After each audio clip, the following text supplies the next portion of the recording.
And the beat goes on and on and on and on and on. Absolutely crushed. I swear to God, Rookie of the Year. No way. I don't believe this. Good luck, mate. You'll need it. Oh, wait. 1v1.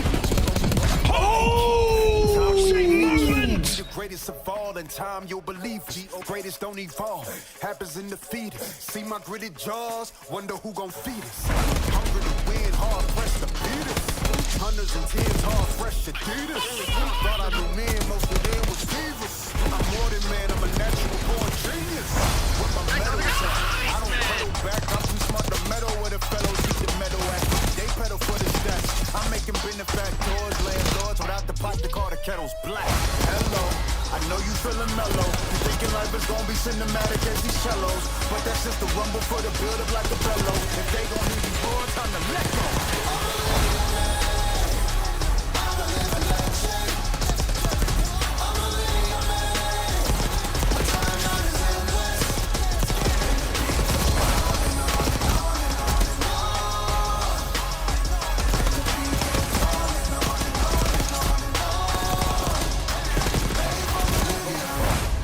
In blue, running to the left. Left side blue, left side blue. Just shoot. Dude, yeah, already close, already close. Go, boys. Time I don't need you.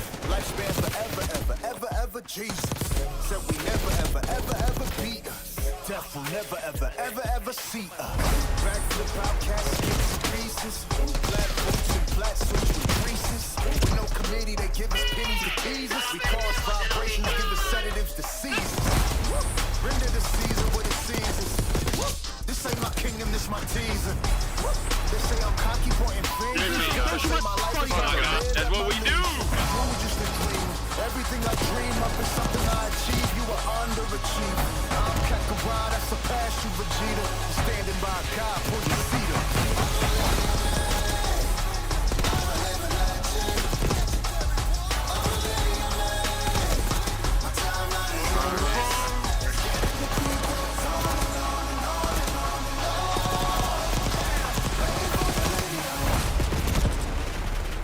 Time. Nice try, bro. Good try, bro.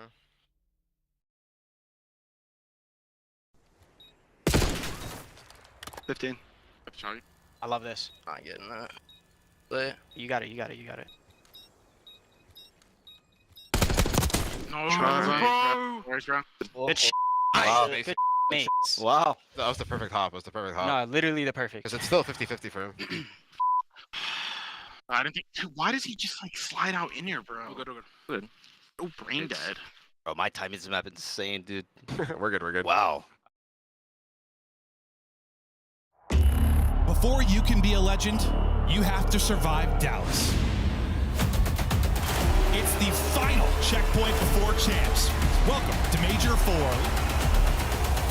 Now quite to find a pinch. The timing on this could be unbelievable. No one from the Ravens. Draza for three. It's out to Joe for the ball. Ace! Oh! Neptune, can he clutch? He's in. Two-piece. The passion is flowing from Miami, and they have got a massive lead. Oh, man. Draza for three. Full ace and 6 in a row for Draza. Are we witnessing the most unbelievable round of control of all? Your Major 1 champions, Atlanta Your Major FaZe. 2 champions, Atlanta FaZe. Your Major 3 champions, the LA Thieves. One final shot to prove you belong. Major 4 starts now.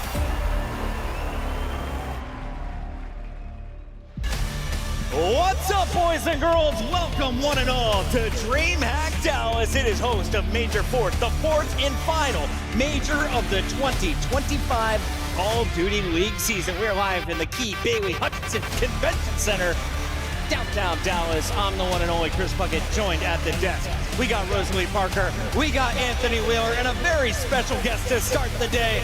Tactical Rab is in the building alongside the green wall. How we feeling, bud? It's a pleasure to be back at an event like this, Puckett, because it's been a while since we've had a convention center like this. The energy in here is electric. It's not just COD, there's so much else going on. And we have a weekend on our hands. Ali, you turned into Angelina Jolie. The hair grew an extra 16 inches. The games are getting to another level. What are you excited about here in Texas? I'm hoping for some long days. I'm hoping for some game 5s. There is so much on the line for so many teams today. I'm hoping it ends in a bang. And then, of course, at the end of the desk, we have our very own DreamHack champion. He goes by the name of Anthony Wheeler. He did it under the name of Nameless. But, Ant, you weren't invited to the most recent DreamHack event. That's crazy. The final event we saw for Call of Duty at a DreamHack was also in AW, and it was the EU invite. Yeah, you know, DreamHack, it's had a couple of Call of Duty events in the past. I went to Sweden for one. DreamHack, it's just a great time. And here, you know, it's going to feel like that. Once again, so many gamers here. And the last time you see, we had some legends up there. Swanee, an absolute legend. Joe Kennington. Yeah, I mean, these are some of the greatest European players of all time. So where do you think you would rather be right now in life? Swanee, of course, went on to become a male model. Yeah. We see Tommy is still crushing it in Warzone. It's one of the top earners over there. Mad Cat's killing it out in the UK, I assume. And Joe, currently working, is he on Toronto? He's on Toronto's coaching staff. Listen, I think I'd want to be Mad Cat. That guy's a vibe. Yeah. Everybody loves Mad Cat, man. But yeah, DreamHack, it's been 10 years. Man, we're You old. really wanted to say that? I was 15. What was going down? Now it was 15. Well, Bruno Mars was crushing Uptown Funk. We saw the blue or gold dress meme start. And Steve Harvey, one of the greatest talent moments in the history of television, announced the wrong Miss Universe. If he can do that 10 years ago, imagine stuff we can get away with in 2025. Facts. Absolutely right, Puckett. It's going to be great. We've got a big day of Call of Duty. Why? Well, we've condensed our 4-day event into 3, which means we're bringing you the Alpha and Bravo stream tonight. All of your Winners Bracket round matches happening in the first 3 hours, and then we start sending teams packing. How many are we eliminating? 5 teams are being sent home tonight. 7 teams remain only, Puckett, at the end of today. This is going to be a wild one, Alpha and Bravo. I don't think this bracket could look any better if we tried in terms of the storylines here. We've got some banger games from top to bottom, and the World Championship race is very much still alive too. And we, of course, stolen Tactical Rab from the Breaking Point crew, but they are here in full force, as well as all of our watch parties. Ali, we need a lot of help for all of this coverage. We do need a lot of help, and they've got setups galore. We have the flank here. Of course, we're going to have the Scump watch party, and of course, Breaking Point is going to be set up as well. Yes. So all over the venue, we've got different angles, we've got different thoughts, feelings, and opinions. It is a huge old school layout. I literally feel like I got thrown back to Anaheim 2018. Yeah, it's going to be a great time. We need the watch parties here as well, man. We got 2 streams. First time we've had 2 stages in so many years. I'm super excited to see just multiple teams playing at the same time. Great content. You can see all the booths we have as well. I think I'm going to stop in the monster booth, get myself a white monster. Ooh, time to get cracked. Let's jump into the games today, because we've got so much coming your way. Here's a look at the bracket. 8 teams start in that winner's bracket. That's 2 lives in this tournament. Everyone else in the elimination, where once you fall, you are done. Ali, Optic has the pressure. They are holding the gate to champs at 8th place, but right behind them are Minnesota and Cloud9. There's so much pressure, not only on Optic, but the fact that Minnesota and Cloud9 somehow, some way during this stage also snuck into winners. There is so much going on. They are all battling it out for a chance to make it to champs, and it has been unbelievable. Here is that standings list, and we saw Optic with giving themselves a little bit of help. They got 10 points on the final day of the qualifier, but Minnesota and Cloud9 failed to do so. So they have a 40 or 50 point advantage over everyone else. Yeah, it's a tall task. I mean, if you're Minnesota or Cloud9, you definitely need like a top 3, and you also need some good fortune. You need Optic to lose off rip. And, you know, good news for them is like Optic and Toronto, they've played a lot this year. Obviously, Optic getting the best of them in the most recent matchup, but prior to that, Toronto had 3-0'd them a couple times in a row. So if you're Minnesota and you're Cloud9, you got to focus on the task at hand, but you need some good luck. It's a spicy weekend, and it's all starting in just a few moments, but it's not just the CDL in action. Challengers is also in full force. Shout out to all of our players. They were here at the doors, 9 a.m., ready to go. Their matches are kicking off in just a moment. And Ali, if you win this weekend, you're going to champs for challengers, and not just there. Oh, yeah. You're getting a trip to Riyadh for Not just EWC that. in Saudi You're Arabia. going to EWC too. This is the biggest event if you are a challengers player, and we have seen so many of them brought up this year and completely changed so many of these camps, so many of these teams. So big opportunities here in the pit, and we're really lucky we get to sit right in the middle of it and try to keep you guys updated throughout the weekend. I remember seeing all 3 of those faces that you're seeing right now in challengers, making their way up, playing in tournaments like this. and you know there's got to be another one out there. Hydra doesn't think so. I think there's another Simp, another Hydra, another BZ challenger. So. While we head to break, get your tickets to Champs. We're heading up to Canada in just a month. For now, though, all eyes are onto the competition live in Dallas. This is DreamHack. This is Major 4. We're breaking down the bracket after this.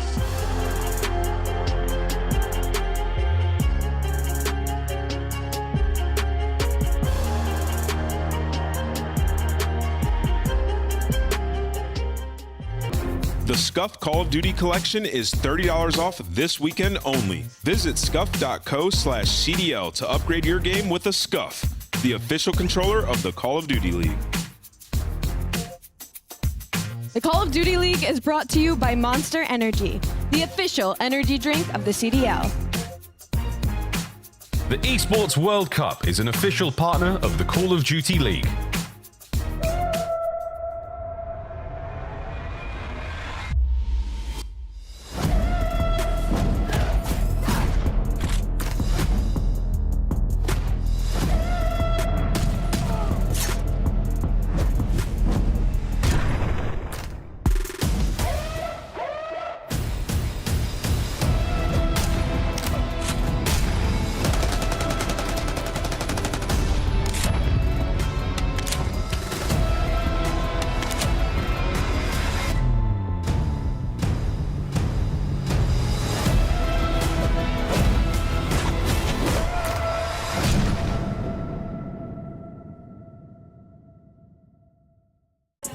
On match day, everything matters. What you focused on the night before, how you slept, what you ate. Players gather in the arena, ready to go toe-to-toe, fueled by the dedication, passion, and love of the sport.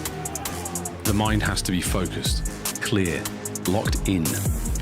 Any unknown variable can mean the difference between winning and losing. And when you have your pride on the line, every decision has to be perfect. Every movement calculated, and every shot on target. If you want to be remembered here, you have to make them believe. Scuff has been a proud and passionate supporter of Call of Duty esports for 14 years, and enables you to play like a pro. Welcome back to your mother's favorite broadcast. It's the Call of Duty League, and we are about to kick things off here on the main stage. Shout out to Mama Cat, Papa Cat, and everyone watching from home. But more importantly, the folks who have made it out here on Friday of DreamHack. They're in store for some fantastic matchups, and we've got some great hosts to break it all down. You can see LA Thieves taking their spot on the stage, and Rab, last time they were on the stage, they were raising a trophy. And guess who they did it against? It was against the Vancouver Surge. Yep. And who are they playing in the very first round today? It doesn't get too much better of a first round game than this to kick off our Championship Friday. Now, while we wait for the players to get set up on stage, we're going to play a little game of our own. Allie, can you guess which one it is today? It is my favorite game. We're going to play some Hidden Heroes. That's right, Hidden Heroes, where we have found 4 players with 3 stats each. What is our key this time around? Stage 4 standouts. I'm looking at the top 4 performers across all of our 12 teams. Hands up, Allie. What are you? Yeah. Wait, this has got to be easy. Which one? Bottom left, Celium. Bottom left with a 1.23, a 1.09 in S&D. I totally thought I had that one in the bag, bro. He's got to be top left. So confident. I really was confident. I'm going to go top left. I'm going to go. Wait, what kind of this stage. A 1.27 with a 1.79. I want to say super. Yeah, but which one is super? No, bottom right. Bottom right. Selim's got a 1.8 in S&D. Dude, he's bottom right good. super. Bottom right is super then, right? All right, so my full-time analysts suck at their job. Can you nail one of these?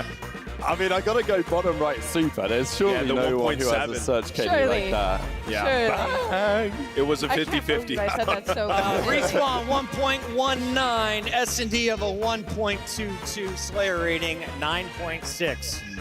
It's got to be an LA Thief. Yeah. I'm going to go with Hydra. I was going to say that. I'll say Scrap.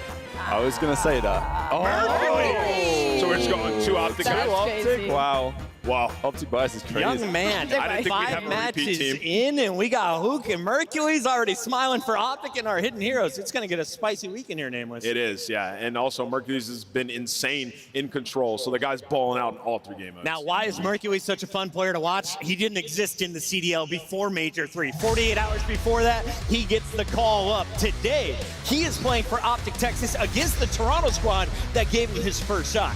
The Mercules Bowl, man. This is what it's all about. Beans versus Mercules is a major talking point following Major 3, whether Toronto should have blown it up and put him straight in the roster.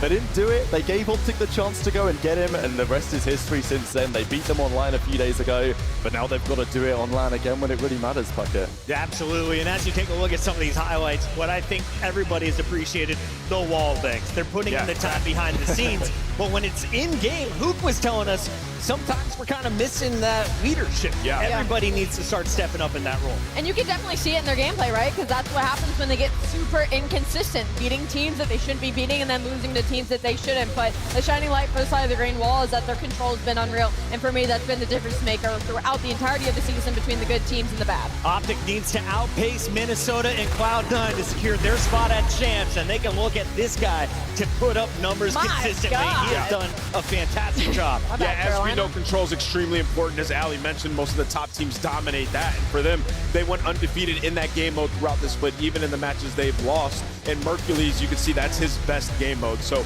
a great addition there, locking up a map in each series. Optic have a great chance to not only make it to champs, but like take a championship down. Toronto Ultra is coming off of 2 back-to-back top 3 placements. They got bronze with Beans and with Mercules, and they decided, you know what? We're going to stick with the core going forward. With 2 events left, they're locked for champs. What is Toronto playing for this weekend?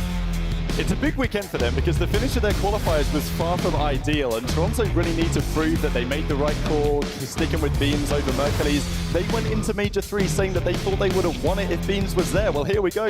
Beans is back in the building today. Mercules is on the other side. Now's your chance to prove it. So I've been hearing this chatter. Everybody's talking about it, like, oh, maybe they made the wrong choice, this and that. Beans has been playing well, especially in Search. He's got a 1.2 this split. They are 7-12 in S&D in the last 60 days. Like, it's literally Search and Destroy that's costing them. And even when they had Mercules in the lineup, they weren't winning those S&Ds. Does he make a massive impact there over Beans? Probably not in that specific game mode, right? So for Ultra, I really think it's like a preparation thing. And like, you look at Joe Deceives, he's just not finding the success in Search and Destroy like he is in Respawn. It's different than stage 1 and 2. So that is the primary focus for them to win a chip. True or false? Joe Deceives was once a top 5 player in Search. Absolutely. Yeah, he was unbelievable. He was putting them on his back for the longest time. He agrees as well. You just got to get back to it. That's 3 truths. Joe, I believe.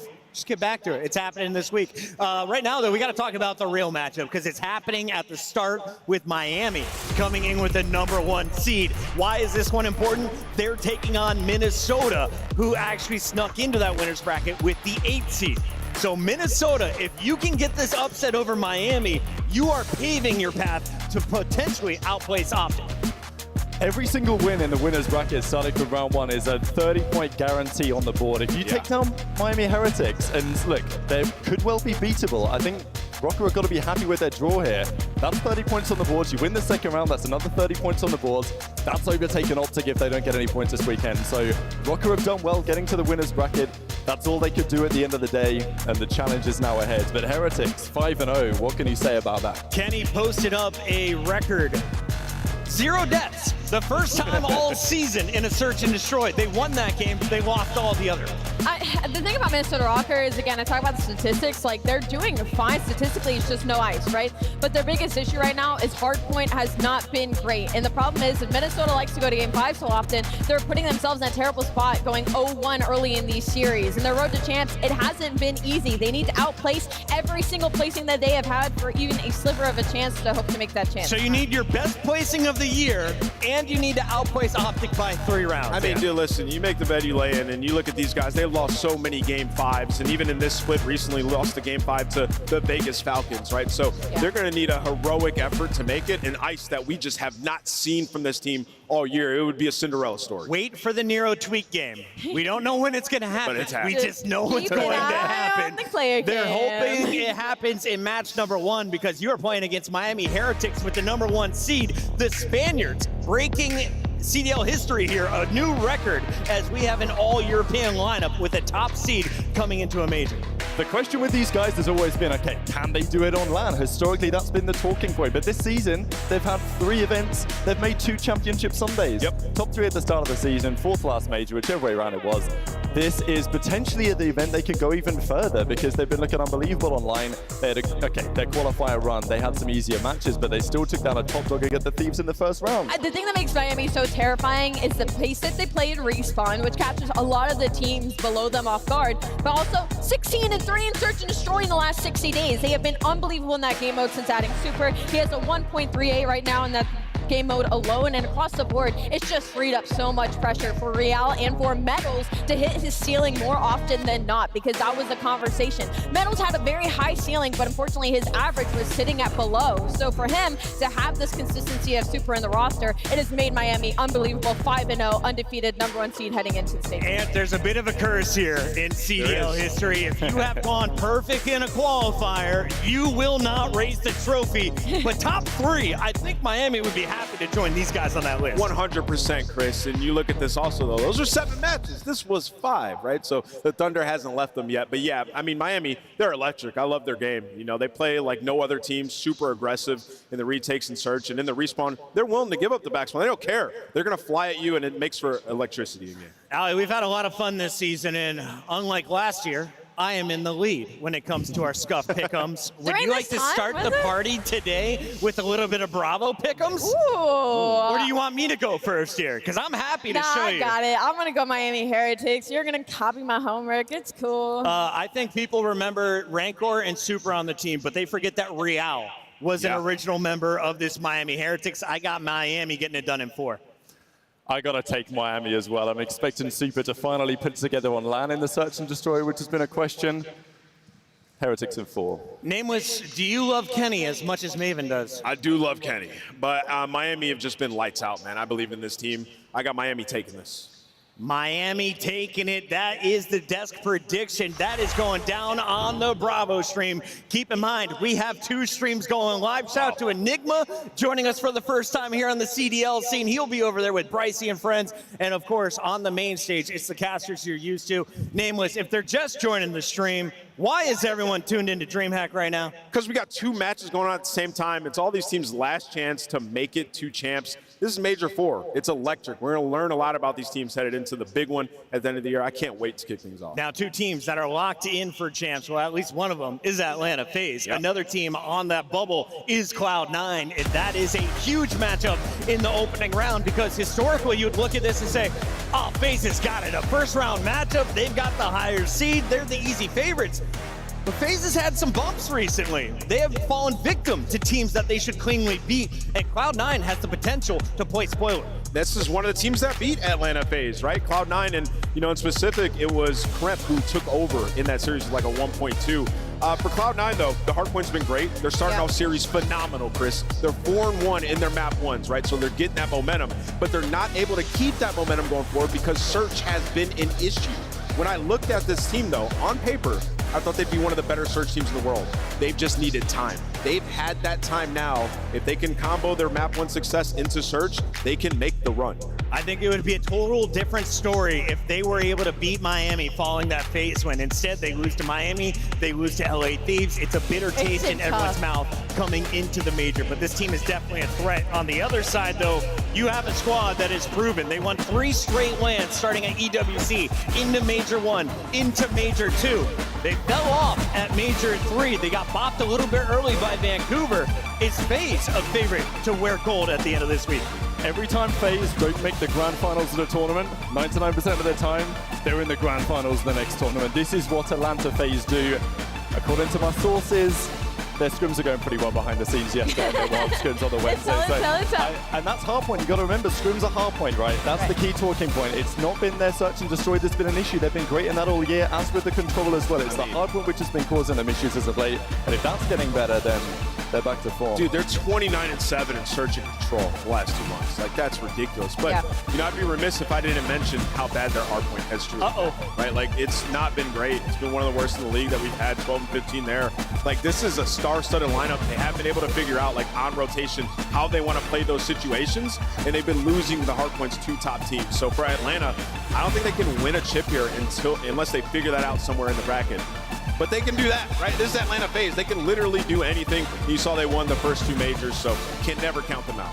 $150,000 and 100 more CDL points on the line here at Major 4. It's all going down live at DreamHack, and it begins in just a few moments. If you missed the schedule, screenshot it right now, because on the main stage, we're bringing you the bangers. LA Thieves, Vancouver Surge, the Major 3 championship match is happening in the opening round, and then Optic putting their champs run on the line as they take on Toronto to open things up. Don't go anywhere. This is day 1. This is DreamHack. This is Major 4. We'll be right back.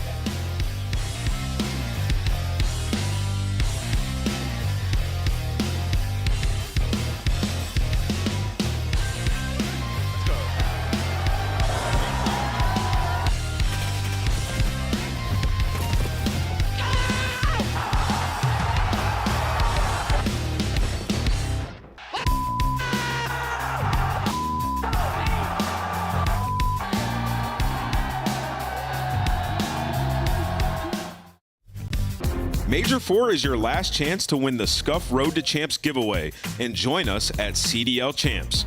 Visit scuff.co/CDL to sign up now.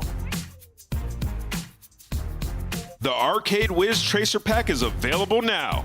Hit the map in retro glory with the Star Player Operator, pixel-inspired emblems, and more. The Esports World Cup is an official partner of the Call of Duty League.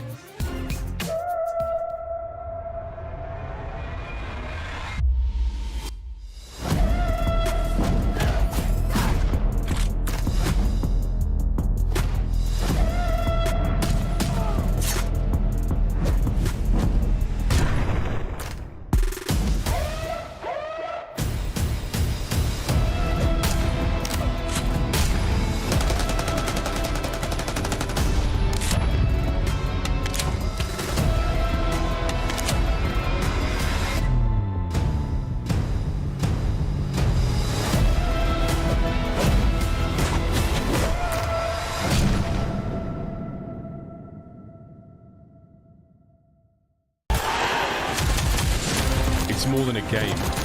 It's for all who dare to compete. It's more than a team. It's our team. It's more than a feeling. It's unwavering passion. It's more than just talent. It's the grind that got me here. It's more than a moment. It's our legacy. One city, one stage, one champion. The battle starts now.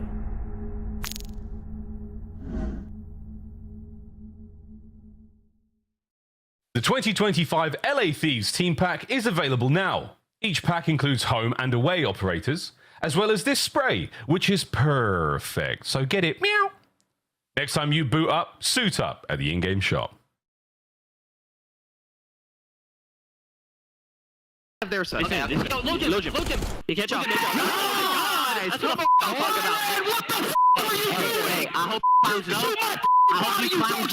You will never be in a finals ever again, you bum. You will never play me on LAN finals, by the way. I hope you know that. Never! The champs are here, ladies and gentlemen. LA Thieves getting fired up. We got Scrap, Hydra, and the rest of the star-starter lineup ready to take the stage. On the other side, we've got their opponent, who has been quite the familiar foe in Vancouver Surge. Let's start with the Thieves, though. Why were they the better squad last time around? These guys just dominated in the respawn modes. I mean, Vancouver Surge couldn't keep up at the end of the day, but Hydra and Scrap, these two guys, as expected at the start of the season, have been out of control. You look at the numbers for these fellas. Ghosty and Envoy are just filling the gaps, getting the hillside, getting the first bloods, whatever. Scrap and Hydra, the best duo in the game, and they proved it last major. And of course, Dan Ghosty finally raising his first trophy. It's been eluding him, Ali. He entered as a rookie, went all the way to a grand final. Now he is a champion here in the CDL. What has he shown you as the second AR?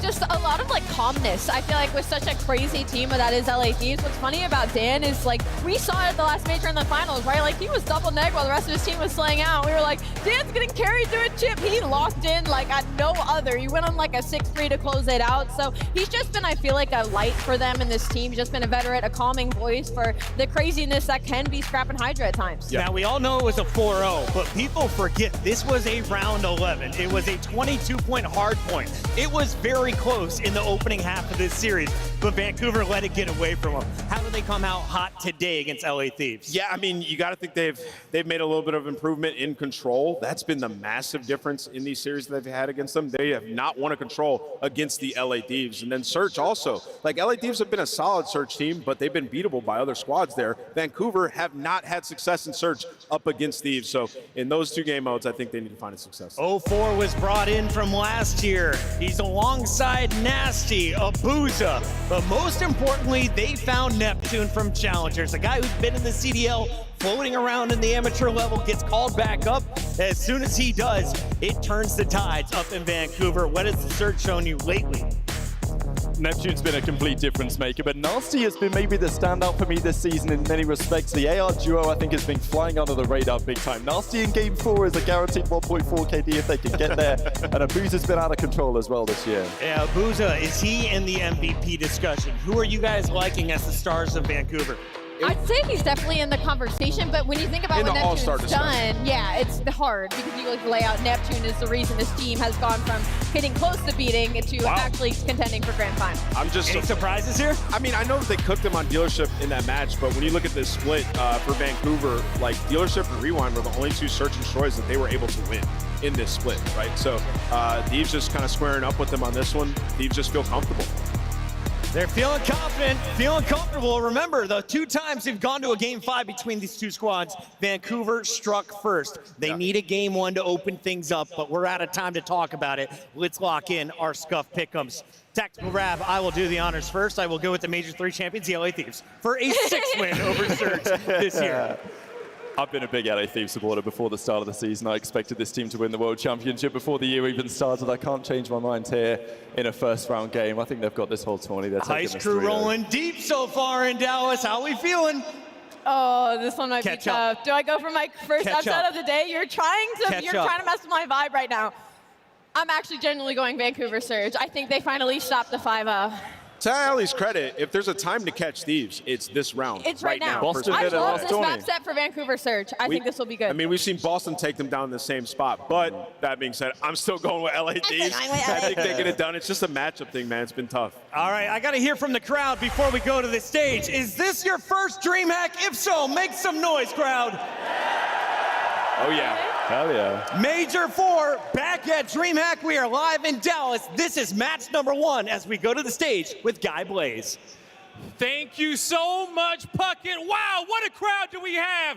DreamHack, make some noise for yourself. Time to get this series started. And what an awesome rematch it's about to be. The first squad coming to the stage, looking to drown out their opponents. Get ready, DreamHack, because here comes the Surge.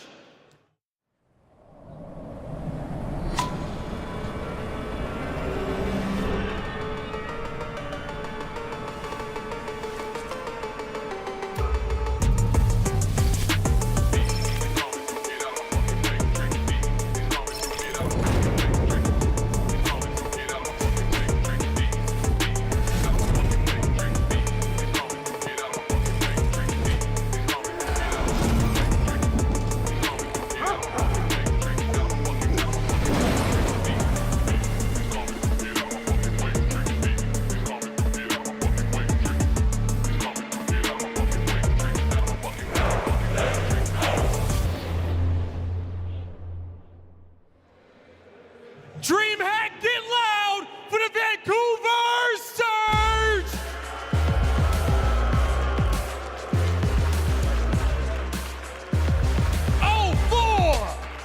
Abuza, Nasty, and Neptune. Vancouver Surge looking to get it done. Look, this has been a mismatch all season long for the Vancouver Vancouver Surge, but if I'll sell you any light of hope for this team, they are the only ones to take LA Thieves to a Game 5 in their last 10 series. Listen, that Grand Finals definitely sat home with them. It might be giving them nightmares, and if there is any time to get their lick back, it's gonna be here at DreamHack. You gotta believe in drowning them out. Let's get the other team out, Blaze. You definitely gotta believe in the alley, and they have been having nightmares. So without further ado, it's time to bring out the boogeyman. Here come the defending champions.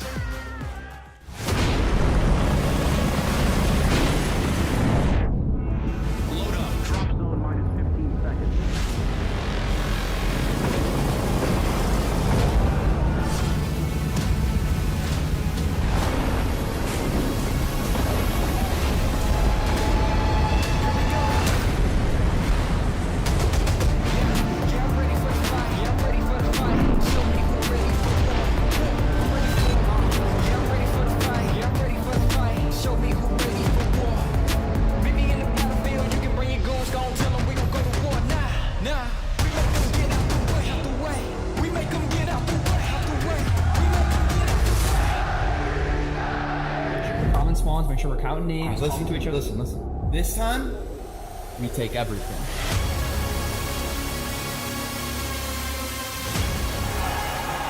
DreamHack, show some love to the LA Thieves.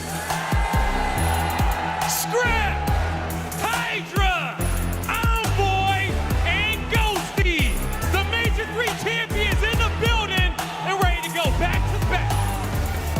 You heard guys saying they're ready to go back to back, and they get to play a team they've dominated all year long. This team is looking to win this event. They're looking to win champs. They're trying to win everything. You heard Envoy. This team is truly disgusting, but can they start early? Guy, let's get this match going. Yeah, I'm trying to see if they can start early. But before we do that, I want to see if this crowd can start early, because we're going to be the loudest crowd in this venue in DreamHack. So one time, everybody, you guys ready to go? Miles Chance, the floor is yours. Thank you very much, Blaze. Hello, DreamHack. Let's get this tournament underway. First match of the day, it's a good one, a rematch of our finals from Boca Raton back in Major 3.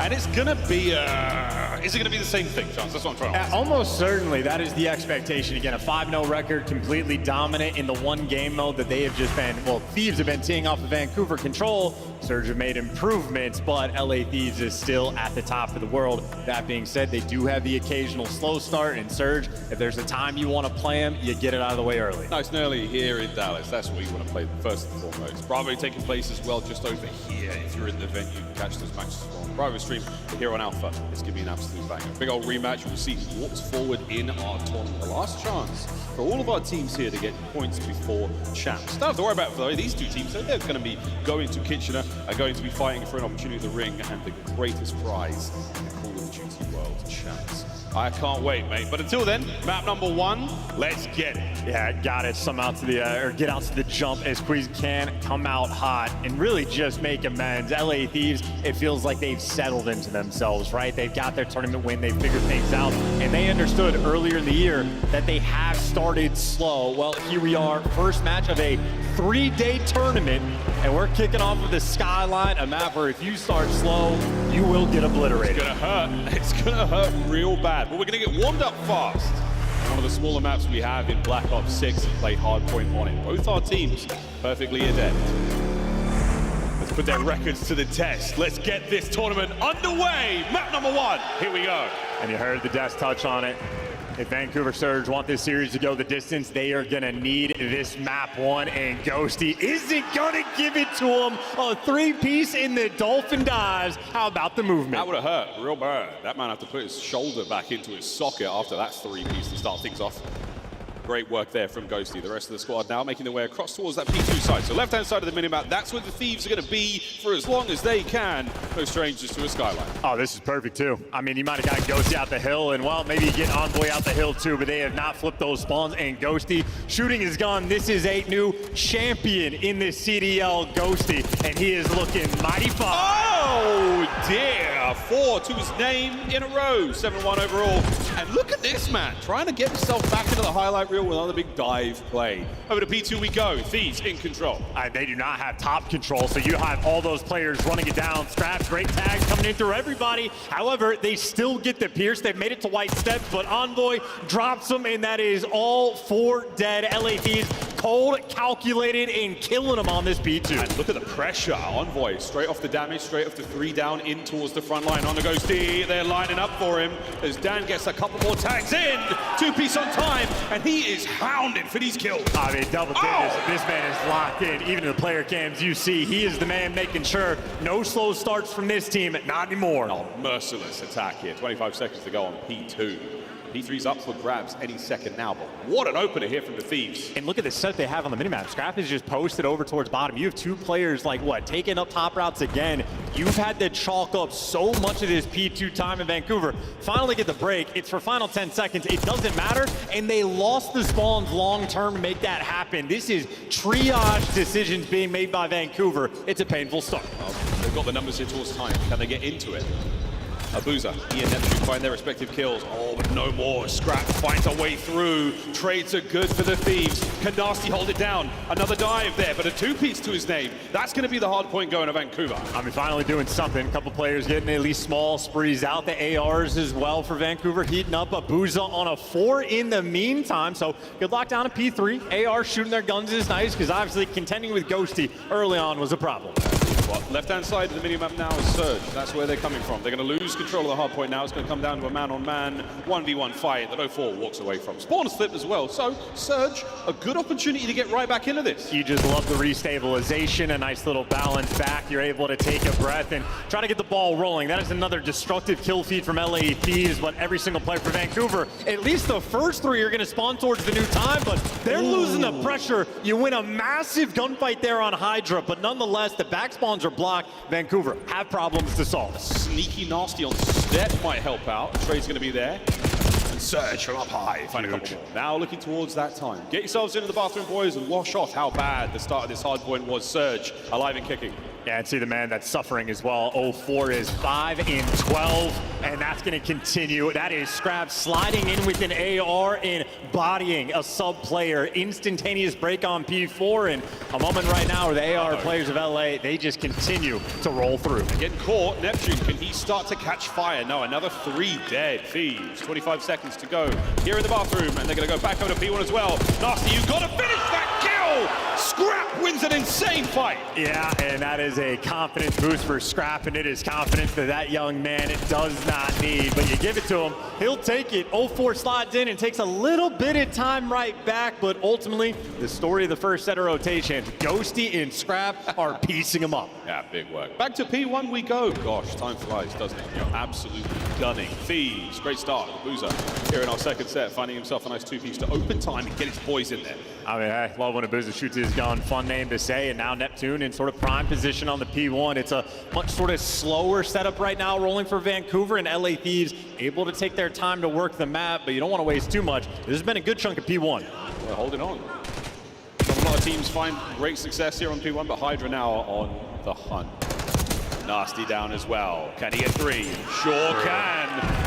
Back spawns now secured. Not for the Thieves. They've got a couple more players to kill. 3 to be precise. Oh, and Hydra didn't read that at all, so he was on the exact same page as you. And so he's going to be chasing a Ghost. That's a small little mishap. And how about that? By the time he figures it out, just the clean movement delivers him the kills. And now the spawn out commences. LA Thieves took him a little longer too than they wanted, but they still got it done. Hey, look, don't miss, don't lose. He does that for a moment, but Nasty winning a couple of nice fights. Now, a sweet spot to be in for Envoy's 2-piece. Back spawns should be good for the Thieves, but you've got bodies now on time for Vancouver. Abuza taking down as many of these players as he can on the approach to time. His teammates are nowhere to be found. Thieves are in. And there's no routes to go through. 04, at least he has a little bit of help to make it towards the back line, so that's good teamwork from him and Abuza. And now you're getting the extra kills. Envoy last man standing. 04 heads up and aware. Doesn't mean you win the gunfight. Envoy's still behind you, still picking up pieces. And LA Thieves, they're making it mixy. Sweet snaps from Neptune.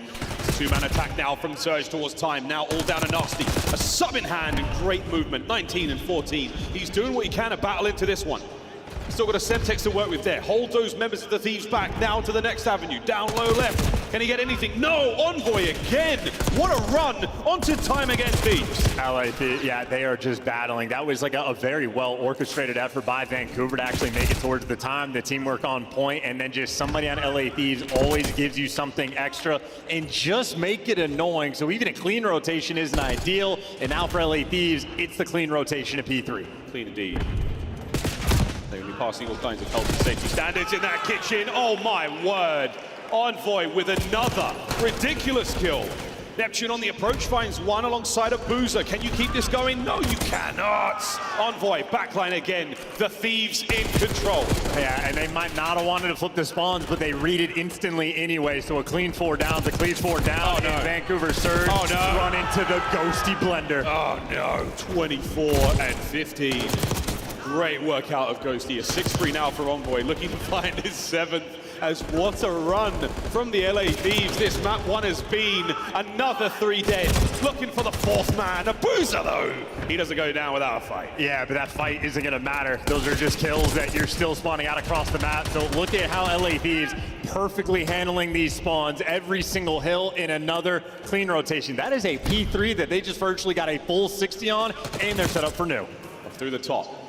Here comes Surge. Break attempt number 1. They've got plenty of damage in, but Scrap will live to fight another day. A trophy to his name as well, and now a hail of gunfire from the LA Thieves. Going to keep the hard point in their hands. Last man left alive, Neptune. Can he make anything happen? Yeah, someone come to time. Someone come to time. Left of me. Really Weak left. I'll get your left. I'll get your left. P1 nerd. Deep left. Patio, spawn. Could be patio. Go forward, that P1. Patio. Left, Tobacco, left. Go to the back, Shitter. Go to the back. I got something. Stay alive. I got him. Then. Yo, they're gonna No, in bed. I bet the front. I need a bed. One up a streak here. Everyone go. Patio in the back. Patio. One shot. Absolute. Nice. They have to bang this. Rocks on me. Weak. Rocks one shot. Absolute. Yo, come top mid. I'm already top hole. These guys got top hole. Let's go left and mid. On new top T. Listen, there are 2 top mid. On new weak. On new, one shot. I'm I'll kill Piano. There's 2 top mid still, 1 time. Piano dead. Chow. In between. I'm blocking. I have it. Spawning stone. Yeah, stone, boss. They're spawning on the stone steps. I blocked right there. Ivy Rugs. What's your better? Top mid. No, 2 top mid. We've found ourselves here a few times before, ladies and gentlemen. Hydra with another spree to close out the map, the LA Thieves. An incredibly dominant display on Skyline to start their tournament. I mean, damn, our bad, Vancouver. We didn't mean to hit you like that for the listening where y'all just got disrespected immediately. That's painful. I mean, you saw Troy Center, by the way, when we were doing the walkouts right before his team sat down, he belted out a Warriors roar just to hype his squad up. And they're keeping the energy flowing. LA Thieves have acknowledged it. One of the biggest problems they have had this year, Major 1, Major 2, slow starts. We are on a Friday. We are having a quicker tournament. You cannot afford a slow start. And by God, LA Thieves did not let that happen. I don't know what that experience is like for Vancouver. You've lost this team 5 times. They have your number. You're preparing for this for the past week since qualifiers ended.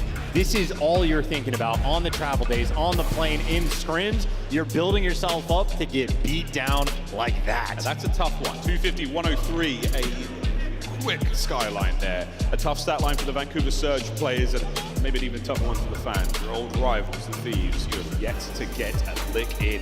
Highlights, folks, as we look across this one, and it is going to be a very red affair. Yeah, and it is Ghosty, quite literally ripping and roaring off the jump. I mean, double-digit kills by P2 is clinically absurd. It's like he's shooting bots in a 5v5, but now he's just able to sort of roll through, and then everybody else started picking up. We have Scrap unkillable over towards P1, Envoy, multiple pieces. You had Hydra spawn killing so effectively, he didn't realize they would just keep spawning there.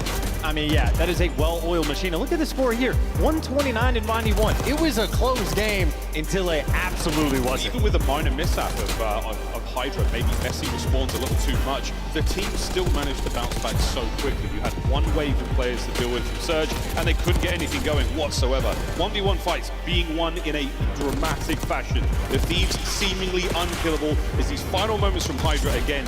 The awareness was not there on point. That was essentially the whole team taken out by Hydra alone. Yeah, and I mean, we're watching like different players sort of get hot as time goes on. Started with Ghosty, Scraps there for the follow-up, then Envoy starts picking up pieces, and now Hydra gets to wake up before we go into map 2. Yeah, that is as painful gets. The only time Vancouver Surge against LA Thieves have gone the distance is when they win the map 1s. I think LA Thieves might have been the team that put in a little bit of extra work to make sure that does not happen. Yeah, Skyline are wicked start for Thieves. We'll see how the rest of this matchup goes here in the winners round 1. But if you're Vancouver Surge right now, you're thinking about that search and destroy, because again, when we get to Hacienda, as the way of things have played out throughout the league since this year started, the LA Thieves seemingly unbeatable in the mode. That middle of the map is going to be a tough one. Sending out, get the boys ready for that search and destroy. Yep, one of the best coaches we have in the CDL without question. And again, no lack of passion, no lack of hype. And it is an interesting dynamic. Sender's had a few different rosters he's working with. He's brought the wall bangs to this team. The nerdy S&D strats, he has been the purveyor of them. And yes, permaturnt Troy. The man is ready to go, but while he's off the stage, well, his players certainly ripping and ready to go. A dealership to try to bounce back. A very small, tight-knit, close quarters map. Vancouver Surge have looked phenomenal on it, but both of their SMG players in map 1 win a combined double negative. They got to figure things out quick. Well, search and destroy a place they can figure things out. We've seen them have great success here, but again, against the Thieves, round 11 in Major 3 Grand Finals, a very, very difficult spot to be in. You test their sort of resolve and their composure, and this is only winners round 1, so what you don't want for the rest of the tournament is the Vancouver Surge flying through the lower bracket. That is seriously going to hurt. And again, down there, a couple of teams still with champs on their mind. I think you do want Vancouver Surge because you don't want LA Thieves in those like, you know, it's a pick your poison. Yeah, absolutely. You're gonna die at some point, but we, you know, memento mori ourselves in the CDL for dealership. We know it's gonna be an explosive time. Quite literally, folks. Scrap, the little animal, here on Search and Destroy, 1.26 overall. Just shy of halfway winning all of his opening duels, but that's not going to slow him down whatsoever. And I've seen a little bit of chatter about Scrap, about how he doesn't get enough gas, about talking about how good he is, how consistent this and that, because he is having a meteoric season, extremely consistent. And I feel like the reason he doesn't get the gas is that everybody in the league just accepts, yes, he's absolutely that good.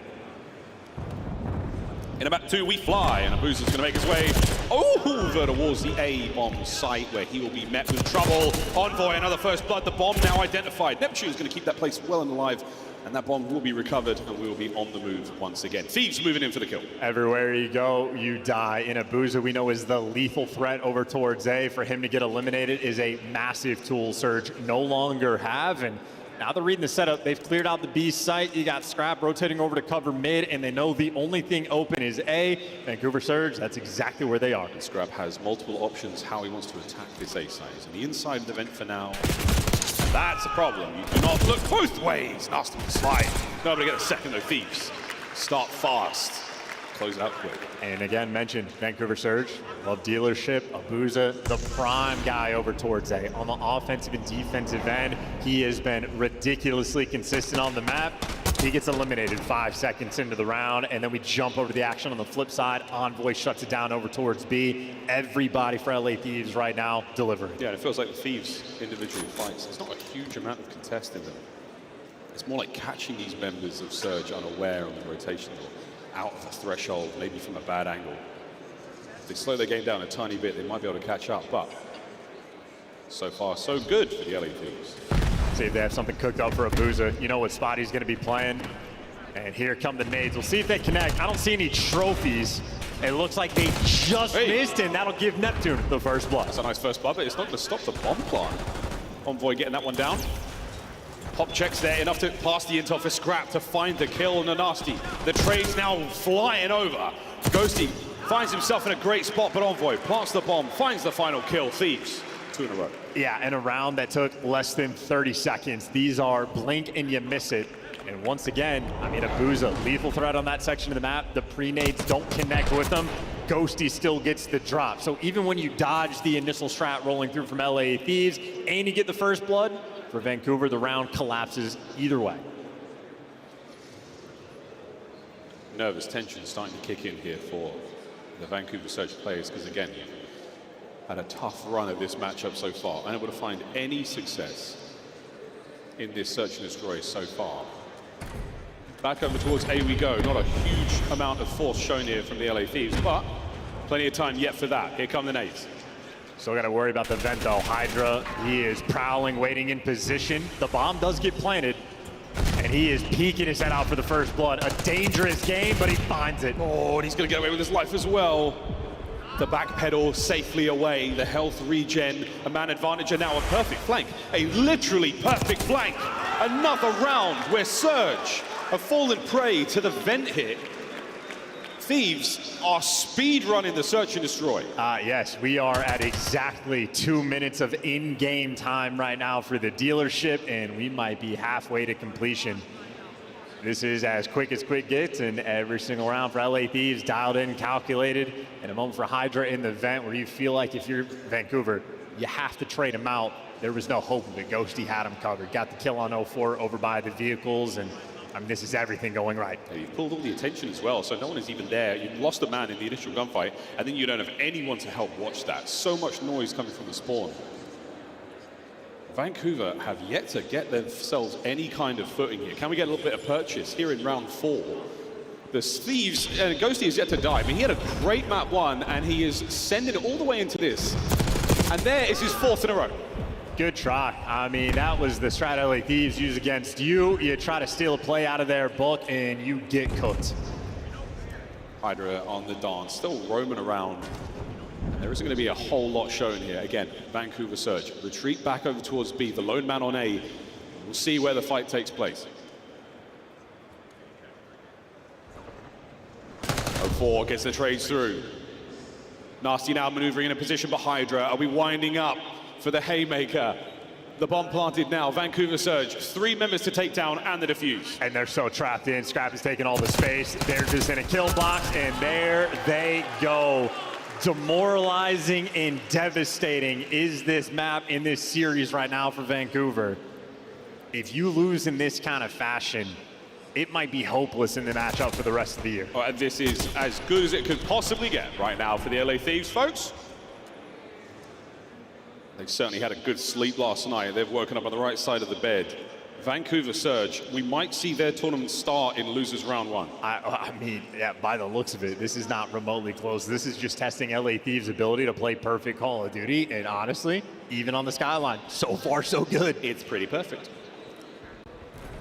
Go back to Old Faithful. 4 men hit towards A. We're going to get anything here. The cars are popping. We've got a little bit of intel from our stuns.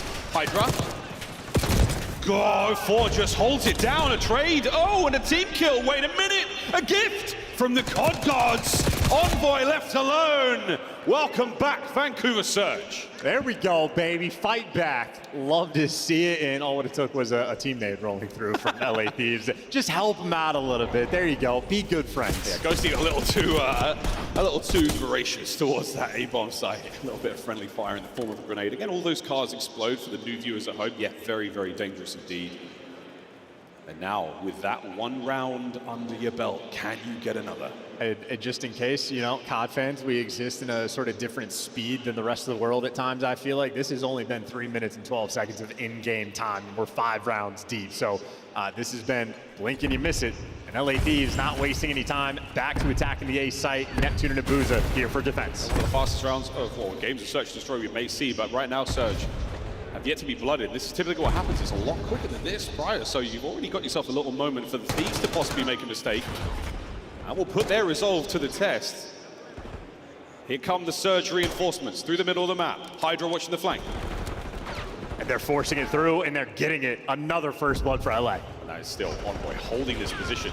I mean, he could go for it. Yeah, now he's got the numbers advantage, he's got the hit point advantage, and he's got the kill. A trade in position. Oh, and the movement is there. The camaraderie from the Thieves. They get it done. It's all onto Nasty. Can he clutch the 1v2? What do you think? No, he cannot. He gets caught immediately. LA Thieves do not waste any time. There's no point of even watching the attempt. The teamwork there too clean. Abuja was able to give you 2 in that round, or maybe him and Nasty got to pick a piece with the ARs, but they still get throttled. They are still struggling to find a first blood. That is now 5 out of the 6 first bloods in favor of LA in the only round that they have lost. They had a team kill in the middle of it. Well, Thieves, map point to go 2-0 up in the series. Everyone in position for this one. Going into the half, not what you want to see. The Thieves, this is one of the most decisive and dominant victories. A perfect read on the B hit. The opening gunfights are not going the way of Surge. Backed up, all sorts being thrown at them. The kitchen sink might have just hit 0-4. I mean, they're trying to square though. Vancouver Surge are here. And funnily enough, it's LA Thieves that actually back down and sort of re-give up the space. Now, Scrap is still shooting. He's got Envoy to work with, but Vancouver Surge could 3v2 to try to take over the site, but they feel the fear. They're backing down. Can they get a pick? Can they get a kill without being traded? RC making its way down the 8th Street. What a win from 0-4. Finally tags Hydra back. Man advantage. Hey, first blood, you have to deliver in these rounds. Envoy waiting for Nasty here. His teammates moving forward now. 2 1v1s separately, but Surge, they've got the advantage here with the man. Numbers, Neptune in and out like a light. Envoy can't pick up the back line. Surge finally finds some success. And that B-bomb site has got their name all over it. Ghosty 1v3. 1v2. And here we go. The plot armor donned by the LA Thieves. Let's see if it's a real thing or not. Ghosty is good for maybe 2 or 3 ridiculous clutches per year. Great read here from 0-4. Shoulders being thrown. Whoa! The chances of getting away from that fight are slim to none with 0-4 that close. But a worthy attempt. That's ridiculous. That's how good cameraing is in Call of Duty. The fact that Ghosty pre-fired that, had the perfect aim on the shots as well, but yeah, just nasty with the movement, able to pop up over that little ledge, at least from a distance. A nice bailout round there. 0-4, ton of credit, gets the clean first blood, respecting the presence on the B side of LA Thieves, making the adjustment, and just hard reading the corner. A fun round to get, but for Vancouver, gonna need 4 more. I also really liked what I saw there from Vancouver in general. A lot of patient play, lovely trades, lovely teamwork. Bait switching, here we go. Trades are there, but you're gonna be winning it if you're coming out as the Thieves. And Envoy wins another insane 1v1. Abuza, the hopes of the team here in the map lie on your shoulders. And Abuza was absurdly clutch in MW3. This game has not been as kind. That is it. A slaughter, a crushing victory from the LA Thieves. They did not look anything like the grand final at Major 3. Thieves come out and clean dispatch in the first 2 maps. There is not even a way to pretend that that was remotely close. That is as good as it gets, and now this is the situation. Obviously, LA Thieves, they're good in every game mode, great in hardpoint, clearly good in search and destroy, but control is their bread and butter, where they have one of the best, mode records of all time. Like an 83% win rate in this game mode.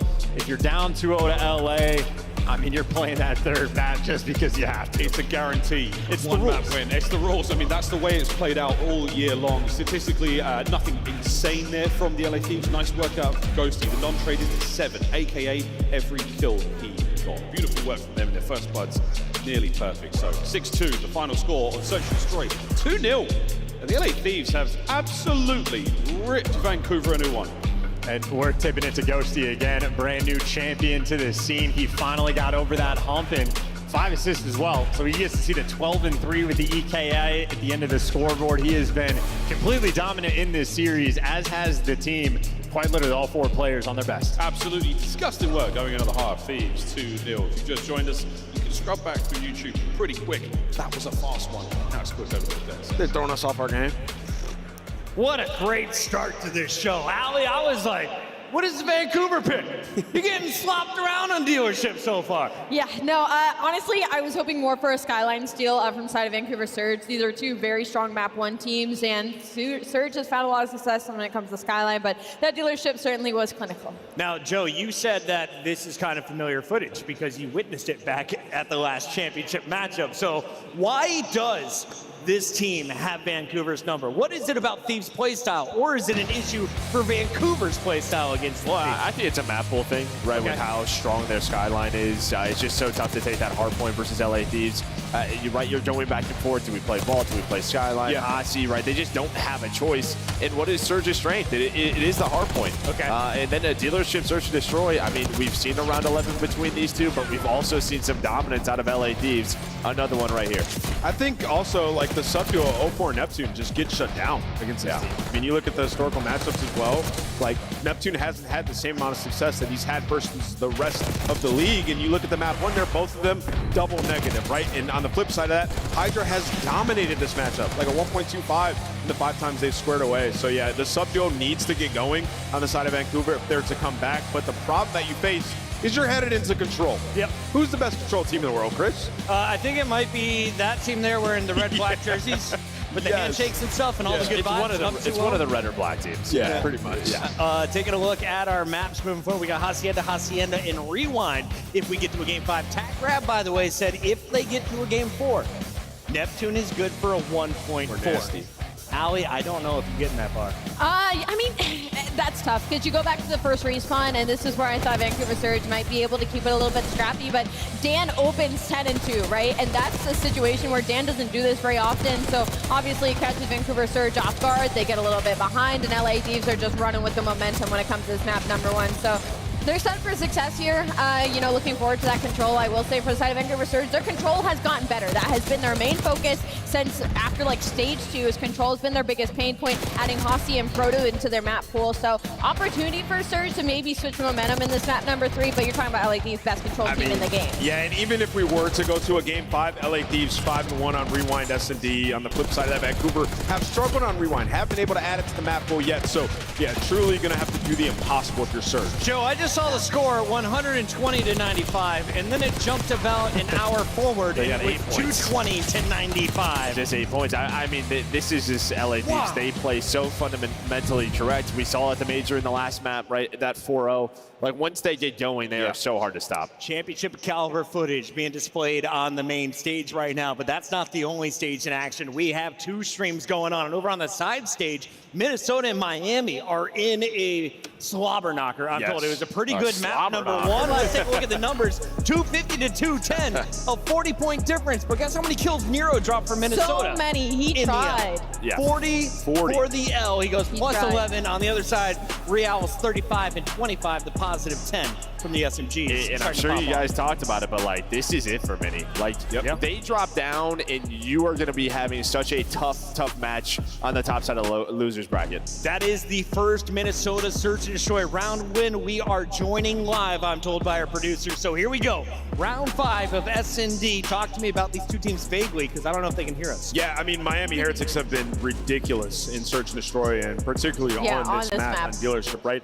Many have been playing better in that game, although recently Kenny, we all saw his flawless search, but you know, this is a massive map. If they're able to take this, it will give them like a decent edge in the series, because when we get to game 4, we're going to red card, and we've seen Mini on red card. They're pretty solid there. Yeah, Rancor and Real, by the way, 5-1 at this point. They're Super with another first blood. Yeah, Super didn't even need to be carrying them in this one when you got Rancor and Real putting up numbers like that. The big thing for Mini right now is it relies so heavily on their SMGs finding control in the middle of this map for them to be good at Dealership, and it just doesn't seem like that's been panning out. Obviously, on the flip side, Real is having a time, but it's going to be Geo with 2. We're going to get it evened out when Super catches another one. For Minnesota Rocker, they need something to get the momentum going, because right now I'm not seeing anything on the right side of my screen. Rancor ripping the vet right there as Kenny gets busted. You got to think Nero is dead. 1v3, Minnesota now down 1-4 in Search and Destroy after dropping map 1. This is their tournament, Joe. I mean, it's a huge concern, the fact they've already lost Skyline, right? Like, that is how they sort of started with this new roster. Dominating is through the hard point, especially on Skyline hard point. If you're going to beat Miami, I feel like you probably have to take both, right, with how good their search has been. So I'm already very concerned for Reverse sweep is not off the cards, though. The control's winnable against Miami, and then that red card. How many times, though, have we seen them as fun as that match is, you got to go to Bravo to keep the conversation rolling. Right now here on Alpha, we're jumping back into the main stage game. We're on match point. LA Thieves about to score 1 for the home team, Allie. Or is it a reverse sweep from Vancouver? It might be a score and 1 for the home team, LA Thieves. 1.2 of LA Thieves. They're crazy. Nate Shot's here to watch them in person. They can't choke here, right, Miles? Oh, they absolutely could, Chris, but they probably won't. And the good news, though, for the folks who really want to watch that Bravo Bravo match, this one might be over kind of quick. Right? I mean, this is like an old school COD event in the sense of like day one, multiple streams going, red zone-esque sort of style on the desk. And as is typical from old events on a Friday, it is beatdowns of matchups we have. Typically, it's against a 1 seed versus like a 16 seed is what we're used to in this style. This is like number 1 versus number 2 right now, and LA Thieves are just walking straight through that. It's such a tough matchup as well, just talking about it. I mean, there is a mental block element there. There is just something about, hey man, when they've got your number, they get you every time. And Thieves and Surge this year alone has been, and they have nightmares about that intro where the boys are dropping in. This year we take everything. Yeah, they basically did take every series against them, no question asked. Taking the souls from Vancouver. Like, I mean, the way that this has been going, it is the type that just solidifies it, right? Like, you're down 0-5, but there's like things you're working on. Like, Vancouver Surge has not been a really good control team throughout the year. In this stage, they've been making improvements. They have taken strides as a team. Just to be on the receiving end of a beatdown like this. Hacienda, though, very interesting map pick. LA Thieves, it was a consistent veto from these guys throughout the stage, and maybe that's the type of thing gonna psych Neptune out. Or maybe if you just need to figure out the right class or whatever it was, we can figure it out maybe long term, but Abuza still shooting his gun, looking to get any type of kills. It does look like there might be something going with Neptune right now. He's number 8 on the minimap, but that weapon has now been discharged, and he's got a kill on a Hydra. So might have been a timing play. Might have been something they've been cooking up. And what shots from Abuza as he cooks up a great one there on a scrap. 200 IQ or something weird. We're never going to find out, at least not until after that, I suppose. Either way, though, you're trying to force it through the B zone, and you're going to have no opportunities to do so. You're getting cut down, tagged up, tattered everywhere you go. This is still pre-patch spawns for those of us who play in ranked play. Well, you see Vancouver spawning in absolute depths. You got the stranglehold on the map. 0-4 is out, but he's the only one. Yeah, it's a nice sign of life here from Surge. The individual fights seem to be back in play, and they're getting a couple of kills here or there, but you have to get out of your spawn. Hydra going to be an issue. 0-4 could be a hero right now for the boys. Get them that sign of life. Get them out into spawn, and now get them into B. Yeah, it's such a tough moment for 0-4. How much do you want to go back and help your teammates out, or do you need to force it through the zone? 21 seconds paused on the clock, and it's a single capture, and 0-4 is completely surrounded. Dead to rights. He can't get any degree of help because Vancouver Surge can't make it through their spawn. He was all alone, but the rest of the boys now show up. A slight disconnect there, and 13 seconds. Oh boy. Oh, what in the wall hack? He saw that. He saw the barrel. That's not a problem. Neptune finds a big one there, but you got to get on time. Not going to happen, folks. This round is done. Shout out the LA Thieves for a real solid grip there on defense. I mean, this is an impeccable series right now from LA Thieves. Nearly flawless. They had one round in S&D they wish they could have gotten back. Maybe a single hill that they could tune up stuff a little bit on the skyline, but ultimately, I mean, this is a perfect Call of Duty. This team right now, it is as good as it gets. Goes to 8-2. He is having a brilliant series so far. Hardpoint, spectacular work. Search and Destroy really going his way as well, and now in control. Off to a dangerous, dangerous start. He joined Scrap in the high damage dealers in that first round. In my mind, the theme for this series has just been how quickly LA Thieves have been running them over. Round one, also as quick as you could realistically get it. Now we try their hand on an attack. Okay, not a great start, but a good work in the trades at the very least. You get one on the board. On board with Neptune on the other side here is he's going to find it, but again, it's the trade. And that was the capture on towards Ace. The LA Thieves are doing everything right so far. Ghosty opens up the avenue now to push spawns real bad. 3 dead. Yep, and who gets the joy? Hydra, the one that is able to spawn kill. Everybody else going to move towards the zone. We're on board. Hydra once again, 3 spree. Could be a 4, but nice work. He's got a frag grenade to play slowly there in office, but picks his corner, stays alive. Oh no! Anyone there to get it? Yeah, sure. Trades are done. Ghosty now through 10. You're keeping this pressure up on B halfway through the capture. The second segment is yours. And if Hydra dies, that means now it is Ghosty's turn to spawn kill. Jackal up top, and those two players down low. Yeah, it's 4 spree, 12-3. Ghosty. He hoists a trophy last month and already looks like a champion here at 12-3. What a run. Killer confidence in Vancouver Surge, having to take a route through spawn, and Nasty, every time we see him, is having there's someone just sliding into guaranteed death. Yep. That's all 4 down, and Scrap, well, he wants his dope. He was looking for some spawners. He doesn't get them. Nope, not a chance. Well, Hydra's still going to get the capture here. Second segment of 8 gone. Anyway, going to stack it up. Envoy's going to slow down the attack, only for a moment, but what a nade on a ghosty. Oh, Nasty turns and finds the defensive play. Vancouver, they're alive. Yeah, problem is there's 2 minutes on the clock and they got 12 lives left. Yeah. And you got 04 is 2 and 9. He was 13 and 31 on map 1. Uh-oh. I mean, this is just, make it stop. They're getting hurt real bad, folks. Vancouver, let's get some CPR going. Get that tourniquet applied. Let's move over towards A if we can. It's a one-man capture. Ghosty now fighting forward under the coverage of Scrap's pistol from way up high. Beautiful shots. Trey's done, and that should be the round. Ladies and gentlemen, last hits here from Neptune. Gunned up, taking care of business. We are 1 round away from one of the fastest series in the CDL history. At 4 minutes of in-game time for the control, and I feel like, I mean, Vancouver, Abuza, there's nothing he can do but laugh. And this is an interesting moment. You know, Miles, we could just pretend we're the desk for a second. Yep. Assuming Vancouver loses this series, do you doubt their ability to make a loser's bracket run? Who am I? Am I does this change your mind? You're you. You're just you. Oh, okay. No. Yeah, same. I feel like Vancouver still are going to be in like a good team in this tournament. Yeah. They've been great in Stage 4, making improvements. LA Thieves, they are just that team. This is final form. It's a really incredible, an unfortunate variable. You know, it's a concoction that the Thieves have just put together that the Vancouver Surge can't digest. Man. They just struggle so hard against them.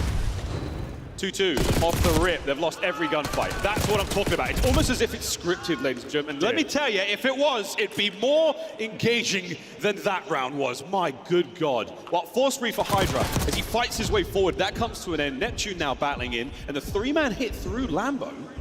Look at the guns up at the ready, though. Thieves, you gave up. Is there a knife?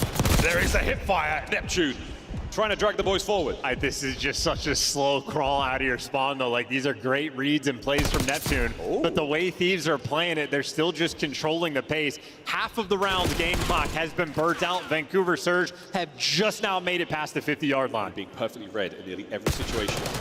And you are having to win some ridiculous gunfights. And again, Nasty with a submachine gun in hand, trying to change the fate. They're being read like some sort of evil AI from a Mission Impossible film. And now Neptune and 04 get their respective kills and at least get on a B. Or evil AI from current real-world time. Like, it's just... Well, we're getting a segment.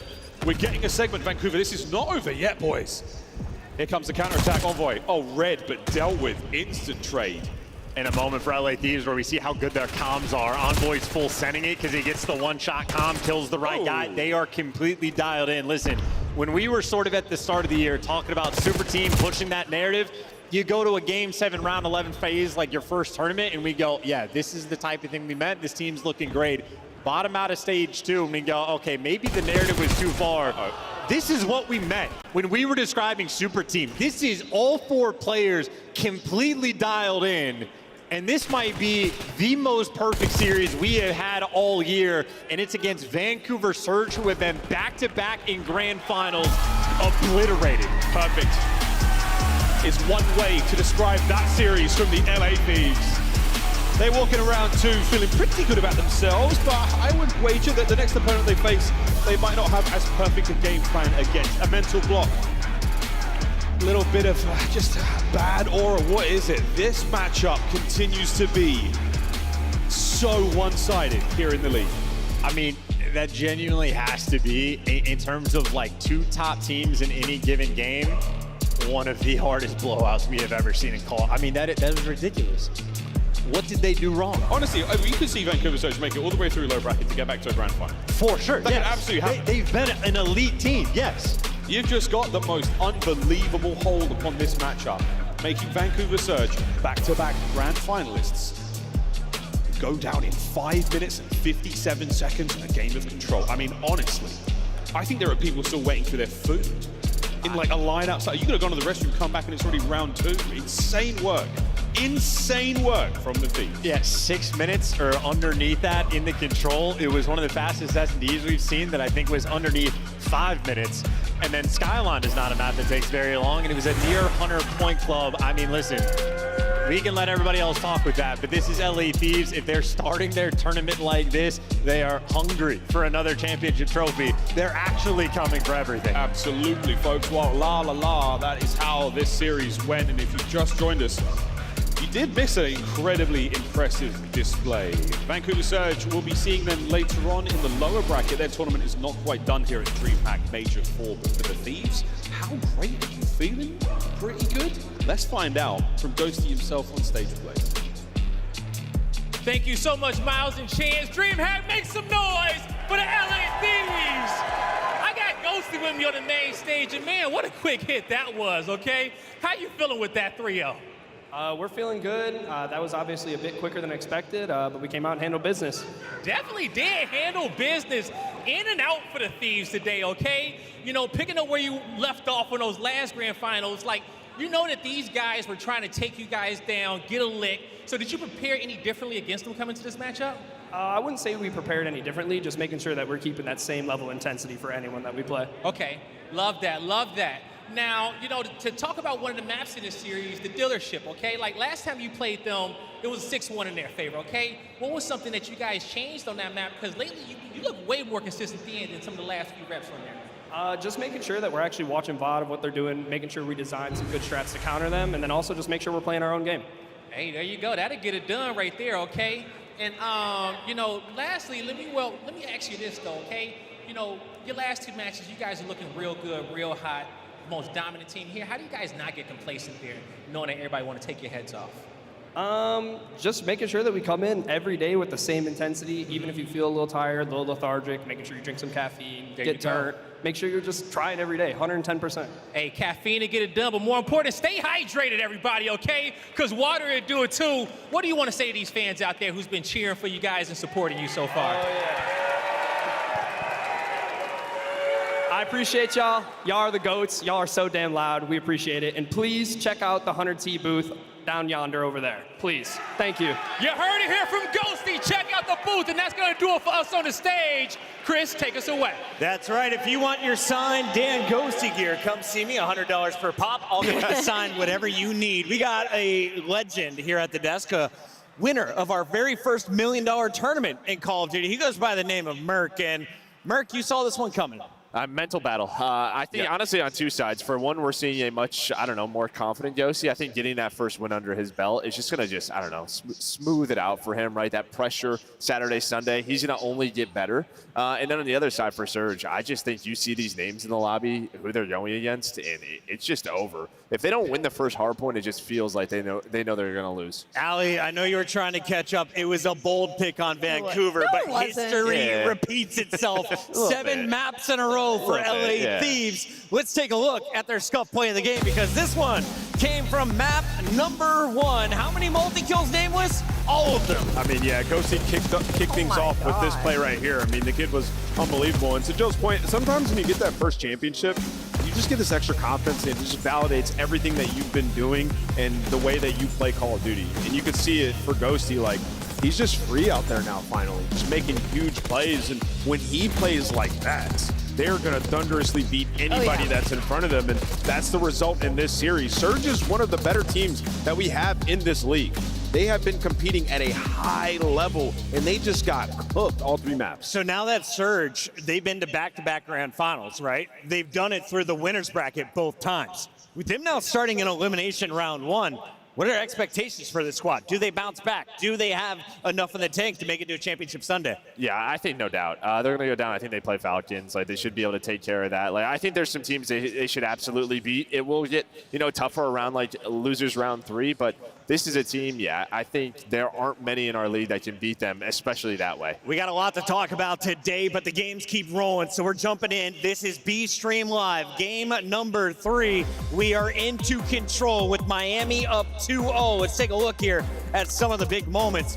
Miami Heretics on match point. Minnesota, they are playing for their life at champs, Allie. Yeah, and I will say, you know, on the bright side of things, Minnesota Rocker, you get Vault. You know, this is going to be one of your better maps, but unfortunately, doesn't look like it's going to pay on the series right now because it looks like Miami Heretics is doing a great job of defense. It's going to be a capture. They have 2 lives to work with outside of Minnesota Rocker, but they genuinely going to need more firepower. You're already looking at Super. He's sitting at 6 and 4 right now. You go to the flip side, the closest is going to be Kenny. Maybe it's going to be a takeover series for the Kylo Ken. All right, so break it down for me, Merc. You're looking in, you're a Minnesota fan. It's Control, you're playing on Vault.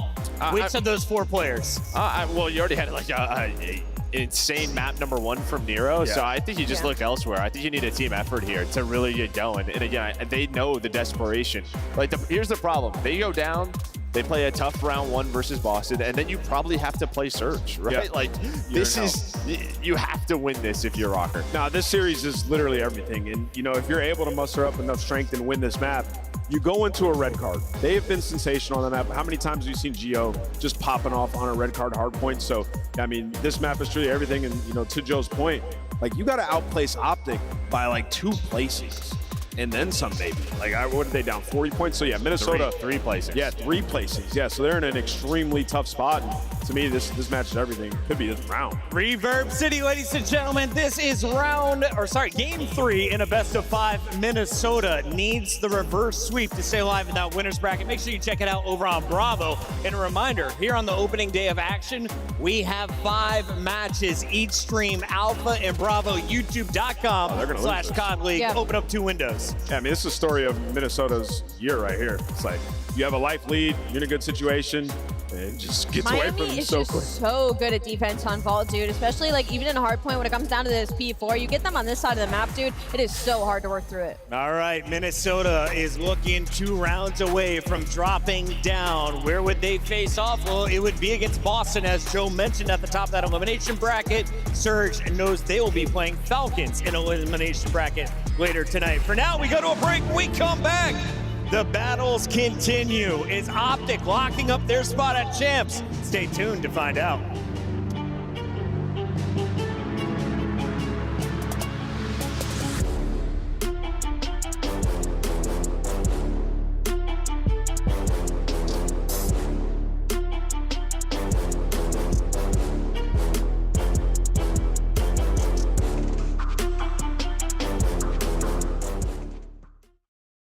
The Scuff Call of Duty collection is $30 off this weekend only. Visit scuff.co/CDL to upgrade your game with a Scuff, the official controller of the Call of Duty League. The Call of Duty League is brought to you by Monster Energy, the official energy drink of the CDL. The Esports World Cup is an official partner of the Call of Duty League.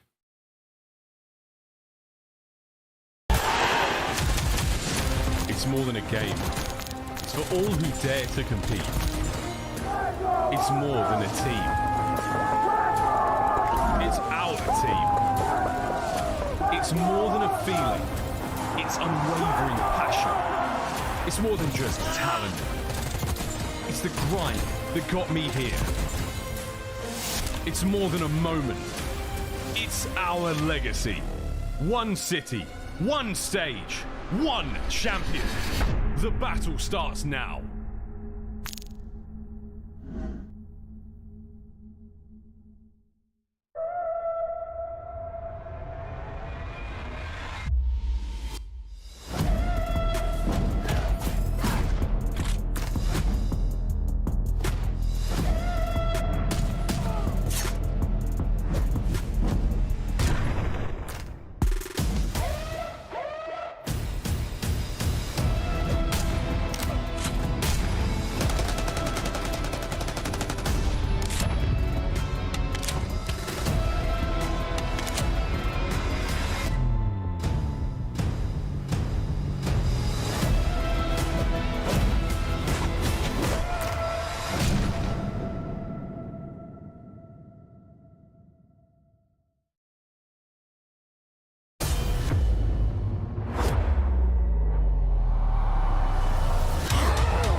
Can you even believe this place?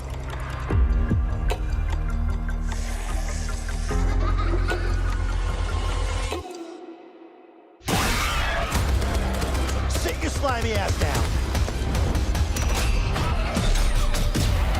The sizzle sells itself. Someone give me a 10-gallon hat. I'm going full cowboy on these bastards. You're not sure you have the right floor?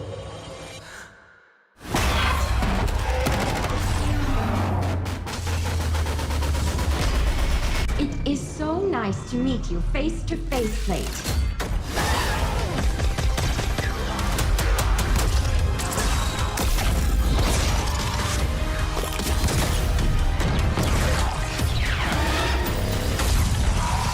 You don't trust me, fine, but you cannot trust her. On match day, everything matters. What you focused on the night before, how you slept, what you ate. Players gather in the arena, ready to go toe-to-toe, fueled by the dedication, passion, and love of the sport. The mind has to be focused, clear, locked in.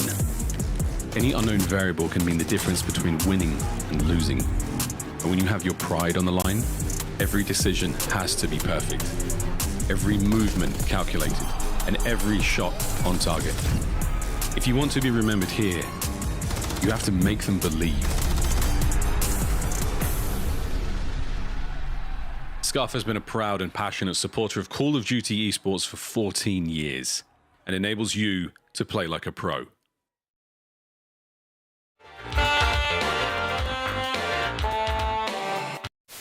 It's the Emmy-nominated Esports Engine Crew.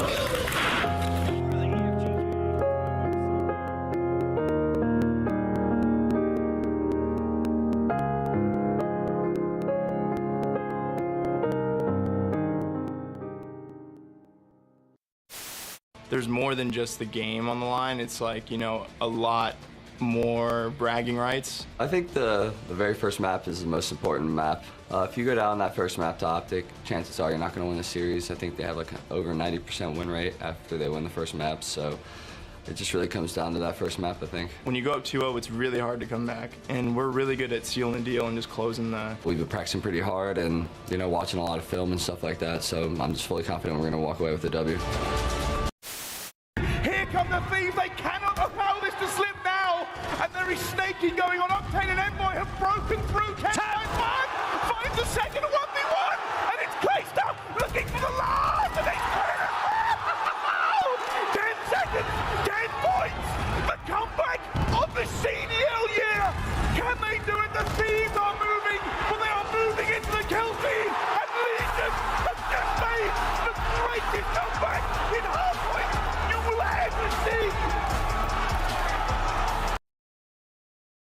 The 2025 Optic Texas Team Pack is available now. Each pack includes home and away operators, as well as this vinyl proving your membership in the Alien Task Force. Next time you boot up, suit up at the in-game shop.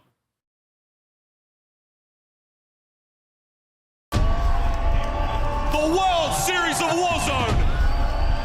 It has been months of just competition building. What team is the best in the world?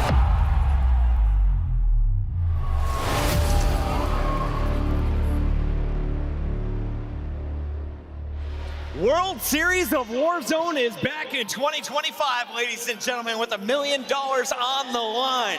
You can expect the competition to reach all new heights. Joining us here on the desk to break down the brand new announcement, we have Merc and Maven, legendary Warzone casters, and one of the greatest hosts and casters of all time, Alistair Ross Boss. What are you going to do on World Series of Warzone? I don't know yet, Chris. I'll see you and I'll have a think about it, and then overnight I'll decide the morning before. How about that? I like that call. I'm hoping to be there with you guys as well. Let's take a look, though, at what went down last year, Joe, because it was insane. Some very exciting moments, some pop-off performances went down. Absolutely, yeah, in Vegas. It looked like a great time. Yeah, I wasn't there, but it looked awesome. It looked awesome. Is this the one Falcons won? Yeah. Yeah, no, they're winning everything, Dominated. bro. I mean, you get another $1 million up. You talk about EWC. Like, these guys are going to be retiring real young. If Soka, Shifty, Biffle can keep it rolling.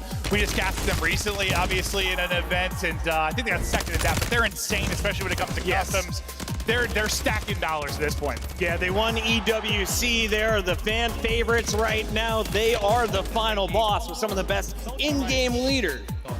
work done there by Hisoka, and then of course, Biffle and Shifty doing the slang. They raised the trophy at the end of World Series of Warzone 2024. Who will battle them this year? There's been some fresh competition, and I know you guys just casted one for Nadeshot. Any stars to look out for, Merc? It was a lot of the same names, Same right? guys. Yeah, a lot of the same guys. Like, you know, Eighth and the boys ended up winning it, but we got the in-game open. It's starting June 20th to 22nd, so ample opportunity to get involved. And yeah, who can take down the final bosses? Because those guys, honestly, their consistency defies all logic when you talk about a BR. It's absurd. So Miles, if we were trying to put together the best talent Warzone squad, it's you. It's not Study. It's me. It's not Study. Who are we putting in that third spot? Chance, right? I mean, Chance is fine. I would put Clint in there. Yeah. I'm saying that, bro. Between the three of us, full plates all the time. We're going to be stocked up on ammo. We're going to have tons of cash. We're doing all of the We're going to set up objectives. Joe to drop 40. But at the same time, I feel like there's enough ADHD on that team to get lost at any given moment. All right, Warzone, if you need some talent, I know the four of us would love to join you at the World Series of Warzone. For now, though, we've got to turn your attention back to the CDL because we've got matches galore, ladies and gentlemen. It is a Friday over on Bravo. Miami was up 2-0. It was a game 3. I have a feeling Minnesota might be entering this elimination bracket sooner than they planned. Well, that's worst case scenario, because like if Optic are able to win this next series, bro, like what? That's a guaranteed top 6. Rocker would have to make a run all the way to a 3rd place finish. That's assuming Optic didn't get double bop. So like this is looking like a 3-0 to Heretics, and Rocker are in trouble. It was already a difficult run. It's not impossible, but it is certainly improbable. And Merc, this is the first time we've had 2 streams all season. So break it down for the fans at home. What are they missing out here if they don't have 2 windows open? Yeah, it's just today. It's just Friday. But you know what? Open up the Alpha stream. Click on the Call of Duty lead. There should be another one that says Bravo. Pop that open. You can watch both games at the same time. We'll do our best here on main to keep you updated. But yeah, today we got a whole bunch of games going on. We have 5 on main, 4 on Bravo. All right, Real dropped positive 10 to win them the first game of Respawn. That was Hardpoint.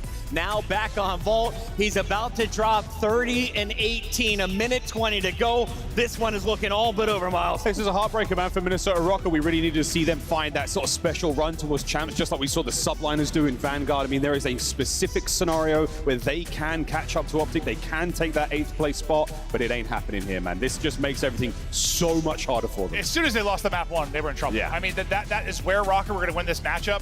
Heretics have not been the strongest hardpoint team. Rocker had been a very good hardpoint team. Once they lost that, it was done. It was done. And this guy, I mean, he talked about it like at Major 3. He didn't love his, his personal gameplay. He's back on his bullshit. He's back to just dominating. Real, one of the best sophomore seasons we have seen in the CDL, as he and the Heretics are holding strong with the #1 seed. Their reward, you get LA Thieves, a Major 3 champs and winners bracket round 2. This is a spicy bracket, and we are getting in to our lower half of that winners bracket. It's Optic versus Ultra on the main stage next. Yeah, it should be a great one, right? Obviously, the Optic fans are fired up. Merc is in the lineup, right? Sort of the young talent that he is, and then Ultra. I don't know. We've had this question mark all year. Can they finally break into like the top 2, top 3? You can't be calling him Merc. It's got to be Mercury. Yeah, it felt weird. It felt weird. Yeah. It felt really weird. I almost threw up. Yeah. that sounded so awful. Merc with a C, disgusting. You guys can fight him here for the name right now, like on main stage. Well, one-on-one gladiator Methods battle. did that against the coach of Miami, And lost it, and then never changed his name. Hey, So he's you can just call him Methods. for that. Let's take a look here at Optic Texas, though, because they have had their ups, they've had their downs. They have not had a top 6 finish here in 2025. What's going on?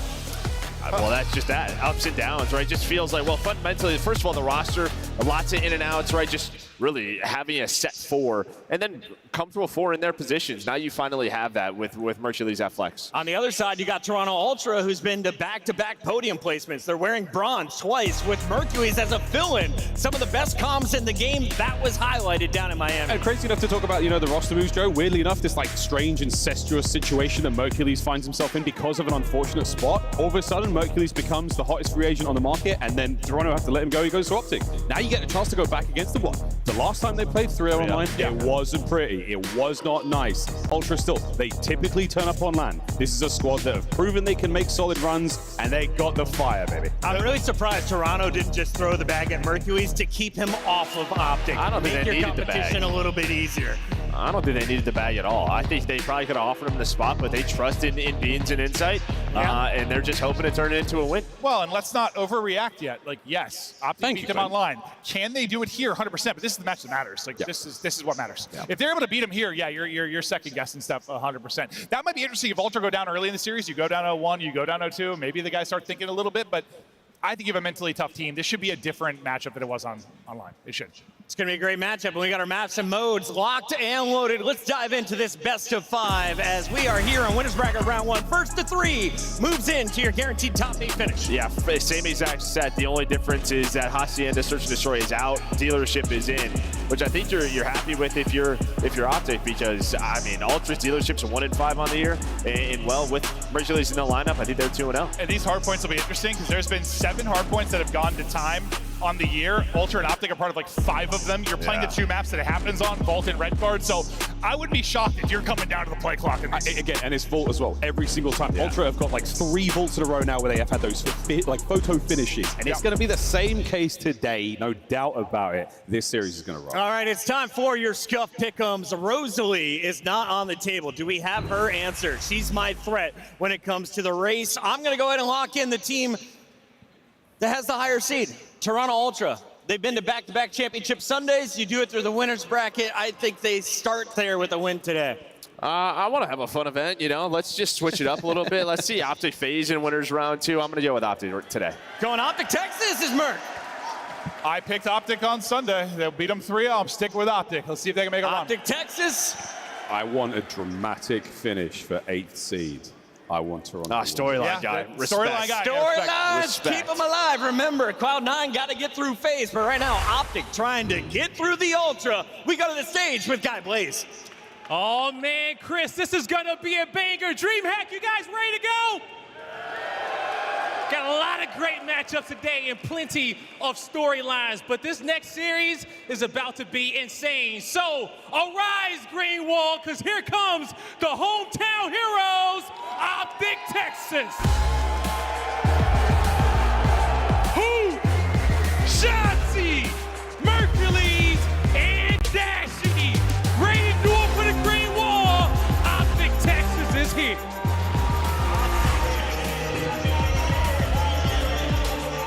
Perform in front of the green wall. They don't necessarily need a top performance in Texas, but a win here makes their champs' life a whole lot easier. It's time for a breather. Can they get the 3-0? It's time to find out if they can get it done. So without further ado, let's bring out the boys from the north.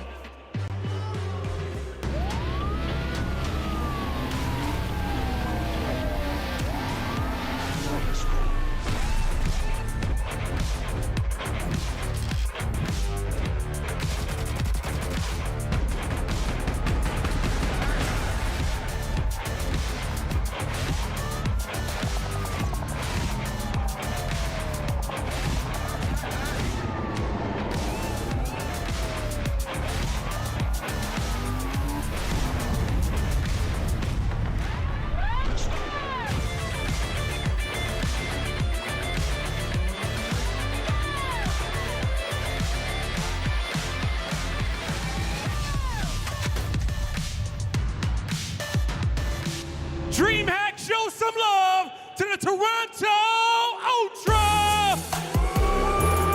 Beans, Joe Disease, Insight, and Kleenex at full force again for the strength of the North.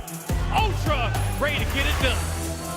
A team that so sorely want to win to get one back against their green opponents. Ultra, will they be full of beans or will they be empty stomachs going into this matchup? Will they play spoiler to that run towards champs for Optic? We'll find out. Let's get it on, Blaze! You know that those boys want to play Villain Miles, and I am so ready to see how this story turns out. But Texas, let's get this one going. Merc, Maven, let's go. Let's talk about the story. We've got storylines all over the place, whether it is the battle for 8th place, when you talk about champs, whether it is Mercules versus former roster with Toronto Ultra. All sorts of stuff going on this weekend. It is going to be a blast. Excited to see how this plays out. I mean, we just had it Sunday. Yeah, it should be great. But it was a 4-point hard point, right? The Hacienda Search and Destroy isn't in, it's out now. The control is a big one because that is where Optic's probably biggest improvement has been. They're undefeated throughout this stage at 5-0. And when you look at the head-to-head, that is the map and mode that Ultra have dominated. They're 4-1 on the year versus Optic. So like, if you start to lose that, then that is where the problems will get going.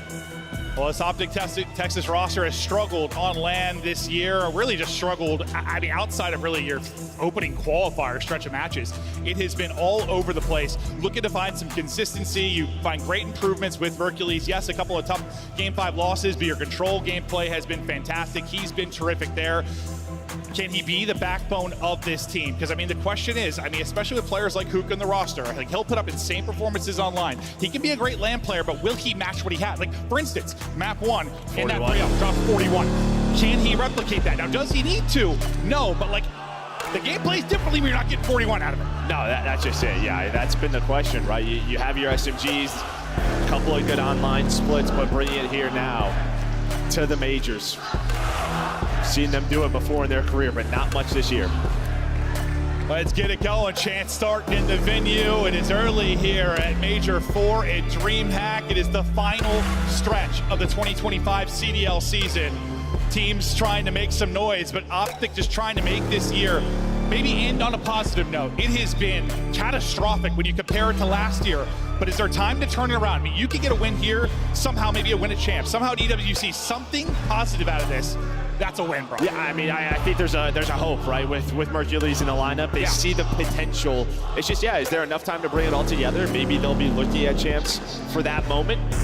Well, they got to qualify. But it starts here. They got to qualify, but a win here would be huge. So much pressure on Rocker and Cloud9. They could already be guaranteed top 6 with a victory in this round 1, but right into the fray on Vault.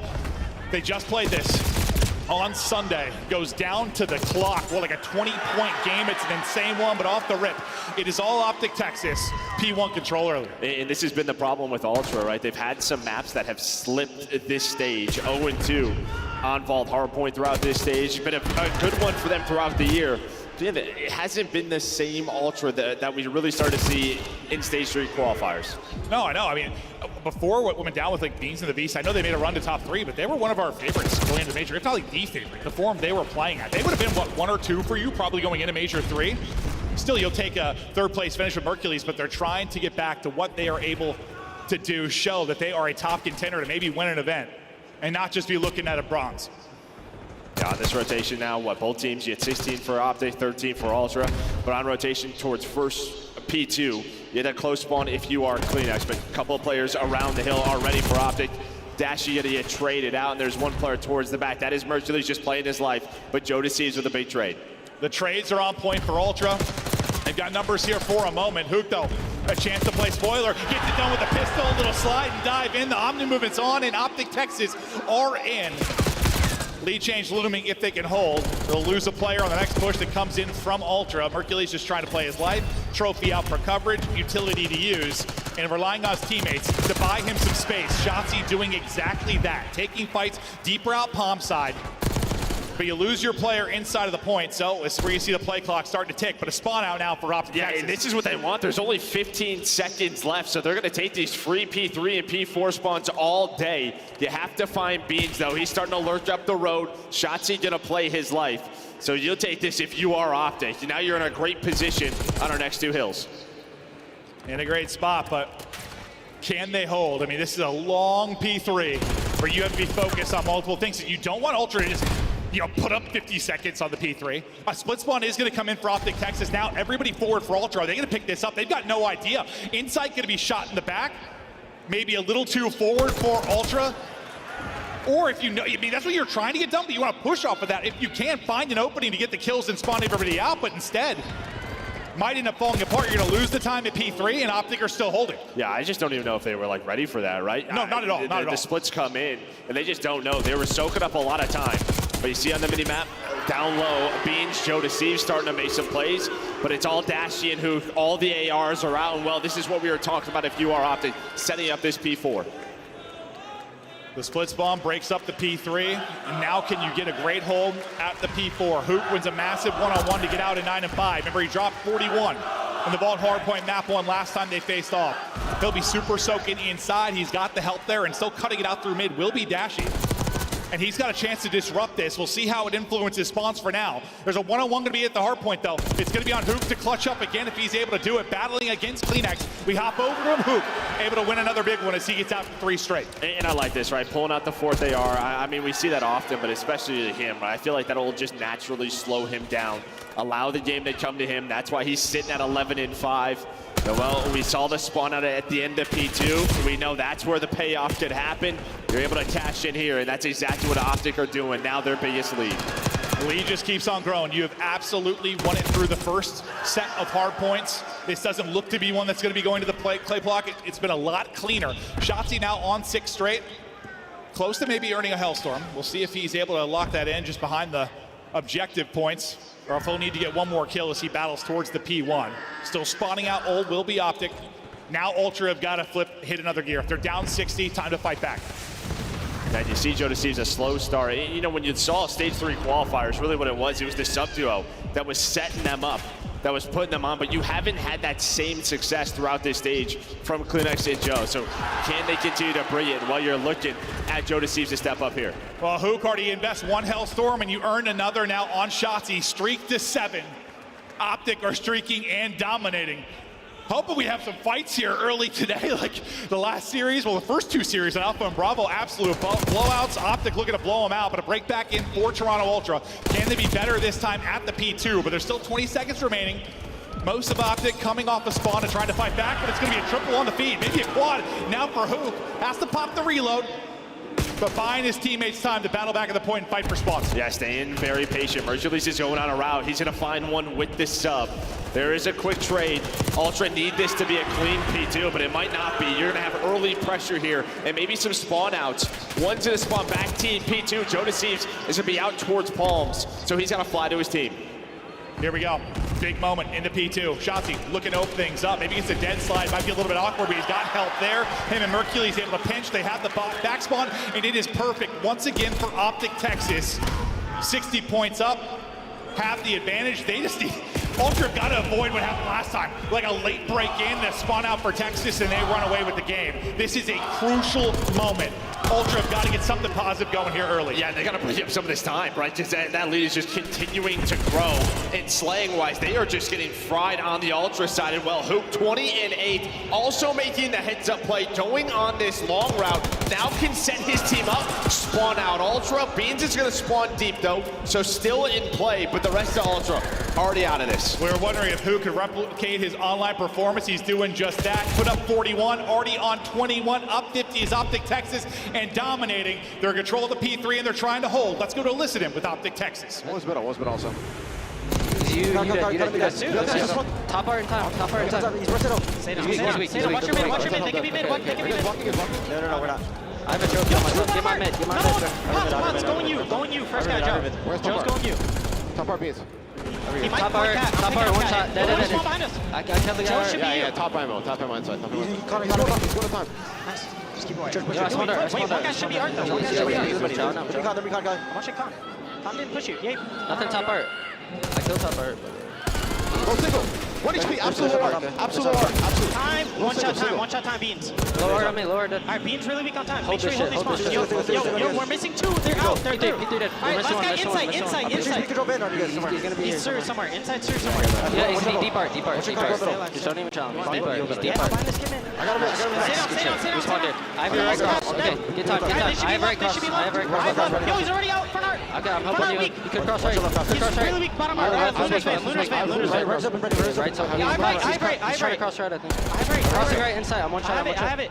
Okay, I'm staying down here. Top art was one shot. Just leave him. I'll see the top art. Yo, on the right. Back there. He's gonna kill me. He's gonna kill me. I've started.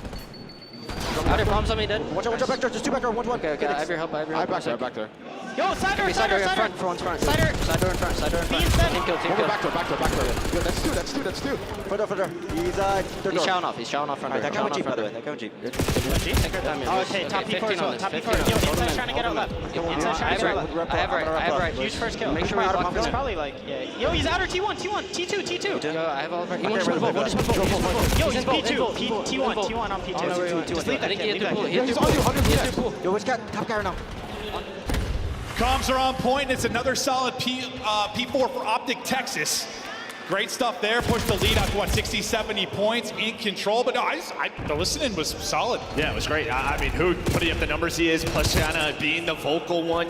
You love seeing that from him. But yeah, obviously it's working out. They have this 60-point lead. They control both P4s. And I'm just going to be honest, if you are Ultra and you're just getting kind of out-fundamentaled, right, in your gameplay, you're going to just lose to this team because the talent didn't shine on through. That's exactly what is happening here. 100%. They have to be absolutely on point in the fundamentals. You are not wrong there. And you think about a P2, a map 2 dealership that's going to be upcoming, which is what, 1 in 5 for Ultra. This is a very important map for Ultra. Otherwise, you might be seeing the same thing that happened online. They might be getting 3-0 bopped right down to the loser's bracket, but they're starting to make a little bit of a rally, try to chip away at this lead. Some solid P2 time. If you get a nice hold here, if you can get 30, 40 seconds, limit what Optic's able to do, you're right back in the fight. You can make a late run.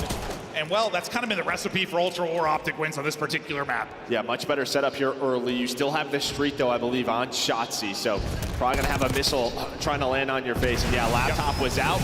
Here we go. Everybody have to dodge the Hellstorm. He's going to connect with one. You get some trades in the feed. Mercury's the first player forward, and Hoop with the shots, again with the AR. And that's all Optic wanted to do, make this as messy as possible. Yeah, just stop that comeback, that crazy run from happening for Ultra. Optic getting fired up. The streak leads to the hold. Hook is still piecing. He's on 31 in 21. Magnificent map out of him, but really you're getting an effort out of everybody on Optic Texas. Dashy trying to hold the line. It's a late effort now from Ultra. Yeah, it's a break. You got a break. You also are worried about spawns. I mean, you got 220 up now for Optic Texas, 30 for the victory. They are in the driver's seat by a wide margin. Well, and that's just what the streaks do, right? Allow you this situation to happen. And yeah, you're going to be 20 points away. What are you going to do here if you are Ultra? You have to try to get this P3 time, try to flip spawns. It's possible, but it's just so difficult to do, especially with Shotzzy and top art. So hard to do. It was the Hook show for most of it, but Shotzzy behind his 7 or 8 spree. He's in on the action too, about to push through that 30 kill mark. 15 needed for the win. We're out here from Dashy as he is beaming. Some nice tags in from Beans, and Nade might finish off Dashy, but he's able to avoid that, and his teammates are picking up the kills. Any seconds they get here at P3. This is incredible. You've got spawns for next. You're making sure Ultra can't get in. A triple from Insight. Could it possibly be the difference? But they've got to get the time and get the flip. Optic just giving them nothing. Yeah, giving them nothing right now. Yeah, staying very patient, making sure you always have one player hard side. There is some forward pressure now. That's going to be Kleenex. AR out. Keep it inside on the hill. He's going to make a play. Wow, he actually gets a spawn. Dashy, I think he spawned out. Ordro's on a route, and so he's going to influence this. This could get a little messy. You still have Shotzzy playing safety, but a chance here for Ultra. This is your chance. 9 seconds needed for Optic to have to find Shotzzy. They've got to deal with Shotzzy. He's the guy missing. He gets 1 kill, and now they're trying to isolate him. Shotzzy doing what he does best, just trying to finesse, buy time for his teammates to get back in. Then Hook's gonna get around as well. Yeah, Hook's gonna get a kill on Beans. Well, Shotzzy plays his life, finds one, continues to finesse around. Every second is money. The pistol is hidden. And well, Shotzzy gonna secure map 1 for Optic.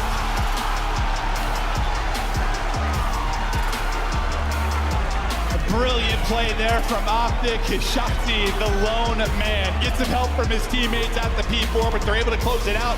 You saw on the minimap, it's starting to maybe build for Ultra, their chance to maybe make a run, but it feels like every opportunity, every golden opportunity for Ultra, whether it was a streak that shut it down, a crazy individual play from Optic, you never saw Ultra get into their prime setups, really. Like, that was really well played from Optic. No, one time we did, they had a Hellstorm to deal with, right? That final P2. I feel like finally you got something going if you were Ultra, but honestly, this is just going to be an individual stats difference, right? You just get outslayed so heavily if you are Ultra. Inside's the only player positive, -9 for Kleenex.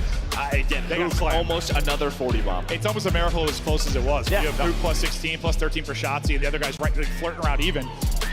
Are you wondering if Hoop would be able to replicate maybe what he did in the online series? He does it here. Hoop the nuke, pop it off on the main stage, and if you're getting performances like that out of him, it makes hardpoint a whole hell of a lot easier. Yeah, got a little sketchy there. Well, this was early, right, like stage 1 when they had Hook on the lineup with Denny. Why a lot of teams were getting rid of Vault versus this team, right? Just due to him and Shotzzy's potential on this map. Yeah, so we'll see if they continue to see this, right, as the vetoes come on in throughout the different rounds. But what I love to see out of Optic is, like, both of these guys are pulling out ARs and slowing down. I feel like these two, when they got to land at times, they would overchow, try to play a little bit too quick. Just seeing them, let the game come to them, not make any mistakes. And I feel like some of the really unreal wins from Ultra here, like Thieves has had monster performances. A lot of times, like a sub in his hand, I think just all the AR presence and like a lot of the early setups and rotations you had for Optic Texas, like it was probably a nightmare for him. Just not finding openings, difficult gunfights. If you don't have P4 spawns and you're a sub, like you know what you're running into. It's hell. Yeah, right? Just over and over and over again. But yeah, they got smoked. Absolutely smoked. I think Shotzi's face there at the end tells you everything. He's feeling himself. He had several Hellstorms earned throughout it for Optic. And this is, I mean, this is the potential of this Optic team. Like, we know that the talent can be there. Can they start to click? And you hope a player like Hercules, who seems to be really disciplined, good vocally in the comms, the skill ceiling is there. What a piece this has been for him. Yeah, I mean, it has been such a blessing. Yeah, and I don't know if like him filling in for Ultra and like getting a T3 just gives him that confidence, or that's just the way he is. It can't hurt. But like in terms of joining an Optic lineup, right, there's immediate pressure, but it just feels like he's not worried about that at all, right? He's playing his game. This is what they want him to do, and he has made such a big impact. 100%. Now, you think maybe if it would get to him a little bit, like, how you come in, you get like what, a tough map 5 loss to Breach right away. Well, you lose to LAG, but he seems to be, I don't know what word would you use for like such a young player. Just seems to be unfazed. Like unfazed, yeah. Yeah, it's just kind of uncommon. No, it is. Again, I think this is why. Well, especially when you play for Optic. Like, yeah, exactly, and that's why they don't normally go with a lot of young talent. Yeah. No, it is an insane amount of pressure. And yeah, I heard an interview with Scump where he's like trying to give advice, and listen, a litany of players there that can talk to him about ways to approach this mentally. Just can't let fans get to you. Prove it on land. So far, so good as they get the map 1 victory. And now you go to one of Ultra's worst search and destroys. I mean, they can be a very good search and destroy team at times, but like Dealership, not a good one for them. Yeah, well, this is all because they played Hacienda online. Hacienda, that was another go-to for Optic, has been all year. Yeah. So you're like, maybe let's That was not like a 6-4? Yeah, 6-4. So you don't opt for the Hasi, you go for Dealership. And one thing we've talked about Ultra in the past, really throughout all of the CDL, was sort of their land preparation. And the big thing is search and destroy. We'll see if they can prep today. They got to be prepped. They got to be dialed, because you were trying to bounce it back and tie this one up at 1-1, but you see the Lanimal, Shotzi, even though you haven't had the results for the team, when you talk about S&D on land, he has been terrific. We'll see if he can have that impact here for them. Because you can't take too much from this stat. It's like you haven't really made any runs at tournaments. You've been playing not maybe on the stiffest competitions. You've only made it, what, like you're losing round 1, or there hasn't been like tough matchups really against like some of the top teams. So that needs to be shown here in this matchup and as you get deeper into a tournament. Yeah, but it just shows the type of player that he is, right? When he finds an opening, if you are Ultra, you can't allow him to find that. On Dealership, a little bit tough to do. But what we've seen from you Optic, can be that mid-map Reaper. No, dude. that's what I was gonna say, right? We've seen a lot of creativity out of Optic on this map, with their wall-based spots, and really setting up shots even through the middle of the map. Yeah, no, he was definitely teaching in some of those search rounds. Him and Hook, yeah. Map 2 now is Optic Texas on offense, look to increase their advantage in this series. Throwing some utility out mid-map, trying to keep Ultra honest, showing a presence over here towards A, just hoping to maybe over-rotate Ultra and then capitalize on B. Nades hit though, Hook tagged up and weak, so they'll wait a second here. And for the most part, you've kind of held your ground if you're Ultra. No big rotations coming in yet. Insight going to be a key player over towards Ace. He's playing kind of back courtyard, and well, that is the exact thing that can happen. You see players like Insight, Abuza, find angles there, Celium, and just line you up. Well, now you have Mercury's able to push on up. Number 4, though, Kleenex should be there to help him. But the time, you don't expect 2 to try to solo push up the street. But as I said, Kleenex was right there. Isn't going to find the last bullet to take him down. And now on rotation, Optic starting to move towards A. We shoot Mercury's versus Beans. The shots were right there. He is shooting. Beans is really pushed forward here. And he's going to get dropped. Now maybe find an opener. Kleenex though back into the vent. Able to get one. Finesse for now. Hook on the bomb. He's got cover here from Hercules. You're going to spot it though if you are Kleenex. Down to a 1 versus 1. Able to get out. Bomb planted. Kleenex. Hook for the round 1. They just thought he was going to run away, right? Like Mercules is sort of shouldering that. He ends up getting caught. 30 seconds to go. Why are there so many insane plays from the vent, bro? Always. Seems to be the easiest spot to deal with. And sometimes it is just not. Hook though, hitting the shots, winning the 1v1 off the monster map number 1. Hook dialed. And I don't know if it's just a timing thing, if he hears a slide, whatever it is, but Hook just pops up right as soon as Kleenex gets near that bomb, able to win the shots. But that is all, just Mercules finding that on the insight, and them, well, being able to play his life. Beans gets nothing in that corner. Dashy was able to spot him. So good stuff there from Optic, down in a 3 versus 4. Yeah, incredible play for, you're right, because like, Insight's just not expecting that at all. Just laced from behind after getting a fantastic first blood for Ultra. Ultra just want to hit it. They're not showing anything towards B. They're just flying out towards this A site, trying to catch one early. Mercules, though, able to get away. We'll see if the vert nades are going to connect.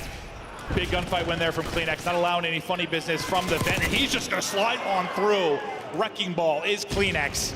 Last up is Mercules, who scurried away early in the round. Best of luck in this 1v4. Yeah, it's just Joe Thieves right next to him, right next to Kleenex, but you love to see the confidence out of the SMGs of Ultra sticking to their game plan.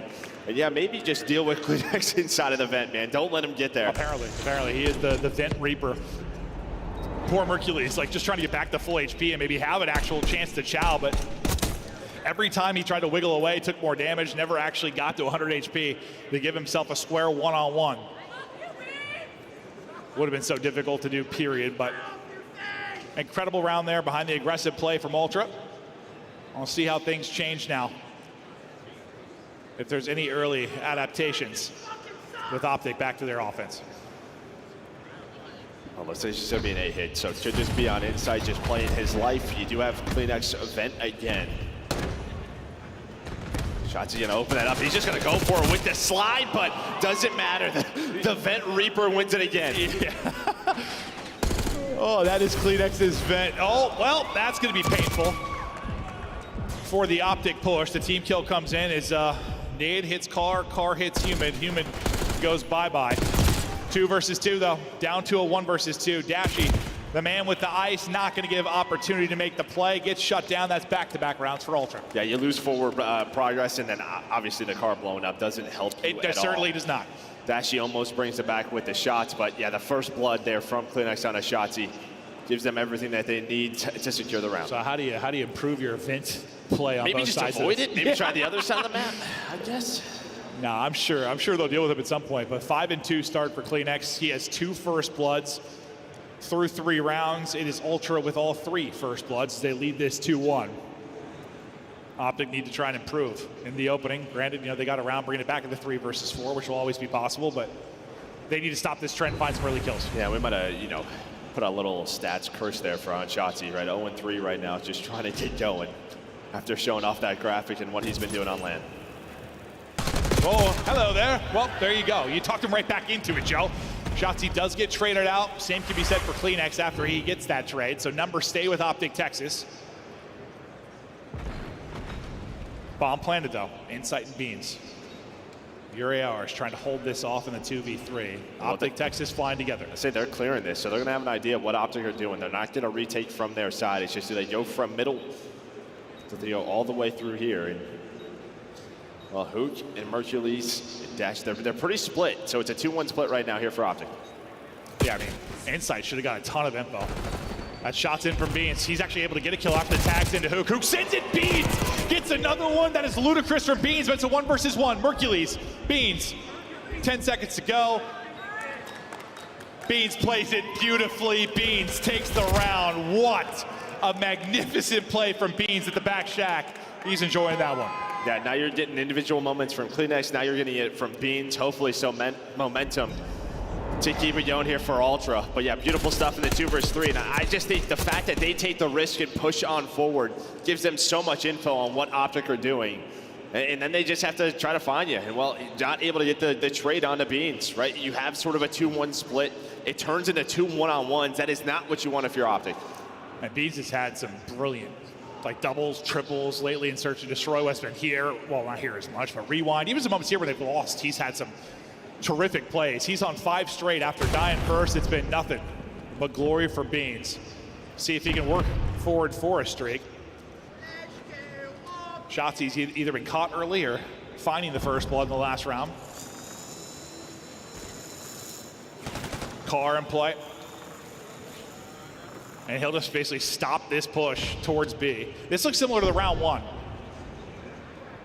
Out of Optic, Texas, where he had a bit of a 2-2 split. Well, they're just in the middle, right? They were trying to figure out where they wanted to go. Clinics is gonna spot that. I'm out of here. Yeah, gonna play his life. But that does back up Ultra. Now, do they want to take a risk up the A street?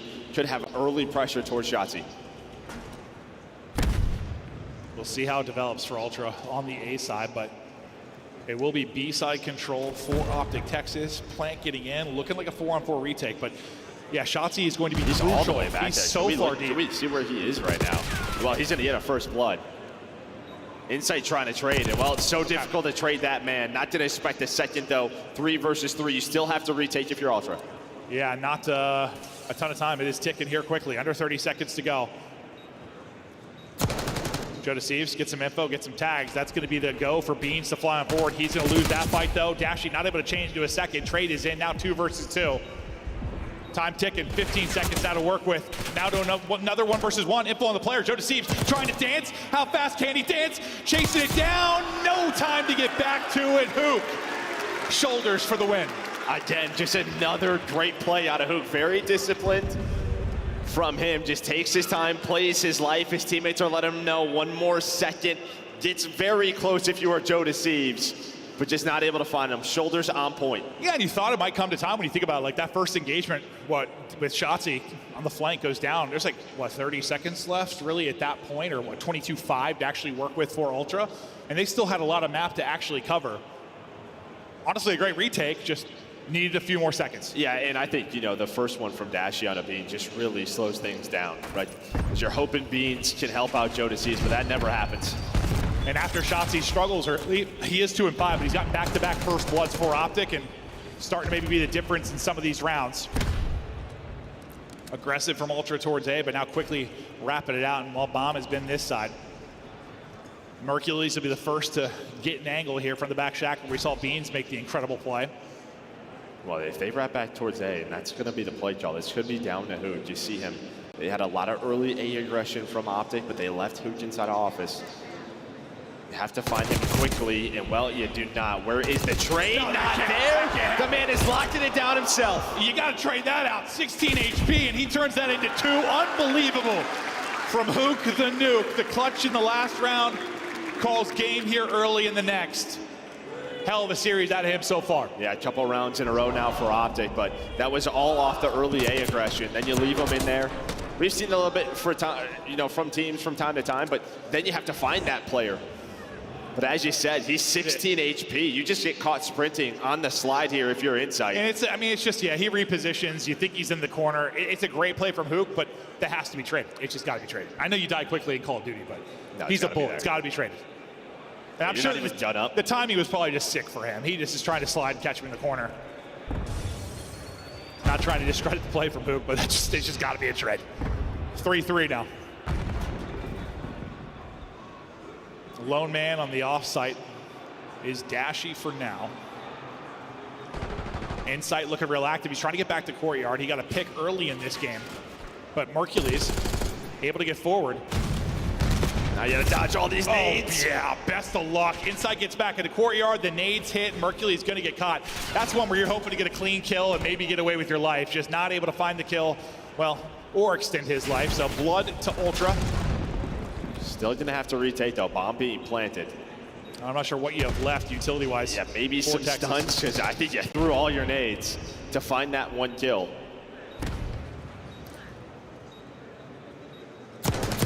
Hook finding an opening. Shotzi gets one as well. Suddenly you've got numbers. Pressure on Insight. Beans gonna try to make the play in through Vent. He's gonna get caught. It's all gonna be on Insight. And Shotzi shuts it down. They bring it back again in the 3 versus 4. That is 3 straight rounds advantage. Now to Optic. And yeah, you have the numbers, but again, you threw all your nades so early in that round to find the first blood. If you have nothing left, these are still tough gunfights on these cars. You can see that right there from Shotzi's POV, but these are kind of the rounds we're talking about with Ultra right now, man. Just some of the fundamentals. This is something they normally thrive in. They do. and definition of a team effort right now for Optic. Every single player 5-5. First blood-wise, they brought it back after going down early in that regard. 3-4 advantage still to Ultra, but round count advantage to Optic Texas. Can they extend this? Well, looking difficult now as Beans is able to get that opening pick onto Hook. And where did he get caught? Yeah, right on the B-bomb. I don't know what sort of angle Beans had. But you got the wall bang, you're able to find the kill. And yeah, now you have a minute 10 to work with man advantage. And this is one of those rounds that Ultra typically can be good at closing out, but maybe has not been the case so far in this map too. And they have so much time. I think they're just hoping to catch someone maybe overstepping on the Optic side, someone trying to flank. Not get caught. Yeah, not get caught. But the problem is, the timing is right here for Optic. They might be able to take this into a 3 versus 3. Well, there's a team kill, quick trade. You check the vent, of course he does. CleanX once again. Dashy 1 versus 3. Can he add another clutch to his name? Bomb to get planted, make this a little trickier. Trying to get the timing in through the garage. Thought he had it won, but can't quite win it. Beans and company slow down the momentum from Optic Texas. Beans now out to 9-4. Having himself a hell of a map. 1,100, nearly 1,200 damage to go with that.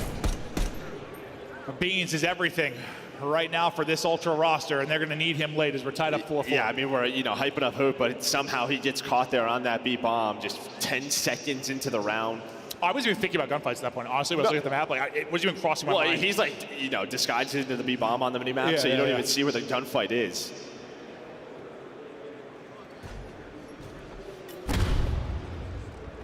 Optic.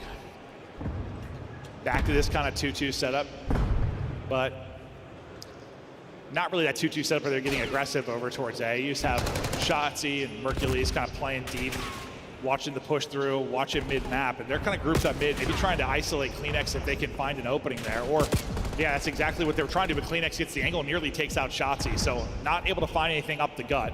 Yeah, maybe that allows, though, Bomb to cross to B, right, just to deal with that player mid-window, but they don't opt to plan it. So who's just going to watch his own cross, just continue to find this info. Then you have Shotzi lurking deep in spawn, and, well, I think the call is just to be wrapped back towards A. It'll be on inside early. If he can find that opening blood, or does he get isolated and caught?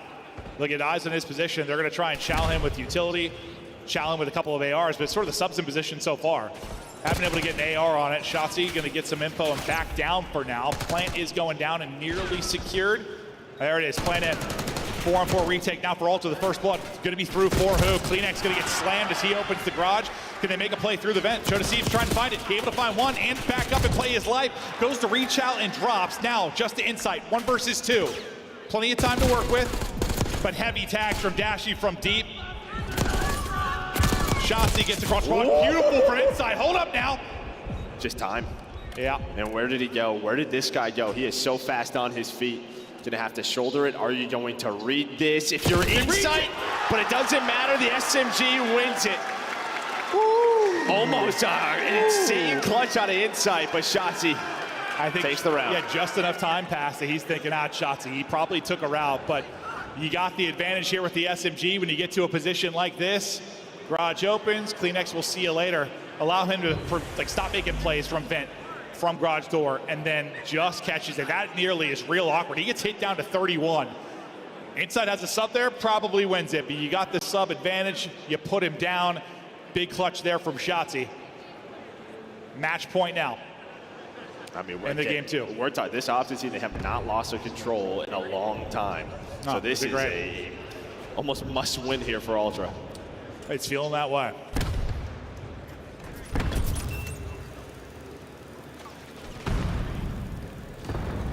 Nade to maybe back it up and work the plant.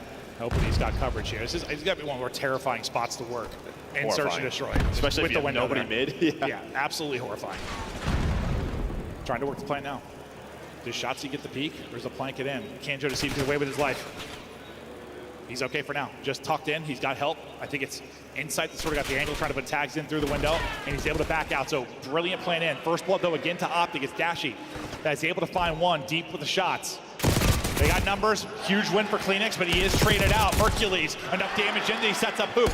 All on Joe Deceives, now to clutch up. Damage into Hook, then takes some from Dashy, trying to reposition to get back to full, but they are chasing. Optic sending it back to the head, he goes Joe Deceives and he wins it. Down to a one-on-one, Hook chows, Hook wins it. Map 2 to Optic Texas, and they're up 2-0.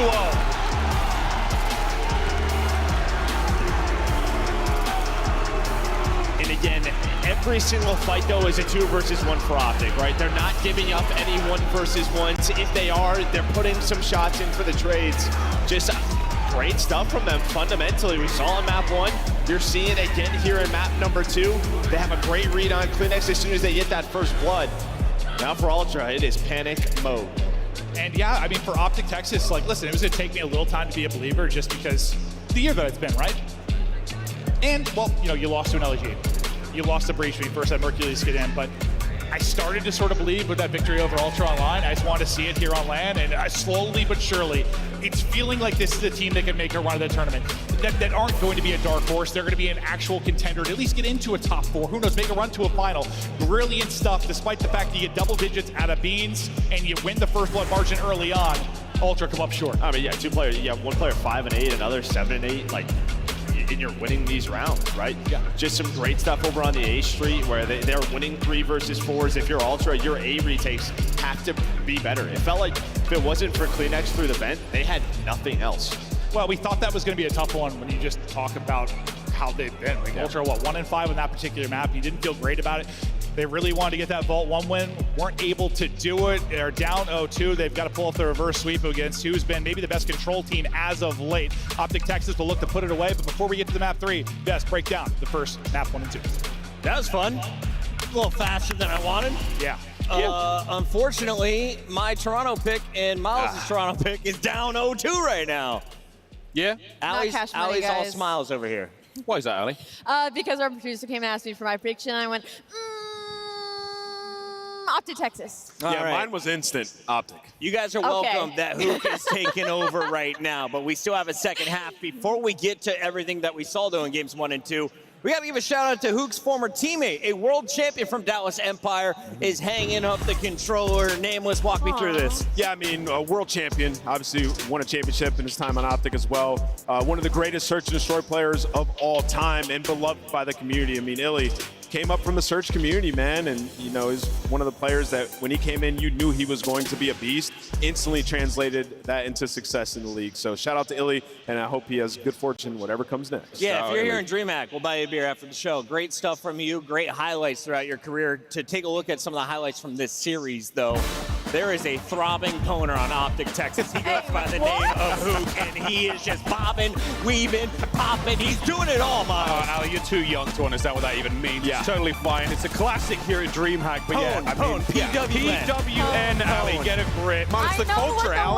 know the culture of pwn. It's like if you were doing good, you were pwning somebody. I think it's born of a typo. It's born of a typo, but no mistakes made, though, from Optic Texas. I mean, when Hook is frying, when Hook is making great plays, when the crowd goes, ooh, everything just feels right in the world. I am such a fan. He's got such an exciting POV, and when he gets it going, man, it's just such a treat. Now, who closes out this game? Beans had some good moments for Toronto. Talk to me purely about the search and destroy. What was the difference here in the final 2 rounds? Well, I mean, in the final couple of rounds, Dashy had some huge plays. I mean, in the very last round, he finds the first kill, follows that up with another one right after to give them the edge, and then it's Hook with the final strike. It's just Optic playing more as a team, right? And, you know, this is a team throughout this split. They went 3-2. You know, there's a little bit of turmoil in some of the matches with the Game 5 losses, but every series that they won map 1, they 3-0 in all 3 of their wins. Wow. So complete and utter momentum-based team, and you're seeing it once again. You win that Vault hardpoint, a map Toronto was hoping to win, and now Optic up 2-0 in a situation where they've been lights out. Speaking of that Vault on hardpoint, Ali, I know you have all of the numbers. Do you have an early MVP picked out from the first half? Ooh, from the first half, I have to say Hook, only because there was the longest time where Hook was known as like an onliner, essentially, and to see him go on main stage, put up numbers like that, like, this is the extra momentum I feel like Optic needed when it came to a day one, right? Because it's been so wishy-washy of what Optic we're going to get, what version we're going to get. If Hook's putting on performances like that, we're in for a good weekend. All right, we're going to get back to that Optic match in a bit, but remember, it is a crazy Friday. We have 2 stages, and this one is live right now. We jump into Atlanta FaZe versus Cloud9. Atlanta 25 points away from putting away game 1. Big Arthur. Yeah, rewind going their way. No huge surprises there, but Sim, 27 and 15, that's a delightful stat line to see there out of the Phelon. Yeah, the minutes and time as well. So FaZe, good looks here in map number 1. Again, C9 New York, they've had a really nice look ever since adding, of course, Spartan capsule of the roster. Over 2 minutes for Sim. He's soaking. He's pruning, baby. He's been soaking away. With the most kills, I mean, 28 to end that one. I mean, Sim's an absolute beast. And, you know, the Tiny Terrors in Hardpoint have been struggling compared to what they usually do. I mean, a couple of .9s. It's really been Celium taking over when they've won that game mode. So that's a good sign if you're an Atlanta fan. Allie, so that is 250-142. They still have plenty of games to go, but Cloud9 very behind. They lose by over 100 points. If you're an Optic fan, this is the perfect start to your weekend, right? Minnesota just got bopped, taken care of by Miami. Right. Now you have the other threat in Cloud9 getting put in their place by Atlanta FaZe, a top dog squad, and Optic is up 2-0 against a bronze team. Whoa, I don't know. I think we're ahead of ourselves. I mean, it is only map 1 when it comes to Cloud9 and Atlanta series, and Atlanta should be good at rewind. It doesn't fit Cloud9's play style, but should they get to that Hacienda control, is the only control map that they have found success in. We could look at a Game 4 series, considering. All right, hold off on popping those bottles if you're an Optic fan for now, but you can't pop the monster as we head back over with 2 of our favorites. It's Maven and Merc. Oh, hey guys, thank you. It's awesome popping around the different matches that we've got going on. Yeah, FaZe looks to be off to a good start, but let's focus back here. It is looking like Optic 3-0 timing. They just won this Proto Control. Mercules and this squad have been fantastic in control since he's joined. Can they close it out? Ultra team, you definitely don't want to give some life. No, not at all, right? But you can see here, just control stage 4. It's all 4 of them. Holy hell! Your last player is a 1.29. Mercules is leading. Wow. The league right there with a 1.73, and yeah, this is what they are 5-0 in this stage. And that's the thing that, like, I know we talk about it a lot, bro. Usually, like, top teams are good in control. Is that like one thing that just seeing them be so strong in that mode, is it too small a sample size, or is that enough where you're like, this team's a real threat? I think they're a real threat to most in the league. The big question is probably to be FaZe and LA Thieves. Yeah, sure. Right, sure. in control, those 2 just stand out so much further than the rest. But it is I think, a good sign. No, 100%. In a year where you haven't had a lot of that. Maybe peaking at the right time as we get closer and closer to champs at the end of the year. And while your big paydays with champs 8 and EWC, can they hit form late? Or can they make a run here at Major 4? I'll look at their last 5 controls, but the big thing here, last time they played it, they won it 3-1. Looking to close out Ultra right now. Can they stay hot? Terrific performances really out of everybody in that opening hardpoint, but Hook especially. 39, some icy situations in the search and destroy. He's feeling good. And he just continues to make those heads-up plays, sets his team up. Well, you're going to have some early pressure here for Optic to have one player on it in Dashy, but Beans should be able to find that kill. Yeah, he was there for that cleanup. So throughout the middle of the map, 30 seconds already off. I mean, you take this. You haven't found much here if you're Optic. Looking for those early openings. Beans does get the kill before. I thought they were going to have a nice little timing there to work it out, but then Hoop slams the second. So great stuff out of him. Maybe an opening, but Joe Deceiv's double kind of repays the double out of Hoop. But you get bodies now onto the point. Fantastic shot there out of Mercules. He wins a big one-on-one to at least get this first tick, get a trophy in for coverage, continue to do damage and try to find kills. Just repositioning towards the heady and then finding a headshot. This guy is so talented. Second tick through. Yeah, trophies now are down and protected. You pick up the flank. That was Joe Deceives. He gets taken down. So you had one really good push over towards A. And well, that is all it takes. Now you have a life advantage, almost 2 minutes. You have Ultra pretty much trapped. His Dashy's gonna find 2. And well, you can see they are going to fly. It is go time, but once again, Joe Deceives answers a double with a double, turns it into 3 actually, as he just flies on forward. A moment that maybe saves your round. Well, not maybe, that saves your round. He drops there, that's 3 dead, more than likely the end of the round 1. Mercules, though, as he's able to find 2, that's gonna be layering the map time for Optic Texas as they push forward. A big answer, though, again from Toronto Ultra. That'll be all 4 dead and back to the drawing board for Optic Texas. Yeah, and again, it's the SMGs for Ultra, just finding those multi-kills, but you really haven't had middle of the map. If you are Ultra, you've had B control, and that is about it. And then again, Thieves, he's trying to get lost in the flank, but they're able to find him. That's going to be Dashy. You see on your minimap, Shotzi's getting pushed up. I think Beans was able to spot him. Maybe Insight. He's going to get lost, and well, he's going to turn that into a clean double. 40 seconds to go. Live's interesting now. 1 life advantage for Optic Texas. Every gunfight so crucial this deep in it. CleanX gets the information. That'll be a grapple up and away for Optic. Another big one-on-one. Shotzi able to take that. Numbers to Optic, but still trying to find the opening. Thieves, multiple moments where he shuts down the push from Optic and trying to do it again. You get a body on the point to stop the clock. That body is going to get clotheslines. It's Shotzi that gets shut down. Finding position forward is CleanX. No opening for Optic Texas late in this round. You got your 3 ticks. That might be all you walk away with. It's an S&D round now, though. 4 versus 4. Body on the point. Clock stopped at 7.4. Waiting for some help is Ultra. Mercury's trying to play forward. The help comes in the way of Beans. It's traded out, though, by Dashy. Still life, 3 versus 3. I would say Beans just flies. He just goes by himself, tries to take that gunfight, able to. Now 2 versus 3. Insight's able to find 1, but you are staying alive. Now all down to Shotzi. Almost comes down to a 1 versus 1, but you stay up. If you are Toronto, it really just felt like you didn't have a ton of map control, but they didn't allow Optic to the B point. Every single time they got there, there was someone from Ultra waiting. Thieves is able to find a big double. As you said, turns it into a triple. Then it was CleanX's turn. So good stuff by Ultra to slow the map down. Yeah, I mean, a 12-7 performance there from Thieves. A terrific defensive round, but sometimes on offense, man, you're just looking for a couple of moments where you've got a chance to take it. Really, I mean, you'll take your 4 ticks. Opportunity to take that round if you're Optic. Now you just have to flip the script and get it done on defense. We'll see if they can do that. Huku's been so strong. Not the greatest of round 1, 6 and 10, but now we get to the defense where he's got a chance to maybe get forward and find more openers.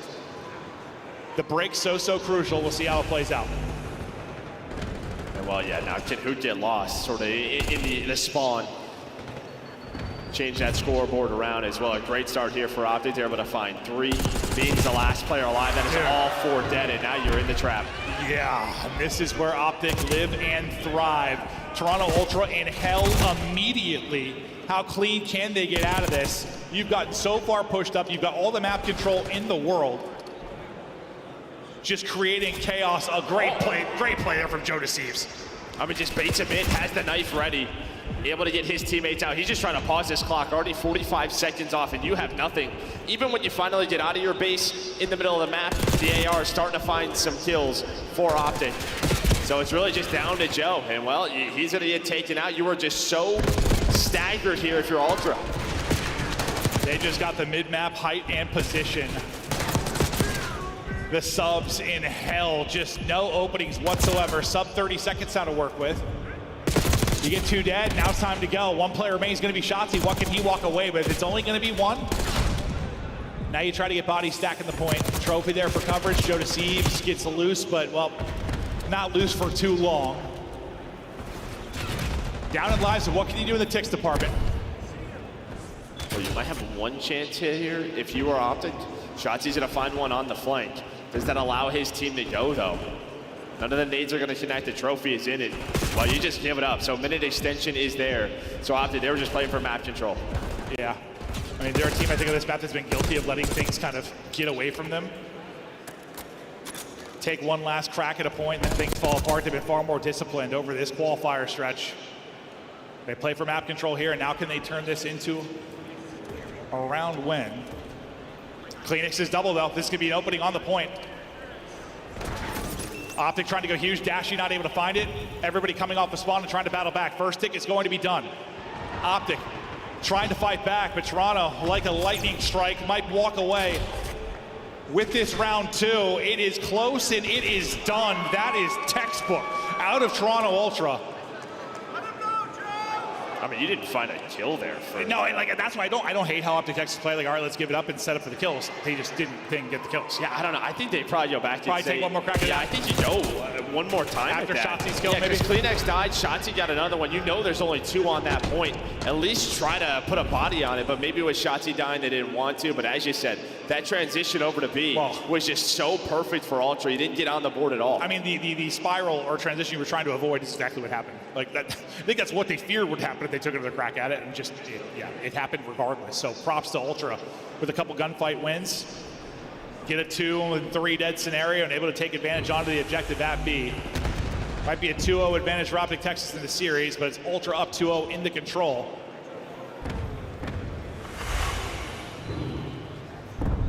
Optic gonna have to rip 3 straight. They're gonna start this with B pressure. How much are they able to turn this into? Hook in trouble. Has a little bit of help, but his help is going to drop. It's all going to be on him now to make the play. He's just trying to get away with his life, and I don't hate that. I mean, there's not much you could have done on the objective. Take your 1 tick. Play your life. Reposition. What a beautiful sequence out of Hoop. Just getting absolutely lost. Well, and this is exactly what I mean. How many times in the past would he just chow that down on Zip? And we would be like, what in the world is that? But he makes the heads-up play, repositions, then turns it into something. And, well, that is a B point done. A minute extension. Lead continues to go on up. Now up to 5 here for Optic. Yeah, they just think he goes down to bottom computer. Not going to be the case at all. Finds a beautiful timing. Some key kills from his teammates. Really put that one onto Hoop. Now the easier of the points to work, and you've still got position on the map. Forward will be Joe Deceives for Ultra. Maybe he can walk away with a couple of kills, slow this down. Only able to get 1 and then trade it out. But you've got a foothold at mid-map. If Ultra are going to bring this back, you've got the position on the map. What's your biggest fear? Like, this isn't a scenario we have all that often where it's like an early B capture. Well, they're so focused on Shotzi. This might be your biggest fear. Now you don't really have middle of the map control. He's winning gunfights. You have to worry about him flying at you. No. So there was one player trying to flame Shotzi. He gets away and out is 3 dead. This is your nightmare if you are Ultra. Well, I asked you your fear, and then we saw it instantaneously. Shotzi, Hook, finding openings, taking names, just shutting it down. He'll finish the double there, 6 straight, and that is a quick one. All Optic. As Shotzi picks them apart late. Yeah, there was one player that drops bottom middle, puts some shots in, but you have nobody in top. Grandma's there for Ultra, so they couldn't trade that kill, and he gets lost. And, well, that is just this guy on your screen. You have to figure out where he goes and deal with him quickly, or this happens. The 6th spree comes into play. The round win for Optic. They stay alive here in control. Yeah, and this is where maybe we're starting to feel a little bit of momentum for Ultra after going up 2-0, but a round like that happens, Shotzi gets going, crowd gets going, and maybe things unravel. Can they pull off a little reverse sweep here in the control and close out this series 3-0? Ultra desperately just looking for a lifeline. Because even though red card will be like the Optic pick, like it's a winnable map for Ultra. They get to a proto, which is one of their better searches. Like, this is one that feels to me like it could be a 3-0 here for Optic, or we're going the whole way to map 5. We'll see. Round by round, Optic try to bring it back. But he's still on that streak if you are Shotzi, so we'll see if he is able to find that Hellstorm with the ARs beaming. Well, already in your base was Shotzi, but trade it out. But the fact is you're taking these fights spiral on offense, not where you want to be. That's how offense started last time, though, right? That's how it started last time. And then they dealt with it. Oh, you should deal with it. Yeah, they're dealing with it beautifully, but now they want to deal with the objective. They'll get 2 bodies on it, and Kleenex is still trying to find openings. Just a beautiful timing there from him. Or Hook looking right, not checking left, and Kleenex able to make him pay. He's on 4 straight. Second bit of progress about to be done. Beans wins his one-on-one against Mercules on that outer A street. Trying to stack it here for a second. Shotzi just comes in, finds the opening, and picks this apart. They're able to shut it down late, which they weren't able to do last time on A. Yeah, he just finds the timing through spiral and then just goes front door. Doesn't worry about top windows, deals with the players on the objective, gives his team the lifeline. So yeah, you were looking at the minute extension. You still have Insight pushed on up, but 40 seconds on the clock here for Ultra. Still very doable, especially with Insight's position. He's got a sub in hand, and while trying to just keep moving, keep frying, Dashy wins his. Beans and Kleenex, the lifeline right now for Toronto Ultra onto the point. Coverage there, just holding the window. Dashy just trying to maybe stagger the reinforcements, not worry about the point, just give this up and see if he finds kills. He's actually gonna wrap it the whole way back around because they cut it outer. There's the minute extension. Live still really, really close. On one side, you have Kleenex trying to make a play. On the other, you've kind of got Dashy. Yeah, remember, this is what Optic did last time, but in the transition afterwards, they didn't find a kill. It was 10 in a row for Ultra. You found the first 2 after A is done. Hercules hits and fall, but you're gonna know where all 4 are and have mid-map control. 4 life advantage, minute to go. Hook looks like Superman, but Joe Thieves is gonna get the kill. He's a kryptonite, yeah. Gashi tagged and backed up. Trophy over the top to help Joe Thieves. Still gonna take some damage here. Kleenex though finding the timing, pushing through. Everybody down outside of Hook. That's gonna be everybody down, and that should be the map. 3 are on it. It is cruising. Players trying to fly in. Mercury is trying to win a fight, able to do it. Will he extend it? Can they go nuts? Insight's double will seal it. That's the map to Ultra, and now we've got ourselves a series. Ooh, now things look a little bit different. A little bit different after that control win. The one little group of Ultra fans trying to get hyped as the venue is silenced with a big Ultra win. Yeah, well, I was just saying, we don't have music, right? But yeah. Yeah. There's the music. I was like, where's the map music at? Series. Going a little bit deeper now. Ultra showing signs of life, trying to extend this as deep as they can, looking to get it to a red card, and now pressure to Optic. Joe Thieves, the man of the map, goes 26 and 18. So many multi-kills in crucial positions for them. This is just a different team when your sub-duo is playing at this level, right? I mean, this has been sort of their lifeline throughout the year. When Joe Thieves and Kleenex are playing like this, difficult to beat. When they have average maps like map number 1, yeah, it's what it's been. It's been average. So can now this be what they needed? I don't know what these guys are yapping about, but they're chatting through the map 3. Looking forward to the red card. We'll take a look at some highlights from this map 3. Some big plays really on both sides of it, but it's Ultra that get the last laugh. Joe Thieves just getting up close and personal with the SMG. Cheeky little play here to tuck into a corner.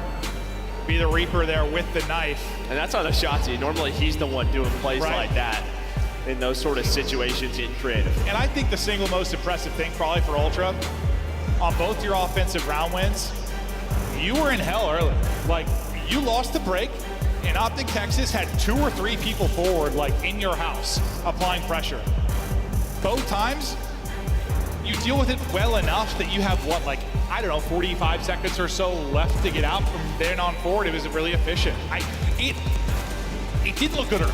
No, and then I think what's even more impressive is once they got A, like Optic were giving up that transition. Yeah. Both times, like Optic were just like, let's just play from their base, you know, play with map control, but Ultra hunted them down. Yeah, no, they really had they were finding 3 to 4 at a time, and well, that just leads to a 3-1 map win. 3-1 map win, and now we get a little bit deeper. A red card, hard point coming up. Talk to me about the red card, Joe. Well, I mean, for Ultra, this is, I mean, normally one you veto or you don't play. It's not one they play very often, only 5 times on the year, but I think they realize, like, we have to start entering this into the map pool a little bit more, so you've played it a couple of times throughout this. If you are Ultra on the other side for Optic, 1-1, but it's been pretty ugly on the year, as we know. For Optic on red card, a lot of just, I don't know, not the greatest hard point to watch. Yeah, listen, it's like when red card is ugly, it is ugly, and there have been some of those, and yeah, Optic's been involved in some of them, but this is where, yes, as much as you look at Hook and Shotzi and their brilliant map ones, maybe this is where Mercules really helps you. If you don't have some fundamental plays, if the comms aren't on point, you're in position, if you overstep and don't really hold like an anchor type position, spawns can get crazy really quickly on like every hard point, honestly. Like, you need to be structured. If you're not, I mean, you can win this not being structured. Don't get me wrong. It can be one of those messy ones that goes to time, but you can. But, like, I think it's where Mercules maybe makes it so that's not the case. Well, I think it's just sort of like if they are playing up to their talent level, then they're in trouble. But if they are and it gets messy, then they will be fine. Yeah. But I will say, from what we're seeing, especially from Hook, just how sound he is playing, might see a better right card here for Optic. Oh, just got an update that the Bravo match is now tied up 1-1. Cloud9 able to take the search and destroy against FaZe. So hopefully you got both tabs open, or if you're in venue or at home, maybe just watching the main stream. We'll try to keep you updated as much as we can. But this series, 2-1 advantage to Optic, 1-1 on Bravo with FaZe and Cloud9. There's the red card, hard point story. But not the best of maps for either side, not a ton of reps for either side. And I don't know, if you're an Optic fan, this is probably like your next biggest question, right? You've had a couple of good vault hard points online. You've had some great dealership search and destroys online. Map pool will be tested this weekend. Can they have a great red card? Tons of questions to answer, and yeah, this is certainly one of them. Shotzzy and Hoop, the heroes of the map 1, looking to take over as we get into our second hard point. Opening so far, so good for Ultra. They'll find every single kill outside of Hook and a car onto Joe Deceives. This is early time to Ultra. Whew. Nice shots there from Dashy, not the easiest win. No, I don't think for either player, but he was hit down sub 50 HP, able to reconnect, just takes his time. Meanwhile, in the middle of the map, it's Joe Deceives on the hill. P2 controlled right now here for Ultra. We gotta worry about Hoot though, and the rest of the Optic starting to work the middle of the stairs, and Joe Deceives does just that. They're working the stairs, he's working them. 4-1 start, little help from inside, a lot of help from inside. Joe Deceives POV, but it's the fire over the top from inside that's gonna set up early time. Now at this P2. Spawn's pretty close though for Optic Texas. Chance to maybe fly over the top and flood this with the inside pick mid-map. Well, Joe Deceives to deal with next. Nearly turns that into a second. I think the grenade from Beans actually finishes the weak player, so we continue to go 1-for-1. Spawn's close for both teams, and they're just trying to fight back into position inside the hard point. Texas just trying to look for some time. They've only had 2 points so far. Yeah, no, it's actually massive from Beans to get out of the hill, slide forward, and get that kill, because he influences team spawns and gives them the stage spawn that they want. Hoot is still out there hunting, trying to take a route. Are they gonna find them? 2 players spawn right up. Weak is the rest of Optic gonna find some kills. That's gonna be a 3. Dead insight, last player alive. Still spawning stage though. Is some of his teammates, they just have to hunt him down. Yeah, finally they'll deal with Hoot. Just lost in the back line for a while. This is, I mean, everything you want if you're Optic Texas in the sense of like how that point started, right? You get the final 15 or so seconds. You'll then spawn out, get it on rotation. In now with the P3 and trying to mount the comeback after going down early. Yeah, well, Shotzzy, he gets a split, so he's gonna have a freebie through the middle of the map. Now Raj spawns here for Ultra. Mercules, Hook locked in down street side alongside Dashy. But now they have to deal with this, man. Tobias just pulling out the sub, trying to get on the hill. Well, him and Beans will trade it out. Him and Beans, little 2-man game here is beautiful. Now he's just shouldering, trying to get eyes forward. Just get damage into these ARs that are trying to find an opening, not make it clean for them to get angles. Shotzi's, though, the one finding angles. It's a sub in the hand of Mercules that'll take down the 3rd and the 4th. Beautiful break there from Optic Texas. 4 down. Spot into the point, 3 straight for Hercules. And well, now you have them spawning where you want. You have stage control. See number 8 and Dashy, he's gonna back up, make sure to block that spawn alongside who Joe Deceives is trying to get out and do what he can, but it might be a little bit too late. As well, Shotzzy finds Beans are going 1-for-1, but Optic players are already set up at new. Joe Deceives, though, as he pushes through, he's going to lead to a split stun for his teammates. So a chance to collapse on this, a big pickup there by Mercules. He gets both on the other side of it, makes this way easier for his teammates. Heads up play there from Mercules. Yeah, now one player going to spawn up so they know where Ultra is coming from. And as you said, just very disciplined is this man on your screen. Now 3 in a row, leading the lobby with 13. Just playing his life, making sure he's got the crossfire, and well, crossfire on point with some great shots. Whew. Not for the railing there. Maybe he takes that one, but gets a kill, damage in, sets up his teammates to close it out. And so far, they're perfect at stage, and now in front by 20, with 20 more to earn inside of the point. But yeah, that sequence, I mean, what, Joe Deceives gets 1 mid, gets 1 pushing out steps. He has the chance to disrupt that, has a chance to break this early, but it is all Mercules early in the point. He's leading the lobby at 14-9. And they'll win that first rotation, up 30. And well, Dashy, I mean, he earned so much time on that. He actually has a Hellstorm behind 3 kills. So Hellstorm to use for Optic.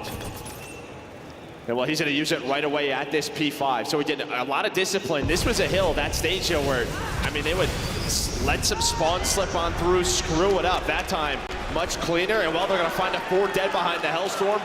Now Mercules on the point. The best we have seen this Optic team playing all year. This hardpoint looking so good. We still got a lot of time to go, but they're ripping and roaring here at camera, and Dashy is piecing. The streak will hit for the break, and he's locking down Ticket until he's not. Finally will drop, busting back in. And his Ultra now for some late time. Well, who was it? It was Joe Deceives' multi.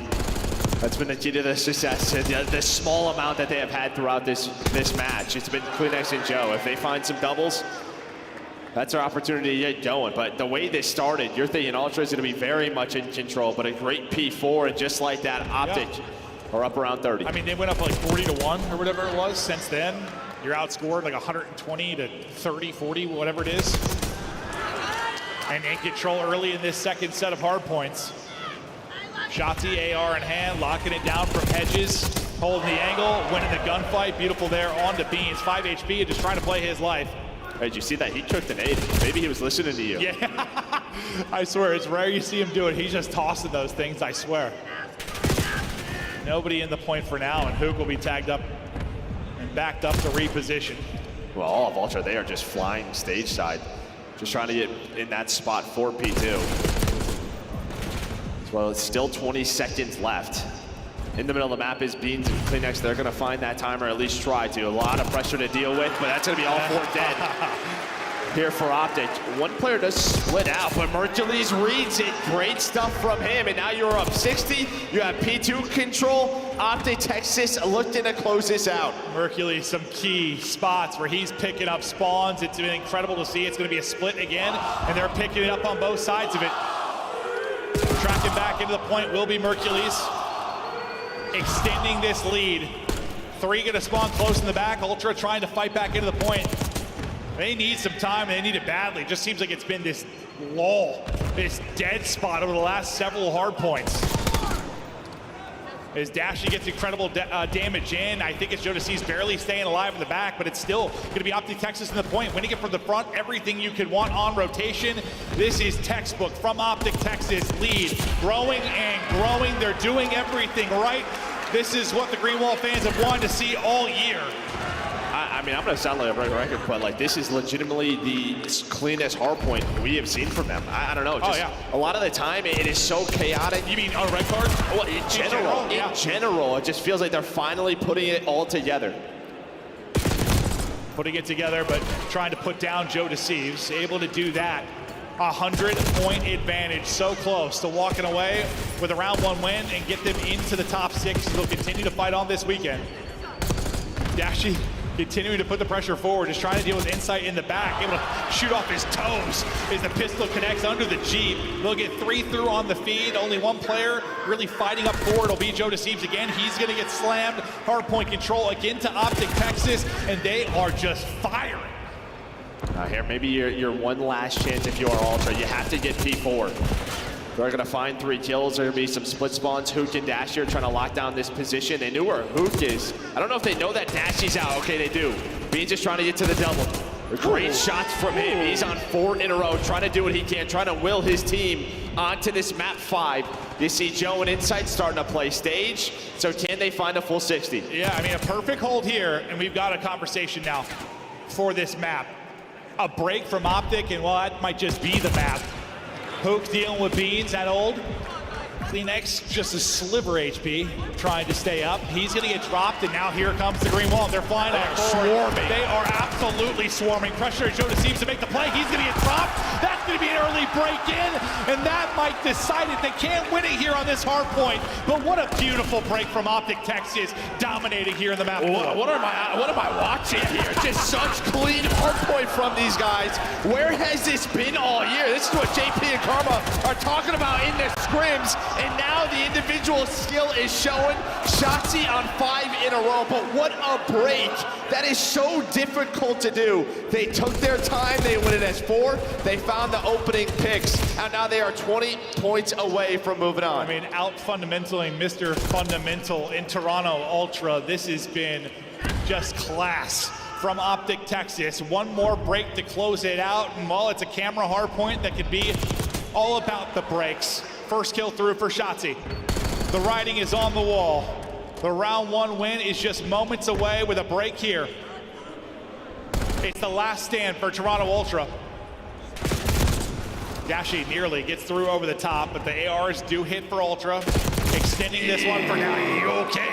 It's Gus Britton. I think he just wants to work on up, maybe find 2. Tries to get greedy, and Kleenex slams the door. Yeah, but it's Optic Texas that can slam the door on this series. This is a hell of a fight, a hell of a hold here at camera for this Toronto Ultra team. Still enough time on this for Optic Texas to win until there's not. Now no longer can get it done here. An excellent hard point from Ultra, but they've got to be perfect now. 6 straight for CleanX. Maybe he can tack on a streak to give them a little added firepower as we get back now to the P1. Just is it too late? Is it too late? You would love a Hellstorm, something extra to work with. Well, his AR is hit. Great gunfight win there. Just trying to slow the game down, and well, Optic just trying to find an opening. Who could have pulled out the sub? Ashy, Mercules follow it up. Starting to lead towards a time for the victory. Inside hopes to find a timing, doesn't find anything. Up over the 240 mark now is Optic, 10 for the win. Still got a body inside of the hard point until you don't. Mercules trying to reposition, he's gonna get caught. You break back about as well as you can if you're Ultra. You just give up 4 seconds there. Still fighting, still holding. Maybe the most insane comeback we'll see on the year if they somehow do this. Just such a scrappy map, right? Like, it's so hard to do on a red card. That's why we haven't really seen it. But well, I don't think that is gonna happen. Optic take map 4, they take the series. The best they have looked all year, making a wild red card look clean. Fantastic hard point and gameplay out of Optic Texas. It's what we've been begging for all year. And as you said, JP and Karma talking about the scrims, how much better it is. Look, maybe this is what we are finally seeing.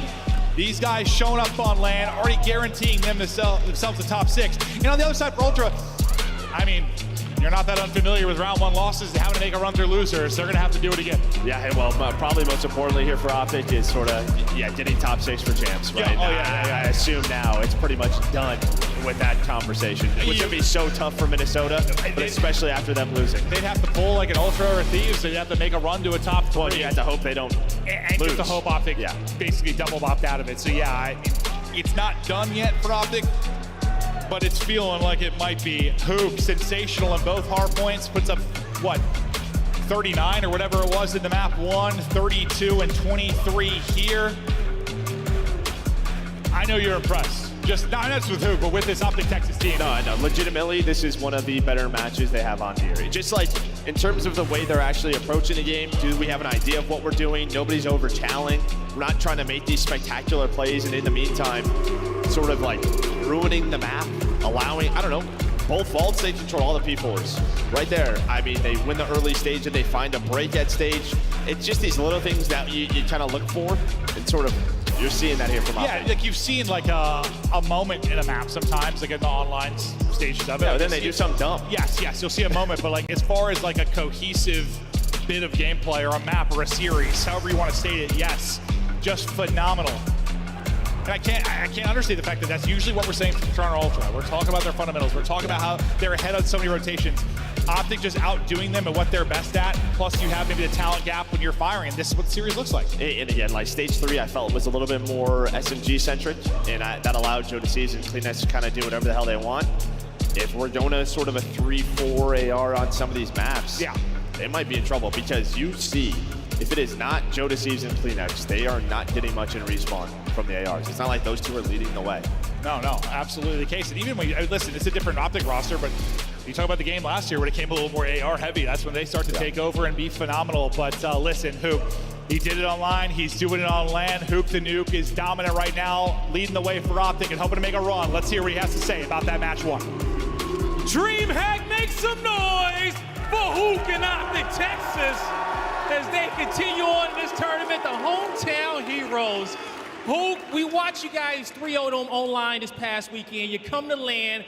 They was trying to have y'all number, but y'all do it again in a 3-1 fashion. How does that feel to be able to get this win right now? We stuck to our game plan, and yeah, it feels great. Definitely does feel great, okay? Green Wall, you guys feeling great out there? They feeling good, looking good out there. Now, we know about the newest teammates you guys got, Mercules. The last event, he was over there playing on an Ultra. Now, having him on your team, did he bring over some secrets? Did he bring over those fundamentals we heard so much about with the Ultra that they have seemed to lost playing up against you guys now without him? Yeah, he had some cheese. info for us. So okay. The info definitely does work out in these big matches. And now, when it comes down to big matches, you know, we heard you talking to the desk saying that you guys need to have resiliency to make it on far in a tournament, but also you guys needed a leader, more leadership and a leader to emerge. You know, do you feel like here in this first match coming to this weekend, you know, has a leader emerged here on this roster, making some more big calls?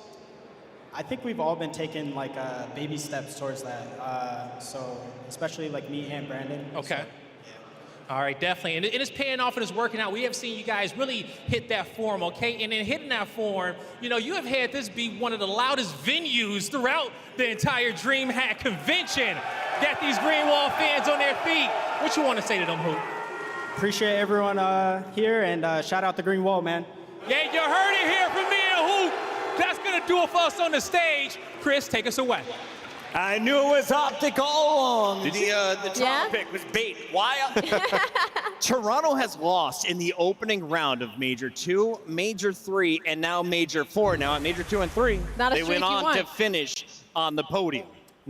But this is a weird run. On the other side, Optic took their time to figure out how to play as well as they just did. Can we break down what happened in that hard point? Nameless, you were quite impressed with the teamwork that was being shown. Yeah, I mean, just clean on the side of Optic Texas. I mean, even the map one, right? Like, when you talk about the money hills, like good prioritization on those. We saw it back to back, and then amazing breaks as well. You're getting the individual performances, obviously, from Hoop. Mercury starts to shine in this game 4, but everything that you have wanted to see from Optic all year long, you just saw in this series. Just clean from top to bottom. This team looks like a force. I completely agree with you. I mean, you talk about red card hardpoint specifically, like that's not really in their wheelhouse. Not it's at one all. of the maps that they prefer to get rid of in a series. So the way that they won this as well is red card's a very teamwork heavy team. You have to be on the same page at all times, and that's something we're not used to seeing from the side of Optic Texas. And a big shout from the side of Mercury. Not that slaying has ever been an issue for Optic Texas, but the damage he was laying down consistently through the entirety of this map allows Hoop to put up numbers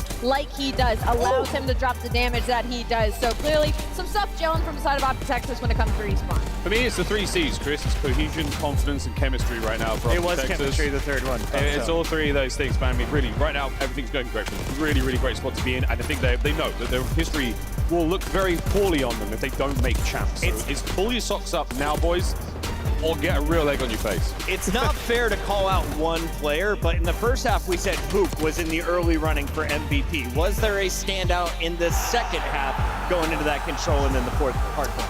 I mean, Hoop played well the entire series, even to close it out in that hard point. Obviously, Mercury's had an amazing start to the game 4, but I mean, everybody was performing. And, you know, you saw Optic, even when Toronto found 2-3 kills or multi-kill or setup, Optic was just confident and calm and just regain control. Like, that's what the world-class teams do. We haven't seen that from Optic since last year. Yeah. And the other C word there. Calm. Yeah, I mean, we've also go with camaraderie because they're all bros. Honestly, Chill? really impressive. What about chill? Chill's a nice Chill's one. nice. It wasn't very chill. It was negative chill up there. That Miles, was really great. who earned the scuff play of the game? There's 4 players on Optic. One of them got it. Who was it? I could have given it to any of them at that moment. It's Shotzi! Let's jump in. Please stop shaking the stage, Joe Brady. I'm just kidding. That's a photographer. He's the best in the business. Let's take a look at the scuff play of the game. It was never Joe, but Shotzi causing problems. He's tickling the belly button, opening doors and shooting you in yours. Yeah. I don't think those are comparable at all. Bars, Chris Bucket. I mean, how many dealerships have you seen now where shots are just making huge plays? Whether it's shooting people through walls, whether it's finding kills, looping the map right here. This is actually Insight almost clutching a 1v2, by the way. But Shotzi with the SMG knows, I just need to close the distance, and I'll be able to win this gunfight regardless if he gets first shot. Shotzi's an absolute beast. What is happening? my God. We got a very special guest. I said bring him in right now. It's the one and only Coach Karma. The legend is joining us. Ali is going to let JP jump in here because we got the Optic Coaches crew joining us live. It's all about watch parties, and we're creating our own. Karma, congratulations. You can have a little sigh of relief now after that win. Yeah, you could say that. Not your first matchup against Toronto. What was the game plan coming in this time? I mean, the game plan was, well, one, get a win. I don't think we've been in this position since last year. I think the biggest thing going into it was, I emphasized in our scrim before, treat the match like a scrim. This scrim is our match. You need to call out. You need to play how we're going to play in 30 minutes. I think this is the first time all year we've really like translated that. It wasn't frantic. I'm not sure if there was listen-ins, but they knew everything that was going on. They knew where people were. Everything was just, I bet, as good as it could have been. I could see the passion coming off you guys. Like, that's a huge win for you. No, it really is. Right? It probably secures champs. But I want to ask you guys, you know, it's a balance. I don't think a lot of the fans realize how hard it is to balance, like, individually talented players like you have on your roster and also, like, playing the right way, right? Yeah. So how has that been kind of balancing that over the last couple of weeks since you've brought in Mercules? Yeah, I mean, it's really big with a rookie coming into like that, but you know, we had a lot of good VOD to watch. You know, the LAG match was something that obviously we didn't want to happen, but it was a big learning experience, you know, for Mason and for the whole team in general, because that was the first time we were in a situation where like we were actually, you know, dominating in some of these maps, like the Skyline and the Rewind. And it was big VOD for us to watch because we needed to keep those situations as controlled as possible. We can't let those, you know, mistakes happen in these matches when it's, you know, crunch time. So it was making sure that we literally translated what we were going to do in scrims to the matches, like Damon said, and you know, it paid off in this first match. JP, I've known you for over a decade now. I can normally get a read on you. Are you happy?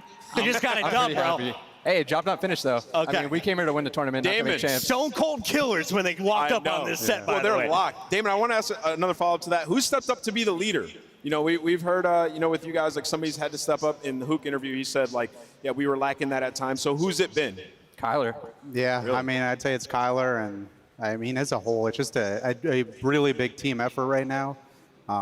It's a work in progress. I mean, everyone knows the goal. You saw us a few months ago. I think Kyler's speaking up a little bit more, A couple weeks ago was not good. It looks a whole hell of a lot better now. We're working on it, but you know, it was a good first step, and I'm as happy as you could be so Comp far. Ops is telling me that your players are waiting on you, so I'm going to let you get back to them. But first, can you walk me through this bracket? What does the crystal ball tell us for the Optic fans at home? How is this weekend going to play out? Do we have an expectation of who we're playing in the next round? Because Cloud9 has taken the search and destroy going into that game 3. Well, I mean, that's not great for FaZe. That's pretty good for Cloud9, because, you know, FaZe have had struggles in the respawns, and search and control has been their bread and butter. So. Bro, put us up against anyone, man. Yeah. Yo, our map pool right now, I think we can play any map. Like, we're looking really confident. As long as we can actually, you know, translate into these matches like we just did right there, we'll play anyone. Every team's going to be tough, though. You know, it's just one by one. We'll see where we go. Optic fans are already smiling here in Texas. We get you guys around for the next 3 days. Real quick, though, Karma, you have been around since the beginning of competitive Call of Duty, going all the way back to that Black Ops 2 championship. You were there in the AW days. Last time we were at a DreamHack was in AW. Oh, wow. What has happened since then in the last decade? What have you seen here on the floor? Because Call of Duty is just one of 100 events. A lot, man.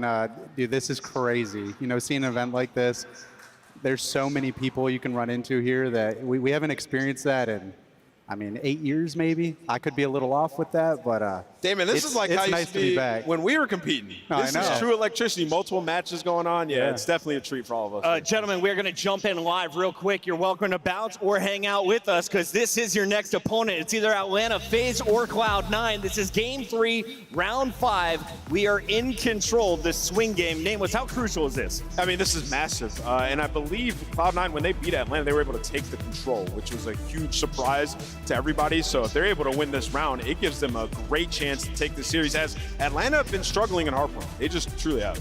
JP, for Cloud9, who is dangerous from that squad? Because they've had their ups, but a whole lot more downs this season. I think Krem. I think you know old Bolins is an S&D guy, but he stepped up in respawns for them a lot. Honestly, this is a really good match. I didn't realize it was 1-1. So this is a this is going to be a burner. Kremp and Dante have been doing really well this year, and I mean, obviously they haven't had a lot of time with 2 new guys, but they're making it work so far. Well, you guys are making it work so far as well. Congratulations to Optic. Best of luck to your opponents in the competition. We're going to break. When we come back, we keep it rolling, starting with the elimination round. Boston, are you sending Minnesota package, or is it the Rocker fighting for their lives? Stay tuned.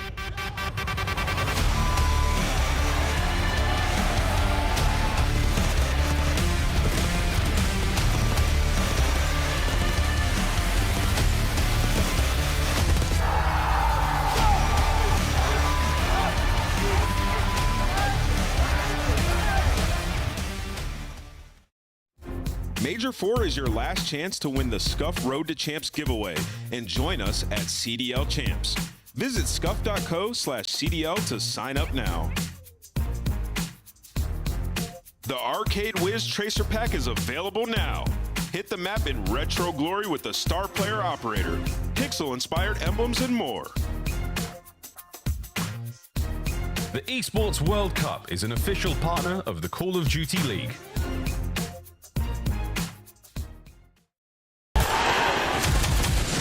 It's more than a game. It's for all who dare to compete. It's more than a team. It's our team. It's more than a feeling. It's unwavering passion. It's more than just talent. It's the grind that got me here. It's more than a moment. It's our legacy. One city, one stage, one champion. The battle starts now.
Can you even believe this place?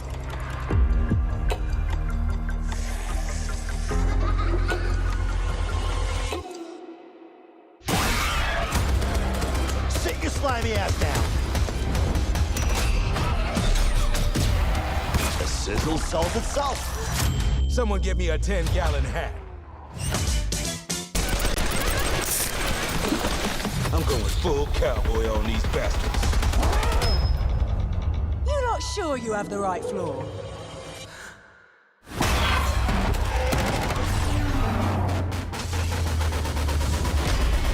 It is so nice to meet you face to face, Plate.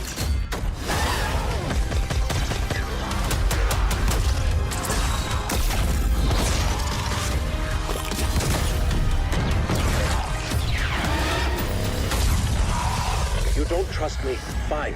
But you cannot trust her. On match day, everything matters. What you focused on the night before, how you slept, what you ate.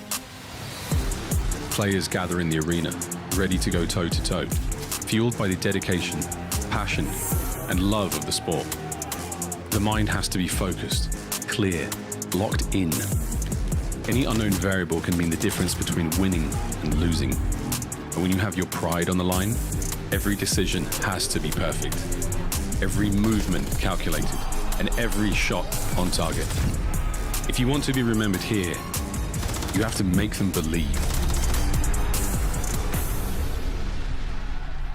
Scuff has been a proud and passionate supporter of Call of Duty esports for 14 years, and enables you to play like a pro.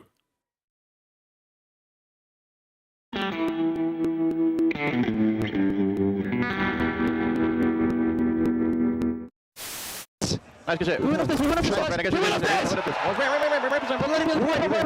have it. Dead. Nice! Dead. Let's go, guys! Let's go! Let's go, Bruce! Nice, 2 Nice. 2 1. I'm backing up. Here, 1v1 is Dashy. He's slow as fuck. Yep, bomb down on East Coast for sure. He's slow. Yep, that's shit. He's laying down behind the booze. Laying down behind the boo right here. Nice, baby, go! Let's go, boys. Go, bro. Go. Come on, Eric. Go. Come on, Eric. I kör en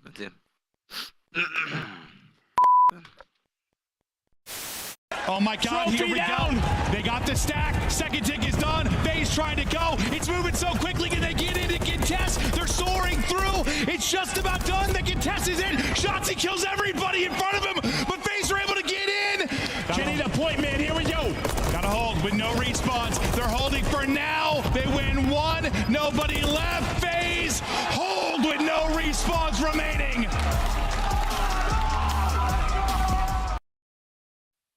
The 2025 Boston Breach Team Pack is available right now. Each pack includes home and away operators, as well as this spray to help you blend the competition. Next time you boot up, suit up at the in-game shop. It's Maven Friday, ladies and gentlemen. Welcome back to Major 4. We are live at DreamHack Dallas. We just got done talking with Karma and JP, coaches of Optic Texas. They're wondering who are they going to play in the next round. Will it either be FaZe or Cloud9? Word is FaZe did take that game 3. They're on match point to go into round 2. Sheesh, close one. Yeah, I mean, I feel like Optic FaZe, the storyline many years. It hasn't really been one this year, but why not in the final major? Just got done casting that Optic series. That was awesome. The best they've looked. I saw Shotzi, I saw Karma, I saw all those guys. I'm like, oh, finally, thank you. It makes the weekend so much more interesting if they're lit. Well, with this just being a 3-day event, we are crunching the games in, and we are already into the elimination bracket. So Minnesota, you want to go to champs, you got to play perfect from here on out because you're going up against the Breach, the perennial 6th place team in the league. They're good for an opening round in the losers bracket every single major. Yeah, the thing is, they've started in winners, right? The last couple of majors, right? So this is a different situation, and this is the worst Boston have looked. You can see Breach, they've knocked Rocker out of champ. They knocked them out of champs with the win here. Obviously, Rocker backs against the wall. A lot of pressure for them, but it's also a lot of pressure on Boston. Like, what is this team going to be come the final 2 big events? Can the AR duo step it up? Because this split so far, Wake and Cammy have not been performing. They've been 0.8s in respawn, not putting up the numbers. And, it's sad because you look at Snoopy, he's starting to hit his stride again, looking like stage 1 Snoop. Unfortunately for you, Nameless, the day you are out on Sunday, the final Maven Sunday, Gigawake took over. He did. Awakening pops off when you're not in the venue. Are you the Giga Curse? Listen, I've been waiting for you to bring this up. I might be the Giga Curse, so I got many in this series. That's crazy. We're doing pickups right now. On the other side, Maven, are you the Kenny Curse? Let's take a look at the Minnesota Rocker. We have been hyping the squad up. Their potential, but the ice, well, everyone's fallen through it so far. Yeah, God, it feels like the ceiling is incredible for this team, but they fall apart in so many moments over maps, so many winnable situations. Brains turn off. Sometimes you can't fix stupid. Let me sell the story, though, okay? Minnesota Rockers had no ice, but they have matched up against Boston twice this year. What happened in those series? Game 5, Minnesota Rocker 2-0 in this series. So this is their best pick as a round number 1 if they're going to make the run towards champs. They have dominated when it comes to those hard points. Search and destroy controls where it gets a little wonky, but if there's any clutch, it's been versus Boston Breach for some reason. They won by over 100 in the Major 3 qualifier when they played each other. Minnesota beat them by over 100 in both the hard points, which is a massive edge because that's typically where Boston win their series. I'm all giggly, having great vibes today. This is your season on the line, Minnesota Rocker. Let's take a look at what could be your final best of 5. Do they have the numbers on their side through hardpoint, search and destroy, and control? We have your best of 5 brought to you by Scuff Gaming. I look at this rewind. This is Boston's best breaking map. Their top 2 hold in rotation, so this is going to be their comfort at the start of this series on side Minnesota Rocker. No major standout when it comes to these search and destroys. I think that vault control is going to be everything. It's Boston's best control historically, but since stage 4, their control has dropped off terribly, and Rocker's a top 3 defense team when it comes to vault. So looking like another long one with the Minnesota Rocker team. It feels like Rocker is still in a form they have to win hardpoints. Like that's the one thing they can rely on. They have to win hardpoints. They have to. Ali, would you like me to go first or second in our Scuff Pick'ems? Tonight, I am still in the lead, but you just narrowed the gap with the correct pick of Optic Texas. I evened it out because I got wrong the first one of the day, 1 for 1. I'm going to go with Boston Breach. I think they do better on land here, and I think they close out. I, too, was going to go with Purge and Giga Wake after their most recent performance on Sunday. I just scream Purge, but I'm going to go Rocker, just for storylines. They literally have to make a a like a top 3, maybe a top 2. Bro. Yeah, they have to win the event soon. So the storyline's dead, but I'm going to, is my last time to believe. CPR it. Thank you, Maven. Yeah, exactly. You know my pick. I got Minnesota Rocker. They got to win this, bro. Kenny's got to go crazy. Nero drops 40 in game 1, 3, or 4. No, Geo goes crazy this series. It's Really? a Geo series. I think it's Snoopy's turn. DreamHack, we're done yet, but it's time to get to the stage with Kai Blaze. Thank you so much, Chris. And you guys got some spicy analysis there on the desk, but here in this elimination matchup, it's time to get the stage set. We're flying through these matchups here on day number 1, and it's time to send a team home. So without further ado, coming to the stage first, into the breach we go.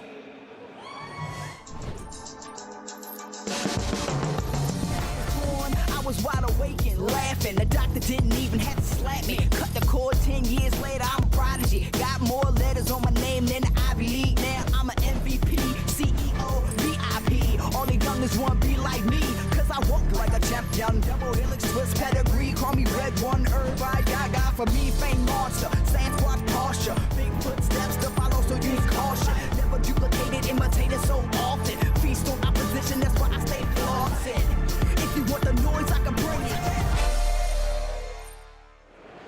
Ladies and gentlemen, I give to you the Boston Breach. Purge, Candy, Awakening, and Snoop. The Boston Breach ready to hit full form and send their opponents home.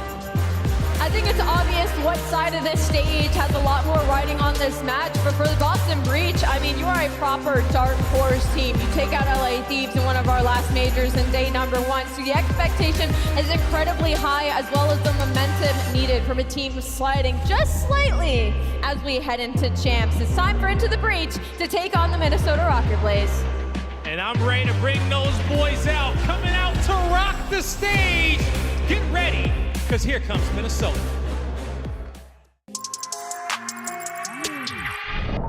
Stack it up. Oh, this could be huge. Kenny on the flank. Kenny gets the pass. Keep a back roll with me. Stack it up. Big bang. That trio is still not missing. He's looking real solid at the moment. Stack it up. Big bang. Break it up. Not enough to win the gunfight. Copy on Geo. The reads on to the next one, able to win the 1v2. Break it up. Big bang. Only hunters know 50. Two. Can do it. 1v1. 1v1. The Emperor. Nothing changed but the change. DreamHack, give a warm welcome to the Minnesota Rocker! Kenny, Astro, Nero, and Geo. Ready to leave it all out on the stage. It's the Minnesota Rocker. Man, this team is just so talented. I feel like everybody can see their ceiling, but can they reach it? This is their last opportunity. They have to have a historic run to make it into champs. But can they just make a run in a tournament? They got to go through Boston. Guy, let's get it going. They're going to have to jump. They're going to have to fly, do whatever they can to break through that ceiling on this stage. And it's do or die for them. And it's time to get this series started. So, Miles, Chance, let's go. Oh, once more we go. And for one of these teams, potentially the last time this CDL season chance. Minnesota Rocker, what a mountain you've got to climb here, fellas. You've got to win this and win the next 2, probably get top 2, and Optic have to also get knocked out. What a day it's going to be. And maybe more than 2, might have to win like the next 4. It is going to be a very difficult run, of course. Maybe EWC in the back pocket. Like, there is still a lot to play for the team, including just pride at this point. So this is where we find out who the real competitors are, who can come to play. And as Nameless is touching on for Boston, they've had a decent year, but a string of top 6s. They're looking to eclipse this, and of course from the stage, they haven't shown off the goods just yet. Maybe a fear of a slight decline, or maybe the rest of the league catching up and surpassing them, but you prove yourself at the major, and obviously this is a team with a ton of potential. Potential, and that's the tough thing this season. We've been looking at their highs and lows and how wonderfully exciting it's been to watch them. Arguably both of these squads, highest of highs, lowest of lows. Last chance, here we go, folks. Oh, we have just received an update from Bravo. For the folks who cannot see what's going on, Atlanta FaZe have taken care of business. They have taken down C9 in New York. More on that later. back over to Alpha, and it's going to be, again, Minnesota Rocker, Boston Breach in a rewind. And obviously that means the Bravo station is active. That's where Rocker have already taken a loss to Miami. That is where that Skyline loss was rolling through earlier. So at least Minnesota Rocker sort of, you know, you get the land jitters out of the way. You got a series under your belt. Obviously, though, you are on the bounce back in Boston, a ferocious opponent. This is a map, though, for Rewind. This is where the ARs can absolutely thrive. The P2s, the P4s, you can lock you down. I know Nameless was talking about how Gio's going to be his guy. Well, shooters in the lobby, Awakening, the hot hand at the end of the last series. And, well, it's Minnesota. Let's start the map off right. Gio did have a fantastic time against the Miami Heretics. Getting finally a little bit of success here against the Boston Boys on board with Awakening. Roaming and finding what you can of it was P1 is such a mixy hard point. So many ways in, and Cammy already on the snap. Snoopy finds 2 in the back end, and trades on trades on trades. Rocker on top. Yeah, and Rocker have the spawn, so as far as the opening break goes, they're going to be incredibly happy for the situation they have. Purge, though, hyper-intelligent player, already taking long routes to break it down. So you're exchanging a lot of P1 time to take the route, but if you get the kills, you already see guys like Kenny spawning out. And this is a hot attack. Purge finding 3 in this life. The wallbang is going to be there, not a cover or even concealment on the inside there of the Rewind video store, and already Kenny and Nero bounding the way forwards to P2. Boston Breach will have spawns. Boston will be in control. Yeah, shout out to Purge for getting them these spawns. We'll see what the team can do with it. 20-point deficit they are making up from. And Purge right now, Mr. Doodle, he's hanging out in time. You got Snoopy in the back line and Cammy, each of them winning a single gunfight on the flank, but Minnesota Rockers send 3 players to attempt to block these spawns. Everyone's turtled up in square. But they do block them. Snoopy might be bringing names to this fight. He's got a long line of sight to work with. Cammy on the contest. Nice work there, the in and out. Be getting Gio as well. No, Nero, he finds his kills also. So the numbers are starting to work out, but there we go. Boston Breach still close on the spawns, still on time. Yeah, very nice hold as well. Minnesota Rocker making some good plays, but Boston able to sort of stave off that pressure. And now there's no time to take the long routes. You're going to have to force yourself through the front, and that means easy cleanup kills from Cammy, already taking routes over to New. And the question is, does he want to try to blow his way past? He's sliding, he's trying to find the route, and the concussion's landing on top of him. Not enough to take him down. Yeah, he might know where he is. He's still got to kill him. There we go. Finally, Gio gets into it. Or Kenny rather in the feed. So now, hard point over we go. Through the middle of the map. A couple of members here of Minnesota Rockers should have control, but Snoopy's on this wide route. He's the player on your screen to watch. And he just needs to live. You're waiting for your teammate to get the kills, and well, Purge is already doing so. Nero's gonna spawn out. Kenny is gonna join him. Minnesota Rocker, all that work to take care of Cammy. Well, they let a hole open on the map. Boston capitalized, and again, Boston just making the smarter plays right now. Yeah, that's a gap in the armor of Minnesota Rocker here. That's gonna be a solid lead developing now from Boston Breach. Perfect position to be in. We're gonna see a counter flank here from Nero. He's on the right-hand side of the minimap. He's gone all the way around, and what do you know? The same hole in the armor for Boston Breach right now. Nero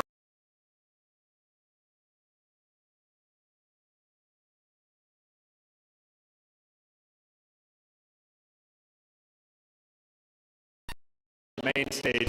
They'd rather be back on rewinds. And we're alive and kicking. We might have had a bit of a power outage there. We can hear the game taking place in the background, folks, so we can assure you it's still going on, even if we're not getting coverage here in-house. I mean, hey, we snap out of the hiccup, and all of a sudden Boston, yeah, they capitalize on the lead. They don't actually have the rotation over towards P4, and once again, Boston are just overwhelming in these moments. Kenny right now, the last man standing for his team, and it lasts but a half of a second. Seemingly every single important sequence we have had on this map, Boston have just had the extra edge. And they've still got the edge, they've still got the lead now. So back over to Beepers, and it is a real good hold here for Boston. Purge goes down. Gio and Nero now on the attack. You've got 2 players through the back door, but Cammy lines them up, can't get the kills. On board with Snoopy, brought down through the window, and that is going to be that. Solid break. Rocker are in with 20 to go. Yeah, and Rocker are going to have to continue playing bully ball if they're being out-rotated like this, so their slaying is going to have to kick up. It's Gio that does so in this sequence going on the 4 spree, but I feel like the Boston game is just much more consistent. Purge taking the long route, Snoopy there to join them. They're just making the more heads-up plays. An opportunity, though, for Rocker to stabilize on new time, and look at the long routes again being taken. Boston happy to play the heads-up game, and well, they're going to have a pinch on the new time. Oh, it pays dividends, but you still have to win the fights. Trades are there still. And this battle, Oh, 3 in a row now for Snoop. And this battle for gens is about to burst wide open. Snoopy on the dance, managing to get at least one. Now eyes towards the dumpster. Here comes the next wave of Rocker players. Kenny now through side door. Nero puts Snoopy on his back. Yeah, but he's just going to get traded out instantly. That's Awakening able to pick up the big two-piece. And once again, Boston just staying ahead of the game. Another long route. Snoopy doing a fantastic job of playing his life. And Estriel hops straight over top of the player, and Awakening just guns him down. So even when the smart routes are being taken by Rocker, well, in that moment, they just get outskilled. Everything right. Cammy finds the corner. The last man to be traded there for Boston. Still on time. The trophy's not working out. It's not going to be a stick. It's a little bit of damage. Cam brought down. Trades. Oh, friendly fire. Absolute pandemonium. Still on Awakening. Boston still win the trades and hold time. Yeah, and that is just a P1 where Minnesota Rocker off the opening break gets 26 seconds, and they get 40 on the next 4 hills. So they have been getting tucked to bed for the moment, but it's only the first set. They're back to their home inside of P1 and maybe happy to collect. Snoopy behind enemy lines. You trade him out, you're a bit more comfortable. And by God, does he make you work for it. It's such a gunfight. Gio, he might have waved the white flag at that point in time, like, I'm empty, man. Let me just die here. And it does. One Rocker, though, didn't get 3 dead. Now 4 dead. A single man there for Boston Breach on the attack, going to be Purge. He might catch that nade, catch a couple of proms now as Kenny looking at reinforcement. Kenny gets eaten alive. Wow. Rocker still with time, and Gio down, so now both flanks wide open. That time is gonna fall. Yeah, and Kenny couldn't even get a bullet off in that engagement, and now he's spawning out across the map. Number 2, Estriel, he needs to live. He has to be here to block these spawns, and he is getting overwhelmed. The teamwork on point, and Purge just toying with his food. Let Snoopy get the kill in another perfect rotation for Boston Breach. Boston Breach, whether it's the rotations, whether it's the breaks, man, they're doing it all right here in our hardpoint. 14 and 17 for Purge. I mean, it'll be that special, but these kills are fantastic. This P2 has been theirs since the Rift. Solid effort here on the counter-attack. Kenny and the boys now making their way through. Snoopy's gonna man in there on time. The next one to fall, and this is it.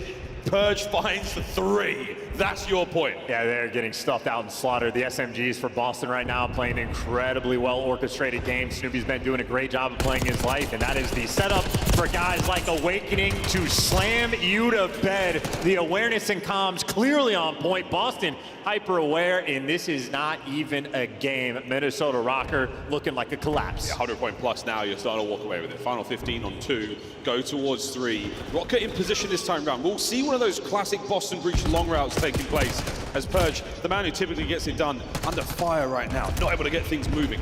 But Cammy and Snoopy find their kills through the middle of the map. So now, oh, the opportunity is on. It might not be a wide flower rank, it might be an absolute headbutt. Yeah, and that's a ridiculous rotation. That is 3 different kills Boston players got, where Minnesota Rocker are fighting 2 at every single situation. The teamwork on point, it is not remotely close. Purge on a 6, and he's got the middle of the map. And this is worst case scenario on a P3 to have to funnel straight through the front. They managed to get towards the time, but they got a long way to go. Oh, once again, back spawns right now for Breach. Close enough to the time. Purge still on that spree. The 6 is there for it. 7 denied by Kenny. 30 seconds to go here as Rocker have done a great job on garbage, but bad news, Cammy on a pinch now through Diner. He's going to cause the problems, at least getting the boys off the time, and that's 20 seconds you sorely do not want to lose. Yeah, Cammy's got everybody turning their heads. Snoopy, he just gets to be the cleanup crew, the damage rolling through. Gio, last man standing on the time, gets dropped, and for Minnesota, nobody is able to get out. Kenny's the one now trying to take a long grab at Snoopy. For him, this is easy reads. That's a tragic minimap as well for Minnesota Rocker. The long, cold walk of shame across Rewind, trying to get in towards Beepers. You have 20 seconds before the game comes to a close, and map 1 goes to Boston. Well, I mean, an interesting spawn for Gio. This might be just a small sign of life for Minnesota players to get in the back line, but the back line's one thing, time is another, and they're just not here. Awakening, a brick wall of defense, final 5 seconds, here we go. Demon Joe finding his, Cammy in the feed as well. That is gonna be that, ladies and gentlemen, map 1. Boston Breach from start to finish. Yeah, dialed in, and Purge looks turned there on the main stage. I feel like we have seen the development throughout Black Ops 6 of the different sort of like angles of direction teams are going to be going on. Some teams are figuring things out as time goes on. And Boston, they're one of the teams, they're just playing a very smart game through and through. Minnesota have had nothing to offer on this Friday. 1-0 lead for Boston Breach, Minnesota Rocker. Your dreams of CDL champs starting to fade. Oh, they faded a long time ago. I'm still selling it, brother, because this series ain't over yet. Rocker still, that was a tough look from them. 3 players there in the 2,000 damage department. Actually, the same for Boston. The match didn't really go on long enough. And with plays like Purge making these great long routes, these great flanks, giving his boys spawns, giving his boys great opportunities to get solid chunks of time together, there wasn't that much quote-unquote action in that regard. Well, I feel like the situation for Minnesota Rocker is like after the opening break, they're in control of the game. Purge takes that single wrong route, picks up 2 kills, flips the spawns on their head, and then Minnesota, quite literally for the rest of the game, never got any semblance of control back. They are constantly fighting this uphill battle. And Minnesota trying to do the right things. Like, that's a moment for Camby where he's getting stunned, he gets caught. Well, Snoopy's there right behind him to break it down, but just a situation for Minnesota where they were never able to truly get set up on the minimap in any situation at all. And I mean, hey, if Boston are able to play with their feet up, they're gonna thrive. Awakening, that is a quiet 27 kills he was just able to drop in at the stress. Yeah, not at all. No problem, no stress, no issues there for Boston Breach. We know they've had their struggles there throughout this season. Even in the most recent weeks, they've not looked that decisive or that dominant in any of their matches, but regardless for Rocket, you have to pull some special stuff out now. The Search and Destroy has got to be absolutely pristine. The team morale is going to be wavering. The ability to see the victory starting to dwindle. As Boston, a raging finish there in map number 1. We put Rocker, we put everything, their warrior spirit to the test here in this series. It just feels to me, again, like the sort of skill gap has been solidified. We're seeing teams at the top look stronger and stronger as time goes on and really set themselves apart. And just like the fine details of the game really just getting tuned into play, because it's not like Rocker wasn't trying to fight back on both the P2s. They're making the correct plays. They're sending 3 players around Deep Street, trying to coordinate and have the teamwork. And even when they were getting close, you see on the first P2, still getting stuffed out, and they didn't really prevent a substantial amount of time. And the second go around, well, they get absolutely stuffed in easy reads for Boston. So you keep control of the game, you're good to go. That's the rewind. Now we go over towards the red card, another map where Boston Breach, they're going to be happy to see it. Yeah, very much so. I mean, they ban out rewind when it comes to Search and Destroy. Hacienda gets banned out there by Minnesota Rocket. And now Coach Sean passing on final few moments, final words of advice for the lads going in the S&D as we're going to get into this one a lot faster. The boys will be feeling confident as well. You fought hard this season to find yourself here at this moment. Can you keep it going in this incredibly decisive final tournament of the year, final major, and only 3 days to prove your worth here in the league? Yeah, and falling flat again is going to be a painful situation. EWC might be around the corner, but that is still, you know, a month and some change away. Actually, maybe just 2 months straight up. So you fall short at Major 4, you're going to have to sit with that pain for a long time. Also, don't forget about team changes going in EWC. I'm sure there's opportunities for players to shuffle things about a little bit, maybe make some crazy moves. That's where we did get to see this very Boston Breach roster come. Of course, Snoopy, the only surviving member of the roster from the MW3 season, but the very team we are looking at now, they were formed there in Saudi Arabia. An interesting comparison between these 2 players, because neither of these stats are particularly electric. 0.8 KD, not great. 0.77 right next to it. In my mind, the difference between these 2 players is I know that Purge, even when he's suffering in the kills column, we saw this on his Vegas Legion squad from last year. His comms, especially in S&D, play calls are on point, and he is already motor mouth getting ready. In Boston, we know their style of search. They have sort of solidified a unique place in the league. Hyperactive in the play calls. They're going to be swinging back and forth across the map endlessly, and they jump on everything together. Some teams are able to break them down, but Boston, make no mistake, one of the better search squads we have in the game. Overall, the record in 5th, and again, they have a player on their team. Consistent 0.7 he has been in this stage in the game mode, and still they managed to be strong. Here we go, map number 2, red card, S&D. Breach will be on attack first. 3-1 split here from Minnesota Rock over towards A. Heavy pressure from Breach towards B, and if they get moving fast, they should overwhelm the site. I mean, hey, you got to call there's a man on the bomb. That's 1 shot. They waste no time. Doors kicked open, corners cleared out, and now you know you have backed them out of the site successfully. Don't want to play it just yet. You don't have trophies. You got to dodge some nades, but once you count them out, you can safely get the bomb down. Yeah, this nade's going to help. Might get a little bit of damage. Oh, there we go. That could be a moment for Snoopy to push, but he's going to choose the right player. Not necessarily worried about the rest of the boys there. Estrel finds his first blood. Oh, finds another. So what do you know, folks? It's all down to Cammy, not in the play by B. Great breakdown, Cammy, for a 1v4. A little bit of time to work with, but this is a nightmare situation, and Estriel shuts the door instantaneously. good round on defense, and that's the Boston we're used to. Making plays, getting aggressive, following up on the comms, but as soon as Gio gets that first blood, Boston knows we have to find a way to even the odds. Snoopy gets aggressive, tries to peek the corner. His teammate does the exact same thing. And Minnesota play the safe and comfortable game. It's a good round one defense. Start of the season, the story really was that the B-bomb site was way harder to retake.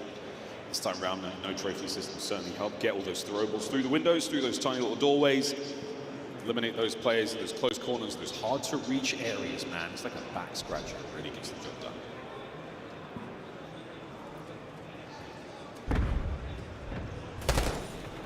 First contact, Nero.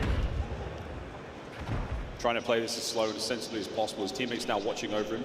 The flank by A also covered. Waiting for anyone to show face. Well, the setup Boston have on the minimap right now, if Awakening starts calling out, hey, we're going to be a little bit overwhelmed, it's going to be aggression. And yeah, if Estriel gets bit off, Boston just stacked up so much aggression on this pinch. Cammy gets the next one. Nero trying to even out the odds, but this would be a 2 versus 4 clutch. And Boston, they have all the positioning they need. Nero deep now playing enemy lines. Bad timing on the play. Bomb down. Snoopy's going to be there. That drops. Yeah. Giro, he's going to get 1 kill out of this with 9 HP. So good luck, mate. This is such a tough spot to be in. And Breach hot on his heels. Good shots, but Killer Cam closes out. And just a breakdown of a round, we saw the setup on the minimap for Boston.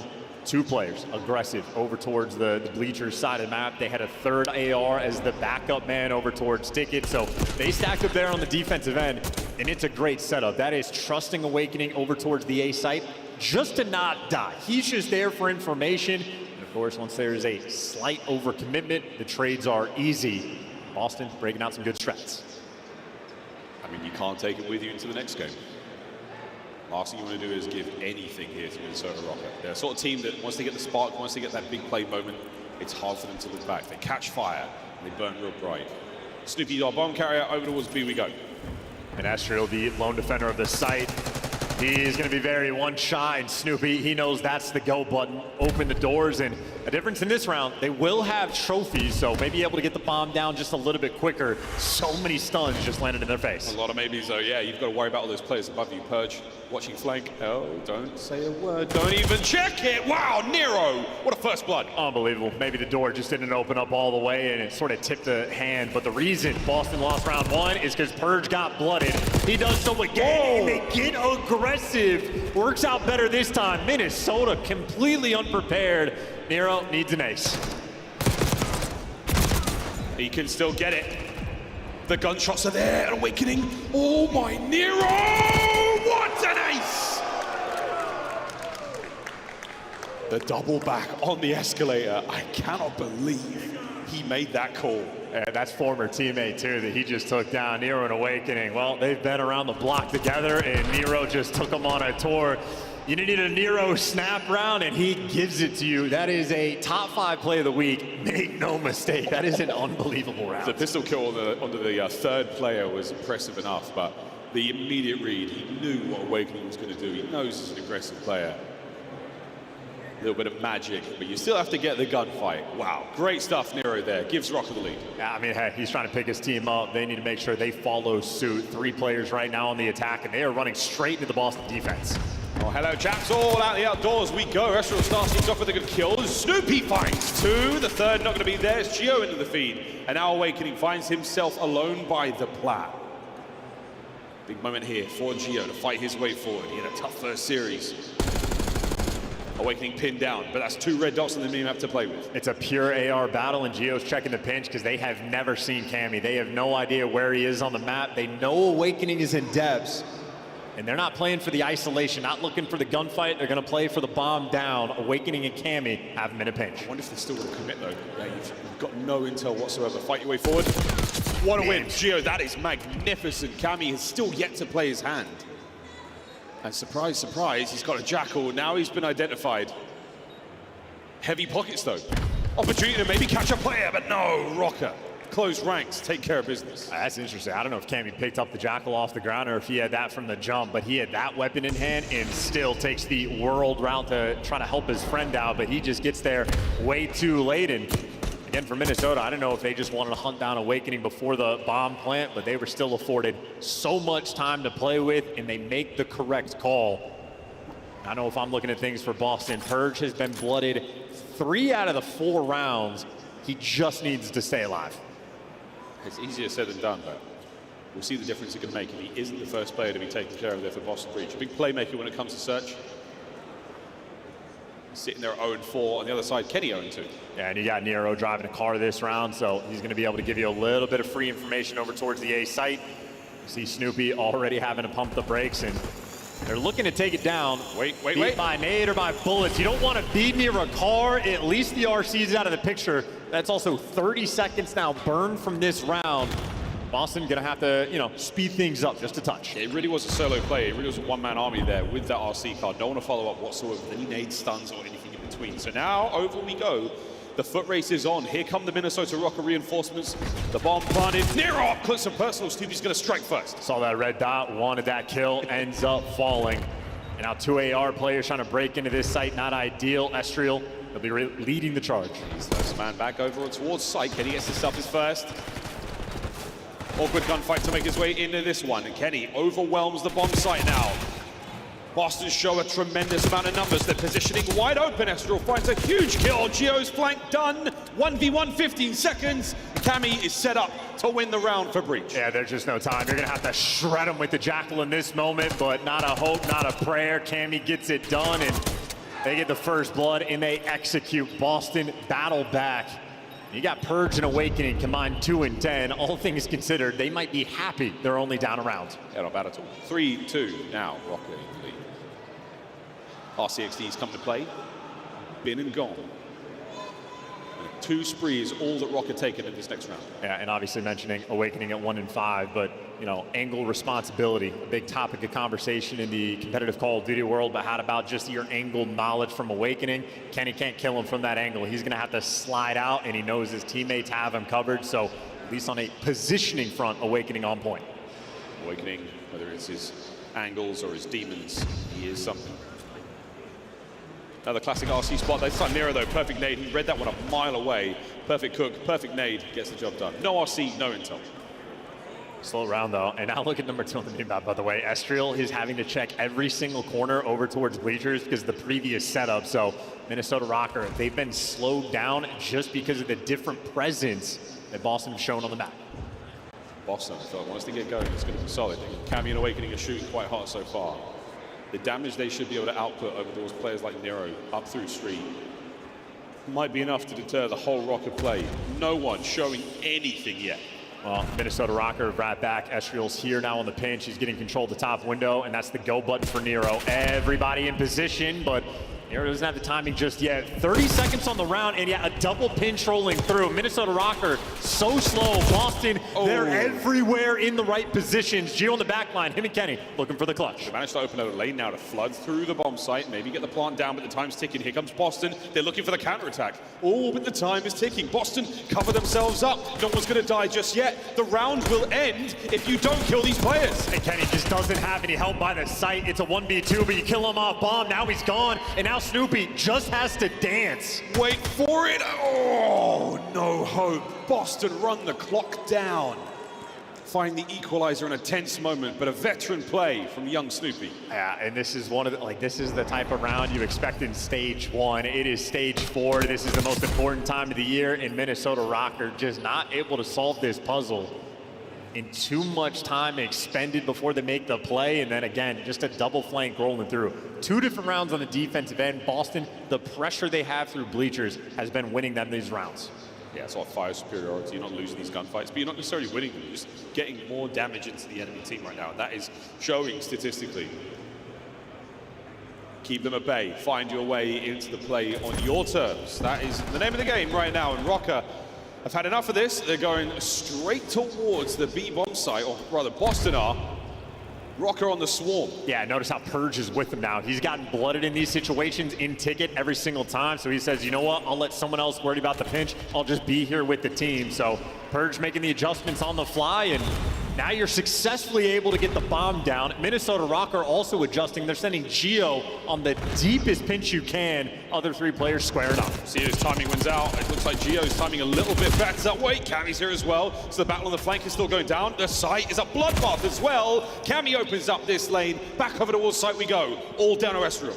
He's got to get the kills quick. Has to get the kills quick. Doesn't have any time to waste. He's got Kenny back down, and the gunny is good. 20 seconds, but you just can't make it happen. Boston Breach again, always have time on their side. Ezra trying to make something happen. It's just such a difficult spot to be in. Breacher eliminating your chances, not just of the clutch, but of making any kind of solid like entries on the bomb sites without taking casualties, without taking a man down, or at least running out of trophies, you name it. They are bleeding you dry in every department. And again, as noted, Purge, 0.77 KD throughout the stage. Not ideal, but the team overall strong in S&D. First couple rounds, he was just getting blooded. 2 times on the attack, working the B site. He just gets picked, the rounds get broken down. He mixes things up, and he's there for the final kills. The Purge might be 3 and 6, but you appreciate the S&D prowess. He knows when he has to adjust. That's another mid-map push, now another show towards A. Rocker are going for it. They've actually managed to get way past steps, so this time round, it looks like we might be able to get this bomb planted, get rid of Awakening, and yeah, that's it. That might be the turning point here in the moment in the round. Huge first blood on the pinch, though, is going to be number 8, Snoopy, so an opportunity for Boston. The bomb gets planted, so at least Minnesota Rocker this time playing quick, and their bodies are here. Whoa, okay, Nero. The dance is on, and Purge, if he throws shoulder, he's gonna get eaten alive. Nero looking to catch the last man out. His teammates are there for the trade as well. Look, yeah, I wonder if Snoopy could have hopped the bomb there if Minnesota Rocker would have had it covered, because he was taking a deep route, but either way it works out. Giving credit to Purge for the adjustments. Well, there's Minnesota Rocker realizing you're just losing rounds because we haven't had enough time. And Nero, not a player with fear in his heart. You want him to get aggressive. You unleash that man, he will take full advantage. Rocker fighting back. I love the equalizer, 4-4. You walk away with 3 of your men up. And Nero again on a 3 spree of his own. I'm looking at another RC car, his second here of the map. And again, it's been a useful addition to Black Ops 6, mostly for intelligence. We've seen some shenanigans, a lot of team kills. But when it does work out, a thing of beauty. Here we go. They've conditioned him. So many B hits on the attacking round. Minnesota Rocker triple stack it up. Cam even makes noise that direction, but it's all a ruse. Little fake strat coming through, and now you get the bomb down in 20 seconds. They make it there. There'll be a pure 4 versus 4 for the retake. Minnesota Rocker grouping together for the hit. No nades either. Oh, there's the nade. It's a little late to Snoopy. Right through the line of Rocker he goes. And look at the dance. You're drawing attention. You're drawing aggression. He's got a teammate to back him up. Wow, Snoopy, what a win. Traded immediately. Down to Purge, who's banged up as well. He doesn't have the hit points here, but he's buying the time for his team. 24 seconds, 2v2. Hold it together, Awakening now. Just try to watch over that ball. Cammy with a perfect angle. There's the team player. That's Awakening for the 2-piece. That's Boston Breach, map point. And this is what we're talking about, the evolution of Snoopy's game, and Purge right there for the follow-up. It is just the dance inside of those pillars, and it's just the information Snoopy's able to feed. One guy on sidewalk, one guy by back hedges, and he doesn't take the gunfight until he knows he has Kenny dead to rights with the Jackal. Perfectly played, and Purge does the same thing. You waste as much time as you possibly can. A 2v2 with 24 seconds left. It feels miserable to try to defuse that bomb. A tough game of search and destroy for Rocker so far. Their attacking rounds have been a little bit better though. If they can get an aggressive plant, take that space as soon as possible. Don't let Boston work around you. Fortunate stun there from Nero, but yeah, go for B aggressively now together as one. I appreciate that they're doing something. Snoopy here, cheeky spot. We'll see how it pays off. It might do, but here comes the fast reinforcement. There's the cavalry on its way. Snoopy down, but the cavalry, oh, it's made itself known. Kenny! 1 of 3! Can't get the ace. Kenny now fighting for his life in the search. Nero gave you a bailout round. Kenny, it's your turn. 1v1. Kenneth Williams versus Purge. And Purge again, last alive. Happy to play a little bit slower. Purge, second year in the CDL. Kenny, he's got 2 world championships. So 2 brains working overtime to try to solve this ever-changing Rubik's Cube.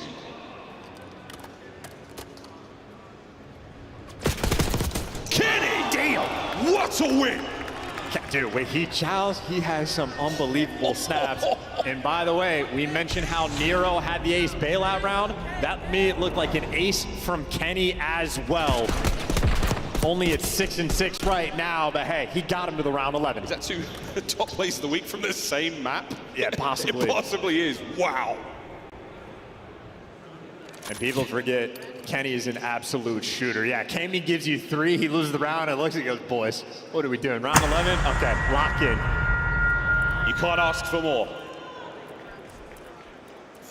RC from at least Sutton, Nero, Estrio second, or Estrio there, pulls out his RC class. So you've got one for Kenny as well, just in case you need it, but you're going to be throwing everything you've got in this round, folks. Trophy in play. And this is great news because the car should be controlling the A site at least for a little bit, like a moment. So this is time for the Rocker players to work. Estrio gives you the comm, and now it's just a plank, and look at the angle. It's the spot to Nero again. Wait. The corner checker. Awakening, so damaged. Nero gets away with his life. This man's built different. Purge on the wrap now, trying to pick up these players. Man advantage Rocker. Well, bomb down for the 2v3, and if you get Purge perched up in the window, and the timing on Nero is honestly incredible. Purge might be in prime spot again, unless the master of the corners, Nero's built different. Estrio now, the dance against Snoopy, cuts him down. The bomb will be defused. Brother. Minnesota Rocker. The grit returns in Search and Destroy. Dude, I hope we get to see that from Nero's point of view. I don't know if we've seen a single kill from that spot all year in S&D. Not that it's the craziest spot on the world, but that to me looked like a free double kill rolling through. We jump cut to Nero slamming. He gives you a bailout round with an ace. Kenny, a bailout round with an ace. Minnesota Rocker. That's the grit that we want to see. Yeah, round 10 ace to force that final moment. And then you hit a big one, Nero. Unbelievable. From one corner to another, he races Purge to that top spot. And that's the position you need to be in for Boston to defend the bomb. That is the insurance policy.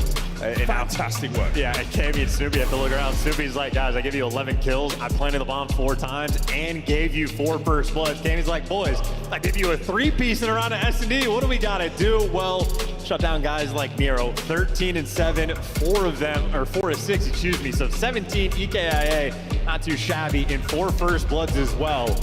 Nero, that is a game where he can see through walls. Tough stuff from Minnesota. Well, at the half, 1-1, exactly where you want to be if you are a Minnesota Rocker fan. First map wasn't ideal. Rewind, an absolute beat down there. We're going to go to Vault now for a double dose of both Control and Hardpoint. And I have no idea how this is going to go down. This is it. There's something in the air. There's something magical happening here at DreamHack. Desk, can you feel it too? Oh, we're feeling it. Wheeler, are you feeling it with us? I'm feeling it, He's baby. feeling it, ladies and gentlemen. All right, let's start with you down at the end. The DreamHack champion. Yes. Search and Destroy wins championships. Minnesota in the running for a championship after winning one Search and Destroy round 11. They got to see one go through the hoop, Chris. All right, we'll start there. I will say that round 11 play call was beautiful. I mean, we're calling in the RC car. We know as we push it up the street, they're going to naturally think about rotating over towards the other bomb site. Well, what are we doing? We're also pushing towards that wrap, playing for it. Like hook, reel, and sinker, checking the corners. Nero was electric this map in the final round and the 1v2 he had right here. I think this is why I kept thinking this Rocker team could be solid, is because the hard point was good, and then Nero has these search and destroys. Those dropped like 15 plus. I mean, 13 here, but like he has these takeover search and destroys. But I don't know, that round 10 from Kenny, he was 2 and 6 to that point and had an ace. And that felt like one of those moments when we talked about last year with Optic and him, like he was like a give me the Sunday guy. Get me to that big moment. Like that was his moment. 1v3. That snap on the Purge was disgusting. And that's the situation here, right? Like backs against the wall. Like I have to win this or you pretty much lost down 0-2, and Ali Kenny delivered when they needed him most. Yeah, that was insane. I literally made the comment, like it looked like he had aimbot. They were watching one more time. Insane snap onto that kill to force that round 11. And then just the decision making to push all the way through that B side once they realized there was no pressure. Like Kami technically in that spot is in a great, maybe get 1, maybe get 2, but they check their corners, they clear him out, and suddenly you lost all of mid-map control inside of Boston Breach. Good stuff as Search and Destroy out of Minnesota Rocker, a little bit of ice, a little bit of round 11, and now we gotta see what they can do with the roll. Kami leads the lobby, 1,600 damage, 8 kills. Let's take a look though at game number 1, because Purge was off to a very slow start when he caught fire in the second half alley.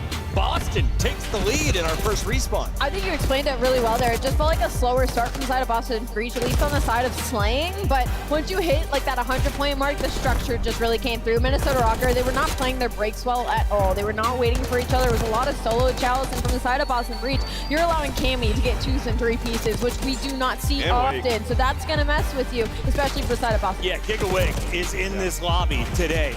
Nate, are you a little bummed you didn't pick him? No, I mean, we're in a 1-1 situation right now, and, you know, that's a pretty crushing defeat that they just had in that Search and Destroy. It's really anybody's game. And, you know, on this rewind, this map, you can snowball hills back to back, and we just kind of saw Boston finding their hardpoint game once again. But this is now 2 series in a row where it's like, if you're getting that performance from Awakening, they're going to find success. But can he do it consistently? It's been the question we've asked all year long, but right now, looks good. I'm just thinking if I'm Cammy, dude, in that round 10, I get 3. I'm like, oh, bro, game. And then you have to watch your team drop. She's like, ah. Like, dude, my teammates are ass. That's literally what I'm saying. 100%. This day is already halfway over, but we have 2 stages to make sure you're staying up to date on all of the action. Open up a second stream or just stay here because we got the update live right now. Let's go to it, shall we? Oh, do we? Okay. Let's take a look. This is live action. I'm told. Vancouver, Vegas. This is early hardpoint game number 1. We are sending 5 teams packing out the night. Will it be Vancouver or will it be Vegas? If Surge lose this, I don't know what to tell you. I will say, I mean, call that, but I don't see that happening. Vegas, I mean, this is their last match of the regular season, right? So they're just, well, potentially. So they're just playing with nothing to lose. These guys going out there. They just lost Spawn. Could play spoiler. Vancouver, those. I do think is a world-class team. It's just up against Thieves. They've just had 0 success, right? So does no one see X did? The man's +5 again on ball. He's the best ball player in the game. He's doing what he can, dude. I don't know about all that. Best ball player in the game? Number 1, Ask Easy Mac. We got to show you some of the stats that are coming up in just a moment. In the meantime, we also have our current main stage match loading up with a Game 3. Vault Rewind, Hacienda Rewind Dealership are over on Bravo. Open up that second tab. Allie, do we say goodbye to Vegas tonight? I think we say goodbye to Vegas, but I think they might be able to steal that map number 2 rewind. I think we've seen what that roster is capable of doing in the chaos, so maybe an interesting matchup. All right, that is in game number 1 over on Bravo, but here on Alpha, we're jumping into a game 3 with the casters. You know them, you love them. It's Miles and Chance. It is. I'm Miles, and he's Chance. And nice to meet you. Hey, guys. Are about to watch a game of Control. Bit of Vault, Chance, a little bit of Vault. We go from hardpoint in that Bravo matchup to Control here on Alpha. How do you think this one's going to go? Honestly, I have no idea. Genuinely. Yeah, I mean, this is 2 teams with a pretty good battle, and obviously, like, listen, if the round 11 or like the round 10 doesn't go Minnesota Rockers' way, it's like, all right, what are the final call going to be? The end of their year, regular season doesn't go great. They fought back. 2 phenomenal rounds coming out of individual players on Minnesota Rocker, and for the round 11, Nameless touched on it. Great play call as the entire team. So Nero's on one right now, and Boston certainly have their work cut out for him, but I think honestly, I'm going to keep gassing Nameless. I completely agree with the analysis. Wait and keep shooting his gun. Vault, absolutely an AR map, and well, defense side of things, they have not been particularly good. By not great, I mean towards the bottom of the league. So need to make the adjustments. It has been a consistent thorn in the Boston Breach side, has the Control game mode been, and I mean, for Minnesota Rocker, you have to capitalize. Well, capitalize with a capital C. We've talked about the C's of the CDL today on the desk, and right now we're missing quite a few of them in this series. So it's time to get things going, lads. We'll say goodbye to the coaches on stage. We'll say hello to map number 3. Before that, though, again, we are battling for champs still. Minnesota Rocker. It has got to be something particularly magical. They've got to take down Breach, take down the winner of Surge and Falcons, and hope that Optic get double bopped by FaZe and whoever else. Well, what would be interesting is Optic actually where they would drop down in the bracket would be exactly where Minnesota's sort of running up to. Of course, the problem with Minnesota, even after that, they would have to win a few more series. So they're looking for a meteoric run, and of course, well, they're playing for money, they're playing for pride.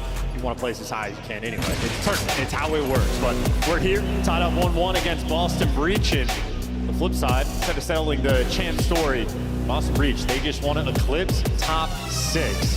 Control, it has been a pain point for them, but it's not exactly a shining light for Minnesota. No. And we'll talk about the idea of, playing for your spot in the league next season, or how things are looking there. After this matchup, for now it's certainly eyes on Control, eyes on this series, eyes on the next one after that. A round 11 piece of magic from Minnesota gets you this far. Can you ride that momentum? All aboard the carpet. We'll show you a whole new world, folks. 3-1 split off the rip here for Breach on the attack.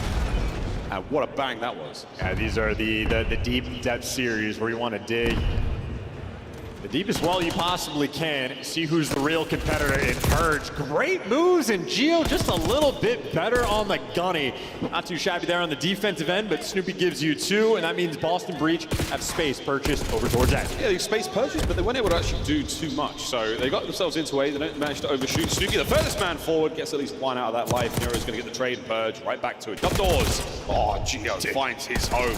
Another there would have been ridiculous. The good slides out of Cam. Unable to grab that aim assist, and he gets taken care of. A single segment is all you get away with there, Rocker. I mean, I'll say it every single time it is relevant. Geo in the close range gunfight with the AR, I swear he levels up. Just slides into a pregame. He has the technical worst gun for the job, and it just does not matter for him. So, in spite of the fact that Boston get the early kills, Minnesota in control, plenty of bodies over towards A. It's not the spawn trap blender, but it's about to be.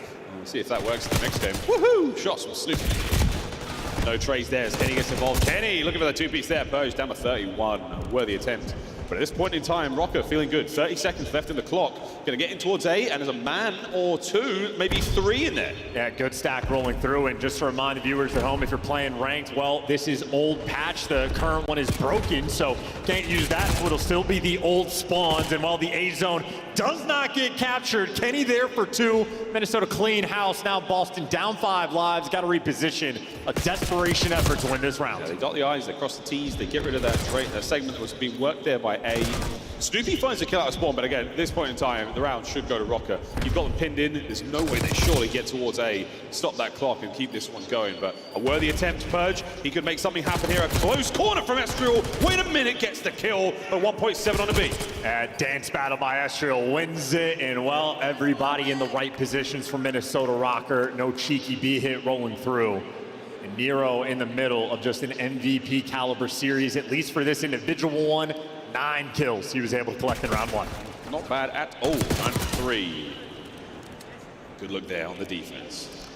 We'll hit the O in a moment. As the pit's popping. Here in DreamHack. Had a fun one watching Vortex's team play earlier. Team across the way from him, just talking crazy amounts of smack. Those not familiar with Vortex, he's been the Reaper in EU Challengers for years. Former pro, has some great placements under his belt. He's getting chirped like crazy. They've been 250 to 40. I was like, oh, that other team just here to have fun. That's so sweet. That's the name of the game here at DreamHack, man. Fun. Who's having fun right now? Yeah, Nero. Absolutely Nero. Geo not far behind him in the fun department. Estriel. He might crack a smile if he can crack in towards B, and that's where we're going now. Purge has got a corner. 3, 2, 1. Yeah, gets it. Now we're capping the point. That's the Purge special. Lying in wait, makes the heads-up play. Easy reads, but he ends up falling. And then, again, the Purge special. Oh, yeah. Doesn't matter. He falls. He's in the right spots. So his teammates end up getting all of the kills in the B hit. Instantly shut down Boston. That is a strong defensive showing early in the round. Yeah, nice work. Push forward, though. That's what you want. Space here on Vault. The spawn traps. We've seen how they work. The formula is an effective one. Nice nade there, forces Cammy out of the perch. That top window, but Kenny's in trouble now. Cammy, oh dear, you didn't finish the job, and he's still alive. And we showed you the Boston Breach stats on defense. They have not been good right now, looking like they are dialed in. Awakening on a 5 spree to kick off this round. Cammy pushed out over towards P2, and 2 players for Boston inside of P1, so if they were playing hardpoint, they'd be all over it, and even in control, well, they certainly have it. Still fighting out your spawn. Rocker suffocated so far. Very, very little shown on offense. Gio with a big win. Again, up close. Looking for a few more. Awakening was spotting him out. And again, perfect lineup here from Boston. The teamwork was great, but you lose the man down low. Awakening's now the only player on the inside of the A side. Find him, take care of that. And what an awkward run, but up close and personal is where Gio wants to be. Shame he gets traded, otherwise we could have seen a capture. I mean, yeah, this has been dominance on the defensive end. I mean, you had the one idea coming out from Minnesota off the break to just attempt to go towards the B zone. And again, for Boston, easy reads, they shut it down, and the round collapses. We talk about how like this skill gap right now is being developed. Teams really dialing things in. And, like defense on this map has nearly been solved. A painful opening break often can spell out misery. It is extraordinarily difficult to break through on the A site the way teams play it now. These little changes, these minor adjustments throughout the season. This is a great 2-piece here. Great 2-piece from Awakening. He shooting like that, it does make the map a whole lot easier for Boston Breach. Yeah, he points at you and you just dissipate in front of his eyes. The back-to-back defensive rounds, solid stuff coming through, and while Nero popped off in round 1, the entire team just gets stuffed out in round number 2. Potential defensive shootout we have. But the way teams are looking, that just means your opening breaks. You cannot afford to get bullied out on the attack. You have to get a degree of progress. Back to school we go, and Orze, no lineup there. Nero and Kenny find the kills for Rocker. Yeah, Purge is going to be pinned down here. Suppressed, not able to make anything really happen from the top. Oh, finds a window, traded out immediately though, but still, Rocker, they still have the advantage in the middle of the map on defense. Yeah, and that's 20 seconds now, just sort of burned on the round, and a long way to go. You're swinging out towards B, and a good snap there from Cammy. At range with the AR is going to pay off, and at least Boston now an opportunity to make moves towards A. Estriel gets dropped as well. Now you can begin to stack. Chow, Kenny's down low, and he's just being annoying. Every time he hops up, he contests that point. So now Snoopy's got to play aggression. Nice work on the first, and the second man was a ghost. Oh, this is just unlucky. Well, they're keeping the progress going. You had Awakening bounce a trophy off his teammate's forehead and gave you the kill, but they're maintaining a little bit of pressure and presence. Minnesota Rocker, you trade out the kills, you win the round. Boston, they need every single trade here. Yeah, still doing it. I mean, still playing the hops from down low. Awakening, it just lines up the whole team. The whole team down.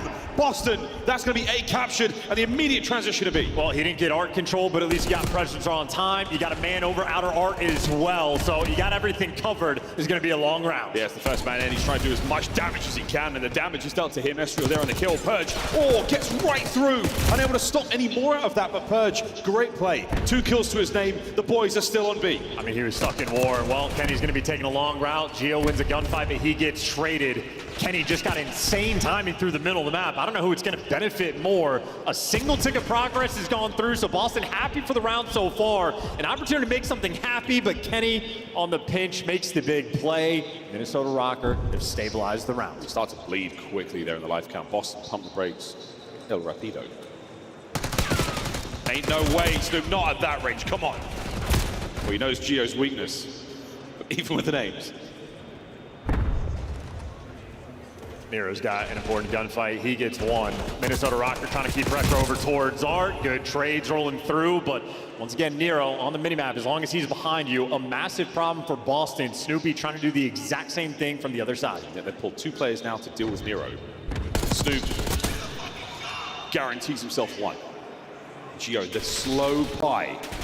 And Snoopy, he's not going to make anything slow about it at all. Stun connects. And Nero's dead. So Nero's out of the pick. Well, and so is Snoopy. A battle right now in this round in an 8v6 advantage Boston. And Cammy's still trying to be that Snoopy player right now. So get forward, try to get as much as you can out of this. With close art control, Gio and Nero take care of business. 6 either side. Everything matters. And you see on the minimap, Kenny, the veteran, he is taking a long route, and he's going to be common to his teammates. Post up, L trigger, every single kill matters. Yeah, Boston, they know. I mean, Cammy's pulled back a little bit. He hasn't yet committed fully over Cat. He knows something's up. Can we get the second segment? Yes. Third on its way, and here comes the Kenny moment. Is this what you needed? Can he get enough damage in? He pulls players forward, but his teammates get taken care of. This is the round. I mean, this is the round. Yeah, Kenny just out of the picture, and his head snaps back because Boston found the time. A long route is great if your teammates get the kills, but Minnesota Rocker, in effect, end up turtling towards Art, and they're forced to play towards time. So the idea was absolutely there. The execution was not. Now it's Cammy's turn for the best play, and the best play has been absolutely on point. This is the setup for the B-zone cap. Well, a perfect lineup there. Oh, man, what a moment of discourse for Rocker. It was looking good. But that's the way the control goes, mate. This is map point for Boston Breach. Great work in the kills department, in the damage as well as Breach. They are bringing the thunder here. They're taking their chances aggressively, and they're getting the stacks. They're managing to get themselves on towards time together, get those zones completed ASAP. And Boston certainly looking to clutch up on the defensive end. It's been a problem for them, and that is an example as to why Estriel, too easy cleanup kills. Going to be a double stack on the A zone, and Kenny right now just trying to be the facilitator for the team. Coming out 3 players on the cross, trying to slow him down just a little bit, but he only slowed him down for a moment. And now Kenny again out of the picture near the zone. Gio trying to bail out, but he gets overwhelmed. You have lost your progress on the A zone. Yeah, you have indeed. You haven't lost the foothold you have though, so you're able to get the kills, you're able to get back in towards the middle of the map. So this is not over yet. Esriel is going to go all the way towards B. Might pull some of the defenders, but you've got Awakening in the top R position. He's going to be an issue. Cammy, caught. Unfortunate. But great news for Esriel. Now there's a man in either perch. Awakening still gets his, but I love this. The double back from Rocker, secure A. And insane routes end up on the A zone, but Esriel trying to make it work. Ready for the gunfight. Well, Snoopy actually gets one before he falls. I don't know how Snoopy pulls something like that off, but now Kenny, he's just going to be in the middle of the entire team. He's there from the trades. He has to give you something extra. Oh, I can't. Cammy's there for it. His teammate's sharp, though, in the nick of time, and they're going to get onto it as well. Slow capture. Purge, though, finds a couple. Esriel, a third here, would be helpful indeed. That's a big wipe, and that should be A captured. Oh, and Awakening actually is playing very slow over towards the B zone. So yeah, A is gone indeed. Boston 15 lives remaining, certainly a good chunk. They just want to play slow, but by play slow, you still have to keep them off the time. That is so many trophies. That's all the trophies you boys have got. Nero, good work in the kills. Can he get his? No, Awakening, slow crawl. Gets another fight. Nero traded out immediately. Oh, Esriel, you've got to go huge. Last man for Rocker here, dealt with. Defensive positions now secure for Boston Breach. Yeah, it seems like Awakening just has his spots. He lived on that advantage because he gave you the 2 beasts when he needed to on the defensive end, but Boston still turtled. Minnesota Rocker, a really good opportunity here to make something happen. The teamwork has to be on point. Oh, worry though. Boston are playing this so tight. As long as they get their kills, like they are right now, it should work out. Esriel. Great shots! 2-piece delivered as Snoopy and Purge. The Jackals now fighting their way forward. Kenny on the cap. Is he going to stay on this zone, or is he going to make a break for Art? He's staying on it. He needs a little bit of help. He's got Gio watching the outer lane. He's got Nero with a little bit of coverage over top. 11v9 in the life count as well, and Kenny backing him down from time, but no one there to watch the vault. Well, Nero picks it up, and there's Kenny for 3. Back-to-back attacking rounds. 1.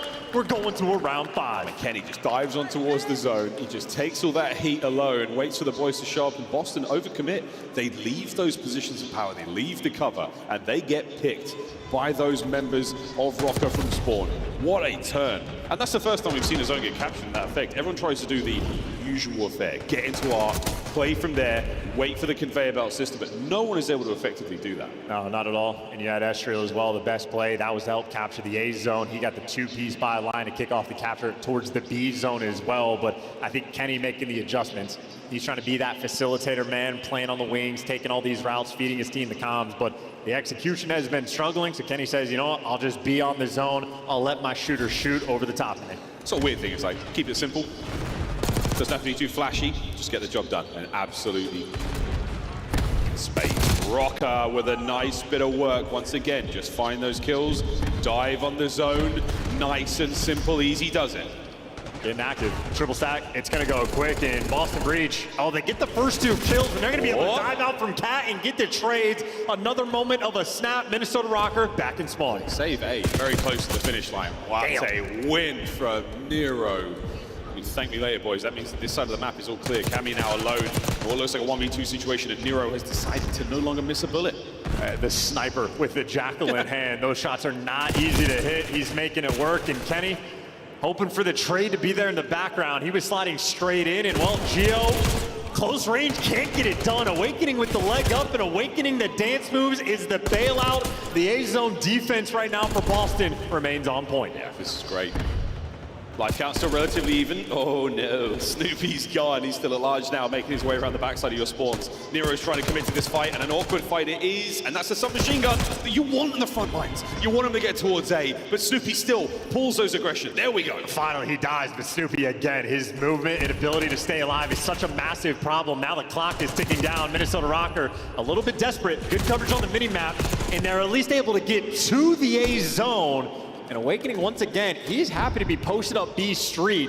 I don't know if the A defense is going to be here in time. Right, the stun helps push Awakening back. And right where you wanted it, Gio wins a big one up close. Now eyes towards Cat. Can he get the next man in? Front door is about to see some problems, folks. And problems in his name is Purge. Are we going to see the play? Still, over to B. What a moment right now from Rocker. Kenny's going to be able to get through. He has at least made it to Art safely, and he's playing the aggressive route, and for good reason. There for the teamwork and the bailout, but Kenny shot in the toes under the car, eventually overwhelmed. Maybe 2 good pushes left for Minnesota. So many players everywhere there. The guns were absolutely smoking hot from breach out of spawn. Slow and steady approach, Snoopy on the flank. This is going to shut the entire play from Rocker down. He is hot on their heels. Snoopy gets them. Traded out.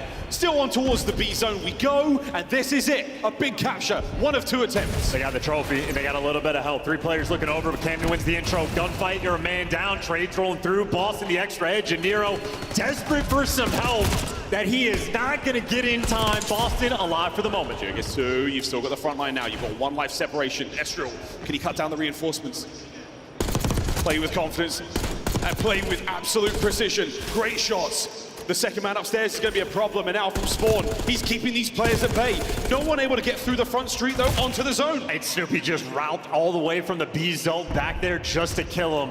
Might be a high-impact play. We'll see if they can deliver. Snoopy has been identified. He's been spotted, but there's no one there to deal with just yet. Kenny's trying to spin all these plates. He's trying to deal with everything. Back towards the zone on the cap. I mean, they're leaving the right things for the right guys, and Kenny just gets caught. The trades are there. Gio's good for it. 3 spree on time. 3 spree on time. Purge in. Purge gets the kills. Purge, he's trying to find them all. Estriel trying to keep the capture going. The last 2 members, the last man for Rocker. It all comes down to Estriel. The lineup, the stun, it's done.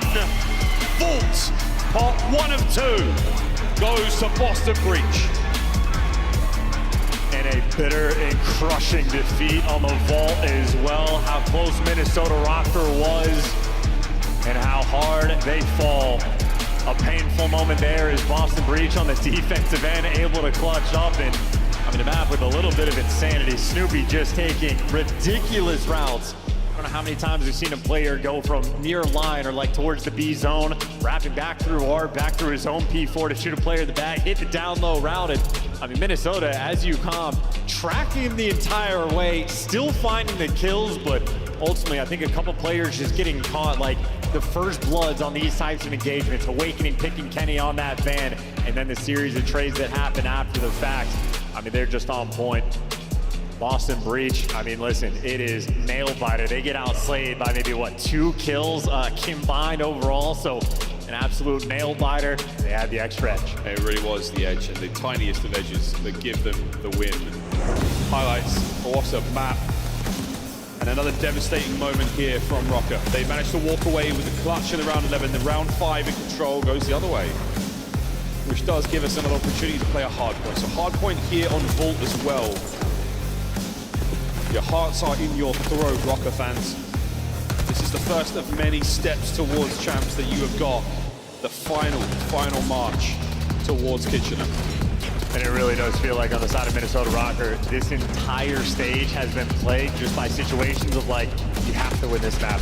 Like, if you don't win this, it's gonna be so much where every single series, and it just gets worse and worse and worse. Here they are at the final major, facing elimination on their 2nd series on a Friday. Even through the winner's bracket, a situation where they have to win this map. There is no choice. It's so tough, I mean, you have to win this match, you have to get this point, you have to get this kill, you have to get that rotation, you have to block that spawn. They're gonna run out of chances, they're gonna run out of lives sooner or later, but for now, we find out if it's on Vault. Breach, again, a squad who have seen the highest of highs of the organization at the very least here in Black Ops 6, and some brutal runs. Still a relatively young squad finding themselves here in the league, finding themselves in the professional Call of Duty world. Plenty to grow, plenty to learn from one another. And Kenny, a player who has helped transform this Rocker team. Still, their shortcomings though, terrible in the game 5. A lack of, we call it the clutch factor, the ability to close out a series. They're far and few between those big wins. I mean, transform. That is a loaded word in this moment. They've been a little bit better, and they showed like improvements over time, right? They end up in the winner's bracket. They actually do start to clutch up. They lost 9 game 5s in a row, finally able to get 2 under their belt throughout the stage. And in the round 11, the clutch is there, but these are micro improvements and maybe too little too late. Now I know going into a vault, it is very much a map where not as extreme as Rewind, but at least the P4, you have to stay ahead of the game. You need to win these rotational gunfights, and Boston Breach were so far ahead of the game in the first respawn.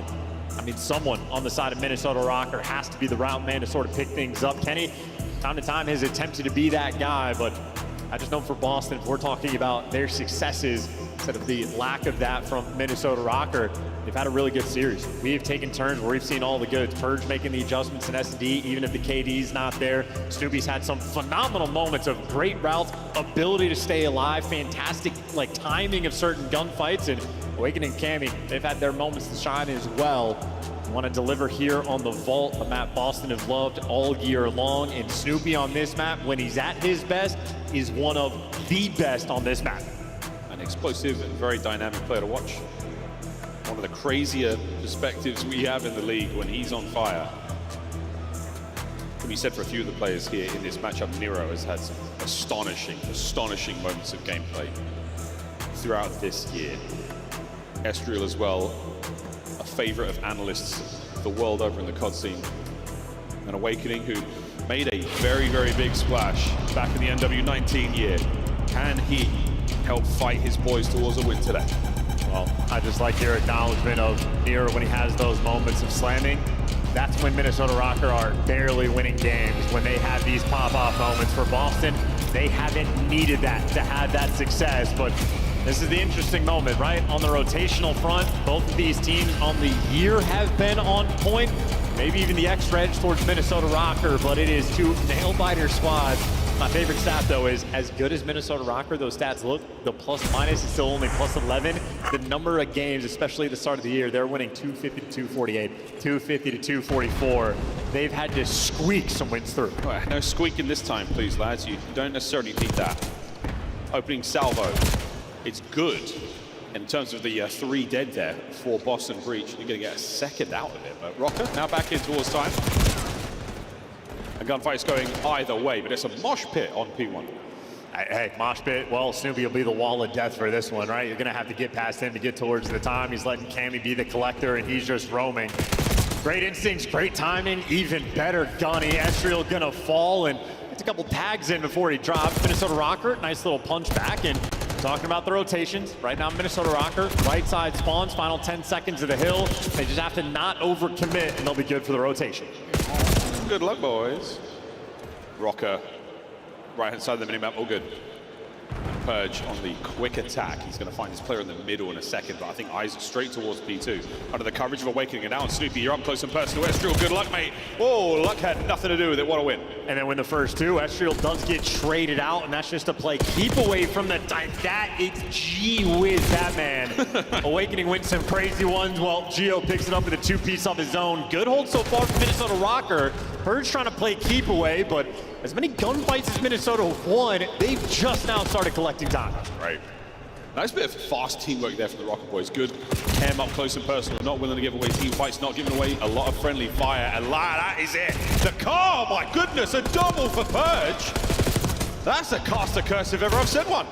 But look at the number of things for Boston Breach that just went wrong. Teammate rolled through. You got Gio picking up 2 pieces. They didn't win the rotation. So many problems. And Minnesota Rocker, it's a decent amount of time. Happy for the lead, but all things considered, could have been so much worse. But these are the gunfights for the actual rotation. You got Nero spotted on the cross, and well, Cammy, you expect to get traded out eventually.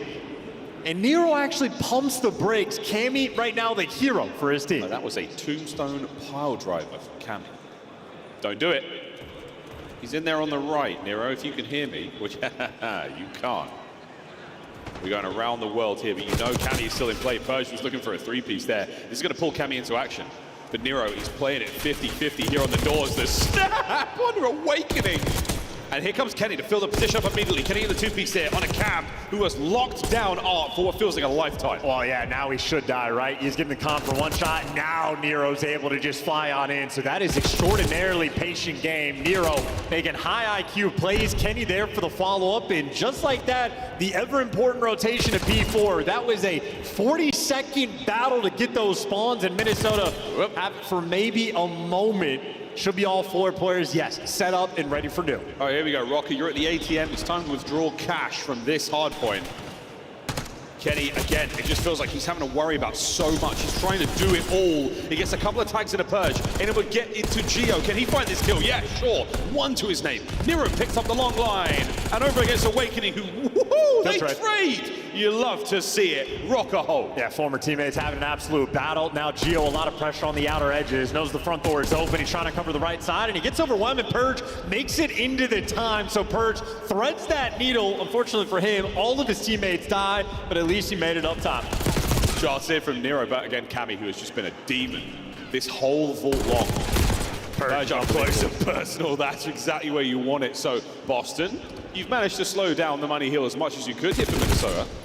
Transition this into a tight little P1, and we're already looking at a tie game. I feel like Purge is deserving of a delicious cookie. An Oreo is what you earn for a moment like that, because again, Boston having to battle from such a painful type of position, and at least they make it mixy, but ultimately Minnesota Rocker still have been ahead of the game. Man, not bad at all. Well, this is what you wanted for Rocker. The chips are down, their backs are against the wall, and like a wounded animal, they are flailing in this feral attack towards P1 again. Snoopy put down by Estriel. Good time to be had here for the Rocker boys. And well, you acknowledged it, right? Talking about Nero, the series, he's had MVP of the team for sure. 17 kills right now. So he's doing his thing. He is keeping it consistent, trying to make sure you stay up on it. The Boston Breach, this is the type of moment where they're just trying to make sure they stabilize. They have not had for any moment of this game, really, any degree of real control. Nero pumping the brakes at the right time, and he has been making some super heads-up plays this match. As far as we call him one of the most aggressive players of all time, I mean, the man knows how to hit 5th gear. Shots from Estriel as well, who is quickly becoming one of my favorite 1v1 fights. Another here in the feed, another to P2, and Rocker's second in a row they've managed to grab. He didn't get any help. Both Geo and Kenny were looking more towards carpet, and the route gets found. So Estriel, all that work is for nothing. Boston Breach in the top. Yeah, we cursed the shit out of that one. Boston, this is your chance to take the lead back. P2's usually quite well-treated players. Great push now from Rocker, but Purge, you don't account for the corner. Can he get kill number 5 in a row on a Kenny? Wins a big one. So now we go towards time. That could be the break. Last man in, Awakening, and he's tagged up, boys. Somebody send it. Can you get in there without exposing yourself to the reinforcements? You can't.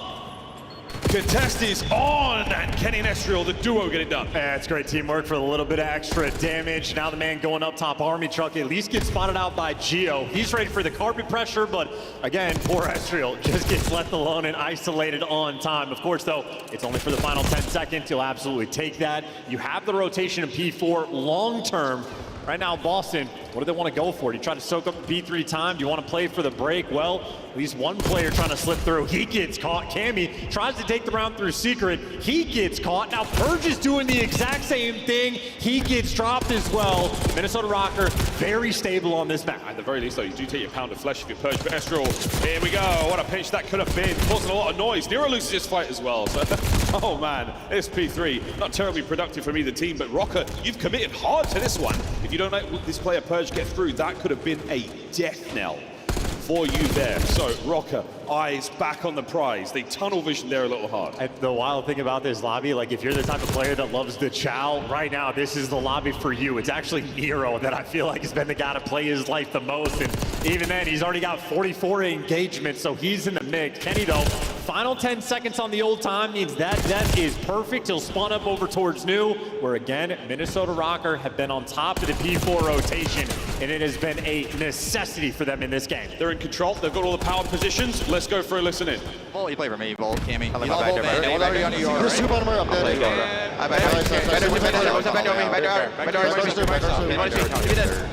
Back door, Purge. Okay, take your time. What's any dirt? I said I'll look at me. I'll top before. I'll top before, Chow. You're good. Top before. He's a Chow. He's Chow. He's a Chow. Top before.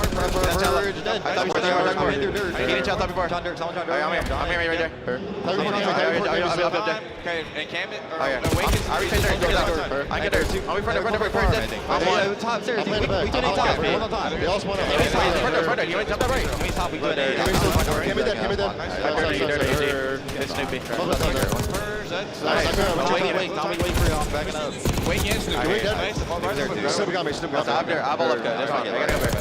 got one. Trophy my you. I'll see the front door. I'll pick up right. Come back left, waking it dead. Came in, Snoopy. Came in. That's fine. I'll block. Actually, I peeped it. I came in. He's pumpy too. He's pumpy too. Another one. 100%. One shot you. One shot you. Nice job. I'll block off one. One shot. He didn't tell me. I got him. Nice job. Nice, G. Last guy could be right. Okay, that's fine. I'm blocking. Hard blocking. Alright, that's fine. Quick, I'm winning. He's supposed to turn in. I can't play the guy top right. I'm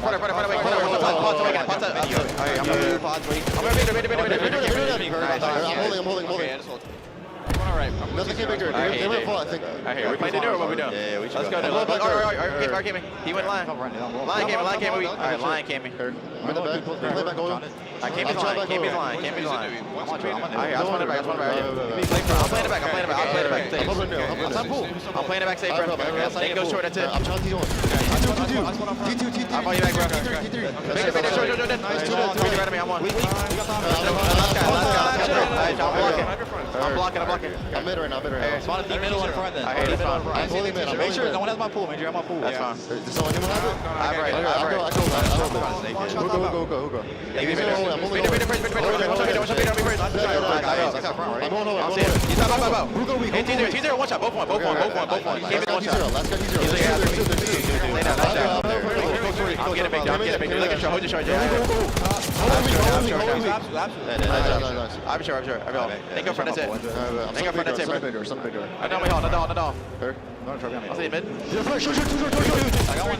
Let's go first. He's cool. Nice job. I'm into the fast. One or two small gold then. That's fine. I'm gonna go missing one maybe. I'm sashing. I think one should be on you. I think it's weak. I'll see the art. I think we're good. I think we're good. I think they'll flip. I'll see the art. Fantastic listening there from Minnesota Rocker, a 40-point lead, and finally a good hold, and finally a clean rotation. Kenny makes it a hard, he gives it a clean two-piece, and for Nero, these kills are just free. Free is Hale. He's got himself a 6, looking for 7, and looking for the Hellstorm as well. Haven't seen too many of those here at the tournament. I'll be adding one to the pile. Here we go. Nero fighting forward. That is not going to be it, but still, he gets himself a lot of kills. His teammates are so close to that 200-point mark. 30 seconds to go, and Rocker still, without time, have mapped. And Rocker, no, they don't even need this time. If you get it, it's great, but they just need to control the rest of the map. Estral at least gives you one. And as acknowledged, Miles, 52 seconds left on the game clock. Any white time could be a massive problem for Boston Breach. If you're down by 50, you have to be soaking. It's a dangerous gamble, though. Oh, Gio, getting your kills. Good snaps on the cam. You're going to wait for the push here. You've got at least one man in the new time. A pinch now on those players trying to get forward. Kenny got to go big, and he cannot. Crushed by Purge on the approach to new. Here we go. I'm thinking Kenny wants to play up top and sort of be the safety net for the team, but he is challenged. This is a lobby built for it, and Gio gets insane COD timing. You do it the pinch on the time, though. Kenny's being a distraction. Gio able to sort of pierce this setup, but the man up top, Snoopy, is a problem. Still up top, though. He's still up top. Kenny now through the side door.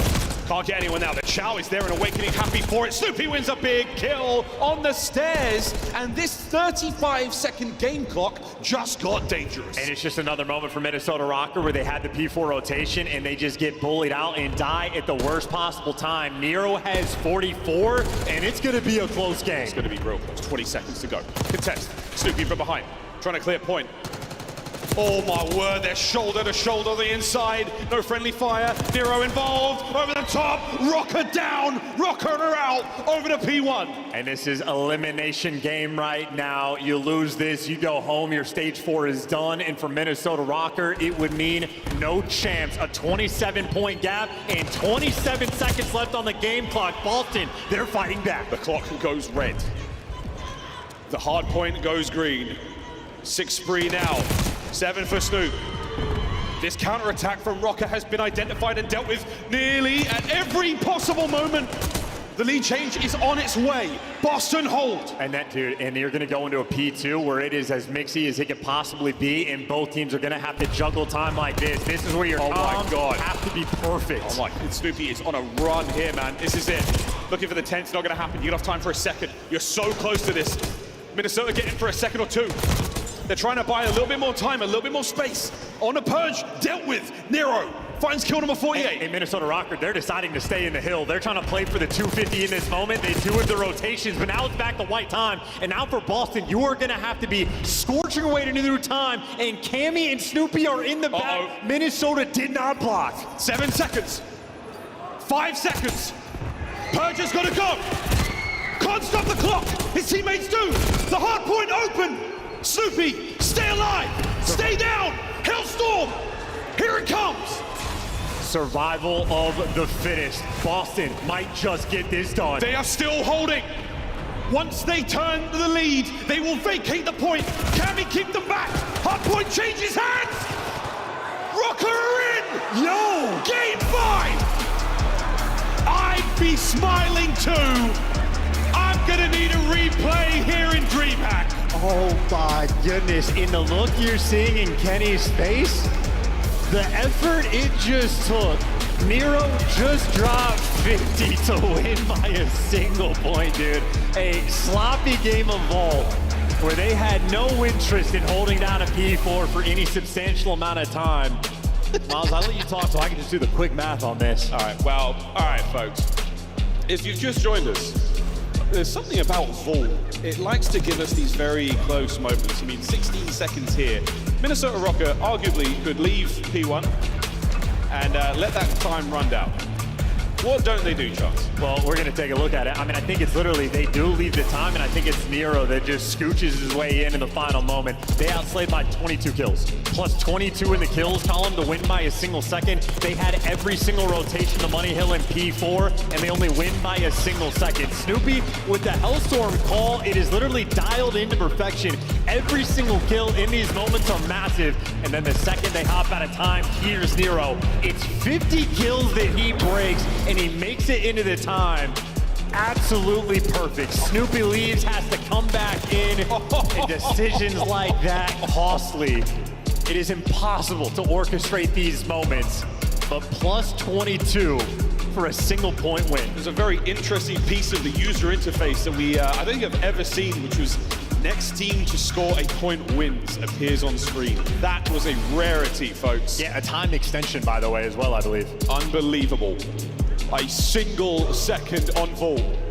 Minnesota Rocker, you bought yourself the game 5. If it were that easy. Yeah, this is the look of Minnesota Rocker fans. Oh, now they know they're on camp. Okay, I was about to say, just like stunned and be like, oh God, every single series is the most stressful experience you are ever gonna see. They don't make it easy. Minnesota Rocker, again, they win every single P4 rotation, and you're gonna notice for every single P4, it's actually Boston who gets more time.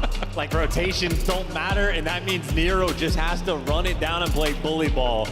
And hey, a 50 bomb, pippable. Nero, he got an ace in the S&D. That might be a top 5 play of the week. Nero's gonna be every single top 5 play by the end of the series. Oh, wow. Also, shout out to the Rocker fans who are in the Season 1 jersey. I mean, that is a true Rocker supporter. Wow. Well, game 5 chance. Here we go to dealership. And I just know Nero wouldn't have to have every single top 5 play if they could just hold a Money Hill. Gentlemen, please. Here we go, dealership, guys. This is game 5. This is Rocker. The last chance they have here in their season to stay alive and force that dream for champs. It's still within grasp. A lot's got to go their way. We'll find out what happens after this break. Don't go too far, folks. This is Major 4 live from DreamHack.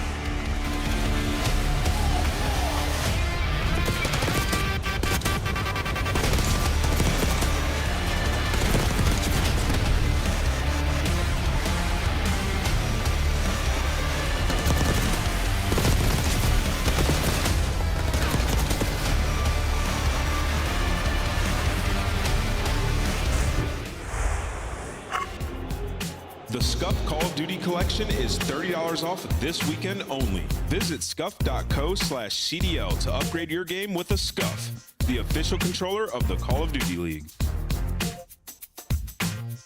The Call of Duty League is brought to you by Monster Energy, the official energy drink of the CDL. The Esports World Cup is an official partner of the Call of Duty League.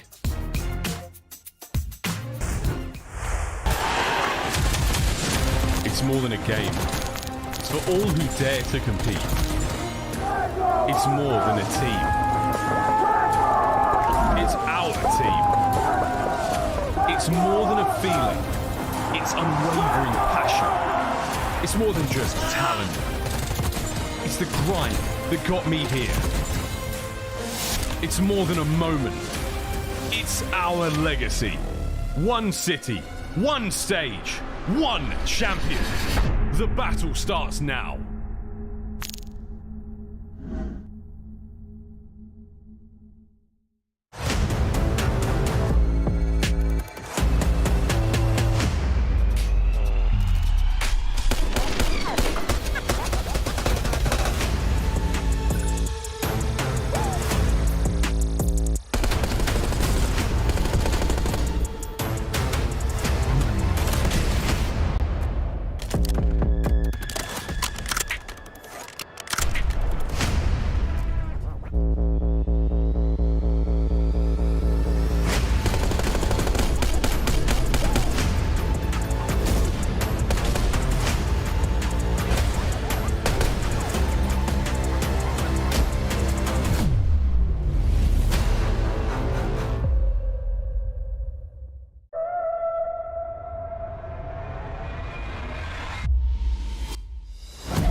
The 2025 Minnesota Rocker Team Pack is available now. Each pack includes home and away operators as well as a weapon charm to keep the competition on ice. Next time you boot up, suit up at the in-game shop. Next time you boot up, you might not be able to suit up Minnesota Rocky if you lose this Game 5. Here we go, folks. Oh, Boston fans, you guys. The support is fantastic, but what a series. Everyone's heart's in their throats.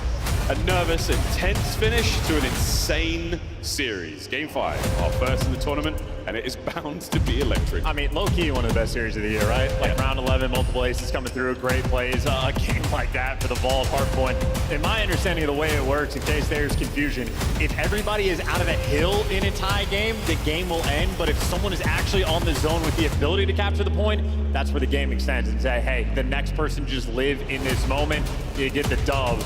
Well, Nero is like, he is putting it all out on the line.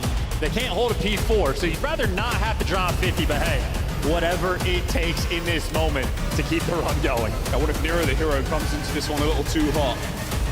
You can't be overcommitting in Game 5, but here we go. We start things off with Minnesota Rocker, Estriel, Mr. 1v1 himself, carrying the ball. Oh, no! A two-piece off rip! Yeah, listen, I know he gets credit for the kills. Nero is there as well. So listen, the EKIA rolling through and Awakening overwhelmed and Rocker kicking off the map 5 right. Cammy alone. A 1v4. Put down, dealt with. Rocker strike first. Yeah, I mean, that is just as good as it gets. Estriel for the credit on the 2 kills, but Nero has 2 assists in the round. Gio has 2 assists in the round. Kenny has a kill and an assist in the round. Everybody involved. A literally perfect start there from Minnesota here. Cammy finds himself there. 1 kill and a Gio. That was a decent snap. But we now swap sides once again. Minnesota Rocker, forget how to feel. 8 EKIA round 1, hashtag teamwork. That's got to be a first. Same thing again this time around though. Nobody home. Rocker know these moves. Spread there on the defense. 90 KI, sorry, even better. 2-2 split hit from Boston Breach. They're trying to play the odds over towards B. There's going to be Gio there, down deep. And they're making this a guessing game. They've made noise at both the sites, so now Minnesota Rocker, they're just going to have to be stagnant in their setup, but good news for Minnesota Rocker, it's the perfect setup for this type of moment. They also have a 2-2 split, but now Boston gearing up. B's going to be the hit. Gio on the defensive end, he's got Estriel for the help. There we go. Snoopy, can you plant the bomb?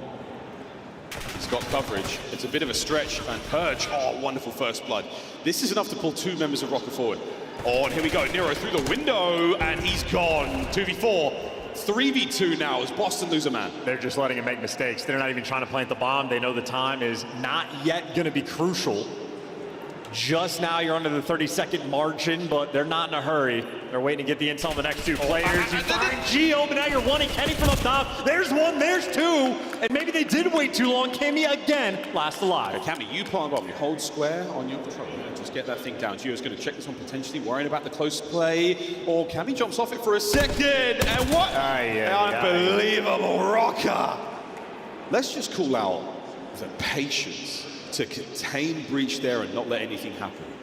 Breach overthinking the situation, and it cost them bad. Well, Breach thinking about the situation perfectly, but then I don't think he actually saw Gio laying down in 10, so he was going for the aggressive bomb plant, and that was the wrong call. You clear out all the space, you hug the closed window, you're trying to do just a little too much. Everything prior to that, perfect.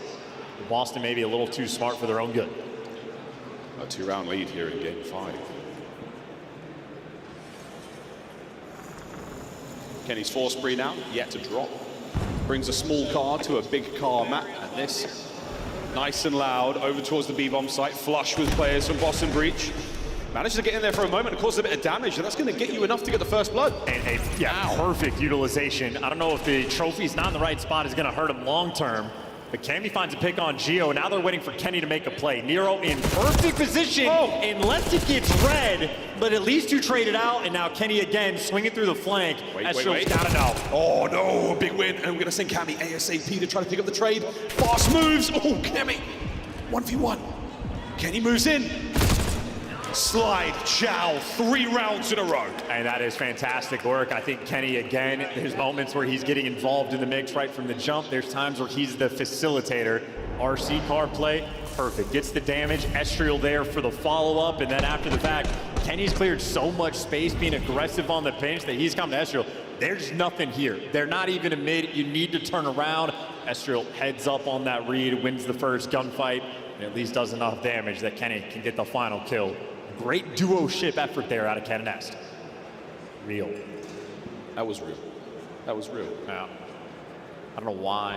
I mean, it sounded cool. It sounded cool. Rolling on. It sounded cool. Trophies in play over here by the A-bomb site. First time we've seen this so far. White man can't jump. Kaboom. Cammy gets himself into the fight, but he can't throw. Here comes an aid. It's going to land. Oh dear. 3 dead. Instantly Boston Breach. They are back to life. Just like Woody Harrelson's slam dunk at the end when he needed it in that round. Cammy has bomb in hand.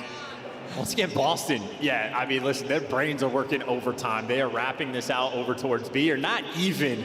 They are covering every single lane. Now they got eyes on Gio, and they're working them. They're playing the kill. They better hurry up. There we go. Breach. Stop the run. 3-1 here in the 5th. Yeah, Boston trying really hard to not make any mistakes, but very well played round. Cammy might not be able to jump on the dumpster, but Awakening was good for 3 in this round. The A-bomb site fight doesn't quite work out for Minnesota. I wonder how many more times we'll see them go there in this map. Does Boston show a very, very strong hand over by that side of the map? And the thing that impressed me most in nade usage, even with trophies in play, avoiding the sort of positions they know those trophies are to still get splash damage onto those cards to cause those chain reactions still. Old Faithful, no connection. Yeah, but you fooled me once. Yeah, right. You die to that again, yeah, you're just costing. But this is distant. You have Nero completely out of the picture. He's got the entire pinch on lock, so his teammates are confident to look forward, but it could potentially be a man down. Stun connects onto Awakening. Oh, and he still stays alive. Here comes the coverage, and Purge is going in. Purge on the trade, he's been cleaned up. Ezreal there for it. An awakening through 10, he's banged up, he's still alive. And Minnesota Rocker, they don't have the numbers because Nero was out of the mix, and when he gets involved, he snaps. Awakening 1v3. He's managed to cut through the middle. An impossible situation for Awakening to be in, and that is that. Nero guns him down. Unaware he was even behind him. 4-1, Rocker. And Boston are starting to do some crazy stuff. Purge full sends out the window, and he does get a kill, so you sort of kick off the sequence, but Nero, he just hears so much noise, and he just, I mean, he gets on the horse, he gets active straight through the middle of the map and picking up 2. Another round with Nero making the big play. We haven't said it yet, we won't until the map is open. 4-1 from Rocker. Really decisive work in the middle of the map towards the B-bomb side. The only time they've really faltered was when they attacked A. 2-2 split now from Breach. How much noise can they make across dealership? Stagnant setup. Boston again on the 2-2 split, but this is virtually no noise being made, so they're not faking anything out. They're wrapping over towards A, but Kenny and Ezreal are here. And maybe the time works out. Yeah, Kenny leaves, and that's exactly when Boston starts to make moves, but here's the noise. Kenny's coming back. But they're playing for the retake. Nero and Gio have not reacted to the round just yet. Maybe for the moment, no reason to. Bomb yet to go down. Boston have really been taking their time. The A plant successful. Oh, Kenny, lovely coverage. Oh, Kenny over the top. First blood, Kenny finds 2. Needs are there for it. The trade's explosive. Gio makes it a 1v2. Timing. Big damage. And there it is. Nero. The hot hand continues. Minnesota Rocker. 5-1 here in Game 5. Yeah, this is a meteoric run. And maybe Boston just falling a little bit short. The Game 5s that have been the biggest problem in the world for this team. The only reason Champs is going to be just a Herculean effort for this team at this tournament is because the Game 5s, they have faltered. At one point, a 9-loss spree in the game mode, but you did acknowledge, use the word transform, which I feel like is too far from Kenny being on the team, but now they actually have started to get some Game 5 wins. Here they are around the way, getting it done in emphatic fashion. I wasn't going to say it. I wasn't going to talk about the Game 5 thing, but now we've said it. Oh, I thought you were talking about Snoopy being on a donut. He's got 1 kill. Well, he has 56 damage.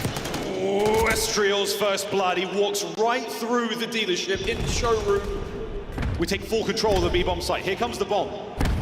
Express overnight delivery. Gio, oh my goodness. The last 2 members of Breach. The last member of Breach awakening. He will be suffocated here at the major and sent home. Minnesota Rocker break their Game 5 curse with a decisive victory over Boston. The Dreams champs. Still just that, a dream they fight on. And Boston Breach, a quick trip home in a few weeks to prepare for Champs, and for Minnesota Rocker, the fans on life support. I don't remember the last time Minnesota Rocker have had a series that wasn't incredibly stressful. One of the most intense hardpoint games that we have seen this year. A 1-point difference maker on the vault hardpoint that comes down to a moment we have almost never seen even occur in the game. We didn't know. And Nero had to drop 50 to make it happen. Can't say they're not trying to make it. You can't say they're not trying.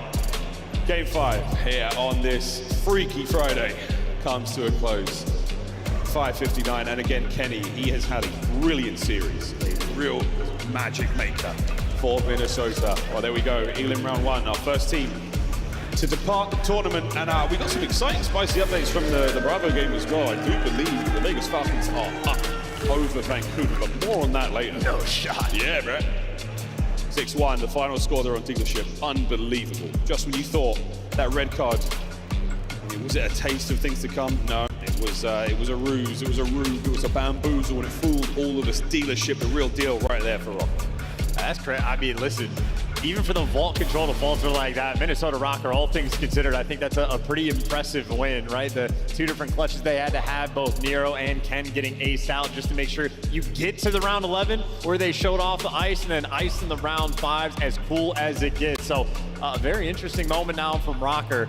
Just a question of how good can this team get in a tournament fashion. I just want to see those guys hold people. That'd make me happy. Oh, yeah. That'd be a really good thing. That would help quite a bit. But it does sound like that we do have an interview ready on stage. Man of the moment, Kenny, forcing that round 11 in search with Blaze.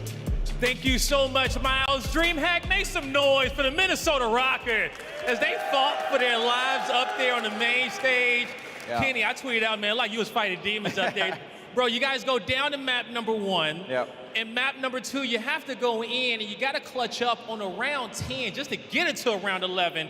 Quick 1v2, lose control in a devastating fashion into going into map 4, where you got to clutch up in the final few seconds. What was the craziest moment of the series you had to overcome? Honestly, the map 2, where the 1v3 happened to go 5-5. I feel like we weren't playing our game, and like mid SD, I'm like, listen, we need to play confident. Like, we need to play our game. And like the 1v3, I feel like sparked a lot for our team. Yep. Obviously, the control didn't go as planned. But I feel like the COD team is working at overtime. They trying to keep us out. They try to keep you out of chairs, but you are not going to let it happen as you guys are still continuing in your run, okay? You got to come out with at least maybe, I want to say, maybe like a top 4 placement. You guys got to do some things this weekend. Do you feel like you and the boys are prepared to give it everything you got on this stage? Yeah, I think our mindset is obviously make a run, regardless of what the champs qualification thing is. We're here to obviously play for the tournament. So I feel like right now we're trying to like keep as less pressure off ourselves and kind of just play our game like I said. Yep. I feel like right now we're beating ourselves, making it a little too stressful on ourselves, I guess. And you know, we got to talk about him one time because the man who is alleviating a lot of pressure off of you guys, Nero, dropping 50 there to really kind of keep you alive. Talk to me about how he's playing today.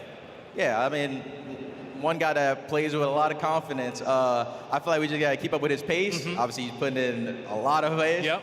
But when he's having a map like that, we should win. So that's why it's stressful to like have a close map because like when people are dropping 50, you should be guaranteed to win. And it's so annoying to win a map like that, but it feels good to win it. All right, there you go. And now lastly, you know, the tournament run is continuing. You know, you still want to get into this last tournament of the year. What do you want to say to these fans who time and time again, you know, make sure that they're watching you play and they're supporting you out there? Just want to give a shout out to you guys. Appreciate the fans and all the love as always.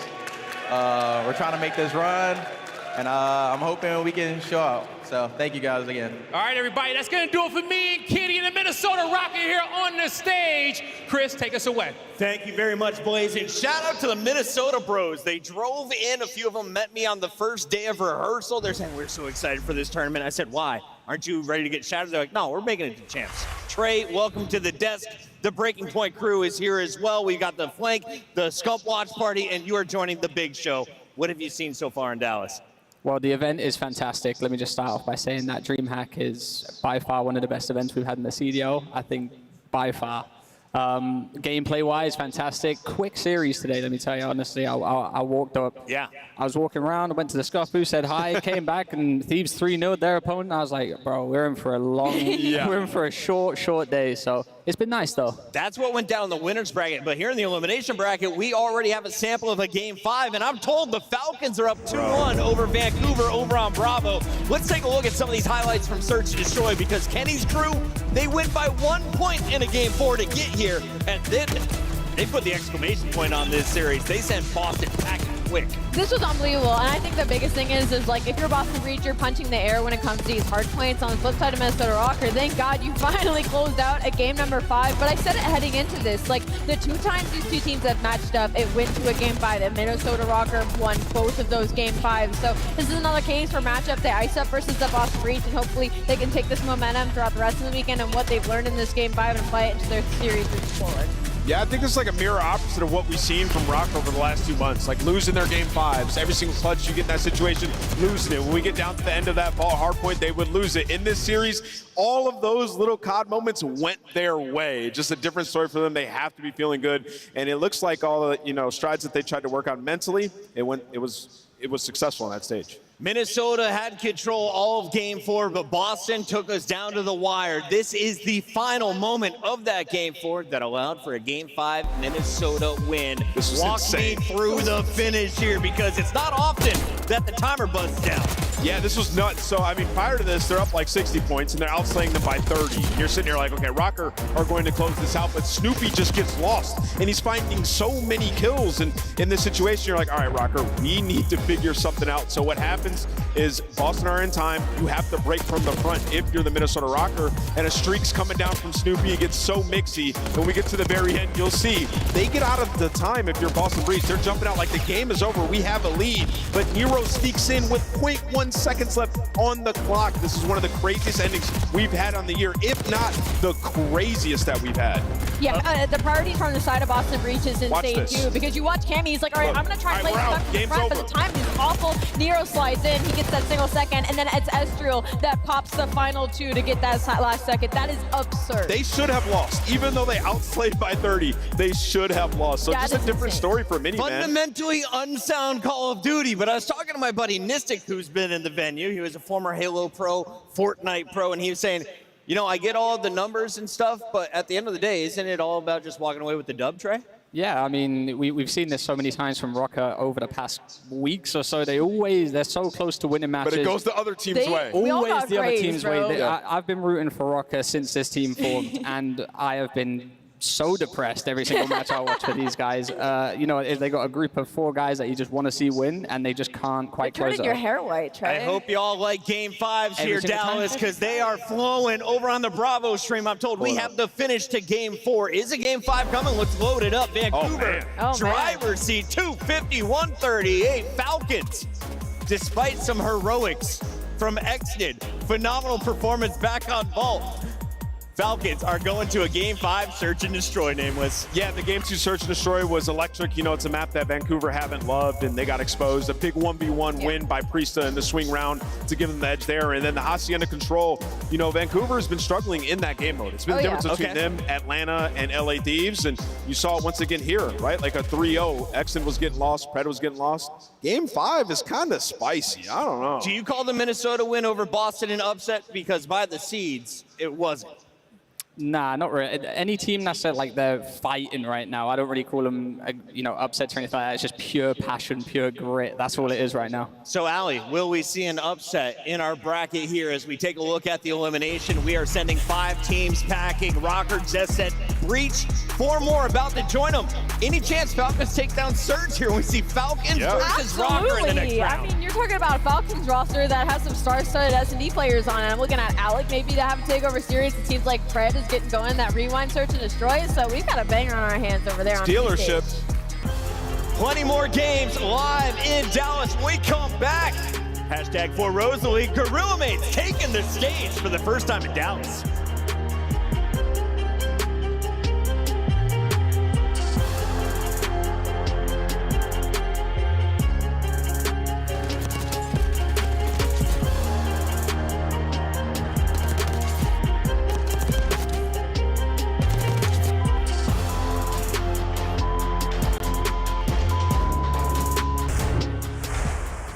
The Scuff Call of Duty collection is $30 off this weekend only. Visit scuff.co/CDL to upgrade your game with a Scuff, the official controller of the Call of Duty League.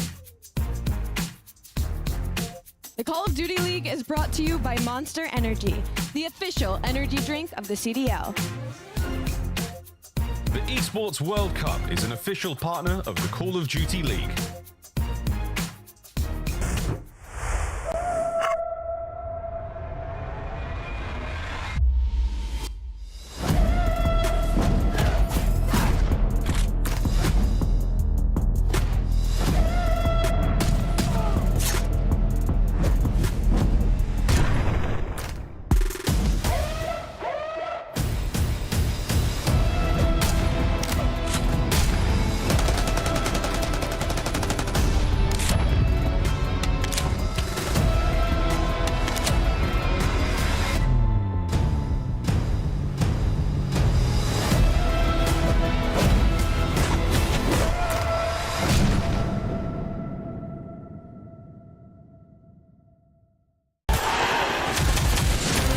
more than a game. It's for all who dare to compete. It's more than a team. It's our team. It's more than a feeling. It's unwavering passion. It's more than just talent. It's the grind that got me here. It's more than a moment. It's our legacy. One city, one stage, one champion. The battle starts now.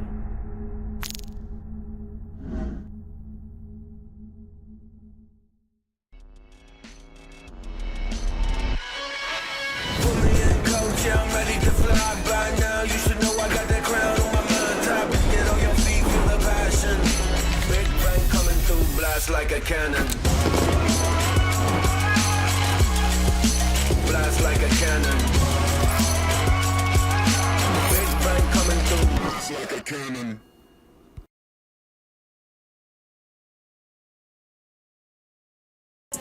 On match day, everything matters. What you focused on the night before, how you slept, what you ate. Players gather in the arena, ready to go toe-to-toe, fueled by the dedication, passion, and love of the sport. The mind has to be focused, clear, locked in. Any unknown variable can mean the difference between winning and losing. And when you have your pride on the line, every decision has to be perfect. Every movement calculated, and every shot on target. If you want to be remembered here, you have to make them believe. Scuff has been a proud and passionate supporter of Call of Duty esports for 14 years and enables you to play like a pro.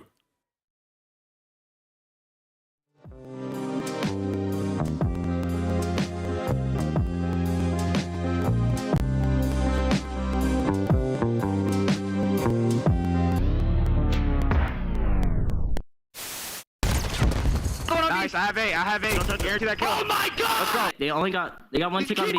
You suck, dude! Let's get it, bro. We gotta win this out. Oh my gosh, subplay? I mean.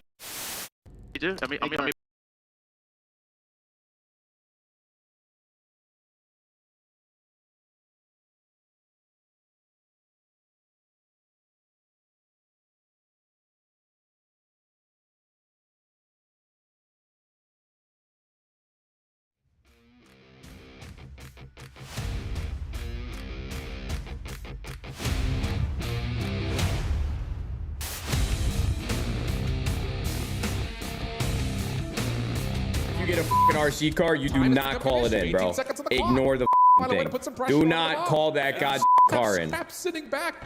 It just doesn't feel good to be able to clean up one. Scrap. It's just waiting. No way. Oh my god. All right, well. Oh. Chat, don't clip that. Don't fucking clip that. Man, Wixels is just gonna have to slide in with ARs. Oh, nice little deep shoulder coming through. Oh! Whoa! No way! He gets the one through the drop, and then all.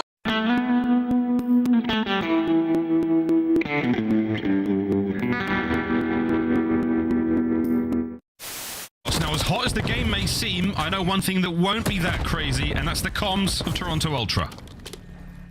We kill him?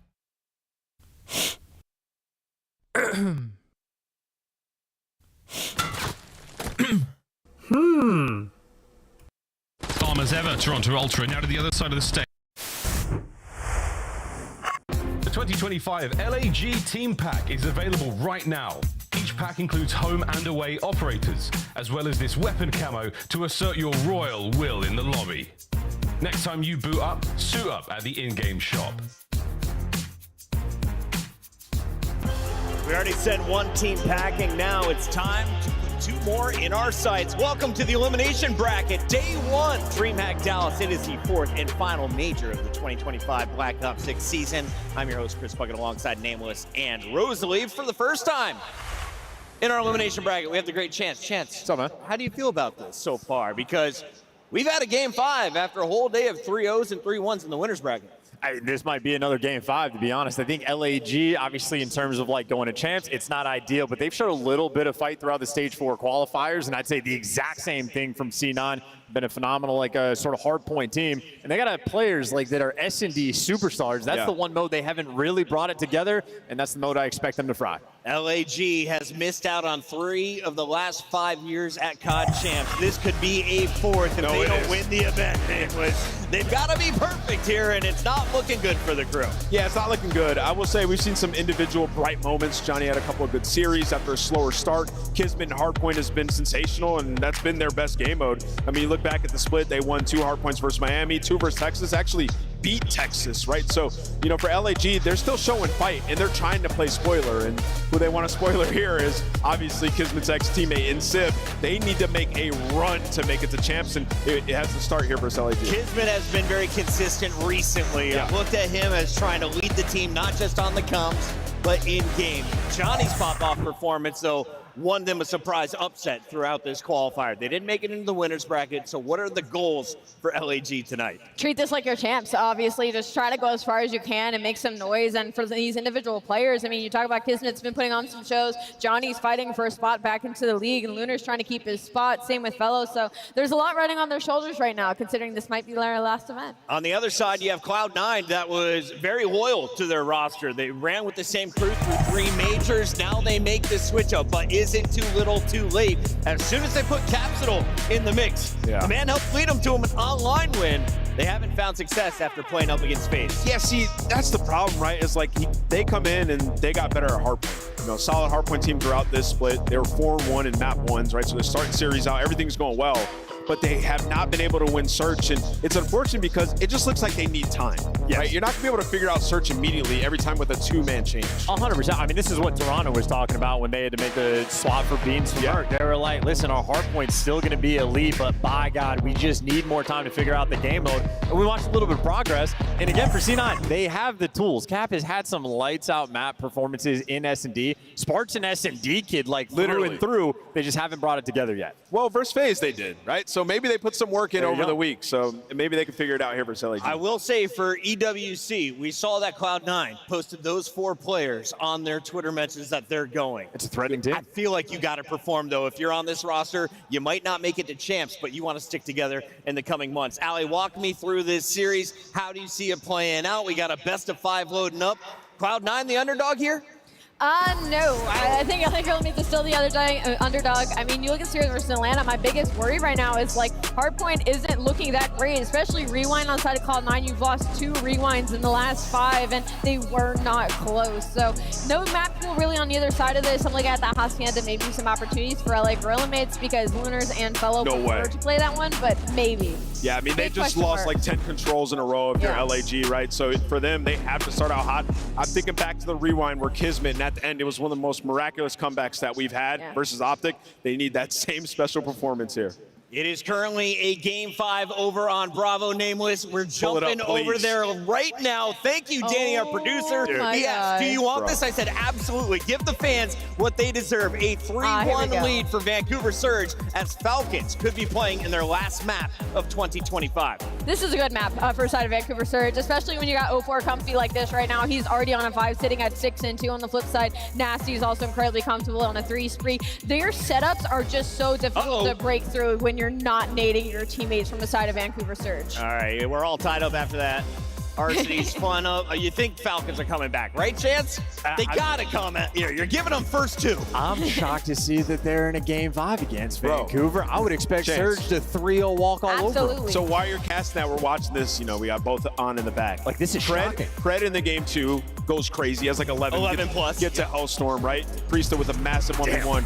And then the control, Hacienda, it's just been a problem for Vancouver. Control in general, and Falcons able to expose them. Now in a game 5, who knows? That would be electric for Rock. Falcons more map wins than they are used to at the majors. They are getting it done so far. Surge was coming off a championship grand final just a few weeks ago back at Major 3.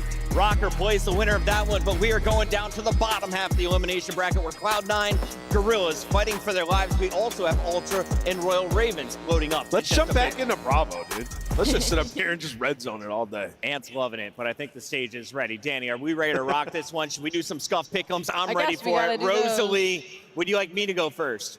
Hashtag for Rosalie. I'll go first because this might be the last time that we see this LA Gorilla Mates roster, and I refuse to believe that. So I'm going with LA Gorilla Mates. Just going LAG. Yeah, I mean, I'm going with Cloud9. They're taking this one. 3-1. I too was going to go LAG, but I like leads. To Cloud9 we go. Yeah, Cloud9 for sure. You saw Easy Max key right there. He's like, I got to shut down Sib. That ain't going to happen. Yeah, no way. It's all about the Sib. Who takes this match? Who survives? Can Cloud9 make it interesting in the champs race? We go to the Blaze on the stage. There we go. Yeah, yep. I'm right here, Chris, and it's time to see if they can make this race interesting. This is going to be a great matchup. DreamHack, you guys been awesome all day, and it's time to bring another elimination matchup to the stage. So let's get this series started. Coming out first, make some noise for Los Angeles Gorillas. Johnny, Lunars, Fellow, and Kismet. LAG, know they gotta turn up on this stage and get the job done. Look, I know a lot of the storylines this weekend are mainly focused around teams trying to make it into champs, but for some of these teams, this is champs. This is their last chance to make some noise, to cause some upsets and solidify some spots for next year. And that's the story of LAG right now. Their backs against the wall. Can't get worse than this, Blaze. It can't at all, but the team coming to the stage next, they are used to these big pressure matchups. So from the top of the skyscraper we go. Here comes Cloud9.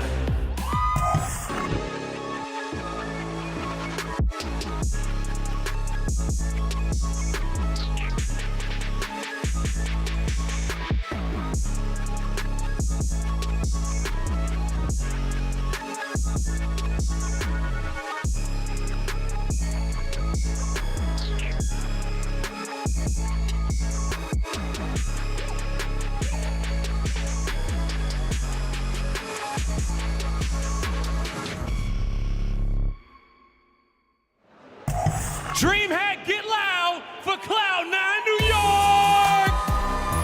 Crimp, Capsule, Sib, and Spark. Cloud9 know it's time to turn up and lock in some more points.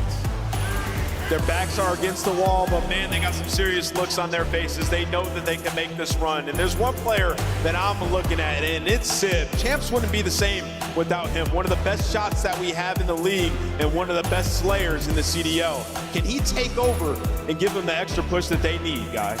We'll see if he can. And I'll tell you one thing, I'm ready to see both these rosters rock out on the stage here for LAN, and it's time to get the series going. Merc, Maven, let's get through it. Yeah, both these teams just trying to get through it. I have bad news for Nameless. I know he wants to see Sib maybe a champs, but they literally have to win the event at this point. And that's assuming that Optic were to double bounce out. It's not looking pretty. I don't want to lie to people that there's not a whole lot of storylines to this particular matchup. Both these teams for their spots, their livelihood. Yeah, probably it. Playing for some cash, playing for your spots, maybe hoping you're on the roster for EWC because both these teams could end up making changes before then. I don't want to be all doom and gloom, but the fact is, it's a lot of doom and gloom. It is. Cloud9, yeah, maybe something how they'll pull off a run and win the event. Yeah, Sib would have to be ultimate takeover, man, if that was going to happen. But yeah, I just look back towards stage 2, man, and how wild it is. It just felt like C9 that roster. They finally clicked. They were clicking, and I don't know what happened. We were gassing Lamar, and coming in, the S&D was improving, and things were looking so good, and then you blink, and everybody else improved, and they fell flat. Yeah, that's when a lot of the team changes went down, obviously, after it. They end up making some changes that don't pay off like some of the other ones. We've had some really great team changes this year. We've had some ones that haven't worked out. Well, yeah, they just didn't make them, right? Until they desperation time. Yeah, true. But I think this 4, they have a ton of potential with what they've showed. It's just, it's too late. Too late, unless it's not, Joe. Unless you make a run to a final. I think having a slight audio issue on the stage. So we're going to check out Bravo here for a moment. That's the map great. 5, which, no, I'm down. Oh, wow. 4-4. Perfect. It was 3-1, right? Yep. Bring us into this, and we'll see how it plays out. And this is a game 5 for those of you who don't know it. And I mean, for Vegas Falcons, if you can get a dub here, awesome. Been a tough year. Maybe you can make some kind of run for Surge, but you're off back-to-back finals. This is one you're absolutely expecting to win, but Pred finds the blood. Priest tagged up in trouble, but the help is there as RC gets another. Maybe things falling apart for Surge, or is it? They start to bring it back. Down to, I think, a 1v1 at the end of it, but Falcons will take it a round away from one of the bigger upsets we've had in an elimination match this year. No, we haven't had, we've had winners round 1 upsets. Not really losers upsets. Not like teams getting eliminated top 12. Yeah, no, this would be the biggest upset on the year in the losers bracket. Wow. If Surge go from back-to-back finals to potentially top 12. Just not the time you want to do this either. No. I mean, the best thing for them is sort of that break in between champs if this does go wrong. And maybe, maybe it spells an easier run for Rocker because Rocker, Cloud9 have to win the tournament. Rocker have to make it to a final more than likely. Yeah.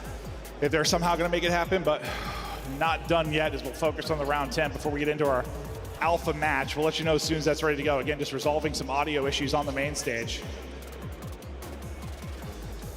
But this round for Surge's tournament hopes. And you're thinking after they lose, this is still a team that's going to make a run through losers. Yeah, no, I thought so for sure. But it is a little bit different here, right? Because you're playing a second match. Some people are going to be playing 3 matches today. Normally you have 1, maybe 2 a day. And if you just get over that first hump, then you have a day to reset. And it's there. They had 45 minutes in between games. You're just going. You're playing. It's a lot different than the rest of the year. 0-4, lurking, 0-4, doesn't get even 1. I thought he was going to come with a couple of kills, and Neptune's going to get gunned. Oh, this is unbelievable. The upset about to happen. Xnit finding the timing, one play remaining, and Nasty, and this is going to be maybe the biggest losers bracket upset on the year. This might be the biggest upset on the year, period. Yeah, no, I think you can safely say that. Unreal upset there. Wow, as Vegas Falcons get it done on Bravo. We've got more matches to come there. Back to show the main stages. Hopefully we'll resolve the audio issues to get ripping into this one quickly. We got this and still one more match on the night, which I believe is going to be the Rocker Falcons now, right? Rocker Vegas now? Yeah. Which is not what I expected to be the final match on the night, but what an upset it is. And for Surge, I mean, what the hell happened? You blinked and you're out. Just a bad day of COD. Not the time you want to do that at all. Just a bad day at COD. A really bad day. Yep. But like you said, usually you have a bad day, you can rebound the next day. You can do some prep. You just turn around, plays a lot different than it used to be back in the day. And they get caught slipping. But now to the alpha match. Cloud9, LAG, one last stand. Trying to make a run here. At Major 4.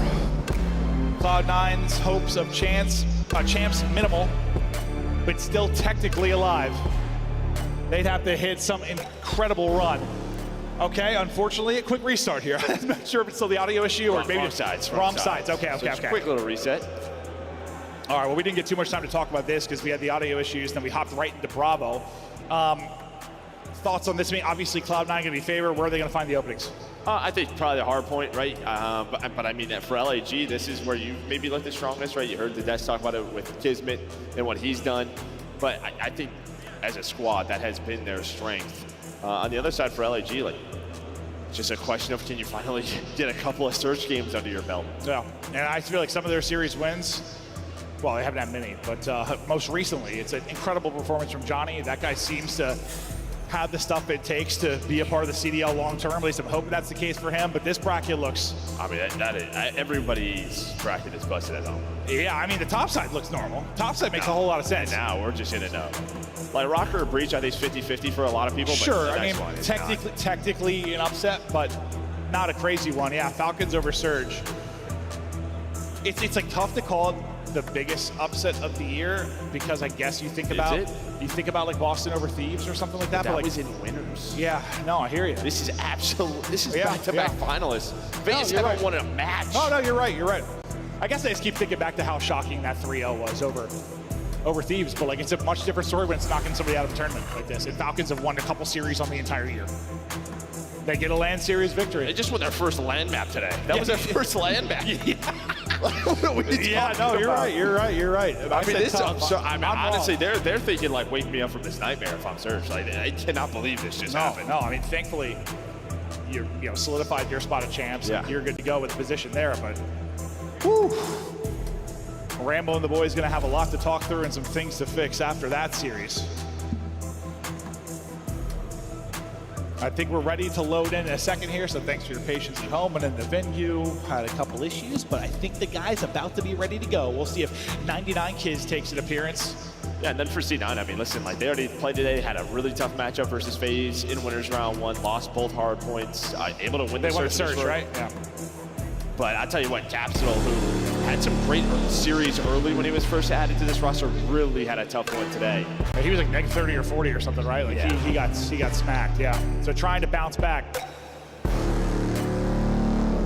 Trying to avoid what you just saw happen to Surge and just kind of get double popped out of this thing. Looking to rebound over LAG. Absolute chance for Cloud9 to capitalize and make a little bit of a run deeper into this tournament. At least, face off that first match tomorrow, extend their tournament into Saturday. There's how the best of 5 looks.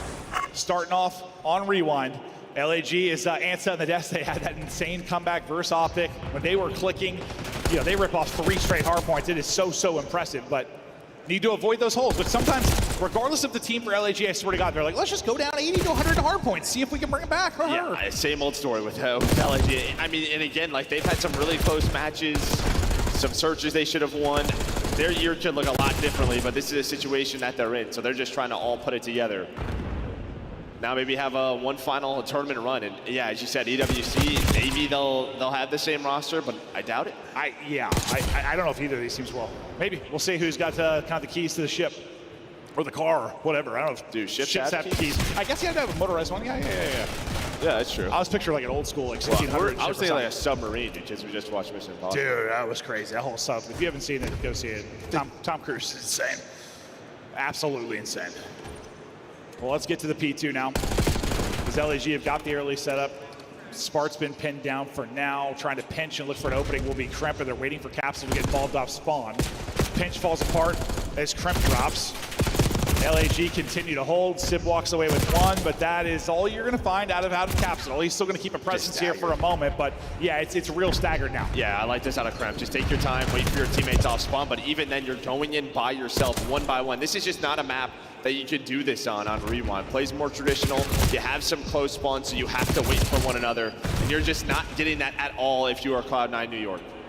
Patience not there, and they're going to be at a deficit here early. Strong start from Fellow and LAG. 5 straight for Fellow. He's getting the time as well. He's probably working towards a Hellstorm, I think, just based on the objective time he's gotten here and the spree he is on. He's going to attack on a 6th as well, so Fellow in a great position. Maybe this gunfight for the Hellstorm. He's already got the Hellstorm, so he'll earn it. He'll lose that fight, but you've got a streak early on, and you're up 50. Yeah, nice little P2 there. And then look at that spawn Fellow just got, number 3 in Sib. He backs all the way up to try to pick this up. He's hunting him. Lunars and Johnny, while that's going on one side of the map, trying to take the hill, but C9 able to win it on both sides. C9 trying to bring it back. They'll be picked out of the hard point for now. It'll be Lunars in a 1-man stand, at least for a moment on one side. Then you've got Johnny battling towards the point on the other. The streak that Fellow earned early, now called into play. You've already got 2 dead, so this is going to lead to some time. You still have about 30 seconds remaining at the hard point. Maybe the streak doesn't lead to anything, but Lunars able to line them up. Someone just got to get to the hard point, fight some time. Yeah, I think they just wanted to get forward. Maybe try to flip these spawns before this next hill pops. And well, behind that, Kiz is able to find the double. So the Hellstorm, maybe not finding a ton of kills, but it allows his teammates to be in a great position. Kremp gonna try to survive and pick off maybe as many as he can, but not gonna really come away with much. Fellow earned the streak early. Lunars now with a chance to do it on his 5 in a row. Still a ways to go though, but he'll be inside the point. If his teammates get the kill around, purely the objective time's gonna work it closer and closer towards it. I mean, this has just been so good out of LAG, right? Using that Hellstorm, able to just connect this into now winning P2 and P4. This lead going to continue to grow. And that's going to be another streak in a couple seconds here. And yeah, I mean, we saw the big comeback, but you see LAG have a great understanding of rewind. There's another Hellstorm. Good job staying up inside. Repositioning, hitting shots. Lunar's on a tear. 8 spree now for him. 11-3. Nearly a minute to go in the hard point. Up 100 points. Just dominant stuff early on the other side of Kismet. So we'll hop to his POV. He wins a big one-on-one gunfight. That's going to allow them to pinch this out and spawn out Capsule and Old. Crip will spawn out Old as well. This is just perfect from LAG. Quick break, right into the point. Spree still going for Lunars. And on one side, where you're not waiting for each other, you have a lot of patience right now if you're LAG. You're taking down trophies. You're setting up pinches. They're leading up breaks. This could be a blowout. It is looking that way. Barring some kind of run. It was the spree from Lunars, now the spree from Kismet. He's 17-8. Wonder if we have 99 kills. Well, we sure as hell do. 18-9. Finally, a string of kills on the kill feed for Cloud9, but Lord, it feels like you've got a mountain to climb. Yeah, I mean, they do a pretty good job here, right? Finding a good chunk of time, getting back into the game. Sid pulls out another sub, starts to get into the mix. Still 17 seconds left, so LAG are gonna try to contest and find what they can. But maybe a great timing here for Capsule. He's able to hop the wall. His teammate's able to find the kills, though. So you fight back a bit if you are C9. A bit, but yeah, still in a big hole. It'll be 90. As we get back into DVD, things have got to swing their way. They got to swing them quickly. And for LAG, I mean, you know the capability of a comeback on this map because you quite literally pulled off a 100-point comeback, trying to not allow the same thing now to happen to them. Spart, I thought tracking pretty solid, but Lunars will hit the slide and he'll win the gunfight. Still a presence inside of the hard point in the form of Kremp. He's double negative right now, but trying to get something going through the second set. And he's doing exactly that. Gets 2 inside. Ooh. Capsule running by 1, hits the dive, but Hold on. That's able to pop 3. And the help comes in the form of Johnny. Great play from Kids to slow down the momentum from Cloud9. I was literally just about to start talking about how C9, they're starting to win a couple of more gunfights, chaining some multi-kills. But then Kiz pops a play like that, flips the spawns for P2. Gonna try to break this early if you are C9. Flip them out before P2 even spawns on in. And while you're able to find 3, you just have to find Lunars, the last guy alive. And you can see you're still getting the spawns if you are LAG. Can they get out of that spawn and actually apply pressure forward? They're able to deal with 2 of the Cloud9 players. Now they have a 3-on-2 towards the point here momentarily until the help comes in. Spark gets, I think, stunned to a different planet. But his teammates get there, walk away with enough kills to at least keep the hard point white for now. Yeah, but they still have, there's always been one more player. You haven't gotten the 4 dead, you haven't been able to push on forward, so the presence is still here from Gorillas. They're gonna find the 3 kills. You were so close to breaking that if you are Cloud9, maybe getting back into the game, but that one's gonna hurt. Yeah, so close. Like you said it perfectly though, always one more body it felt like to trade it out for LAG. You got the lead down to what, 50 to 60? Somewhere in that realm, and now it's been pushed out again. Yeah, and it's like that last player, it's not even they were getting trades, they were just alive. Like just the fact that they're alive influenced the spawns, that's all that they needed. And now you can take your time, maybe try to flip this streak, and well, at least secure the win at that B4. Splits for Cloud9, but it gets picked up on both sides, and now that second streak you earned early in the game. You got 2 through the first rotation. This one's gonna lead to a kill. 2 though, spawn Burger. That's a lot that Johnny's gonna have to deal with. Not able to do it, and they'll fight into the point. Cloud9 again, trying to make something happen. Huge. Nice gunfight win there for Fellow. It's massive for the upcoming hard point. Gets him out to 5 straight. Just feels like somebody's streaking at all times for LAG, I swear. And again, just chaining that Hellstorm to get position at this P4, flip the spawns. It was a lot cleaner that time around. Fellow was ready for it. C9 trying to fight on back, but as you said, the sprees continue to go. Lunar's able to snap on a spark, but was still weak from that previous gunfight, but hanging on to that lead. Hanging on to the spawns, hanging on to the lead. Johnny winning fights at Old is just kind of keeping the pressure from his teammates, and they're able to pick up Spart, who is kind of pinching out that next upcoming spawn. Up 70, new hard point going. All the position in the world right now for LAG. They can seal the game here. I mean, if you're C9, you just haven't had anything. No spawns at P2s, at P4s, always having to break. And, well, I mean, it appears in the scoreboard. just how difficult it is to break some of these hills. You need perfect teamwork. And even when you have that, the spawn still might hurt you. Spark trying to do what he can. Hold up. He's able to find the double, but just like the previous P2, there's always one more player. So LAG gonna try to flood, but finally, maybe the break. Yeah, oh, there's one more, but Smart buries him as well. He kills 3. If Sib comes in with a double of his own, and maybe this breathes some life into Cloud9. Can they mount the comeback within 70? They'll get the final 20 here, or they should. And they'll be down, what, 50 or so points. They're still spawning ult, though, so LAG are just going to try and send bodies at this, maybe break up some of this time. Well, they spawn. I have no idea how they spawn back there, but spawn right on top of the hill, still get cut down, able to read it. Now Spart's on 5 in a row. And well, the last time through, their best hill was probably this P5. I mean, I thought that was going to end up working out great, considering the time you needed for LAG, but Cloud9 get the kills, and now you start to chain these together.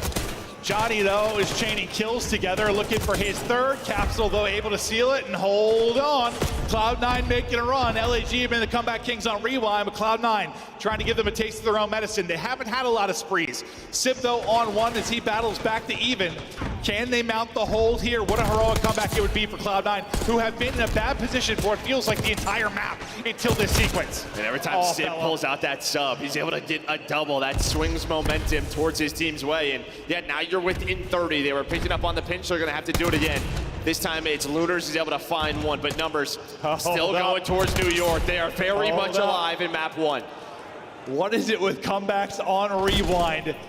Down 20 now. Lead change potentially looming. We get into our 3rd set as we fight for DVD. Cloud9 still trying to light up the feed. Johnny with a huge win, though. Get positioned by the hard point. The wall bang from Sport, though. The thing of beauty is he closes it out and tries to now finesse his life. They're in the point. Tick by tick, they look for the lead.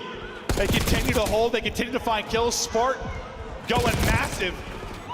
They don't quite get there, though. Down 1 in hardpoint control to LAG. Yeah, Johnny's able to find the double to give his team some momentum, some presence inside this hardpoint. Kremp didn't try to find a timing. The timing not going to work his way. Going 2 for 2. But here's Johnny as he's able to find another one. 3 on this hill. And just second by second from closing out map 1. 20 left in the hardpoint. 10 needed for the win. Desperation for Cloud9. Talk about LAG and all the comebacks they've almost pulled off this year. It's Cloud9 now that is almost doing it, but they come up short. LAG close it out when it matters. It got scary. It got real scary as they nearly let the 100-point lead slip away. But to hold off Cloud9 in the final hardpoint and get the win.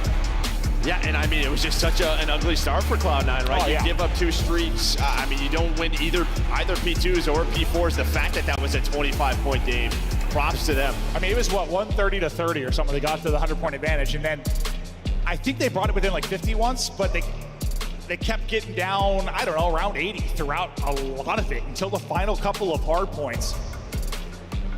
Nearly a crazy one. As they try to flip the script and pull off what LAG has been able to do a few times this year. Not going to happen. I mean, Kiz certainly slows down a bit. He had the insane start. Johnny pumping the damage despite going -1, but really a good all-around team effort. Great map 1 from Lunars, who was able to earn a streak early on as he ends on 27-19. Yeah, and honestly for C9, it was a lot uglier than this. You could see all 4 players started to get a lot more involved. Sib leading the way with damage, but you can just kind of tell the kill feed started to switch up quite a bit. Yeah.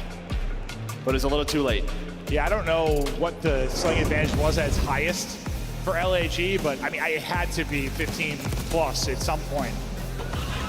Maybe even 20. It gets a bit tighter, but hopefully you're having a lot of fun in the venue. It's cool just to see this environment and all the people everywhere, whether it's in the crowd or checking out the Bravo match, all the Challengers matches going on. We got the different booths with Scuff, Monster, etc. here and partying. I don't know, just feels alive and just reminds you of kind of older times. Oh, no doubt about it. Yeah, all the booths are here. Yeah, just everybody checking out all the different parts of the venue. Have the Challengers guys yelling right next to us. It is a great time to be back in the pit. It certainly is. Still down 70, around 70 at this point. Just never able to get over the hump. That was the Kismet play that I thought kind of put away that little surge for Cloud9 when they finally got things going, but they make a big run late. See 205 on the board for Cloud9. They're around the 130, and this is when they start getting hot. They chain together 2 hard points, and things get a little bit stressful for LAG. Yeah, just LAG just couldn't find a good chunk of time. They're at P5, finally here towards the P1, able to get it in the last 10 seconds. Johnny does a great job just playing his life, finding a multi-kill, staying alive with the SMG, and Fellow getting fired up, trying to get his guys locked in.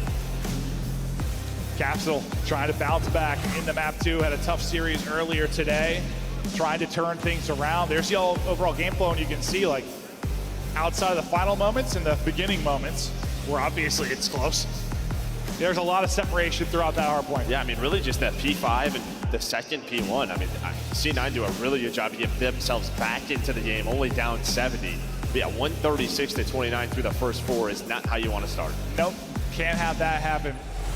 Is it possible to bring it back? Certainly, we've seen a few this year, but usually going down 100 early is going to be problematic in a hard point. Red card, search and destroy. The next up is Cloud9 will try to answer back, and as much as like, yeah, they're the favorite versus LAG, it's not like it's that wide of a margin. I know LAG don't have any wins on the year, but they have been very competitive in a lot of series. It would be an upset, but it wouldn't be that astounding. No, not at all. We had the LAG fam in the crowd as well, hanging out, watching the match. Hello. So, yeah, everybody's showing up here at DreamHack Dallas. Oh, it's cool just walking around. I also got blacked out. I don't know if I've been to a DreamHack or not. I don't think I have. Or maybe I have. I don't know, Joe. But it's been awesome to walk around, just check out the different games. Right? I feel like I had to have. They all blend together, bro. I've been doing this a long time, man. It's like 10 plus years. Like, that's the problem. Like in my head, like the games comps, the E3s, like, DreamHack, it all blends together. All the same thing. Just people everywhere. A lot of boots and stuff. Yeah. A whole lot of boots. Cloud9 look to get locked in for the S&D on red card. Sib, when he is in form, it feels like it's Search, a lock for double digits. Crimp gonna be your guy, looking for the opening kills, trying to find incredible timings. They live or die by him sometimes in Search and Destroy. Yeah, it feels like he's got, like, now with Capsule, maybe a little bit less of that. Or Sure, at least someone to entry a little bit more for him. Maybe he could take some different routes, but on the other side, it's really Johnny, right? For LAG, just feels like when he has a pop-off map, a guy just like 15 per search. Yeah, I mean, he's alleviated some of the pressure from Kiz, I think, with the earlier forms of the roster where it felt like he had to do so much. Trust me, you'll take 99 Kiz anytime you can get it, but I mean, he was having to make insane plays in Search and Destroy for them to maybe win a map. Johnny now, definitely the takeover potential, but all right, offense to LAG to kick things off. We'll take a look at the opening look. A little 3-man game. Out towards A, and the off-site guy will be Fellow that maybe looks for the aggressive push through or a late flank, depending on how things go out towards A. Yeah, so Nade's going to give some info over towards C9, so you're going to immediately kind of rotate Capsule through mid over towards A, so maybe that's just the call for LAG. Let's go B. They hit us with nades, maybe they over-rotate, and that is the right call. This is all down to Kremp. Kremp able to win one. Thought he was dropping. He gets the first blood. He is traded out, but he's done his job. Now pressure to the remaining 3 to retake this. Bomb plant has not started. This bomb has still got to be picked up. Lunar's able to find another. They've got site control. They've got numbers advantage. Fellow, I thought there was life away, and he actually did. Lunar's at least able to trade out one. To a 2v1 we go. Smart last up. Good job playing their lives. LAG close it out. You know, I've talked about kind of wanting to see more of Lunar's, right? Maybe in a different situation. It feels like individually he's shown some bright moments, did it there in the map 1, and just some excellent picks here in this map 2 in this first round to get them going. No, and like, listen, this isn't going to be the best example of it, but like, we've seen it so many times where it's very difficult when you come into a bad team, a team that is struggling. Like, if Lunars had the Mercules route and came in and played with Toronto, how would he have looked? I don't know. It's so tough to tell. Listen, I think Mercules is a special talent, don't get me wrong, but it's so hard to tell when a team is bad, bro. It is. It's so tough. But he has had some bright moments between the hard point, now the search and destroy. Yeah, maybe we're going to finally get one of those series we've been wanting to see from him. We have. Just all the hype you heard about him, man. I didn't watch him too much in Challenge, but he's like heard how excellent he was. Just trying to find his footing in the CDL. Starts out 2-0 in this. We'll see how they can hold on the defensive side, but watching Crimp for now, the first blow will come behind Fellow. He gets a deep pick all the way from stage. Yeah, I mean, near bus. I don't even know what that angle is right there, but he hits some headshots. Yeah, he plucked somebody. And now it's just pressure towards B. Here's the thing, though. Capsule has bomb, and he's still just watching the flank. So even if they take the site, they have to get Capsule here. Whoa! I'm not really sure what the play call is, but they're just going to get mowed down. The play call is keep Capsule bomb, set him up for a 1 versus 4. Yeah, I mean, honestly, I didn't know if he was going to try to go A and maybe win a 1 versus 2. Or find a timing pinching mid if they find success. I don't know. Good luck. Holding the door is Fellow. Closing the door is Fellow. Got the first blood from deep in the round, LAG. We've seen these moments where they look like a strong, cohesive unit. Yeah, they've been far from in between, but... No, there's some moments for There are moments. I'm just like, hey, they look like a pretty good roster. But so far, so good here in the Search and Destroy. Just finding the early pick there is Fellow. And then you can just see just how tough it was for C9 to even do anything in that 3 versus 4. Oh, yeah, and a very clean first blood versus, I don't know, Crimp got one, but insta-traded out, obviously, on the site. That's kind of chaos going down to B. This is just a gimme for Fellow to start the round, and they play behind that. Fellow, 3-1 now. Massive round there for him. They check out the Scuff controller cam. Sib just sends it across it. Similar, though, their first blood instantly. Well, not really traded out as Sib stays out, but you get to a 3v3 quickly, so you don't come away from it clean. I mean, that is just a round and a half there from all of C9. Just 4 hitting mid, trying to take the gunfights. Well, you get what you want, but as you said, now it's just down to a 3 versus 3. Hoping that's a little bit cleaner, or you find multiple, and Fellow almost nades himself. Yeah, I was about to say, that door is closed. Crimp with some lovely shots. Smart had a worse nade than the other one that we saw. Suddenly it's Crimp by himself. 1v2. What? Yeah, I don't know. Not really sure. Maybe the door was closed on his. Yeah. For him too. Yeah, I didn't see how that one happened. Bomb getting planted now. Can Crimp pull this off? The answer quickly is no. LAG continue to cruise. 3-0, and yeah, 2 first bloods technically the Cloud9, but yeah, both kind of instantly into 3v3s. Hey, Fellow's asking, I mean, he's on the stage saying, well, what is happening here? What's going on the C9 side? But yeah, you had the numbers gone from that nade. And then you think about the last offensive round, you're kind of like, what's the game plan here? It just feels like they are not playing as a cohesive unit. They need to get Lamar out. Give him a controller, put him in the comms. Yeah, put him in. Let him direct troops a little bit. At least in the search and destroys. Fellow spree continues now up to 5. Capsule in trouble, but popping and finding 1. Gets the first blood, and this is the first blood that's actual numbers, actual control. They got to turn this one into a round victory. Thought for a second it might slip away. If Sib gets caught, Capsule pushes on through, gets his second in the round. Things I thought slipping away for a second, but they stabilize. Fellow now 1 versus 2. Sib able to pop and win it. Now 3 first bloods to the count. And finally a round on the board behind 1. Yeah, the LAG players, you saw they were going in for the trades, but there was no one to follow them up. So every time they made it like a 3 versus 3, there was an immediate trade. There was nobody there from the LAG side to equalize numbers. You're just hoping for a 2-piece in that scenario, maybe a little pop-up from Lunars there to find that second, but Sid was there for the gunfight and then able to snap on a Fellow. Great play from Capsule. I thought he got caught kind of out camera. Yeah, just staying alive. But had some help and just stayed alive. Got a little pop and play out of Capsule. See if Cloud9 can string anything together off of that. Got a little 2-2 setup from Cloud9. And pretty passive so far out of LAG. Outside of Kiz, and Kiz nearly pays for it. But Lunars gets the pick. I was going to say, Sib stays. He stays there, so he's looking for another gunfight. So Kiz just the bait. Yeah, he just baits it out there, and well, he's able to find the kill. So great first blood, nice little teamwork, and yeah, Kiz's ability to stay alive starts all of it. Yeah, I mean, I thought he was dead to rights. I didn't even think he reacted that quickly. It felt like time for the kill to happen for Sib, right? Kiz, I thought he took a few builds. He's like, oh, I should probably move. But from his POV, maybe you see Lunars swinging. Whatever the result is, a first blood for LAG. And they've not had many, but they're still up 3-1. Kiz, though, is going to get dropped, and that's one maybe those hero plays. It's you find an opening, you're able to call the round, you get caught, and maybe things fall apart for your team as they're happening right now. Yeah, it's like your front man, right? I mean, bombs being planted, so Johnny's not able to help you. You give him a 1 singular gunfight, now another's. Johnny's going to get paid 2 versus 3, 20 seconds off the bomb, though. And he's just so much in front of the team. Like, he has so many things to worry about, I know, but. Well, now it's just on the Lunars. What is this timing like? He's able to find one. Now they have to hunt him in this power position. Has no idea where the other members are. And yeah, he's just trying to get forward. His Kismet ends up getting caught, and I think screws his team. Yeah, it's just tough. Like, I know, like, when you're pushed up there, so you have so many things to worry about. Like, there are so many spots, so many headies back there.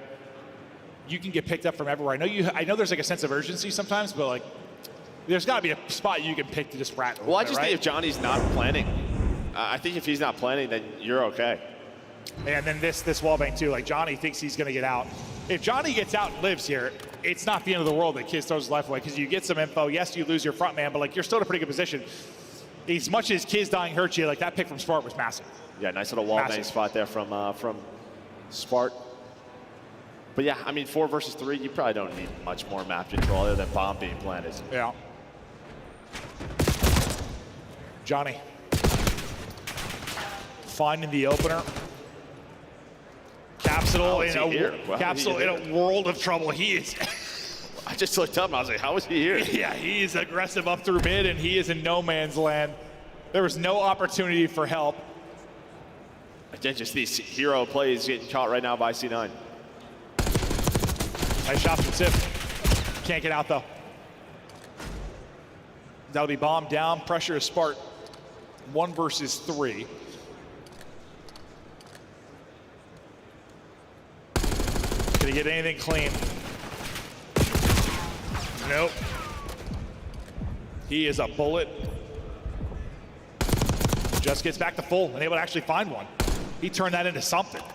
Yeah, he's just got to get bomb, and then maybe he has time to wrap back towards A. He's looking for another gunfight. Be able to spot Kiz, so that's gonna give him the heads up. Has to hop into the window, but now it's just a time thing. Which bomb is he gonna, he might actually juke them. This might work out. Nobody's gonna stay B. Nobody's gonna stay. What a route from Spart. They're coming back though. Timing's gonna be not good enough. Almost finds the opening and the timing. LAG, they'll push forward, get the info. Dude, that was call the insane play. I thought so. I like it, because I think logically they're thinking he goes A, based on the info he's got, but. Yeah, maybe they saw the doors were closed or something, turned around. Yeah, I'm not sure. They saw something that they realized what was going on. A 4-2 now to LAG. They brought it back in the first blood department too, so it'll be 3-3 through 6. The Lunars still lead the way, got off to a pretty hot start early, and he's 8-3 now. Oh, speaking of Lunars though, we'll stop his POV for a second. Just kind of stunned up, looking for info, trying to cover his bomb carrier, who's their forward man, Kismet. Always wanting to get aggressive. Fellow gets one from deep again. He finds a pick on the offsite at B. And that's what I was going to say. Do you want to wrap out of this? Oh, no, oh, no, oh, no. In another round where, with first blood, this could get real ugly, but 2 versus 2. All down to Lunars now. Just trying to find a timing on a capsule. Hold up now. Another 1v1. Lunars having himself a series. Fantastic map 1, goes on an 8 spree, now 10-3 in the map 2. We've been looking for a takeover series out of him, and maybe it's happening right now. Can he clutch up in the 1 versus 2? Lunars. Spart, 30 seconds on the clock. Well, these players know each other very well from their time in Challengers, so know how they like to play. Well, Spart has a very good read on this. I just don't think he's going to see him from here with where he's planting. Saw him. He saw him. Advantage now to Lunars. He knows where the push is coming from. Spart going to have the world's arm. The Lunars clutches up for the 1v2, now on 11. What a series for the young man so far. Yeah, and I mean, Fellow gets that first blood, but then they just commit to the bomb site, right up sidewalk, try to take the fight to C9. The problem is that all 3 players were here for C9, right? So Fellow ends up getting traded out in the middle of the map, and then everyone is here, but down to Lunars, the timings work out well, and as you said, spots him top window, then puts himself in a great position to watch across the bomb. Yeah, I was just hoping like enough time was gonna go by that he got antsy. Like, you know, it's like 20 seconds pass and you just start to overthink things. I think he did get a little bit antsy, but thankfully he had the timing. 11 out of him, leading the map 2 by a wide margin. round away from a 2-0 edge. You have not had many series to chalk up as W's this year, but LAG trying to get another one through. Maybe make some kind of Cinderella run this weekend. I mean, who would have thought, dude? We get a run out of like Vegas and LAG. And LA, the last tournament of the year? Yeah. I'm in. Why not? Go 1 for 1. Oh, Capsule's timing is something. Funnels him right into Sib. Capsule, I think, can gonna push forward for the kill, but he's kind of chilled for now. He's last alive. 1 versus 2. Can Capsule clutch up? Dude, these times have been so crazy for him. Yeah, no, honestly, his POV's been absurd. Just so close to all these players, but now Why not? another 1v1, and Lunar's trying to call game. Maybe 13-3. Ended on a 5 spree. Just got the spot. Pressure to Capsule to get the plant. Now he's thinking kill, or he's thinking wrapping through. What is going on in this one? Is he gonna get there? He should get there just in time. Yeah. I thought it was gonna be a little bit closer. Oof. Hopped off there for a second as Dude, well. yeah, gotta be sweating. Gets it in with a second to spare. Lunars plays the 50-50. He'll guess wrong, and now he's got to retake this site. Capsule's got the advantage with the SMG at close range. So for Lunars, could he just get some damage in? Well, he just doesn't want to run through the door, give him that free info. Because he has stayed, if you were Capsule now, it's just a throw in the shoulders. Now it's all about the gunfight. Lunar's able to win it. 13, a couple 1v1 clutches. What a series out of Lunars. He is feeling himself. This is the Lunars we have wanted to see, and he is doing it on land right now. Incredible performance through the map 1 and map 2. And a couple of clutches to go with it. LAG are up. And yeah, we've seen the moments. We've seen them in form at times. Putting it together right now across modes. We'll see if they can close it out in control. That's where things have been real painful. And then on the other side, just individual from Cloud9. Just doesn't feel like they're on the same page at all in that search and destroy. There's just a lot of moving pieces. Dude, 13-3, 1,500 damage, bro. He's put up 700 damage a round. That was a nap from Lunars. And then Fellow, maybe not the same kills to go with it, but he had his 2 first bloods were like picks from deep. Like they were some crucial ones for him. I'll say 700 damage a round, that'd be insane. Oh, yeah. No, it definitely says that. I don't know why I just said that. I read that, I was like, wow, but that doesn't make any sense. That'd be 8 times 7, that'd be a lot of damage, Joe. Yeah, 5,600. That would be probably the record. Dude, I just looked at it and saw how much I stood out from the rest. And I was like, wow, what a stat. I was like, man, that's a lot. No, thank you for calling me, so I don't have to get tweeted a million times. No, I'm not calling you out. I was calling out that. No. Stat, I don't know what that makes no sense whatsoever. I just got fooled by our scoreboard that has not worked for years. Shout out Call of Duty Esports. But hey, it's 2-0 for LAG. They're looking good. Incredible play we're seeing out of Lunars. Want to see if they can close out this series. Cloud9 on the cusp of a real tough stretch. Des, take us through the beginning of this series. You and your digital numbers, they're all analog here. Pen and paper, baby. Let's dive into what we just witnessed because LAG is about to pull Vegas Falcons. Another upset in the elimination bracket. It took 4 majors. Why not, Chance? I don't know. I'm looking at the roster and I'm just reimagining. I picked C9 to win, and I'm like, okay, Kismet, I'm never gonna doubt on land. I think I forgot about Fellow, and he always upgrades and levels up, and apparently the young duo in Lunars is the exact same thing because he was lights out map 2. And I was looking up the numbers. Fellow is 28 years old. Slasher is the oldest in the league at 30. So Fellow is up there. Yeah. What is it about his career that he's able to excel on land? And what took Lunars this long to pop off like he did here with 13 kills? Yeah, for Fellow, I mean, he's just comfortable on land in this environment, right? Plays with a ton of passion and just plays the correct way. And typically, on land, some players can lose their minds a little bit and give you some free kills, and Fellow feeds off of that. And you saw the early 100-point lead for them. And Lunars so far through this series has been sensational. Yeah. When we talk about the challengers players that come into the league, you can typically tell, even if they're on a bad team, when they have big series, that they're going to be here for a little bit, that they have what it takes. It's just taken him some time, man. But right now, he's showing that he can contend with some of the better ARs in the world across that side of the stage from Sib.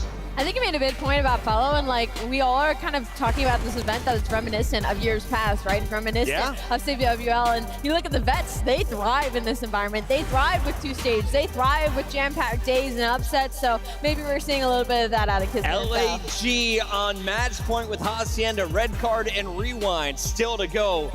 Can we see back-to-back upsets? Let's take a look back at the first hard point, because if you're looking at the numbers, Gorilla Mates took charge. They took charge early. Cloud9 back in it in the second half. Yeah, and that's where things got spooky. When they had a lead like this, I was like, oh, yeah. The upgrades, the land, my bad. I understand now. And then when the comeback kicked in, I was like, I get to be right in my predictions. I'm happy now. But ultimately, just a super well-played game. Lunar's got a post up in the hill the entire game. Dropped a great KD while doing it. And obviously, it might get a little bit spicy and dicey, but they play well enough on rewind, and they're able to close out, right? So that's where the veteranship rolls through. Fellow's been here time and time again. Kismet world champ for good reason. They're not going to be the team to let that slip. And why were they getting outplayed in the first half? We talk about Cloud9. Talking about Cloud9 because Kismet is the best P1 player in the planet. Honest God. I'm being so serious. He just finesses inside of DVD so well, and you know Cloud9 started to come back. I always talk about this map. You could snowball hills easily, back to back to back. Guess what happens at the very end? P1 Kismet once again able to break on in. I'm telling you, he's the best rewind P1 player. Hold on. All right, he's still in the fight right now. LAG trying to end the hopes of Cloud9 with the game 3 coming up. But right now, we got to go over to Bravo. Why? Because we are down to Bravo's 4th match already. I'm told Toronto is in the mix. A team that notorious for losing in the opening round of a winner's bracket, then making it to Championship Sunday somehow. Yeah, we'll find out. And Carolina, obviously, an interesting team. Maybe like not too shabby, but they've yet to really justify their change. So you want to see if that's another team. They got the vets if they can kick up on land.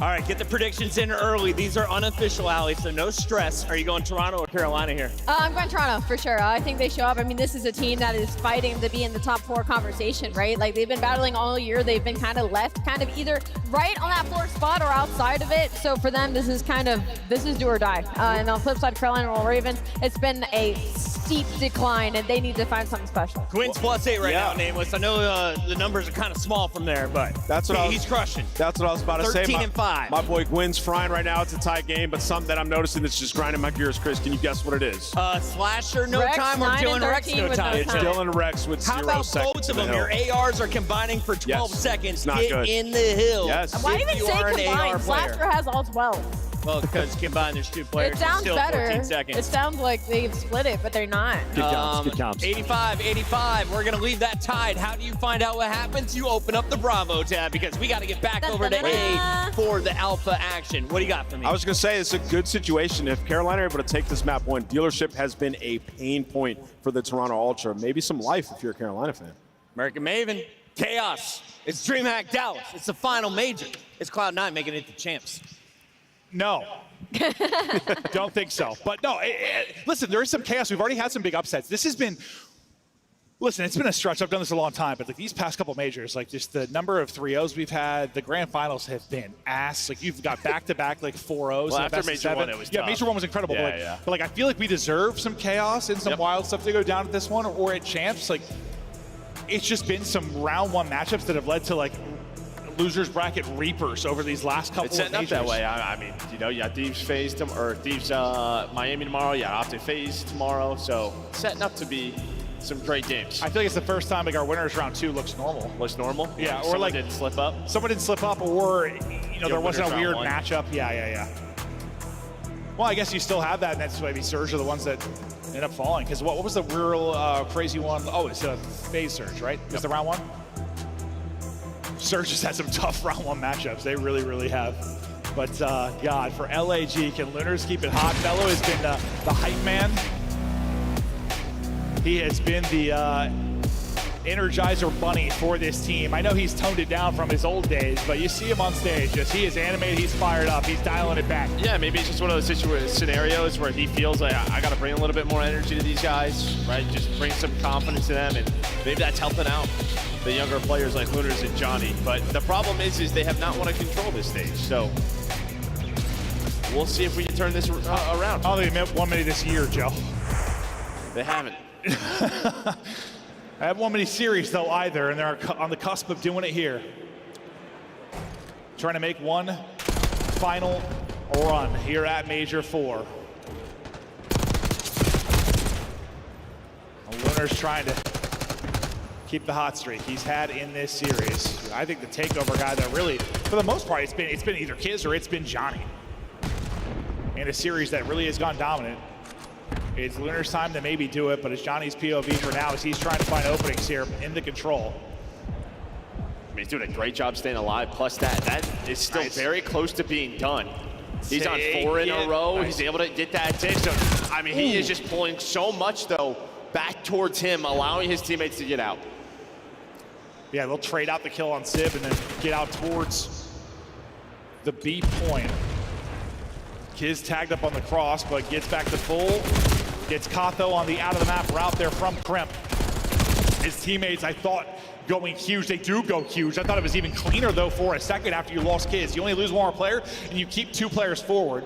Spawning out Rockside, though, and trying to battle back will be 2 players from LAG. The other 2 try to fight on the point, and Lunars is still going nuts. The fact he walks away with a multi, it buys time for the teammates to get here. They unfortunately don't come away with anything, or do they? Nah, and that's got to be better, I think. I mean, after Lunars gets 2. Yeah, I mean, there were a couple of scenarios there where your one player on balcony just has, if they get 1 kill, I think it was Fellow the first time, and then right there, I think it was Kiz. If they get that trade, there's 2 to 3 on it, and that point's probably done, but still playing well, still up 3 lives, just trying to extend the time. Yeah, you're slaying fine on offense. Just looking for the extension, and you're able to get it. A's going to be done. Wow. And that happens with no kills, really, so they're just able to hop on A. Cloud9 is going to post up and try to thwart things over at B. Maybe don't want to give up kills over rotating and get caught, but that's just simply too easy for LAG. They do continue to win some big fights here at Plat, though, to keep a presence. But what a round from Johnny. Talk about his takeover ability. 10-2 in an offensive round. Playing his life well, playing his timings well. Unfortunately, going to get gun close range for that one. But I mean, you'll take that gunfight 10 out of 10 times. Close range to the SMG. You just can't walk away with it. I think if he doesn't punch the door, he probably gets first shot. Instead, punches the door. So that happens and does lose that gunfight. But having such a great round, as you said, still up in lives, still a lot of time to work with. Now Kismet going to pause the clock to allow his teammates maybe to get there to help him out, but now it's just gonna be down to him to try to do it again. But Sib hits the shots. Yeah, and that stretch, you lose your life advantage too. So a little flip of the switch there for Cloud9. Much more winnable. After that little bit of a flurry. Johnny finds one, Fellow will get another. Trying to find an opening out towards the point, pinching out on one side. It's going to be Kiz. Kiz going to be by himself, and he's going to get picked. Cloud9 seem to have done enough. No respawns remaining. One final effort now for LAG. Sib, what is that? Yeah, just tries to go for a peek, and now maybe an opening. 5 seconds, though. Someone's going to have to touch the point. Kiz is able to find one. Just trying to get there is Lunars. Hits the shots. Tries to slide to the point, and well, you do hold on to that B defense. I thought Sib threw the round. I honestly... Just over peeking. Yeah, it looked so silly from our POV. He was just like, doo-da-doo-da-doo-da, like came out and just got beamed. But I think that's a frustrating one if you're LAG, because there were probably 2 to 3 gunfights where if those go any different, even one of them, this round is probably done.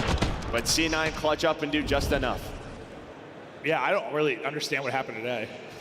No, I have no idea. They must have given it up. They just gave it up. Yeah, no, that's what it seemed like. It was just, I didn't expect it to be played like that, No, but it we worked haven't out. we haven't seen that. No, we haven't. You win the round, but I was like, usually you got to get some kills to finish that point. It's not like they needed 1 tick, but they still needed 2 ticks, right?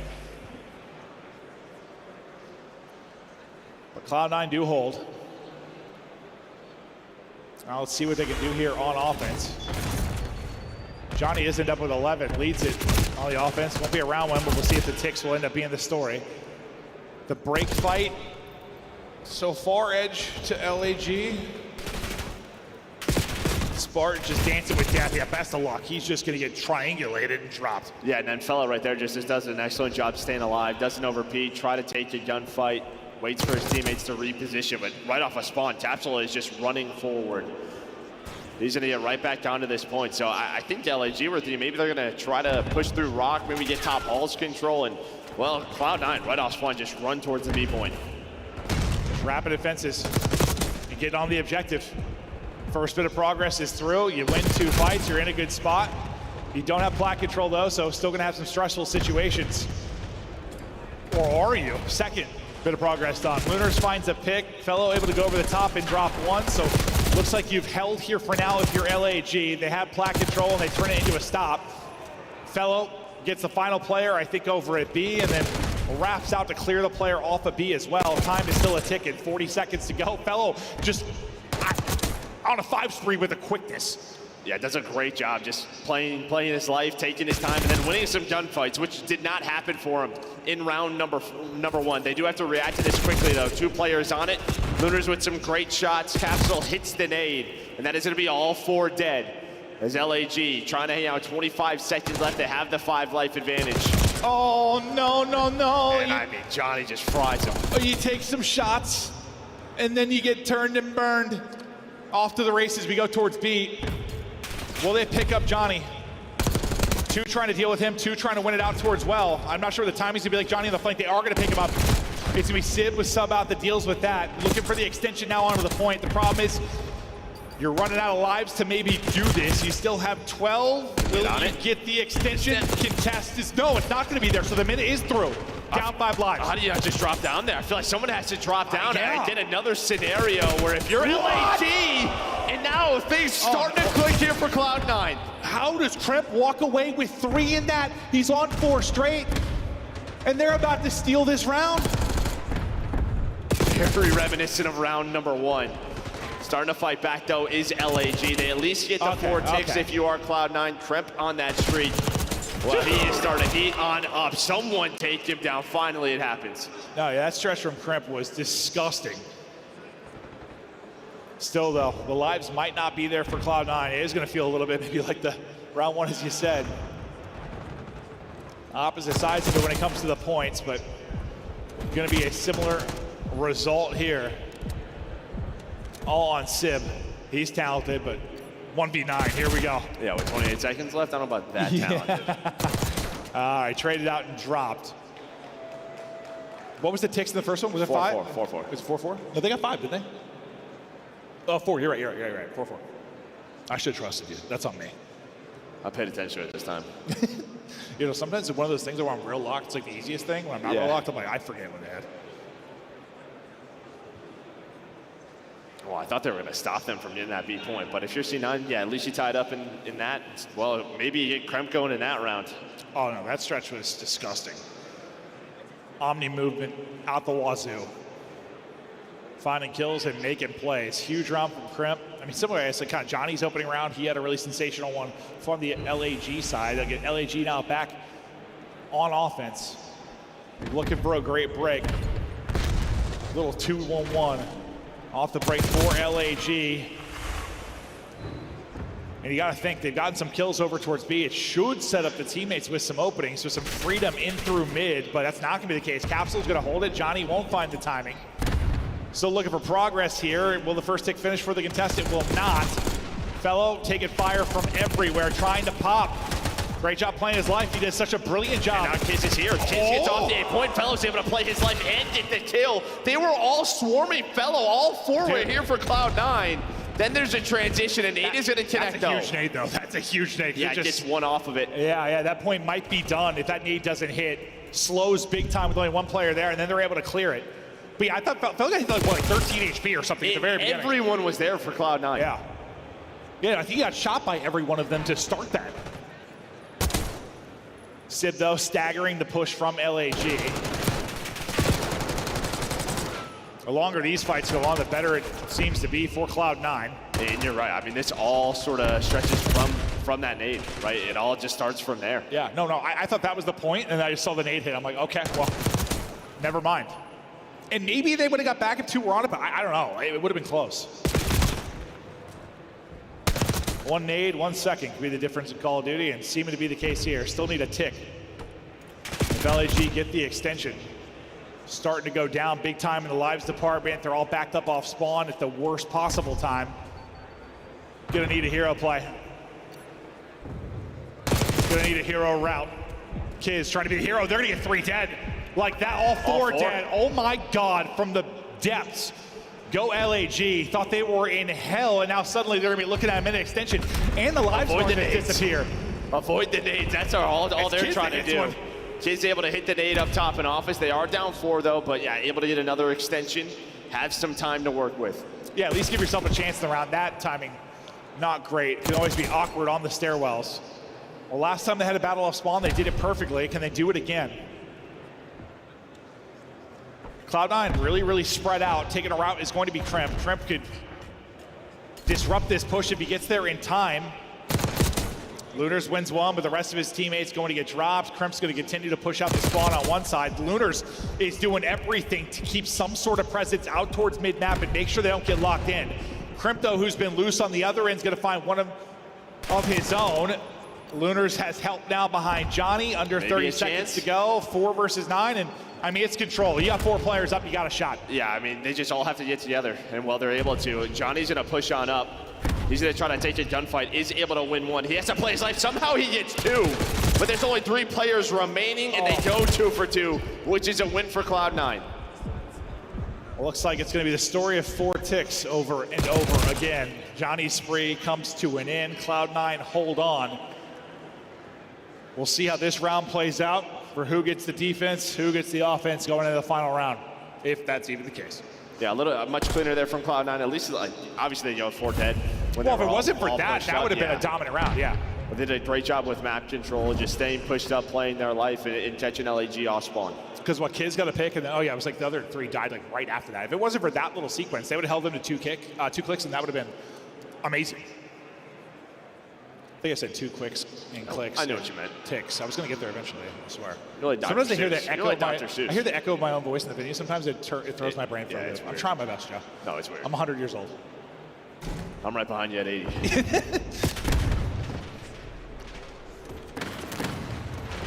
Capsule doing pull-ups, and I thought the centering was going to be a little bit awkward, but he popped up, but he does walk away with it. I didn't think Sid was going to get away with his life, but he does. No, yeah, sometimes he's getting chased too. Johnny able to chase him down. It deals with the 1 player on the point. He's just going to cut off the reinforcements, allow his teammates to contest this, and hopefully trade out Capsule, and that's what they will do.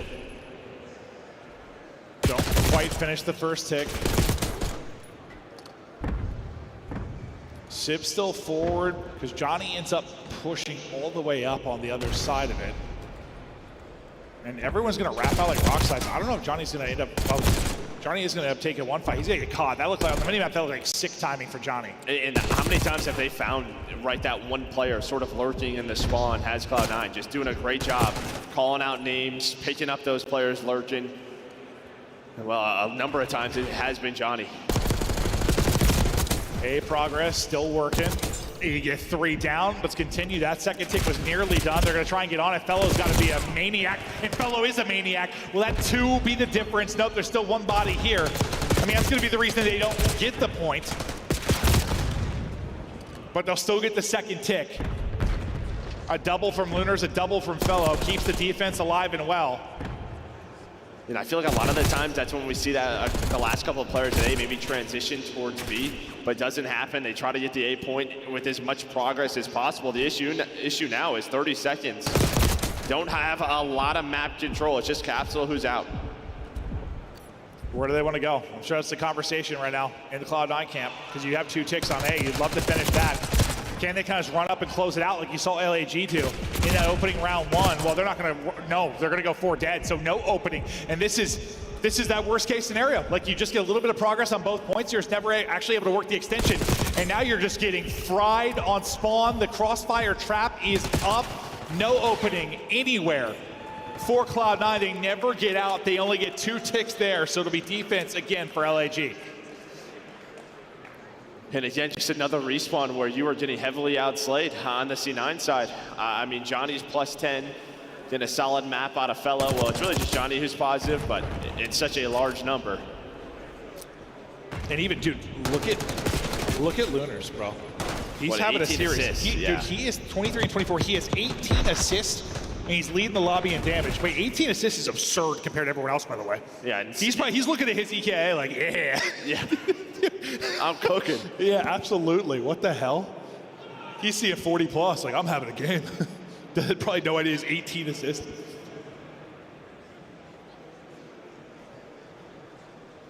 Could be one of those series for him, maybe one of those weekends for him.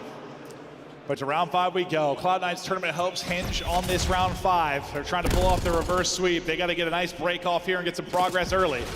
They've had opportunities on their offenses, just have not been able to close them out. Feel like Kremp, you talk about offense, he's the guy that get these spots and dominate a place like Plat in office. If he has a big round, you think more than likely they might win it. Yeah, well, fellow right off spawn, you run out of bullets and he's able to take you down.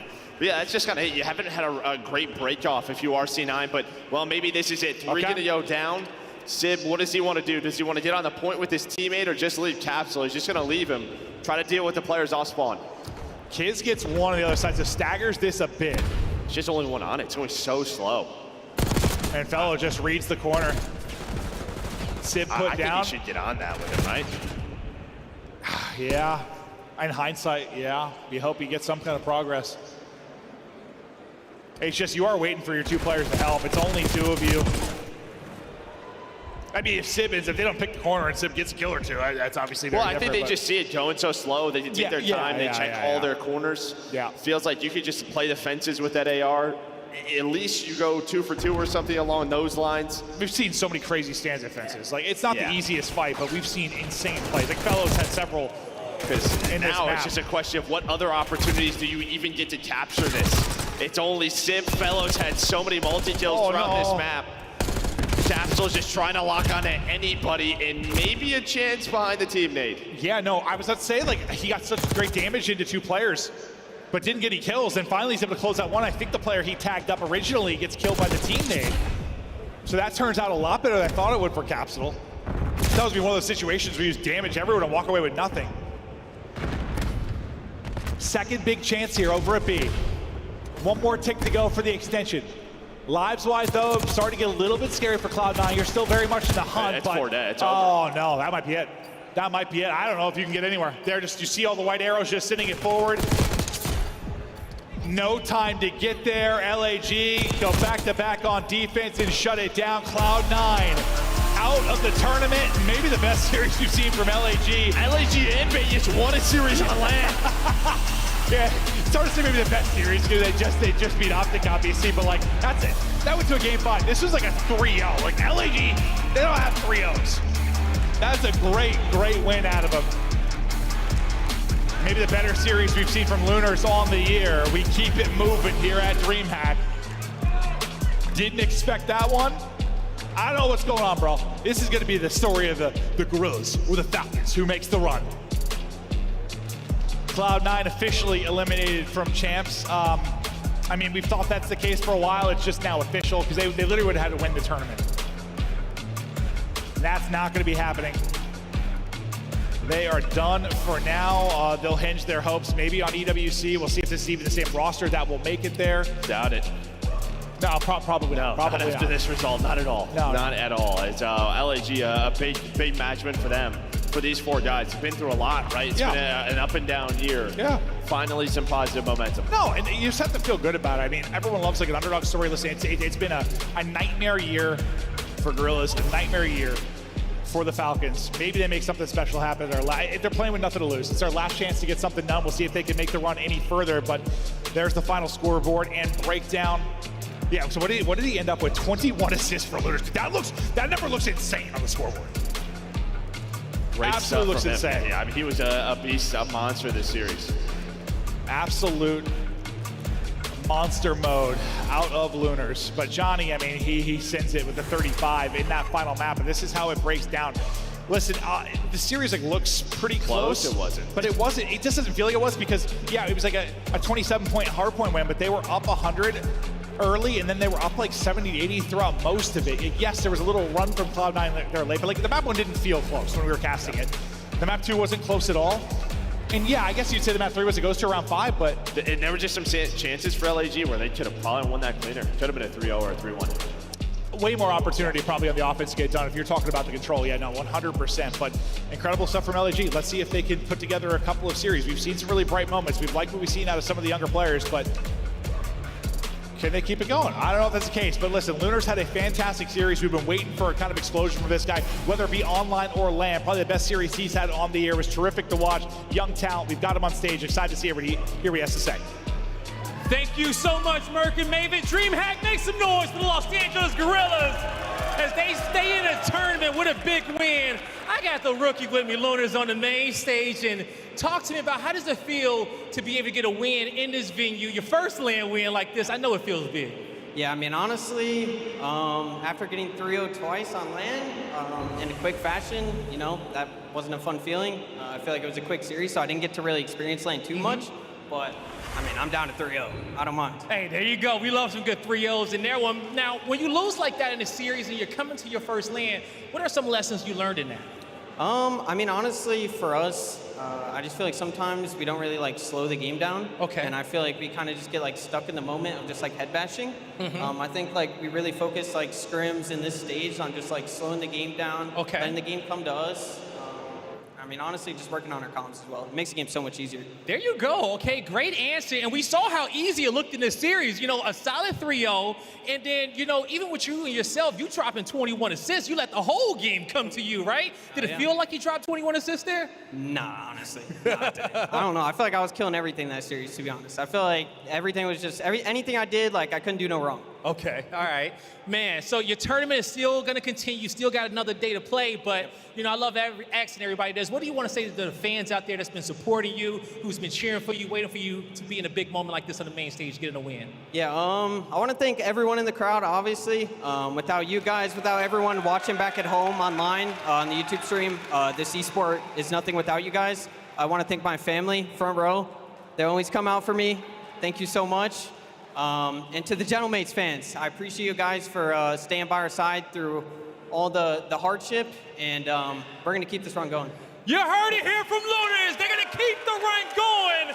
That does it for me and him on the stage. Chris, take us away. Holy hell, I didn't know that kid was media trained, Ali. Lunars killed it in his first match win interview on our main stage. What's up? You called this one, Al. I mean, unbelievable. You also they're not called- done and out yet. They're not done and out yet. And you know what? The biggest Lunars hater is sitting right there. Yes. Right there. I will- And he just shut everybody up with that series. Lunars historically had a what coming into today? I don't know off the top of my head. 0.8. Let's jump into other numbers that are on his favor. Let's jump into it, ladies and gentlemen, because this was the surprise. Falcons beating Vancouver, I thought was like a mind blower, but a 3-0, this is a statement piece. Cloud9 sent packet. It is blow it up mode. I mean, this is pretty crazy. The Falcons thing, 10 times crazy, 10 just times? for the record. 10 times? I mean, listen, For Surge. as far as this match goes, I was expecting to be competitive. I thought C9 just should have the extra edge. I forgot about the Lanimal. Fellow stepped it up. He was playing fantastic. And then Fellow Jr. in Lunars doing the exact same thing. He just had 21 assists on the final map there. So his level of production was absurd. It also just felt like the pacing from Cloud9 was insanely slowed down from what we're used to when it comes to online matches. I wonder if that has to do with their match versus Atlanta, because those hard points in that series were not close at all. So you're talking a little bit of a mental boom off of Cloud9 coming into this one versus LAGN. Yeah, I mean, I think Cloud9 obviously knew they had a mountain to climb, right? That wasn't the best Call of Duty that we've seen from them. But, I mean, LAG, they had glimpses of, like, this being an actual team in the hard points throughout this split, in the comeback that we saw versus Optic. And obviously they strike early with the big lead, with the momentum into the search and destroy. And then coming into this control, I was really thinking it was going to be a reverse sweep. I mean, it's set up for Cloud9. I mean, LAG had lost 10 controls in a row. Cloud9 love Hacienda, but it just doesn't matter when you have that type of energy on the stage. The AR's playing so well on the side of LAG. They performed that. Yeah, and then the AR's on the flip side. Like, Sid was struggling. Like, I'm watching him on top plat on the Hasi. They get, like, the clean 4 down, and he's going back and forth, has no idea what direction looks, and then he puts himself in the corner. Sid's not the guy I want in the corner. He's the guy I want channeling constantly. Yeah. So, yeah, I think C9, they just got broke. Quiet series from Kremp as well, especially in the search. I just, you know, him and Cap, it just hasn't worked out in that game mode. Tough for them. Yeah, I would love to see them continue and go to EWC, though, with a little more time. What did work out was your scuff play of the game. And, Ali, can you guess who it came from? I have to go with Noah Lunars 100%. I mean, my God, that map 1 was already pretty shocking enough. But when you go into Search and Destroy and he's just able to continue this dominance, I mean, this was not a strong game up from the side of LAG. And it was just a lot of ones he was not losing.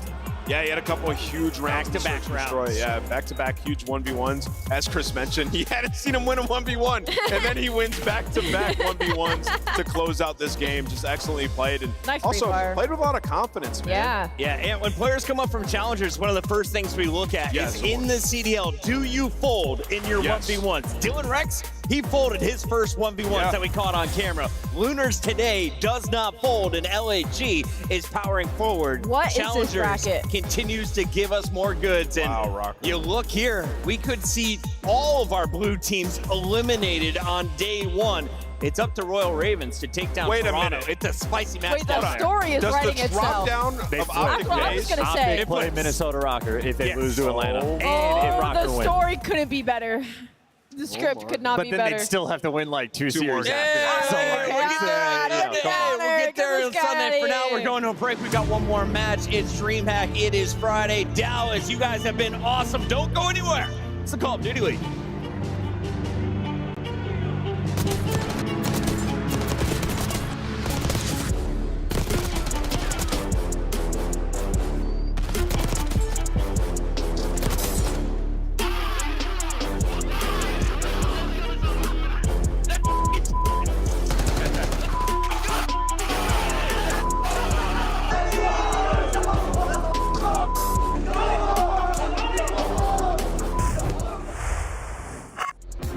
Major 4 is your last chance to win the Scuff Road to Champs giveaway and join us at CDL Champs. Visit scuff.co/CDL to sign up now. The Arcade Wiz Tracer Pack is available now. Hit the map in retro glory with the Star Player Operator, pixel-inspired emblems, and more. The Esports World Cup is an official partner of the Call of Duty League.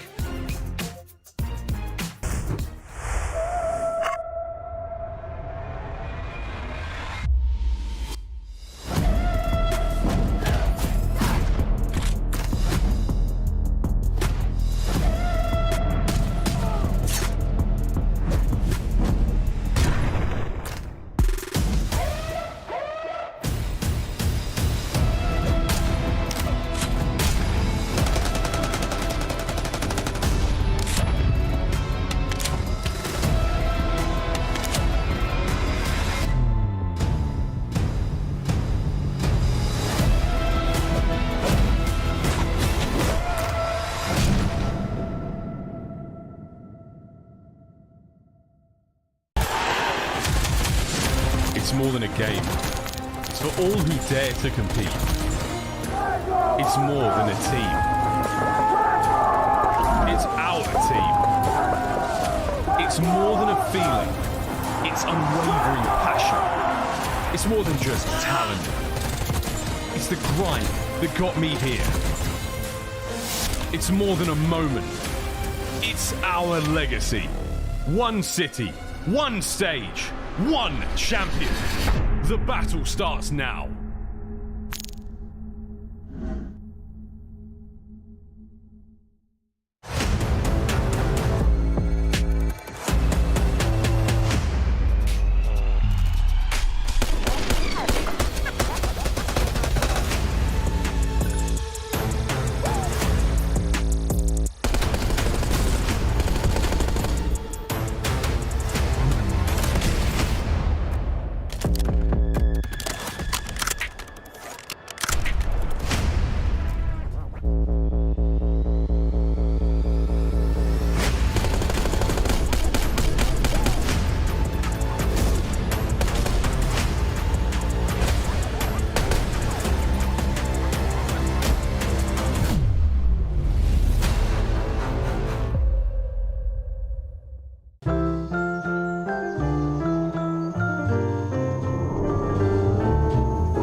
Unforgettable. That's what you are. Unforgettable. Oh, near or far.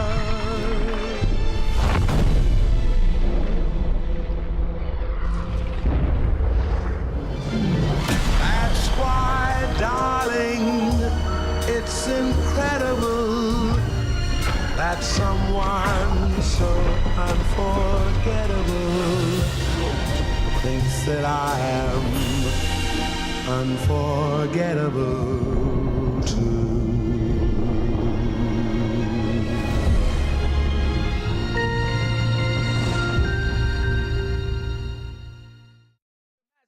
For Carolina. Yeah, TJ scaled the ladder and now made his play not only to B, but around it. Problem is he touched the zone, and Insight will try to keep him at bay while the rest of Ultra try to play forward to clear off this contest at A, but they will not get there. So extra 60 seconds comes up, and now that life lead that we were talking about becomes a major factor for this opening offensive round because Carolina are up 5. Up 5. All the map control in their favor as well, with Dylan Rex showing a lot of presence through the top mid area. Now you're just banking on your teammates to find openings through the spawn. TJ and Slash are already combined for 2. Now you're all around this tower side. Only 6 lives remaining for Ultra. You need to stabilize. You need to get a clean 4 dead in the feed. Well, not happening as of yet. TJ's on with a little bit of help from Gwyn. A little bit of clearance coming out of Kleenex. He's traded. Diving on into the side is Insight, but can't do much there. So second tick done, 10v2. Should be a round win here for Carolina. It just comes down to which method do they win it by, and it will be by elimination. So 5 ticks of progress as Carolina start us off with an opening dub. Yeah, that's so well played right there from Carolina, because I thought that they were going to be trapped into their spawn when Toronto were able to clear out every single player over here at B. But Dylan Rex is playing his life at A, keeping the game clock paused, and then as soon as off the respawn, finding every single kill. They will pay attention to the main map there, but if you're Ultra, that cannot happen. You need to basically creddy up in the corner when you stabilize on the map, force them to run into you, but when you gift them those kills, Carolina with the life lead take full advantage of it, extend the time with the 8 point, and then have the lives remaining to close out the round by kills. They secure 5 segments on the opening round, and now Ultra have a lot to make up for. Yes, they do. Heck of a start for... The 2025 Vegas Falcons team pack is available now. Each pack includes home and away operators, as well as this spray to let them know who was here. It was a Falcon. Next time you boot up, suit up at the in-game shop.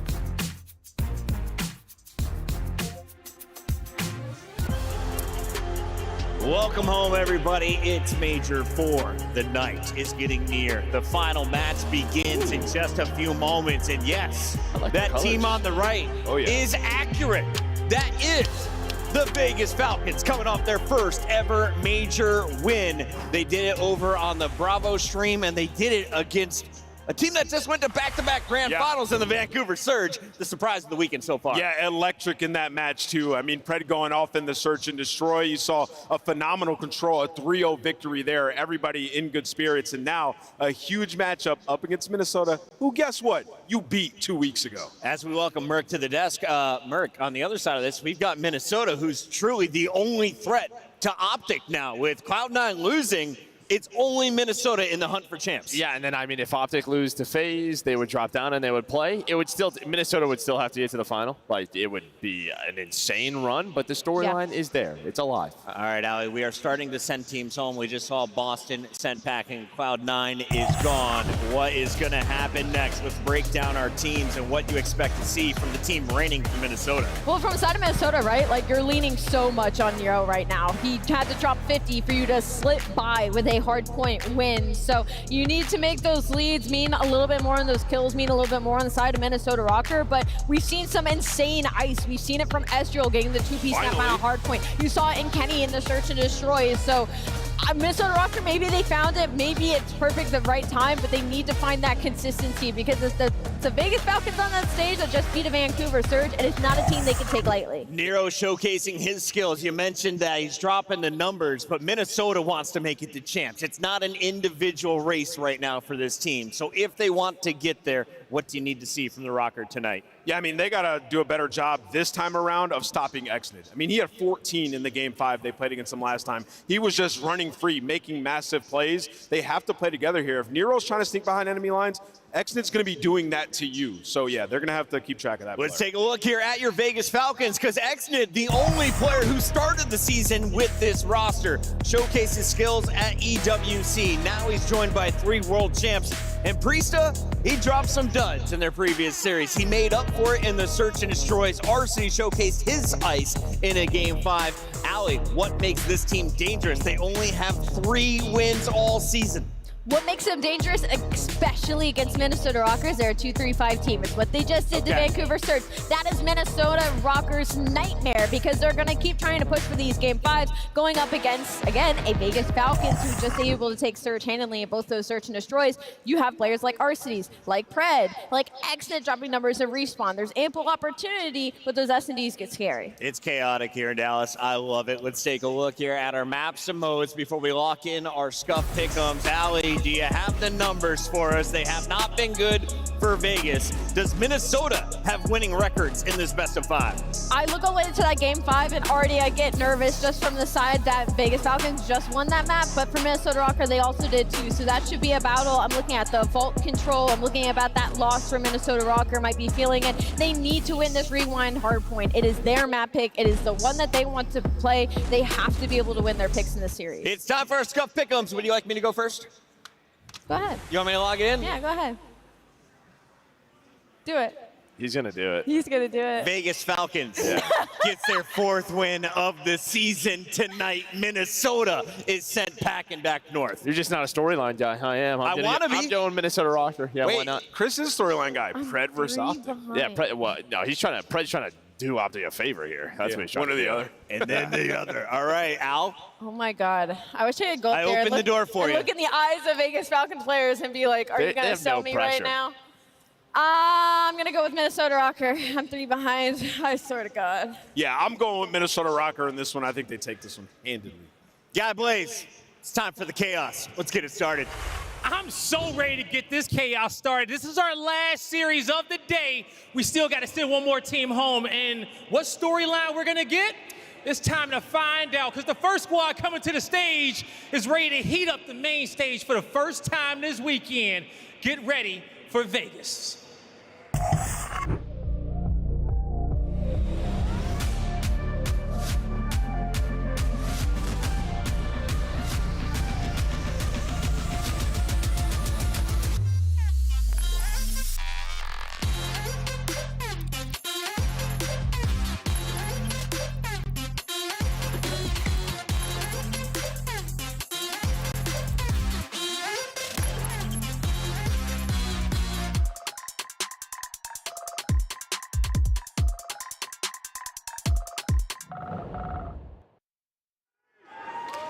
DreamHack, get loud, because here comes the Las Vegas Falcons! Priesta, Xnet, Pred, and Arseny's. These Falcons ready to get the job done and soar until tomorrow. Some world champions and a young star. This team could have easily been checked out of the season, but I've seen them scrimming in the back going hard, and they take down a finalist in round 1. They're looking to make a run in this tournament, viewing this as their champs. Can they do it, guy? I'm ready to find out, Ant. That team has been putting in so much work to be able to move it on and get towards champs. But the next squad is looking to do the same thing. Get ready for everybody, because rocking the stage yet again, here comes Minnesota. Take it up. Oh, this could be huge. Kenny on the flank. Kenny gets the pass. Keep a back roll with me. Stack it up. Big bang. And Astrio is still not missing. He's looking real solid at the moment. Stack it up. Big bang. Break it up. Not enough to win the gunfight. Copy on shield. The reads on the next one. Able to win the 1v2. Break it up. Big bang. Only hunters know 22. Can do it. 1v1. 1v1. The Emperor. Nothing changed but the change. Call of Duty fans, get loud for the Minnesota Rocker! Kenny, Astro, Nero, and Gio looking to keep the Cinderella run going and make their own fate. Minnesota Rocker is ready. Look, Minnesota Rocker has given us some of the best stressful series, maps, moments throughout the entirety of this season. And I don't know if I'm ready to let go of that just yet. It was some of the best COD, or maybe not best, but exciting that we saw earlier from them. And I think we should close it out with a bang, guy. It is going to be a big bang, Allie, because as I was saying, they control their own fate on this stage, and they're ready to give it everything in which they got. So, Miles Chance, let's get it going. One final series here on this freaky Friday here at DreamHack, and it is going to be a fun one, brother. Honestly, I think today we really get to find out if there's any true beef between Fred and Kenny. Listen, the listen-ins, I'm assuming they're going to be popping off. But a very interesting series for Rocker. It's the get back. If they had just beaten Falcons in the qualifying stages, they wouldn't be in the situation they're in now, which is they might have to make top 2, assuming like everything in the bracket works out in their favor, and Falcons can just steal some hearts away. They're playing with zero pressure. There are no more expectations from this team. They took down Vancouver Surge, who are back-to-back grand finals. Already their tournament is a success. Of course, they want more. They want the prizing. They want the placing. They want to build some momentum going into EWC as well. So the Falcons certainly going to be ripping and roaring, but they are playing an easier game in a sense. Minnesota Rocker, a lot more pressure. I can imagine for a guy like Kenny, this is almost like an old school COD event just a little bit. We got an Alpha stream, we got a Bravo stream. He's played 3 series in a single day. What is this? It's unheard of. What year is it? Where are we? We get to see more COD? Oh, yeah. And we thought the last series was a nail biter between it and Rocker. This one could be a wild one. Of course, Falcons coming to play, nothing to lose, everything to gain. Let's see how this one goes. For Minnesota, the dream continues. Their road to champs. It's not quite over yet, but a serious bump in that road. In form of that green team right there. Here we go, folks, into Rewind. Map number 1. Loser goes home. Winner, the dream of champs for Rocker. For Falcons, just happy to be here. And happy to get some wins, steal some hearts, and ruin some people's days. And of course, on a map like this, we saw Rocker play earlier. They were out-rotated like crazy. Pred and Hexted. You can play Ratty, you can try to run it down. You can maybe run into Nero. Last man saying he's going to be Kenny. He gets dropped, and you have Falcons winning the opening break. Yeah, Falcons will be the white arrows on the minimap. Minnesota Rocker, that lovely purple.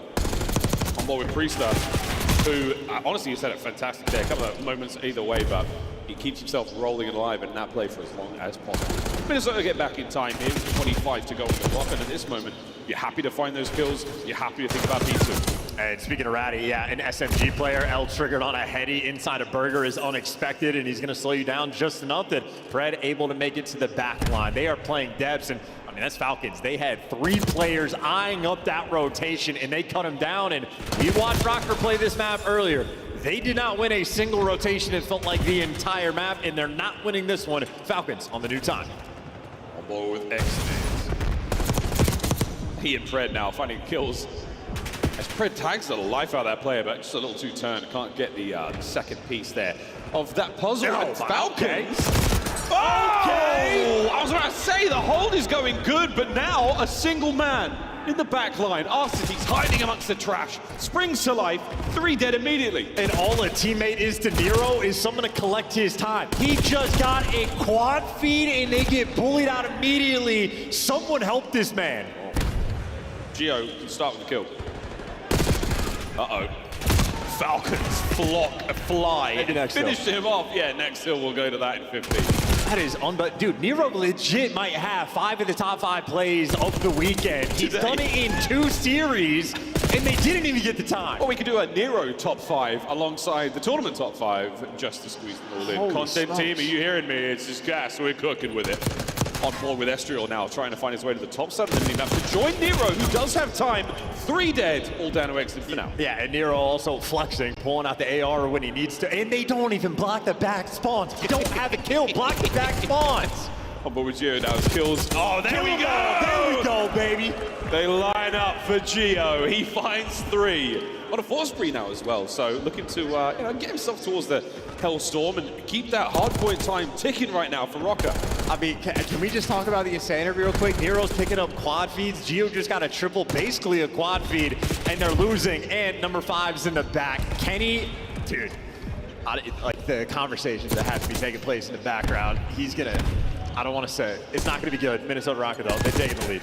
6 spree for Nero. Oh, my God. He's got himself that Hellstorm over to Beepers. That's where the Vegas Falcons are, and you're going to get the guys out the back line at the very least, so hopefully able to cause some damage, but you're going to see number 8 as well, but RC's going to get these kills. That's 3 dead again. You get 1 out of that Hellstorm from Nero, a chaotic moment. But nothing as chaotic as the KDs of Minnesota Rocket. Yeah, if you love fundamental Call of Duty, you're gonna hate watch the entire series, it feels like. Nero dropped 50 in a map earlier, in case you missed it, and they won by a single second. He's got 17 and 6 in there losing. He might have to drop like 72 kills at this point. It's provocative, and it gets the people going. Hey, I cannot lie though. I cannot take my eyes off this match, Chance. Lead change on his way here for Rocket. They've got themselves beepers. They're in control. Exton's taking a bit of a route. He might be able to find a kill or 2 here. Whoa! Catches a good one there. Missionary Impossible, though, is complete. The final reckoning over there.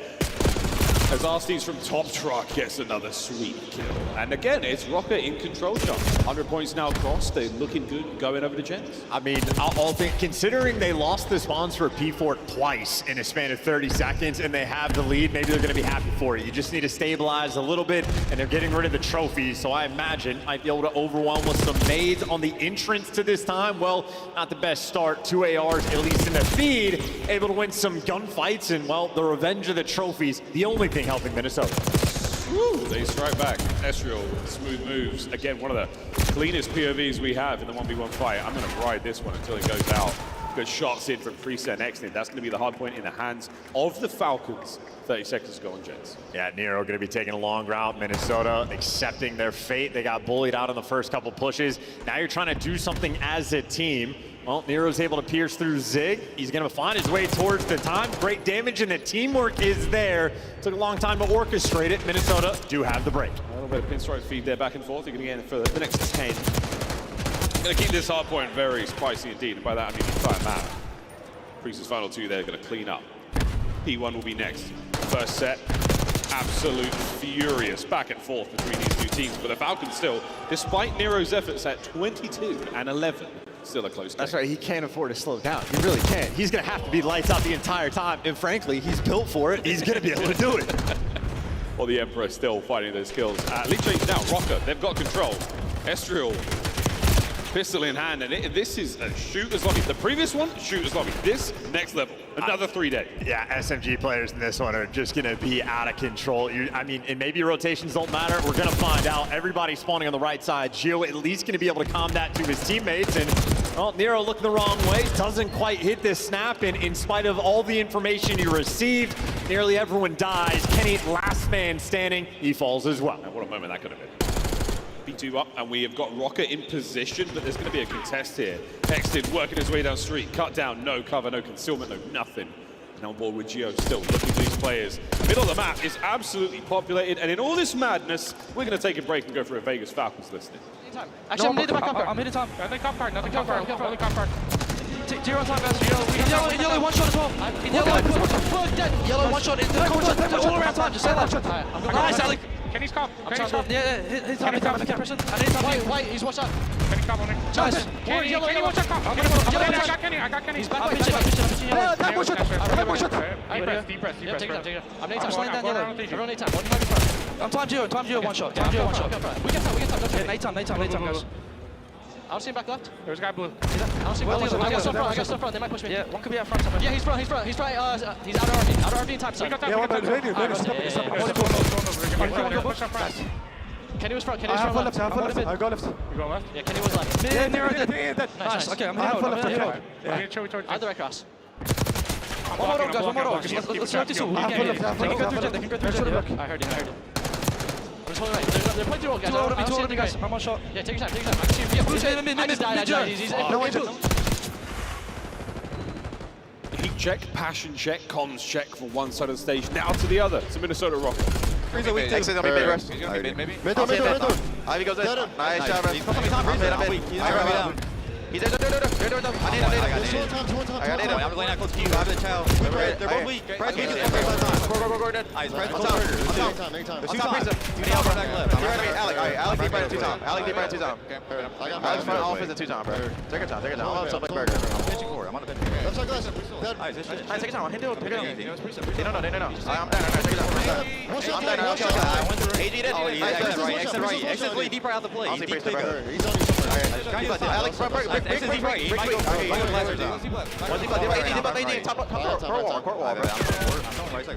Alright, court wall exit. Take our time. I'll look up your deep left, G. I've helped. Pick it up. One shot, pick it up. Pick it up. Pick a shot, one shot. Freeze it. Acid lane behind it. Yeah, on the pick a shot, one shot, bro. Back left. Alright, deep left. I need him. I have D. You want.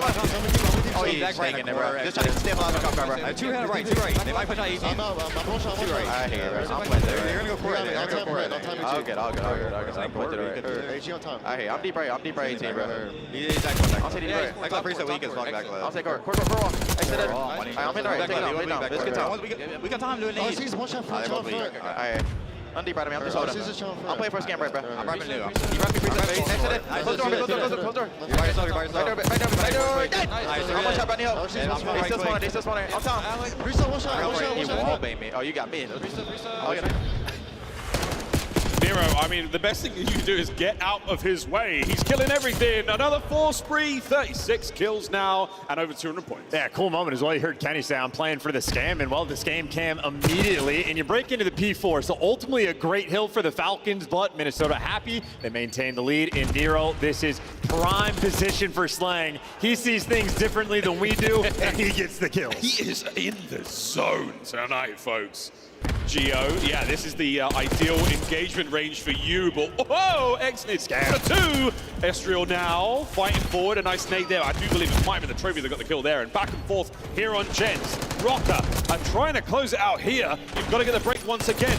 Arcity stunned up, killed, 3 down. And it's Geo with the AR able to get it done, and they're leaving him into time. You could win the game here, Falcons. You got to apply the pressure. Oh, more than pressure. Dealing with this monstrosity. 42 and 21. Looking for another break here. Looking for a potential 2-piece. No, Arceus brings the aims to the fight. We will go to another P1, and we will see if Rocker can close it out. Operation Survival. Well, Rocker get the first 2 kills on the rotation, so they're going to be in a great position to make this happen. Geo, well, wrong gun for the job in this moment. Arceus gets the drop, but Nero by time, undeniable. Traded out. Falcons have life. This is not over yet. Falcons, there's an updraft. Oh, look at those spawns. And they are starting to get things going. A gentle climb right now for Vegas. Shots from Exit on towards time. Nero tagged up, but will it matter? Suppression there keeps Exit out of the play. Waiting for the reinforcements, waiting for a clean break. There's a contest. He's going to contest, let his teammates get to work. It's a double pinch rolling through, and you can't chow him, and Pred nades his teammate. Should be enough for Rocker to break him. Last man down. Minnesota Rocker now. It's a slight victory lap. You got to keep the last hit from the Vegas Falcons. There's the contest. Geo cleans them up, and that is it. Map number 1. A sigh of relief from Kenny Williams as they watch that 250 come across the screen. I do not think there is a player alive right now that can beat Nero in a 1v1 gunfight. Dude, he is perma-turn. He's already dropped a 50 bomb today. He just went 47 and 23. Just get in there, and he had the most hill time. For the love of God, boys, block a spawn. He's got 21 objective kills. He had 37 non-traded. Nero. 59 EKIA. Nero might have his own index by the end of the day. Statistical anomaly. A phenomenal individual performance, but an indicator that there is something somewhat amiss. I mean, bro, 21 objective kills. Estriel had 21 total. Like, this isn't shade on Estriel. This has been the Nero show today. I'm crying. I can't lie. There's a tear. There's an actual tear in my eye. Brilliant. Well, what a performance, man. Falcons, close no cigar. Let's watch the Nero montage.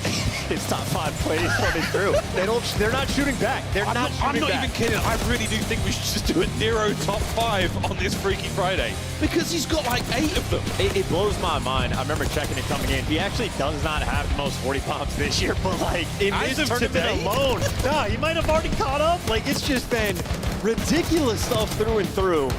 And you know, check what he had for breakfast, the lunch order, like, get it all down. We need the sauce. It has been a ridiculous day for him. But keep in mind, for Nero wins, it's not, well, Nero. Come on. You love when it falls in your lap like that. Either way, they're not dominant. Like, he's giving this level of production, and they're winning like 30-point games or 1-point games.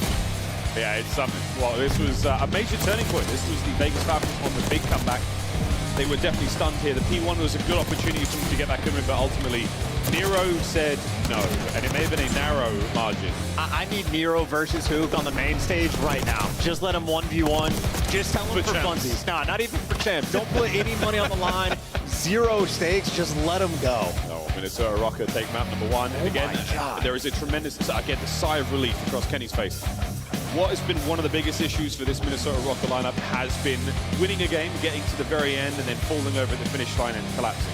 They did not do that here, and that was that sigh of relief. The deal that we've made it, we actually crossed the finish line, and we go in a search and destroy upper map. Yeah, and Nero's going to break the kill record in the search and destroy, and it's going to be a round 11 that honestly the Falcons might win. But no, red card, I'll rein it back in for a second. Very good map. Minnesota Rocker love to play it, and Vegas Falcons have had a decent amount of maps on it throughout stage 4 as well. So both teams very well oriented, and it's just about containing this man. He can do anything. Beast. God. Monster. Wolverine. Demon. Maybe, dude, it's it's the factor. It's like the worse their odds are to actually make champs, the better he's going to get. Made of adamantium, or at least his will is right now. He and Rocker do a great job of cutting the Falcons up into pieces. Coach Clayster out there, one of the true living legends of the Call of Duty world, giving his voice of wisdom. A lot of rings on that stage. But that jewelry will not help you get a win here. It's going to take a little bit more than that. Young Exnid.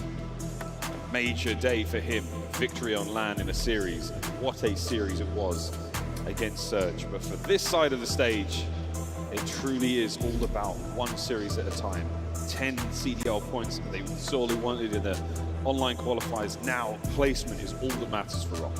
And then in the meantime on Bravo, from what I understand, Carolina's up 2-1 over Toronto. So maybe the battle of the North, the teams up top, both Vancouver and Toronto, might end up faltering in the Texas heat. So it has been an absurd tournament. Falcons already have delivered a dagger. They can end the champs run here for Minnesota Rocker. Obviously for Rocker, they got 3-4 more series to go. But this, in my mind, honestly, like the old school Call of Duty vibes, 3 series in a day. It's a rare thing for that to happen in the CDL era. And by the looks of it, we've been missing out on some Nero master classes. We've let this man get warm. I mean, what's the story? After 3 p.m., whatever time zone he's in, he starts to get going. And right now, later into the night here in Dallas, he's something. Search and Destroy, though, a very different beast. To see if young Exnid. Nero's behind him. Yeah, I mean, why are we not watching Nero? You know, like, obviously he's going to get the first blood. Obviously, Gio picks up 2. And this is a round 1 defense where they just ran it straight up the gut, the middle of the map. And now Priest is near the bomb, sight without the bomb, in a 1v4 and gunned down. Exactly how you expect that round to go. Nero just flying. And Gio for the backup. He's the one that actually got the 2 kills. Yeah, the 2 kills were big. Yeah, That's good job, Gio. Really big deal. Chances riding high for that performance. Round 2 on its way. Minnesota Rocker certainly riding the momentum from that first win. The red card SDs have been, I won't say hit and miss. The rewinds have been the ones that have been heartbreakers for Rocker so far. But so far, this is all good. Attacking round now, Falcons. See what they've got on defense. Yeah, now I've praised him too much. You're going to watch him and just get first blooded. Probably just get zapped across the map. So hopefully not jinx him in this moment. But a B hit's going to be the call. Exnid, the first man on defense. And the nades on point already back down. But Kenny and Estriel still deliver the first blood. Look at this. Estriel, I think you might have seen that player's name tag. So close. Priester. What a moment. Well, the bomb gets dropped on the inside of the site. And a 3v3 now develops as Minnesota Rocker. Well, you've reinforced the side, boys. You got numbers. Here we go. And Falcons, they are all here on defense, and this is a lot of corners you have to check in. Fred, yet in the meantime, you give the man a moment, and he'll make a montage. There for the final kill, and there for the final 3. Good stack, honestly, on the defensive end there for Falcons. The patience pays off. See that? Yeah, big replay here. Pred. Oh, look at this, lying in wait. Perfect timing. Bit of bad luck there from Gio, but the snap onto Kenny was immaculate. Nero, easy pickings.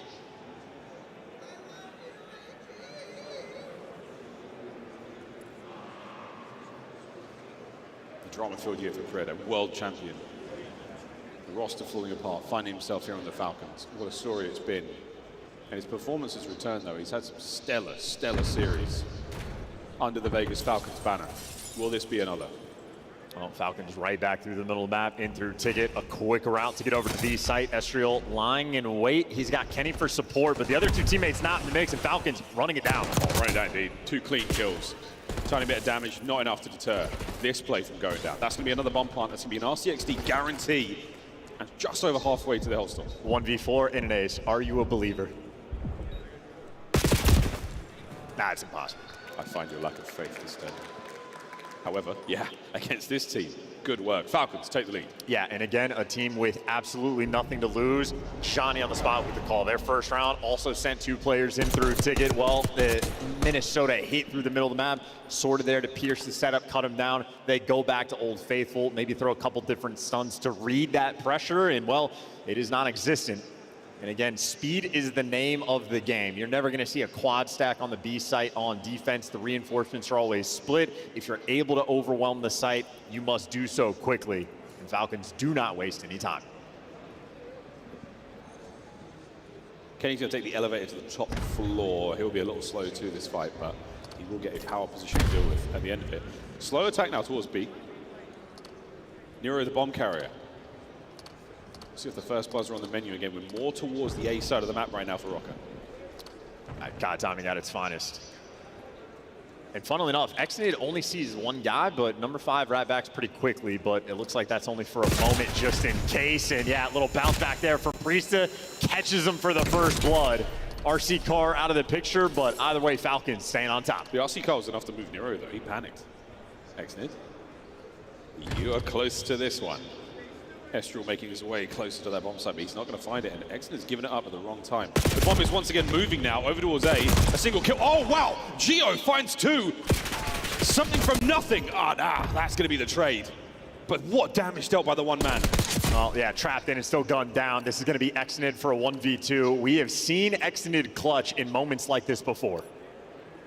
Oh, slowly, but surely. Beautiful shots from both sides. Rocker equalized. Yeah, elite shots there to gun him down. Exnid had the perfect read, perfect play, just the wrong gun for the job. Minnesota Rocker restabilized, and again, another aggressive play call on the attacking end. You'd love to see the aggression being sort of utilized, and, you know, unfortunate for Exnid over towards B. Call of Duty timing does not pay off. 4 and 3 from Geo overall. That 2-piece in that round was unbelievable. Close range against him. Yeah, exactly. But how he managed to pull out the second kill. There were 3 members around him. They swarmed instantly. He still managed to make it work. Geo, a wizard in those close range engagements. Makes CQC look like his ABCs. Middle of the map again. Hi everyone, my name is Pred and I'm in Ticket. What are you going to do about it? I mean, he's already in big. You got to make moves. Yeah, wants to chow, but he just got triple troweled by the looks of the minimap. So once again, the B side, they're just running it over. This is not mixing up the strats. They have their game plan. They're sticking to it. And that's the speed you're talking about. Sleight of hand there from Pred. Show them one thing and absolutely hit him with the other. Rocker are moving in a position but much slower. And all that speed we talked about has evaporated. Rocker are not taking the bait at all. Yeah, well, you have Vegas Falcons just sort of calculating the numbers, making sure you spot out all the players and figure out how you want to play it. Nero, in the meantime, made it into Mail. Arcides is there to back him down. We're jumping all over the place, and all of a sudden, Kenny in a 1v4. Get the kill at the very least, but here comes Pred, hyper aggressive, listening out for any cues. The bomb plant now. Exnid runs into it. And Kenny, surely there's no way. The Falcons maneuvering forward, their damage dealt. There's no hope for him there. They take the lead. In a very interesting round, quite slow. Well, Rocker, you know, second half, right? Yeah. The first half is the exact same strat that Rocker have not made the adjustment for. It is, we are banging out through Ticket, jumping through the glass, steamrolling this B site. I mean, unequivocally running it down, and Rocker yet to appropriately respond. And I mean, if it ain't broke, don't fix it. Of course, though, that many times for success. Maybe Falcons want to play the mind games, but either way, Rocker just a step behind. I mean, mind games are one thing, but if you've just got unwavering confidence and belief in your shot, you can just run that play every time. I'm not going to lose my gunfights because I am he. I am him. I'm he. Late in the night. RC. Usual spot though. Nero's got the nades for this one. It's an unfortunate waste, actually. Still really burning through those lethals. They are incredibly useful against attacking these sites. Yeah, Priest has got the RC card tech, making the noise and baiting out the nades, but keeping it alive. It has just kept Rocker a little bit slower. So much so that on the defensive end, Falcons originally triple challenged B just to clear it out, and now they're here for the pressure. But that kind of moment, Ian, where the enemy's utility down, then they're not going to have anything to get in towards that B side with. So much harder. Now you got to dive out into the open. No stun checks, no nothing, and Pred picks up a freebie. Yeah, you have Falcons actually playing extremely intelligent S&D. Kenny, though, finds a pick to even the odds. Happy for that. Geo, again, he's well within the range he wants. Oh, there's going to be a B call, too. That's actually crazy timing because Exnid is, in fact, on the pinch. You're going to have Geo being sort of the floater in this moment, looking for the cuts, but the play call on point. Falcons are reading it, but a little bit too slowly. Any kills Geo gets are huge, but you have to kill him, Geo. Priest are picked up. Trust his teammates for the trade, they get it. 2v2. Yeah, you'll take it. Shout out to Kenny for at least making that aggressive play. Could have been spicy, and indeed, it still might be. This is still a day one spot for Estral. They know that it's going down. But Exen and Pred, I don't think they've got anything to throw in here, so you have to take the challenge. And then you've got to get the trades. The clock goes red. Estral, the snaps are in. 1v1. Exnid. A roar from the green side of the stage as he hunts Kenny down from behind. Kenny, a two-time world champion, and Exnid sprints directly at him, a 1v2, and again, he has shown his clutch ability. He had to jump on him, and he wasted absolutely no time. A massive round. That could have been Rocker tying things up at 3-3. 4-2 feels so much worse, especially with Falcons in flow state on the attack. And again, you're just coming close enough. Good decisions, great gunny from Rocker. That rotation of B was an outstanding decision. You got gifted a little bit in time, you made the most of it. You just could not account for Exnid. What a factor he has been for the Falcons. 4-3 overall, but enough to get you to 4-2 in the scoreline. And look at this, RCDs to the bomb over towards the A site. They might make the same noise in towards Ticket, and either way, more aggression. So Kenny actually does find the first blood, and maybe if it ain't broke, shouldn't have fixed it. And the bomb guy getting caught from that type of range, I mean, that is going to stop this round in its tracks. No recovery just yet, but they are in position to do so. But again, Exit not willing to give up this power position. Eyes on Kenny at the very least, keeping him at bay. Priest with a couple of love taps. These are warning shots. Not a whole lot is going to happen here just yet. B-Dog should be able to recover that bomb. Keep this play moving towards B. Well, B is the adjustment that Nero's already made. He's playing in towards Mayo. They keep breaking through the Ticket glass, so he's a little bit more aggressive to catch these players on the cross. He does, though, get traded. Priesta unaware. Pred, I mean, he had him in his sights. 3v3. Bomb dropped again for the second time in this round. Kenny's finding wicked picks. Priesta with a quick recovery. Are we going to go towards A? Again, lots of noise. A Halo gunfire now tells you that these players are all around you, and the clock goes red. We are now in danger zone. And the highway seems to take us directly back over towards B. Estriel in position to hop into the fight. 14 to go. Pick your poison, boys and girls. Last man Pred dealt with. And that was just a scenario where the Vegas Falcons, they had a game plan, they knew what they wanted to do, but as soon as they hit those corners, Rocker everywhere. In their defense, they might have gotten away with the same strat too many times because Nero did make the adjustment towards Mail. Just unfortunate that Kenny wanted to bounce back around. Lost the 1v1 there to Exnid. Exnid sprints at him. Kenny's like, I'll try to bail us out. Gives you the first blood, finds a second pick, and just for what it's worth, Kenny, 7 kills for the moment, but 5 assists. So he's been incredibly involved so far this game for his team. Kenny's dropped 1,000 points of damage. Not bad whatsoever. 2 of those first bloods as well. Wow.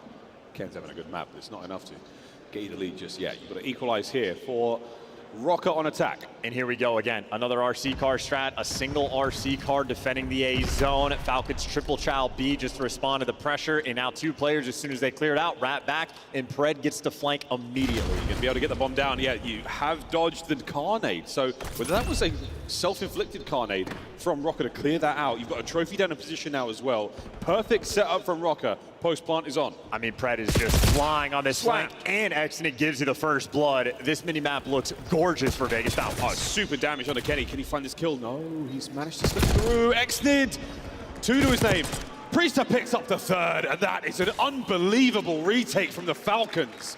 Map point. Yeah, and for Xnid, hard work pays off. The man has come to the States. He has been grinding. He has experience in S&D, but now he has been putting in the overtime work. Always there playing 8s when he can.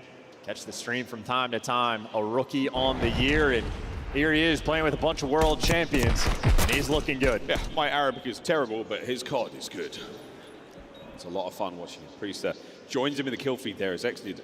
That first blood, again, a fearless approach. He doesn't care who you are, what you've done. All that matters is the game that you are in right now. 7 and 4. 2 bomb diffuses already. Attacking round now for the Falcons. One more is all they need. Yeah, Minnesota Rocker also just falling a little bit flat. Not going back to the round 1 strat, and you see on the minimap, Minnesota Rocker double stack the B zone, expecting that degree of pressure. And even Gio sort of checking out the ticket push. You're gonna have Pred, as is tradition, lying in wait over towards P1. He's picked himself a corner belly down. And Nero is in a precarious situation. He's got a little bit of support from Gio up top, but he is more or less isolated. Ooh. But it doesn't matter with a gunny like that. Yeah, the Jackal at that range shreds Priesta. Red finds another. Okay, so here we go. You've taken care of one of the major pain points. It's now a 3v3. Now we get going. Are you kidding me? Pred. Can he find his third on the round? 10 and 4.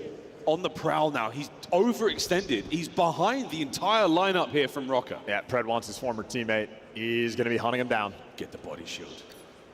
Who knows? If you're going to check the escalators, you can see it through the window, but he's not. Gio's already pushed back. 20 seconds to go. Eyes on. Xnid gets the kill. Are you going to send it through the window? Again, it's Kenny. It's Kenny to stay alive. It's Kenny with 10 seconds on the clock. You got to kill the bomb guy and survive. Oh, and it's not enough. The Falcons with 3.4 seconds to spare. Put Kenny in the dirt and tie up the series 1-1. And I tell you, Vegas Falcons are a very fun team to watch them search and destroy. They always have an intelligent game plan. I think FaZe are probably very happy to be working with 3 world champions. This is a team that if you give them a game plan, they are extremely capable of sticking to it. And I think their play calls more or less close to perfection. Efficient work there in the S&D. They got theirs back after the map 1 and all tied up on the main stage. They have silenced the haters for now, but it's going to get a little bit louder when we get into control the next map in this series.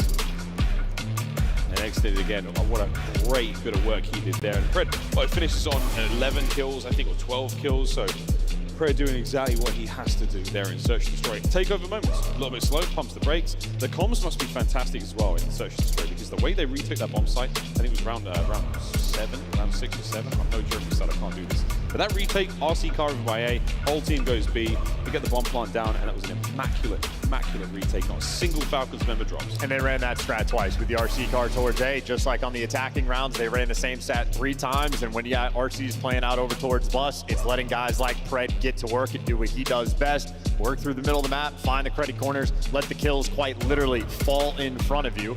So things falling into place right now for the Vegas Falcons, and they would certainly enjoy a Game 5 if they could get there. Of course, 2 more respawns coming up between these 2 teams. It's looking like it's going to be a battle. I would love to see if we could get a very slow zoom on Pred's face right now, like a really slow, very intense zoom on the map. I think he'll look more evil the closer you get. Oh, absolutely. A very silent shush.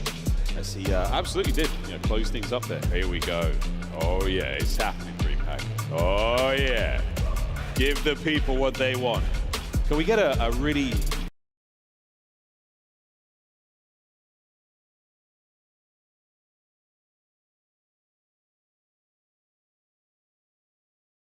adverse with that guy sleep? Oh, it's on that. 11-4 there for Pred. Good stuff there. 1,200 damage, and the rest of his boys joining him as well. I mean, Arsties did we saw 3 kills out of him, but not a problem whatsoever. 6-3, final score. Rocker, you brought the goods in the first map, smoked in the second. Yeah, an overgassed Nero for sure. He's been lights out in the respawn. He got the very first blood and then ultimately 3 and 9. So that threat had been quelled. I was so worried about in the Boston series, but it didn't happen. Here it absolutely did. The Falcons, they sucked the wind right out of those sails. They did not let that fire get any bigger. So good stuff on them. Not an easy thing to do when the player has a hot hand like that. Nero, again, unbelievable performances from him. Good stuff either way. Well, that's 1-1 here at the half, folks. We're almost ready to get ourselves into control, but you know the drill. As do we. We're going to dance. My show. Hey, Joe. Hey. How you doing? I'm great. How are you? My Vegas Falcons just took a game 2 after Yeah, your they did. Minnesota Rocker took a game 1. So I feel like we're even so far. Feeling good on both ends. You own them? 100%. Yeah. Crazy. Yeah, I'm very rich, Joe. And Yes. they're like, "Fuck, would you like to own the Falcons?" I said, "Yes, I would." And of course you picked Vegas. I Of knew you course I would. Yeah, would. it's my city.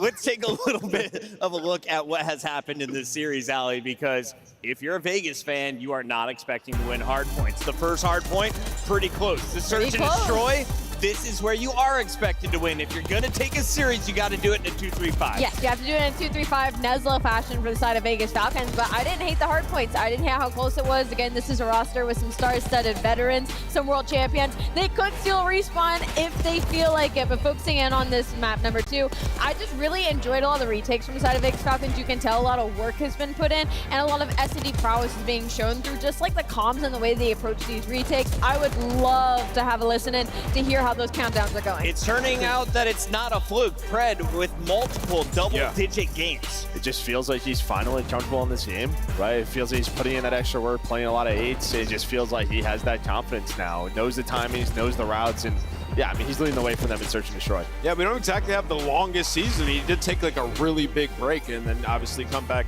to a team that was struggling, had to find their way, and now Pred looks like he's, you know, prime Pred once again. And I will say, like, the difference in the way they're playing Search and Destroy, playing around him a little bit more. You saw in some of their B pushes, like Priest just taking space, playing aggressive, and then when somebody goes out to try to kill him, Pred will strike then and then get lost and make plays, right? So the teamwork is definitely there for them in the Search and Destroy right now.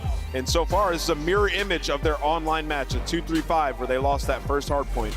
Hey, Vegas, they could do it. This elimination bracket has shown us a number of game 5s. We are in one right now on Bravo. Let's jump into it over there and see, is Toronto moving forward, or will it be Slashers Carolina Royal Ravens Game 5 powering in? That would be unreal. Yeah, I mean, you win the control. They lost both hard points to Carolina, Listen, but they won 2 and 3. So there was a time Carolina was the best Search and Destroy team. TJ Haley was a top 10 player. He was a top 10 player. This is like the ultra homeland, though.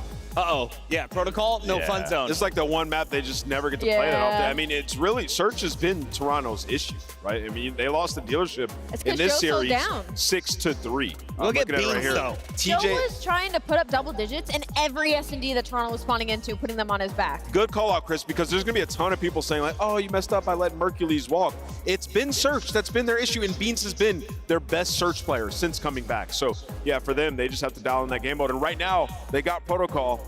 Carolina decided to challenge him there, and it's working out for Ultra so far. Slasher leading his squad. He's on a 4 That's streak first right blood now, out of TJ, Merc. though. Are we going to a round 10, Merc? Sure. Round 11? I mean, yeah, why not? It's getting weird. It's getting weird. We're down for it. I'm down to get weird. Yo, late night with Joe. Let's go, baby. DreamHack Dallas. If you haven't bought your ticket, that's a good reason to do so right now, as you are currently looking at round number 7. Over on the roster there. That's a free kill. That's a free 2. That's a free 2 for Gwyneth. I mean, wow. I mean, we called him an onliner for a minute, guys. What's wrong with us? This is losers round 1. We're faded. Losers round 1. The fun is continuing over on Bravo. I'm told, though, we have to revert our attention back to the 2 teams on the main stage who are ready for a game 3. We have Miles, we have Chance, they have 2 microphones and a whole lot of fun. Are you guys ready? I am now. Wow. A whole lot of fun, Chance. A whole lot of fun. Even on control. Here we go, into map number 3, tied up 1-1 in our series. Honestly, didn't see this coming. I thought it'd be a closeout there from Rocker, but Falcons too strong when it comes to search and destroy. Obviously, the pride of the Saudi Arabian region, but now the lead through from obviously our 3 world champions on that roster in Clay and the coaching department. Actually, the whole staff. Brilliant look there on that red card. Here we go to Vault, baby. It's gonna be something. We saw Minnesota play this map earlier. took a tough loss to Boston. If you lose this one, you're gonna have to dance your way off the stage. Lights getting dim, getting ready to play. And a very active team. You said you were surprised. Nothing will surprise me in this series. I'm prepared for quite literally anything, including war. Nero might drop another 40 bomb again. We've dimmed the lights. It's mood lighting because we're about to get down with Rocker and the Falcons. Where are we going, boys? We're going to B, looks like. Exnid's going to lead the charge with a nade. Again, I love that. The manners to destroy that card before it gets him. I mean, that's just intelligent play all around.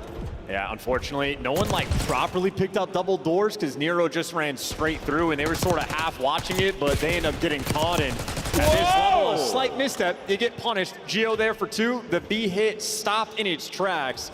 Now we got Kenny again taking long routes. His teammates taking their time, and Nero up close and personal drops Priesta. It's going to make this capture near impossible. Nero impossible, am I right, Chance? Here he comes into the feed. Yeah, he's still cooking. Esriel's going to be there to back him up. 3 dead instant. Rocket now should push the front line forward, and yeah, they're going to try to trap them over here by the building in B. Geo close range every single time. Welcome to this. Ooh, spawn trade. Yo, Geo, no, you use the AR at close range. Oh my goodness, We Kenny. talked about this. Kenny just dealt 450 damage in a single clip. Good for him. 22 and 17. It's beautiful stuff out of Nero. There's another man on catwalk. Nero go back for the 3-piece. We can add it to the highlight reel. Yeah, there's 15 deaths Vegas have to work with. The question is, how many of those is Nero gonna take? 8-2, round 1. Final 30. Watch out for the old friendly fire. Priesta only needed 1 and he gets it done. You managed to go towards B if you're Falcons. RCT's doing what he can to dance. Oh, and it's 3 dead. Nero's still on the move. 5 spree now. Can he catch another player out? Yeah, he's on track to do just that. Into the spawn building you go, Chance. 3 members of Rocker through the front, and it is a battle on time. Well, Falcon's doing the smart. Yeah, Falcon's doing the smart thing in leaving him. Problem is, you're still gonna have to get past him eventually. Now you got Fred in their spawn, Nero existing in theirs. It is spawn kills central, but for Falcons, it's not the game you want to play when you're down 8 lives. Yeah, the Falcons can't survive a battle like this. They just do not have the lives. Nero finally loses a gunfight with 4 lives remaining now for the Falcons. The damage has been done. 14 for Rocker. No one should be in a great position to actually make anything happen here. Priesta's going to get the contest, but you know exactly where he is, and it's good movement. It's great teamwork. It's Rocker for the first. Yeah, and I love the idea of leaving Nero and just trying to get past towards the objective, but then Pred is not exactly the most objective minded player. If their spawn kills the get, he's going to have blood in his sights. And yeah, if you're down that many lives, it is not a game you're ever going to win. Best play for Priesta. This was the 2-piece out spawn. This is every kill he got in this round. This is all 3 of them. That's crazy.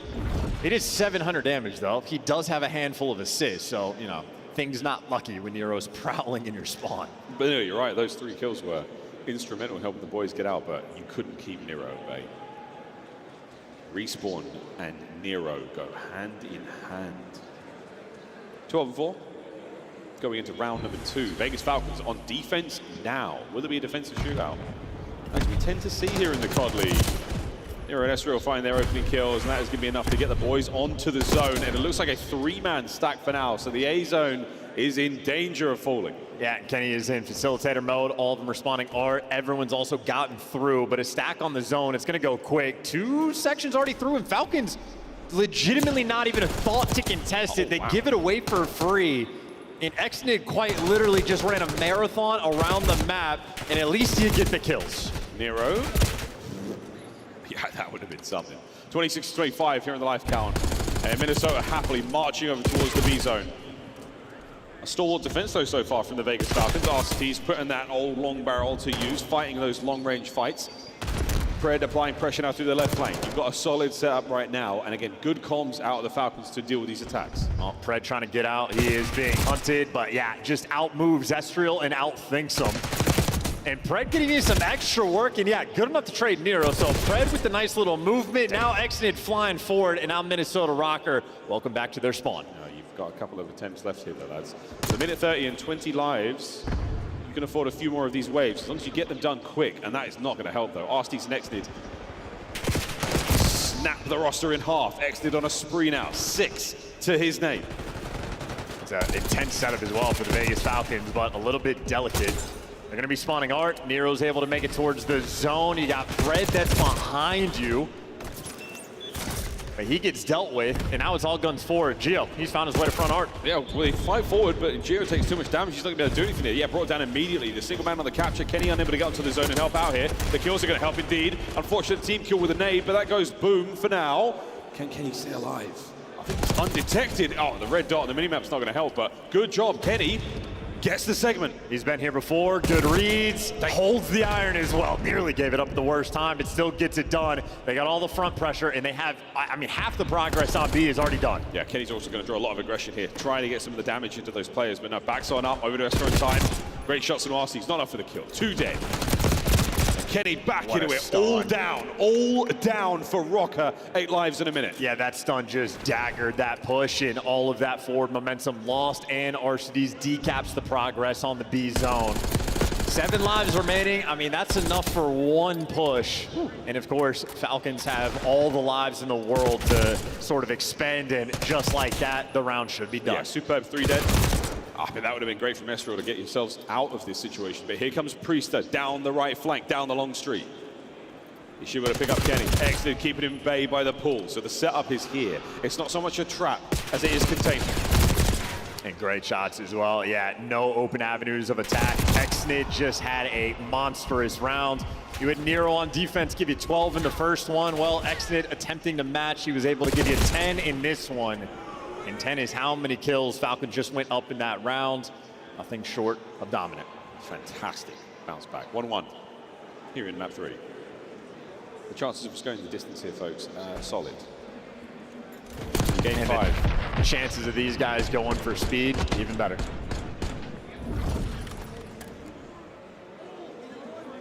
Really, Cake? And Clayster's a coach. The distance. Round 3. These players' engines thumping and racing in time. 3 spree out of Xnid from the previous round, carrying into this one. Love to see some streaks there. I mean, we need a decisive moment. We need a couple of 3 downs before we get these captures hitting, and I love this. It's a B hit. They're just looking to isolate a single player and open up this B zone. Pred, if he gets the kill on Gio, that's going to be the go button. Problem is, he's a little bit late to the action, and Minnesota Rocker aggressive enough on the switch up. Round 1, Gio plays top Art. This time he goes the whole way around, but Pred, he imagines this, as this is Albagro Fortress. He just wants to get to your base and play for spawners. Well, he's in it. He's got the position. Estro's taking a wrap. Oh my God. Estro is behind nearly the entire lineup. And now you're looking at your teammate. Where are we going? What's going on? Minnesota, other zone. What's going on? Let's see what's happening. Pred is now chilling out in top art, still finding kills. That's right. Oh, wait, what's happening? The call-outs right now, frantic. And the response on the minimap, not so decisive from either team. Oh, RC's gonna love the bullet more in that Jackal, brother. Onto the zone. Can we get the segment? Well, no, first one's gone. And listen, if you do this in my rank play games, what Pred is doing, I hate you for it. He's a pro and one of the best slayers in the world, so it's only for him. And it also did not work, so. Yeah. Slow is still on the approach now. Back to B we go. Another bite of this one. 28 seconds left in the round, and you've got to get something going because Rocker have suffocated you with these attacks, and it hasn't even been that costly a map. Kills department very low. Nero doing what he does best, flying forward and getting kills. Xnid gets his. With 27 to go, 27 seconds on this one. You just have to get them off of A. Easier said than done. Xnid throws a dead nade. Buying some time. Progress at A now. Yeah, it's a great reposition. I mean, putting the pressure on B really does buy you some space, and a quad stack rolling through. Minnesota fighting for it with the team kill. Not enough to get it. They do get all the kills on the map, but at the very least for Falcons, A zone secured. You're tied up on lives. Good stuff. 1:15. A long time on Vol. Question is though, can you guess right? Can you get some good time? You at least put yourself in a position to maximize your chances of keeping these players out of trouble, and the answer is maybe not. Yeah, unlucky for the Van explosion, but Esriel and Gio getting kills in the feed, bails you right out. Pred though, at least you're being able to sort of work your way through the middle of the map. Still tied on the life counts. Problem is, all the aggression towards B off the rip, it just takes a lot of time to make that happen. So 45 seconds is gonna be tough. 1 or 2 more good hits. 1 good one. And a gift from Pred. Taken, happily. Now we try to find the flank, but he's gonna get picked up here. Ah, the win helps But he's now going to reevaluate the angle he takes. He's going to find Gio in the corner. Can Pred keep this nearly perfect life going? Absolutely. 4 spree, we're on the zone. He knows every credit corner. This man is going to read every last one. Pred the cred corner king. This 2-man stack here on the zone. Nero on the flank. We'll get there in a moment. I hope he has an aims in his back pocket. Exit might be an issue. Dealt with. Oh, but they get off the zone as well. In Minnesota, when they played against Boston earlier, had a round that was the setup exactly like that. A player going on the pinch towards ammo. They were a little bit too slow. This time, the coordination, perfect. Oh, yeah. 10 seconds. Priester wins it, stays alive. The capture is still on. We're halfway through B. Very, very slow. And we are in single-digit lives. No more chances for the Falcons. And soon to be no chances left for Minnesota. But Kenny flies in.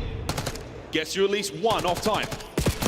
They can do this. They can absolutely do this. 3v3, 2v3, Jill. Front line right now for the team. He is desperate for some help that he's not going to get quick enough. A 1v1 for the Pred. Pred versus Kenny. And Pred drops him. They won a world championship together, but now it is hatred on the main stage. Pred bested him. What a brilliant moment. Gio buys you as long as he possibly could. And this is it. Oh, no, it's not. This is Pred's final kill. Actually, maybe it is. The whole team's getting smoked here. Slides on in. Oh, gets the kill on the Gio. We don't see the Kenny kill, but wow. What a moment. Kenny had the nade as well from spawn. Thank you, production, on the replay. Pred making it happen. 54 HP as well. Kenny sends it from window. What a kill and the pop-off. Map point, Vegas Falcons. Whoa. See an excellent chirp like that. Yeah, we are wearing off on him. Or rubbing off on him, rather. Falcons game of control, not been bad whatsoever. Heroic moments like that certainly help. A-zone cap on the slow progress now. With nearly finishing the first segment. Ezreal doing it alone. Hey, you'll take a kill like that when you're stunned. But yeah, Pred wins the extra one, gets the one-on-one gunfight. Now Nero walking into a tough situation. Had the kill in his sights, and yeah, Pred bails himself out with the pistol. Nero just walks into a bad situation, doesn't walk away with the goods, and now Rocker in a painful spot. The swing mode that is control might just give Falcons the extra edge. Clearing out the usual spots, Kenny with the nade. He has teammates above him, so Catwalk now trying to pick up those extra kills. That's not going to happen. It's a dangerous spot to be in. Yeah, perfectly worked. 3 dead. Last man up, Kenny. He's going to get some damage in, but this is a situation surely he should not get anything out of. Oh dear. Rocker have thrown caution to the wind. They are sending it in there and burning through lives. I mean, listen, Falcons love to run it down B just because it buys you so much space on the map. It can be costly on the time front, but now we're seeing what it looks like to try to run it down A, and it looks even worse on a strategic front. Falcons might just have the edge on Rocker. Get this done here. One sneaky play from Ezreal is going to get B, so at the very least, it stops the clock. Draws the attention of Priester. Can he get his 6th kill? Oh my! Pred. What a kill that was. Final few moments. This should be the Falcons taking the lead here in our series. Can we get one more play towards B? One more chance. Priester identifies the vulnerability, identifies the weakness. Oh, but he's found himself a couple of kills. Another now. Gio, can he double back over the time? Can we get in there and stop the clock? No, we cannot. Vegas Falcons take the lead. And a great map to do it in the fact that it was a 1v1 between Pred and Kenny that effectively decided the fate of that map, or at the very least, who's going to have the advantage. A masterclass there. And again, it's an interesting style that the Vegas Falcons run with. They will run it down towards B the entire time. It's the more difficult zone to capture, but a massive reason why it's more difficult to capture is because of the pressure. Well, typically you reposition to A and it's easier to get the stacks. Teams on defense love to just roam that site. Turns out it pays off. You get the segment early on, you need a little bit less later down the line. Vegas Falcons, well, that is the style and it pays off for them.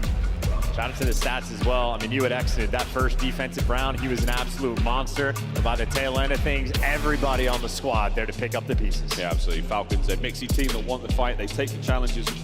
They make the challenges. Brilliant stuff from them. Highlights is going to be a lot of that. A lot of Jackal kills.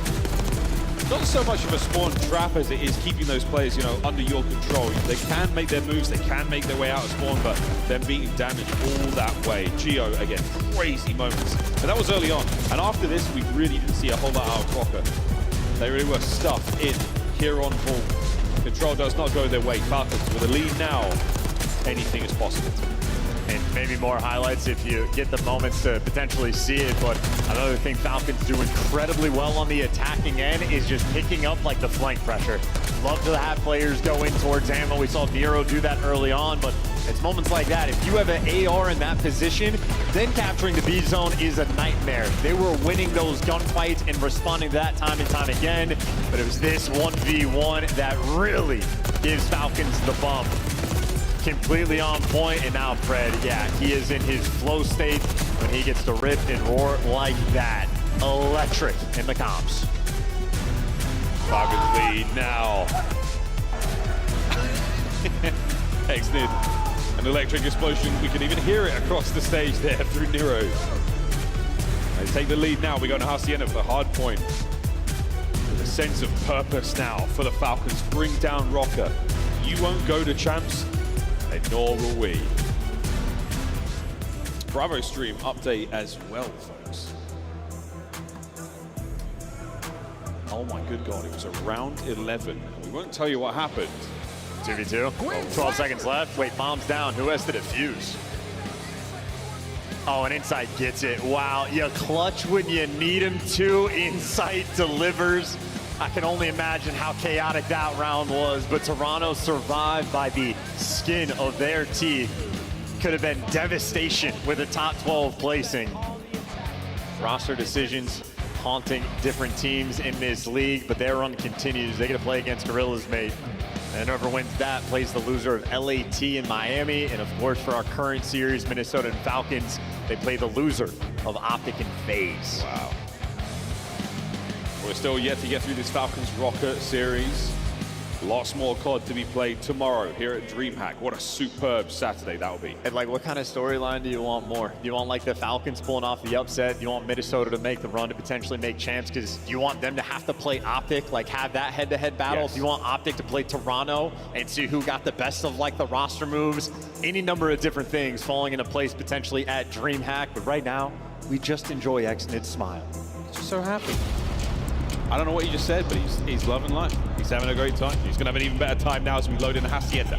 Map number 4 in this series. The last of the day here on Friday at DreamHack. We're loading up for a good one, and if we have to go 5, woohoo, we're a dealership. First hard point 250 to 222. You at home can see that as well. This is anyone's game. Are we going to see another Nero masterclass? I am not going to put it past them, but I will say structurally, I think this could be a really good map for the Vegas Falcons. Rotation heavy, you have to be very on point in the communication front about who's picking up and at what times. P2 is one of those hills that bad teams look horrific at it, good teams turn it into a money hill. And I know Vegas Falcons, when they're on point, very structurally sound. Minnesota Rocker occasionally can struggle. Player I'm looking for those big route moments. It is going to be excellent, but Nero has done exactly what we expected off Rip. Helped his teammates find those kills, and it was an early 3. Estro keeping the top side of the map safe now for his boys. A gentle and calming soak in that P1. Can't believe Gio lost that fight. He had the right gun for it, but yeah, Kenny gets to be the cleanup crew, and he is full HP. And RC's, he wanted nothing to do with that. He knew what his fate was going to be. Kenny maybe has already accrued the best play on the map that we get to see later on. A 4 spree, a 5, and a little bit of time. Yeah, he's shooting like Gio out there up close and personal.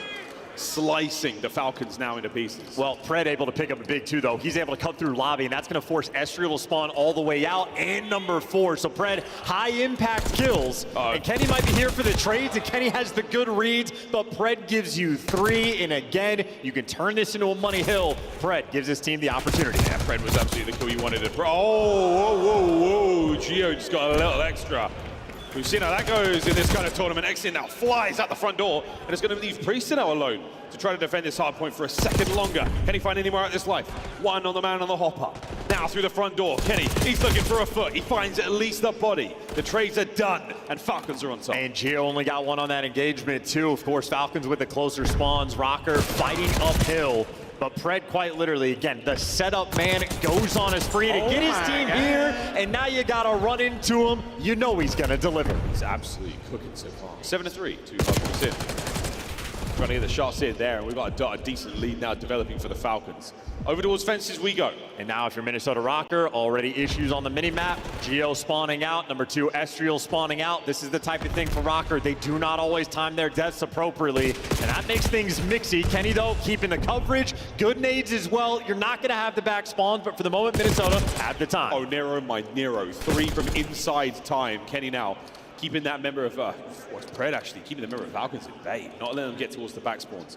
Pred playing this one very slowly and carefully, and Kenny, good work.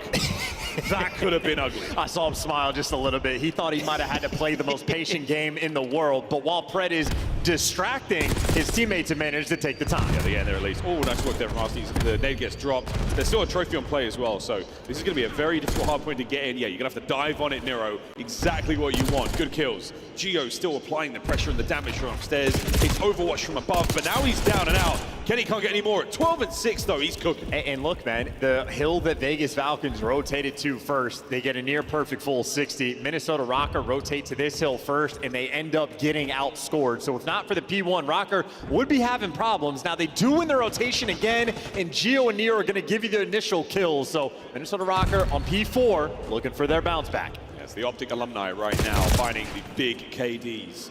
Not a whole lot of hardpoint time between them either, though. Rocker by Rock finding some success. Kenny on the backline, bust down by Priest. That is unbelievable. Stun connects perfectly. Buys some time for his boys on the pinch. This could be an unbelievable break attempt, and we're in. Last man gone. Rocker down and out. Unbelievable gunfight from Priest. 6 and 8, but that's the key one. You need to break down the hill. Kenny playing a decent spot, and Priest seemingly has his number. Oh, right back at it. Oh, wow. Nero breaks the hard point alone. Estriel throwing everything he's possibly got into this fight. Exnid down, and it's going to be another quick attack here from the Falcons. The QRF arrives. Priest down from Kenny in the threshold. Can't get his 15th. And my goodness, what a rock hard point that was. Incredibly costly for both teams. Yeah, and the only reason this game is truly close is because Minnesota had such a good P1, so maybe they're going to be back towards their home, but Exnid roots that guy out of time, and already on the minimap, you see guys like Pred. He's just taking the long routes. He's looking to flip these spawns, and his teammates are in time. He makes his presence on the flank. Last man standing is Gio, and just like that, Minnesota Rocker lose the spawns, and they don't have the hill time. They've just got nothing going right now. We need to get some wind in the sails, boys. It's time to light a fire because the Falcons here at P1 are finding some sweet time. Nero with a ridiculous kill. Not enough in the second there, but his teammates are there for it. Estriel down, out. Kenny on the trade, back at a time. And that's a huge moment, too. Making sure Rocker grouped up together, 3 players on that hit. It could have been a dire moment if Falcons win that rotation. Rocker now an opportunity to stabilize, and, well, Estriel wins the first one over towards Well. Good little hop and a jump to take down Exnid. Devils in the details. Estriel had the drop. That's some sweet centering as well. Beautiful stuff. P2 now. Can we get a solid hold out of Rocker? Get yourselves right back into this hard point. A full frontal assault right now from the Vegas Falcons. No one's taken the water out just yet. All through the front door. Here they come. Great damage from Nero. Gets himself 2. Last man exited. Cleaned up. And that's going to be your hard point. Yeah, now Priest, try to cut through the middle of the map. That is not coordinated with the team. The hit not quite timed as much as Vegas Falcons would want it. And now it is opportunities for the SMGs to roam, except they leave open the back spawns. So Pred's going to spawn in the back, and Gio, well, he had coverage from Kenny. How about that awareness from the veteran? And coverage there from the team nades. The trophy won't save you from those. 20 seconds to go. That will put Rocker in the lead. On the way to Falcons fences right now. As they've made home over there, Pred finding a ridiculous 2-piece. Good old Nero trades him out on the approach towards Nuke. Unfortunate guy timing. Didn't know when to hit the go button, and Priesta ends up getting the kill to fall in his lap. But that is an insane spawn. Yeah, so number 7 spawns out. That's actually going to force Nero to spawn in the back behind Priesta, and that is unreadable, and he gets the kill. Yeah, unreadable is one thing. Oh, the kill is unbelievable, man. 50 seconds here on fences to fight for. Nero first man in. He's going to back up, allow the contestant go without a problem for now. It's his teammates are finding kills all over the place. Gio again with another close range aims kill. Estriel by Plat. Beautiful stuff. 2 dead in the feed there for the Falcons. As Arsenal by the outside finds a nice 2. Yeah, that's a huge 2 as well. Nero trying to do his job, but now it's going to get just a little bit mixy. Trades getting exchanged all over the place, but Nero, the extra edge. He has been built different on the day, in Minnesota Rocker and have a decent little lead going into new. Should be able to collect those final 12 seconds, and on the foot race, while Priesta once again, the flanks on Rock on point. Hey, it's a sneaky Priesta. Shooting people in the back is absolutely what you want to do. Pred, though, tries to shoot in the front. It's going to be Nero on the trades.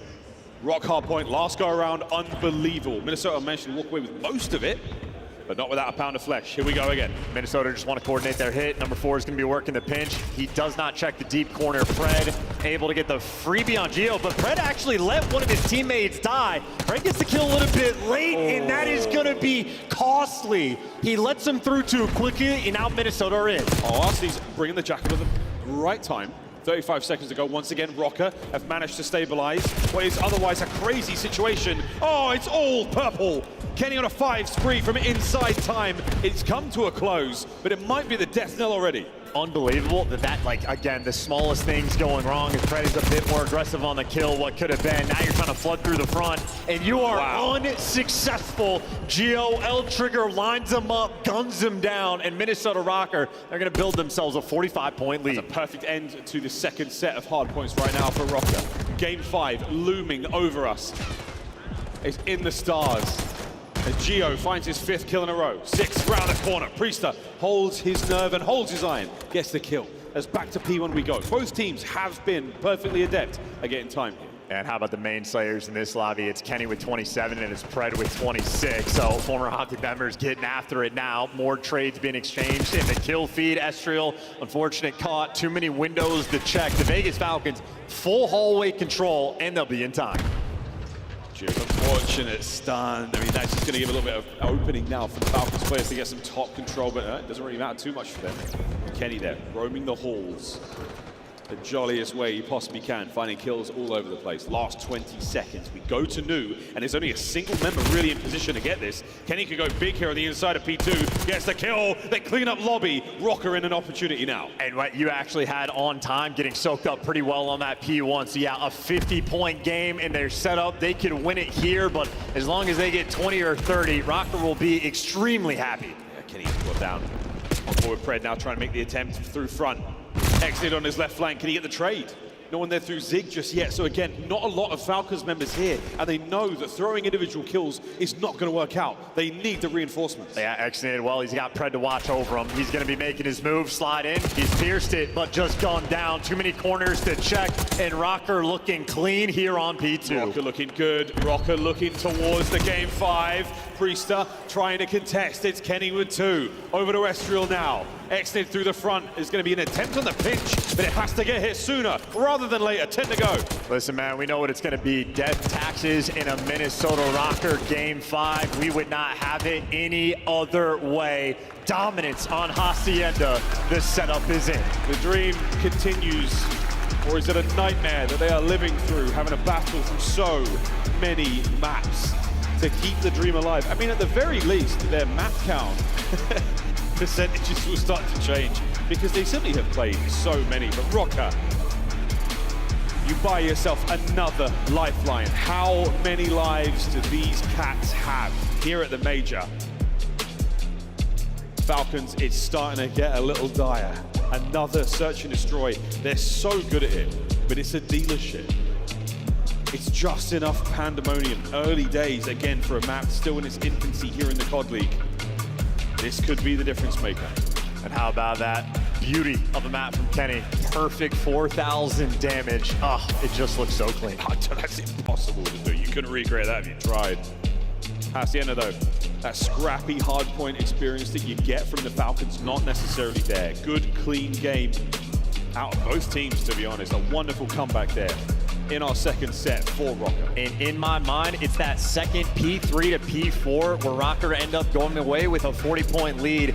Vegas Falcons won the rotation. They had to set up in reads on the mini-map. Pred is playing a back corner by Lambo. He lets Gio through, and Gio manages to get a kill on a guy on time before Pred cleans him up. And then Pred is too far away from the action, and that's the hill where Kenny ends up going on a 5 spree. And Kenny, obviously, dominant in the lobby, got 33 kills. What could have been if we were a bit more aggressive. Aggression might be the name of the game when it comes to this dealership, folks. This is it, our final map of the day, our final match of the day, and our final match for one of these two teams here on Ultra. We come back after this one, Game 5 here, as we close out Major 4 here at DreamHack this Freaky Friday. Someone is walking away with a historic dub. Will it be the champs continuation for Rocker? Or will Vegas Falcons continue to poop the parties? Some say it's good luck. I say it's going to be a great matchup. On the other side of this break, we'll be right back.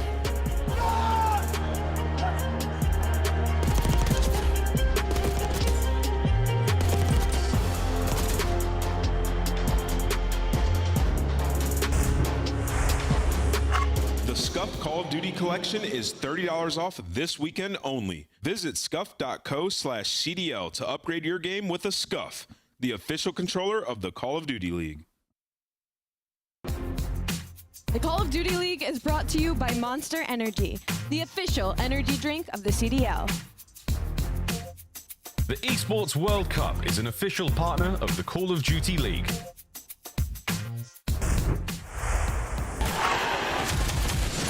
It's more than a game. It's for all who dare to compete. It's more than a team. It's our team. It's more than a feeling. It's unwavering passion. It's more than just talent. It's the grind that got me here. It's more than a moment. It's our legacy. One city, one stage, one champion. The battle starts now.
The 2025 Minnesota Rocker Team Pack is available now. Each pack includes home and away operators as well as a weapon charm to keep the competition on ice. Next time you boot up, suit up at the in-game shop.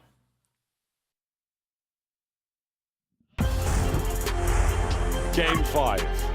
You wouldn't have it any other way, and whether Minnesota Rocker wanted it or not, it seems to be all they get. Vegas Falcons continue to be one of the most prickly thorns in the side of all of our teams who are trying to make it to champs. One last opportunity for Rocker to keep the dream alive now tonight. Will they live to see tomorrow? We'll find out. To dealership, we go. And wise words, every rose has its thorn. You don't want the poison in this series. You got to get past it. And we always knew it was going to come to this between these two squads. We always knew it will again be a Kenny versus Pred 1v1 in the round 11. I read the script. I'm not going to tell you who wins it, but oh, baby, buckle up. S&D. It's going to be interesting. Minnesota Rocker, it is the pain point on their year. They looked clean in their first Game 5 they had earlier today. Of course, though, for the Vegas Falcons, this is their game mode in my mind. They always have a strong game plan.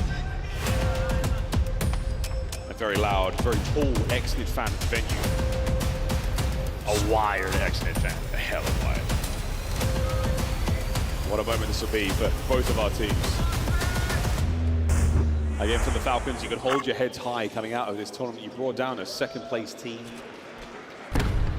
For Rocker, it's not about... Look at this. We're just an instant hit. Exton and Pred are flying right into death. Look at that for Nero, starting off with 2. Boys, I'm trying to hit some waxy, exposition. You're sending it like that. Kenny might be able to find a couple of kills here as well. Oh, to the top we go. And Priester, last man. They're going to smother him in round 1.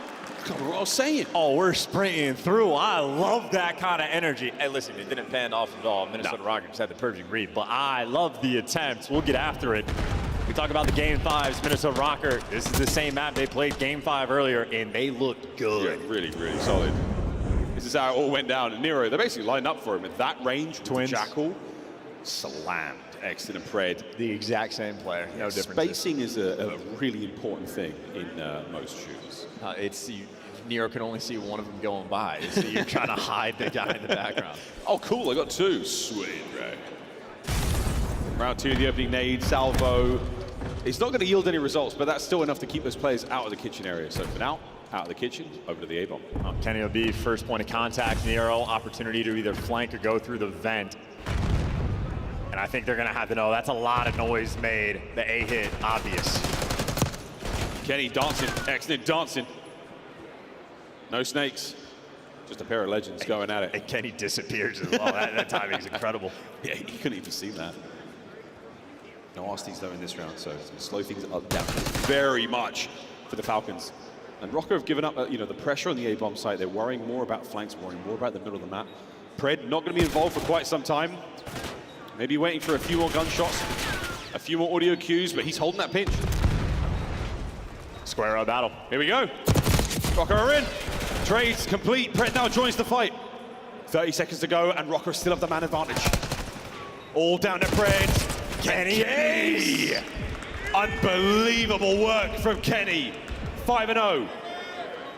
Second ace of the day. Yeah, and listen, I think the total aces of the year, the best player in the game in that category, I think is Kremp, and he has 6, maybe 7.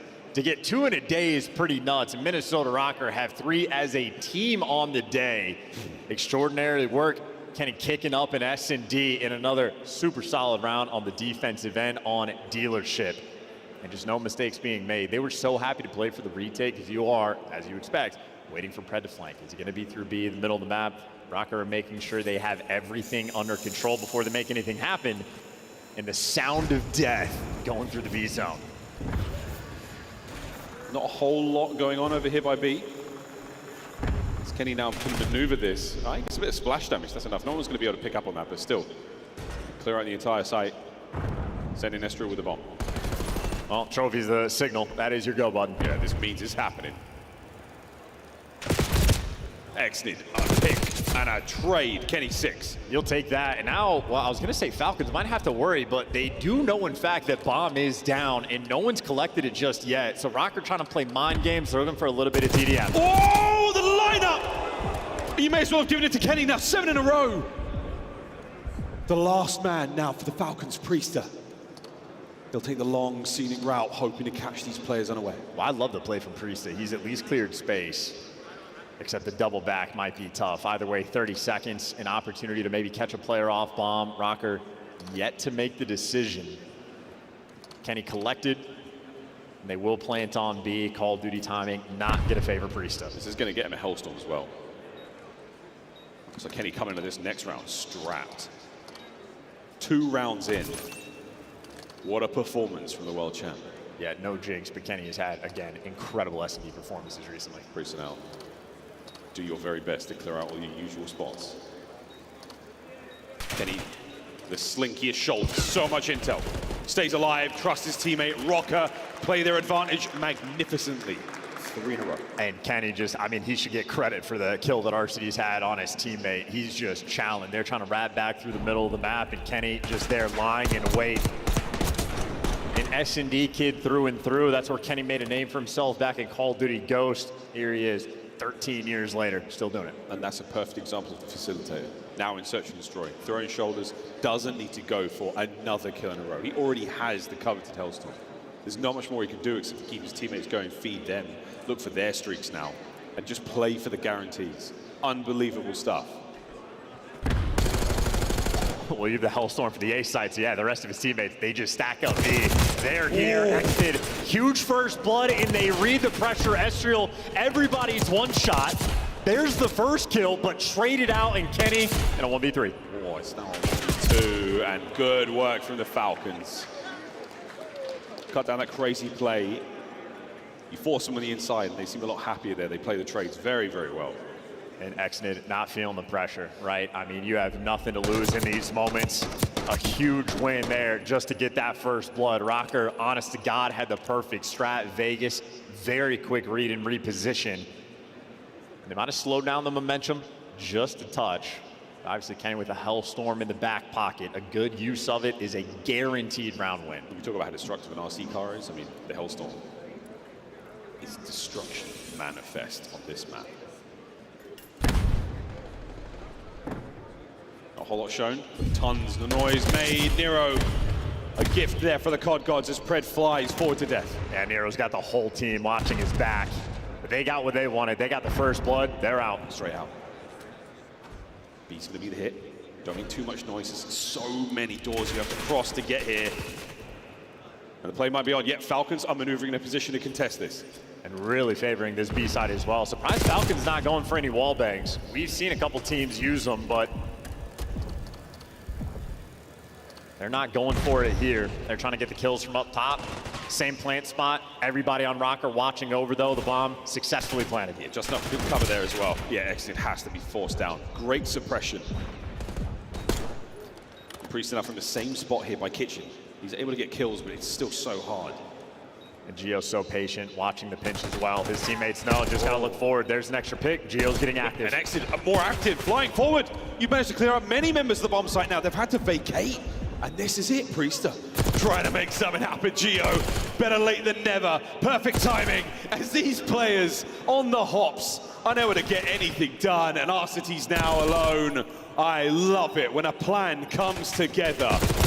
Rocker 4-1.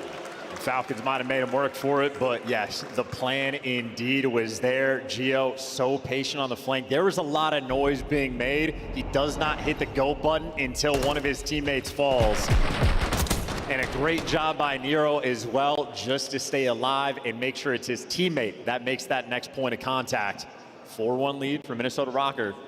They're still sitting pretty with the Hellstorm. Absolutely. Well, you cannot spell I go without Gio.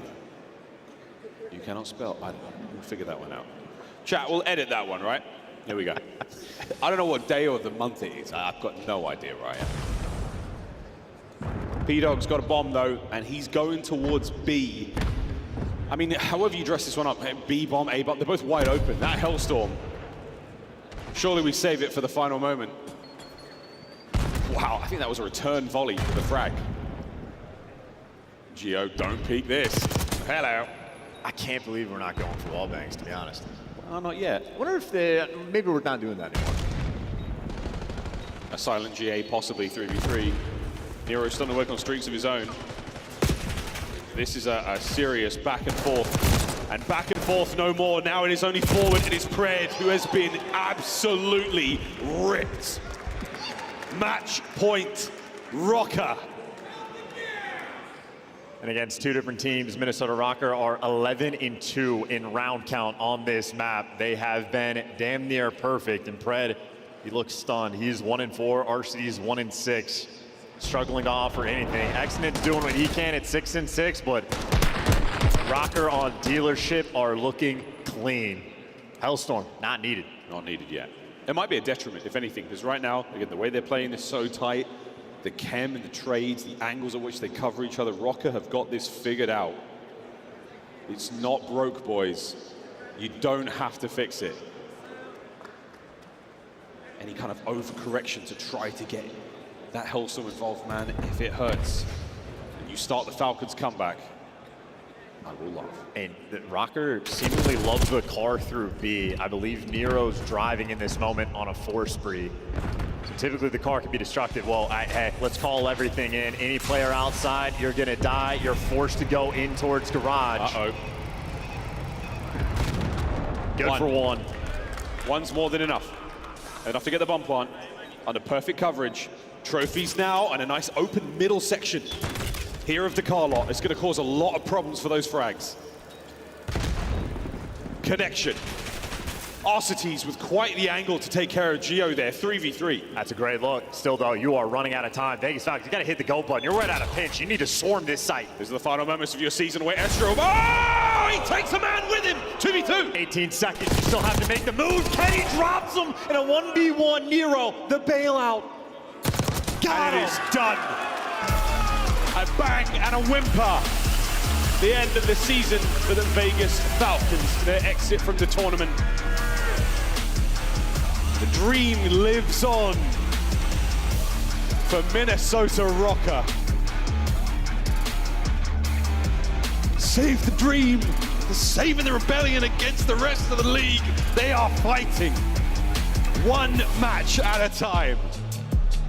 And they're going to keep smiling all throughout the night. They have made it to Saturday. Yeah, and they're looking good as well. Nero seems like he's a guaranteed 40 bomb at any given moment during the series. And something we haven't been able to say at Minnesota or about Minnesota since stage 1. That is back-to-back Game 5 wins. Looking good on dealership, and they have been dominant dealership wins at that.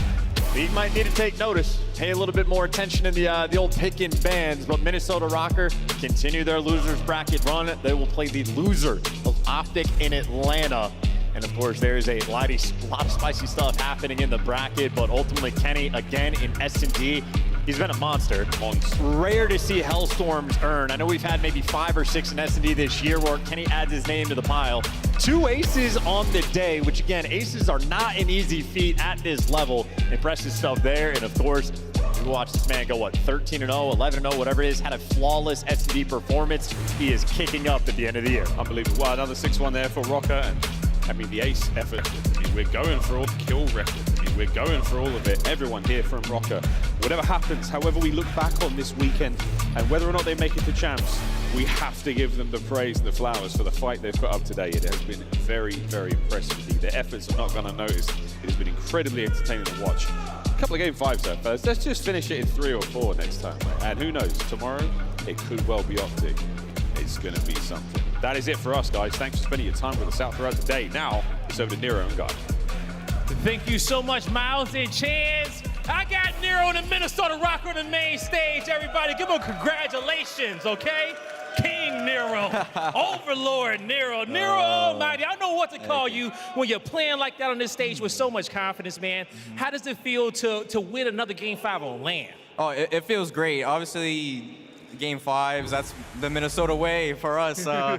We'll go a long way in this tournament as long as we keep closing our hard points and our S&D, because let's just hope we don't get 5. Yeah, exactly, right? It's a reason why you guys are getting there. But one thing you are showing on the stage is resilience, okay? Being able to lock in, being able to stay cool, calm, and collected in those big moments, okay? And, you know, you had a fantastic series here. Was there anything surprising in this series for you at all? And how did you feel playing it? I felt great coming out the first map. If anything surprising is I got slammed second map. That's the surprising part, because I felt great after first map. I'm like, wow, these guys are getting slammed. Then the second map came, They put me in place for a little bit, but then we came back and got the dub. That's all that matters. It's all that matters, and you bounce back, okay? And now you guys, so today you played 3 matches. Most matches you probably played in a very long time, since open bracket days. Yeah. And you're on that 3rd match, you're starting to hit your flow state. You guys got to make a huge run here through the losers bracket. You might have to play 3 matches tomorrow because you got to get top 2 if you want to make it to champs, okay? Yeah. How does it feel to play that many matches, and do you guys think y'all can make the run? Oh, 100%. It's good playing all those matches because it feels like we're hitting form after every match. Okay. So it gets our map pool better. And correcting them adjustments on the fly. 100%. Yeah. And then for the, I blacked out. Hold on. Oh no! Well, when it comes down to making champs, there, you guys got to come out and get the top 2. Oh yeah, 100. We do. We gotta keep making this run. I feel like we can make this run. We're hitting on all forms right now. We just gotta come back tomorrow. 3 matches. Hey. I haven't played that much COD in a long time. Well, don't worry. I'm going to let you go and get your rest, okay? Because you're going to have to strap in to play some more matches. What you want to say to the fans to stop to listen to you and out there at home as well? Thanks for cheering. We're trying to get this run for you guys. Champs would mean everything for us and for you guys, too. And you heard it from Nero. He's going to try to get it done for you guys, everybody. That's going to do it for him and the Minnesota Rocker today. Chris, take us away. Thank you very much, Blaze. And it was really cool to see some of the G2 fans come in and check out the CDL action. Minnesota Rocker getting a win tonight against our worst team in the CDL. But the Falcons and Priesta got a dub on Major LAN. The first one for Priesta since MW2. Oh my God. And it was an electrifying win as well. And they look good in that series. I mean, this is the best showing we've seen from Vegas the entire year. And honestly, shout out to those guys. They'll probably be running it back at EWC. And man, Pred also looks good. Finally in form. We'll be talking more about the Falcons in a moment, but let's just turn our attention to Puggett's Powerhouse. Are you ready, Joe? I can't wait. I've Who never is been a it part of today? He goes by the name of Nero. Your Puggett's Powerhouse player dropped 50 kills in a hard point, a 2.0 and a 1.3 in this best of 5. Nero, a monster. One of the highest ceilings of any SMG player in the league. His floor also pretty low, Joe. No, it is. But I mean, listen, the guy put up like multiple 40s today. The problem is that like every single one of these, why is this so difficult? Why do dude, to do this? They had a vault where they're not slaying by 30 and it's still coming down to a very close game. Bro, he had like 40 and 20 on the map. Yeah, right here. And this game is so close, but yeah, Nero, if he's not doing this, if he wasn't playing like this today, it'd be a very different discussion that we'd be having about Rocker.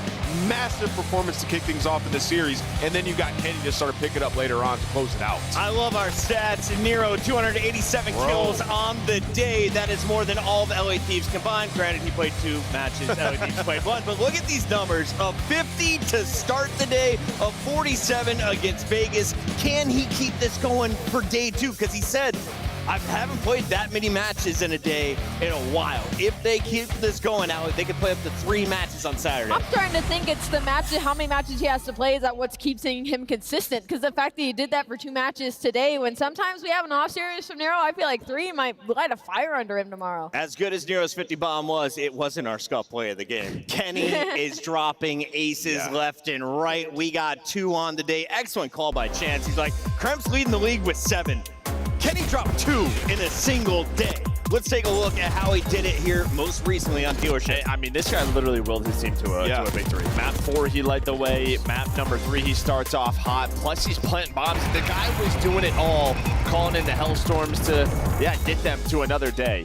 Yeah, when the pressure mounts, this is like the guy that's going to answer the call, right? And their backs are completely up against the wall here. And Kenny, I mean, he started the day by winning a 1v3 to keep them in the series. 2-time world champion for a reason. Kenny trying to will Minnesota into a champs run, and it's going to get weird for Boston. You are now out looking in. Optic is still in it, and as we see the rest of the bracket here, Allie, you can see Minnesota versus the loser of Optic and FaZe midday tomorrow. You couldn't write the script any better. Personally, I would love to see that happen. I'd love to see the venue get electric for the storylines heading into champs. It would be unreal. All right, we're going to start back at the beginning of the day, though. If you missed all the action, we're live on YouTube. You can just take that little cursor and go all the way back or listen to this. It's LA Thieves. Spoiler, they got the first dub of the day, and it was Dan Ghosty, a 1.83 against the team he 4-0'd in the grand finals for his first trophy. 25-minute series. I mean, they look looked unbelievable. It dominated. It feels so long ago. But they just took care of business. It's been a weird day across the board, and I mean, you can say, yeah, LA Thieves winning isn't necessarily weird, but in the fashion of which they did it is because of Vancouver Surge and the amount of grand finals they've made to, and the amount of hype that has been building up to this tail end of the season of what they're going to do to play spoiler. And unfortunately, for them at least, LA Thieves slammed that door very hard, very loud heading into DreamHack, and that makes me worried heading into champs for Vancouver Surge. Rambo Ray, they got him on Surge. He went to Twitter. He apologized to the fans. He says, we have a lot of work to do. Are you in panic mode right now if you're the Surge? You went to back-to-back grand finals. Is this just a one-off weekend or a downward spiral?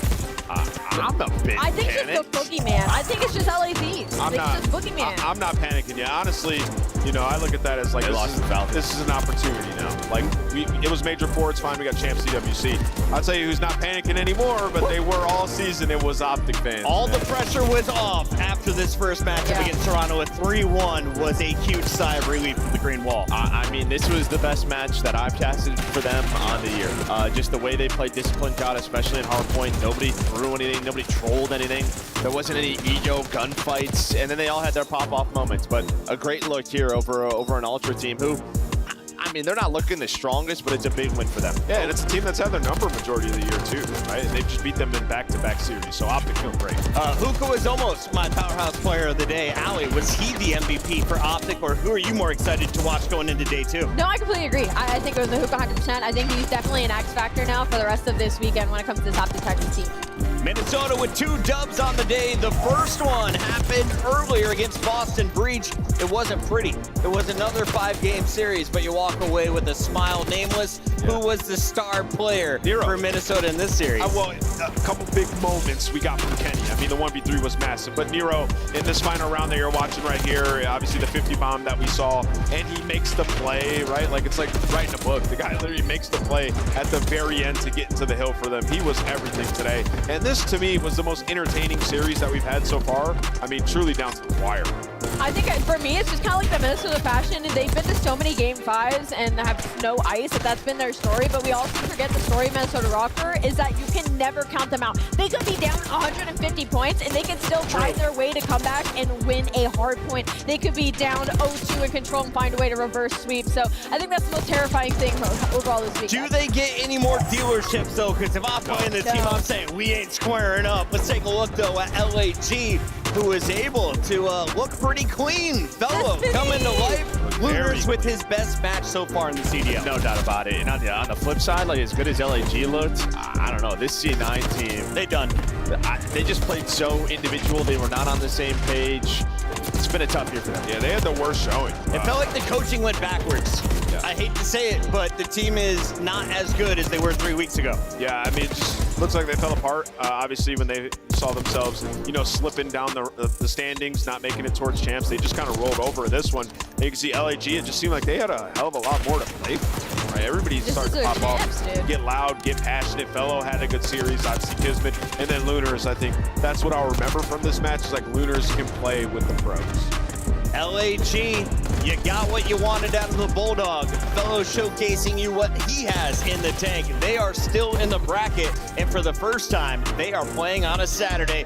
Make sure you vote your favorite players in for the Scuff Team of the Year for 2025. Cast your votes by June 2nd at midnight if you want that to count. Joe, who would be your MVP early on? MVP early of what? This tournament or the year? If you're picking some Scuff players, who would be your top dog out of everybody in the league? 2 from Thieves, 2 from FaZe. That's probably what I'd go right now. If you're looking at this weekend's leaderboard, Dan Ghosty leading all players with a 1.84. It's his teammates right behind him, as he said. Hydra and Envoy. Scrap comes into the top 8. LA Thieves taking care of business. FaZe doing the same thing. And Real looking like the stud we knew he was for Miami. We've talked about Rancor and Super getting all the love recently. Real could be a star this weekend. Yeah, he's been an absolute beast. I mean, really, all year. And, for this Miami team, they're looking to take down a championship, and they can do it. I'm a big believer in that squad. No #1 seed has ever won after going flawless in the qualifier. Can they do it here? Miami is still alive in that winner's bracket, and tomorrow you can see the action kicks off against their biggest challenge yet. The LA Thieves, your Major 3 champs, are waiting for you in winner's bracket round 2. Atlanta, FaZe, and Optic. This is something I used to see in a winners bracket finals. Yes. We get it in winners bracket round Finally, 2. it has been a long time since we've seen this matchup, but yeah, they meet again. And yeah, Miami's saying pretty much don't forget about us. Remember, they beat LA Thieves a couple of weeks ago online. So it should be a great day tomorrow. Winners of those matches guaranteed a spot on the podium, but we have 7 teams still in the hunt to raise the trophy in Texas. Keep your eyes on all the action as it kicks off 12:30 p.m. Central with the Gorilla Mates upsetting Toronto Ultra. Alley? Maybe. Who knows? You'll find out Rosalie? tomorrow. You don't get to know my prediction yet. Hey, thank you all for tuning in. We'll see you tomorrow, bright and early, day 2 of DreamHack.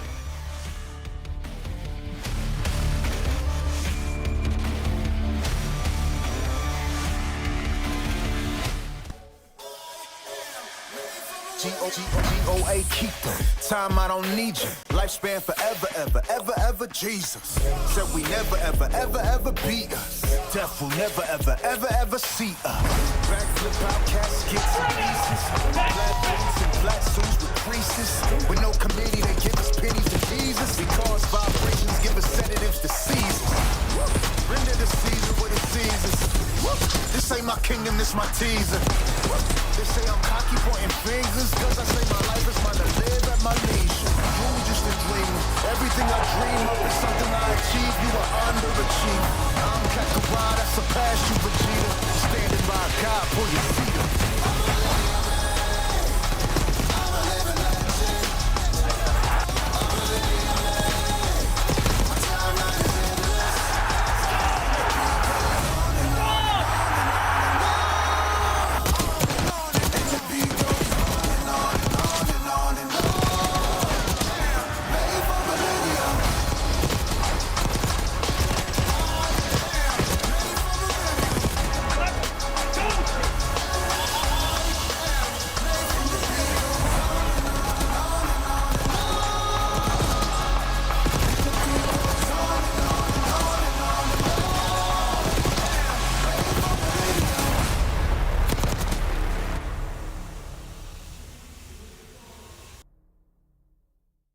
His presence right now is making Toronto tweak. And who's going to get around as well? Yeah, who's I like that. Chow nice.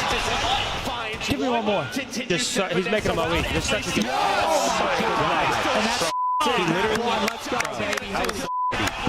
He's going to throw his head back. Really seen it. 3, 2, 1. 3-1 for the Bulls. Beautiful series. Go, Bert. Come on, kid.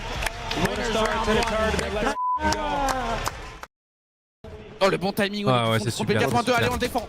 Allez, on le défend. C'est tout droit, les gars. C'est tout droit. Tchou. Les gars, c'est imperdable. Visez juste. Il doit sauter en haut. Il doit sauter. Attention, ça perd des duels importants là. Tchou. Voilà, fais-le. Bye. Ah, t'as perdu contre Lag. Quoi cette journée?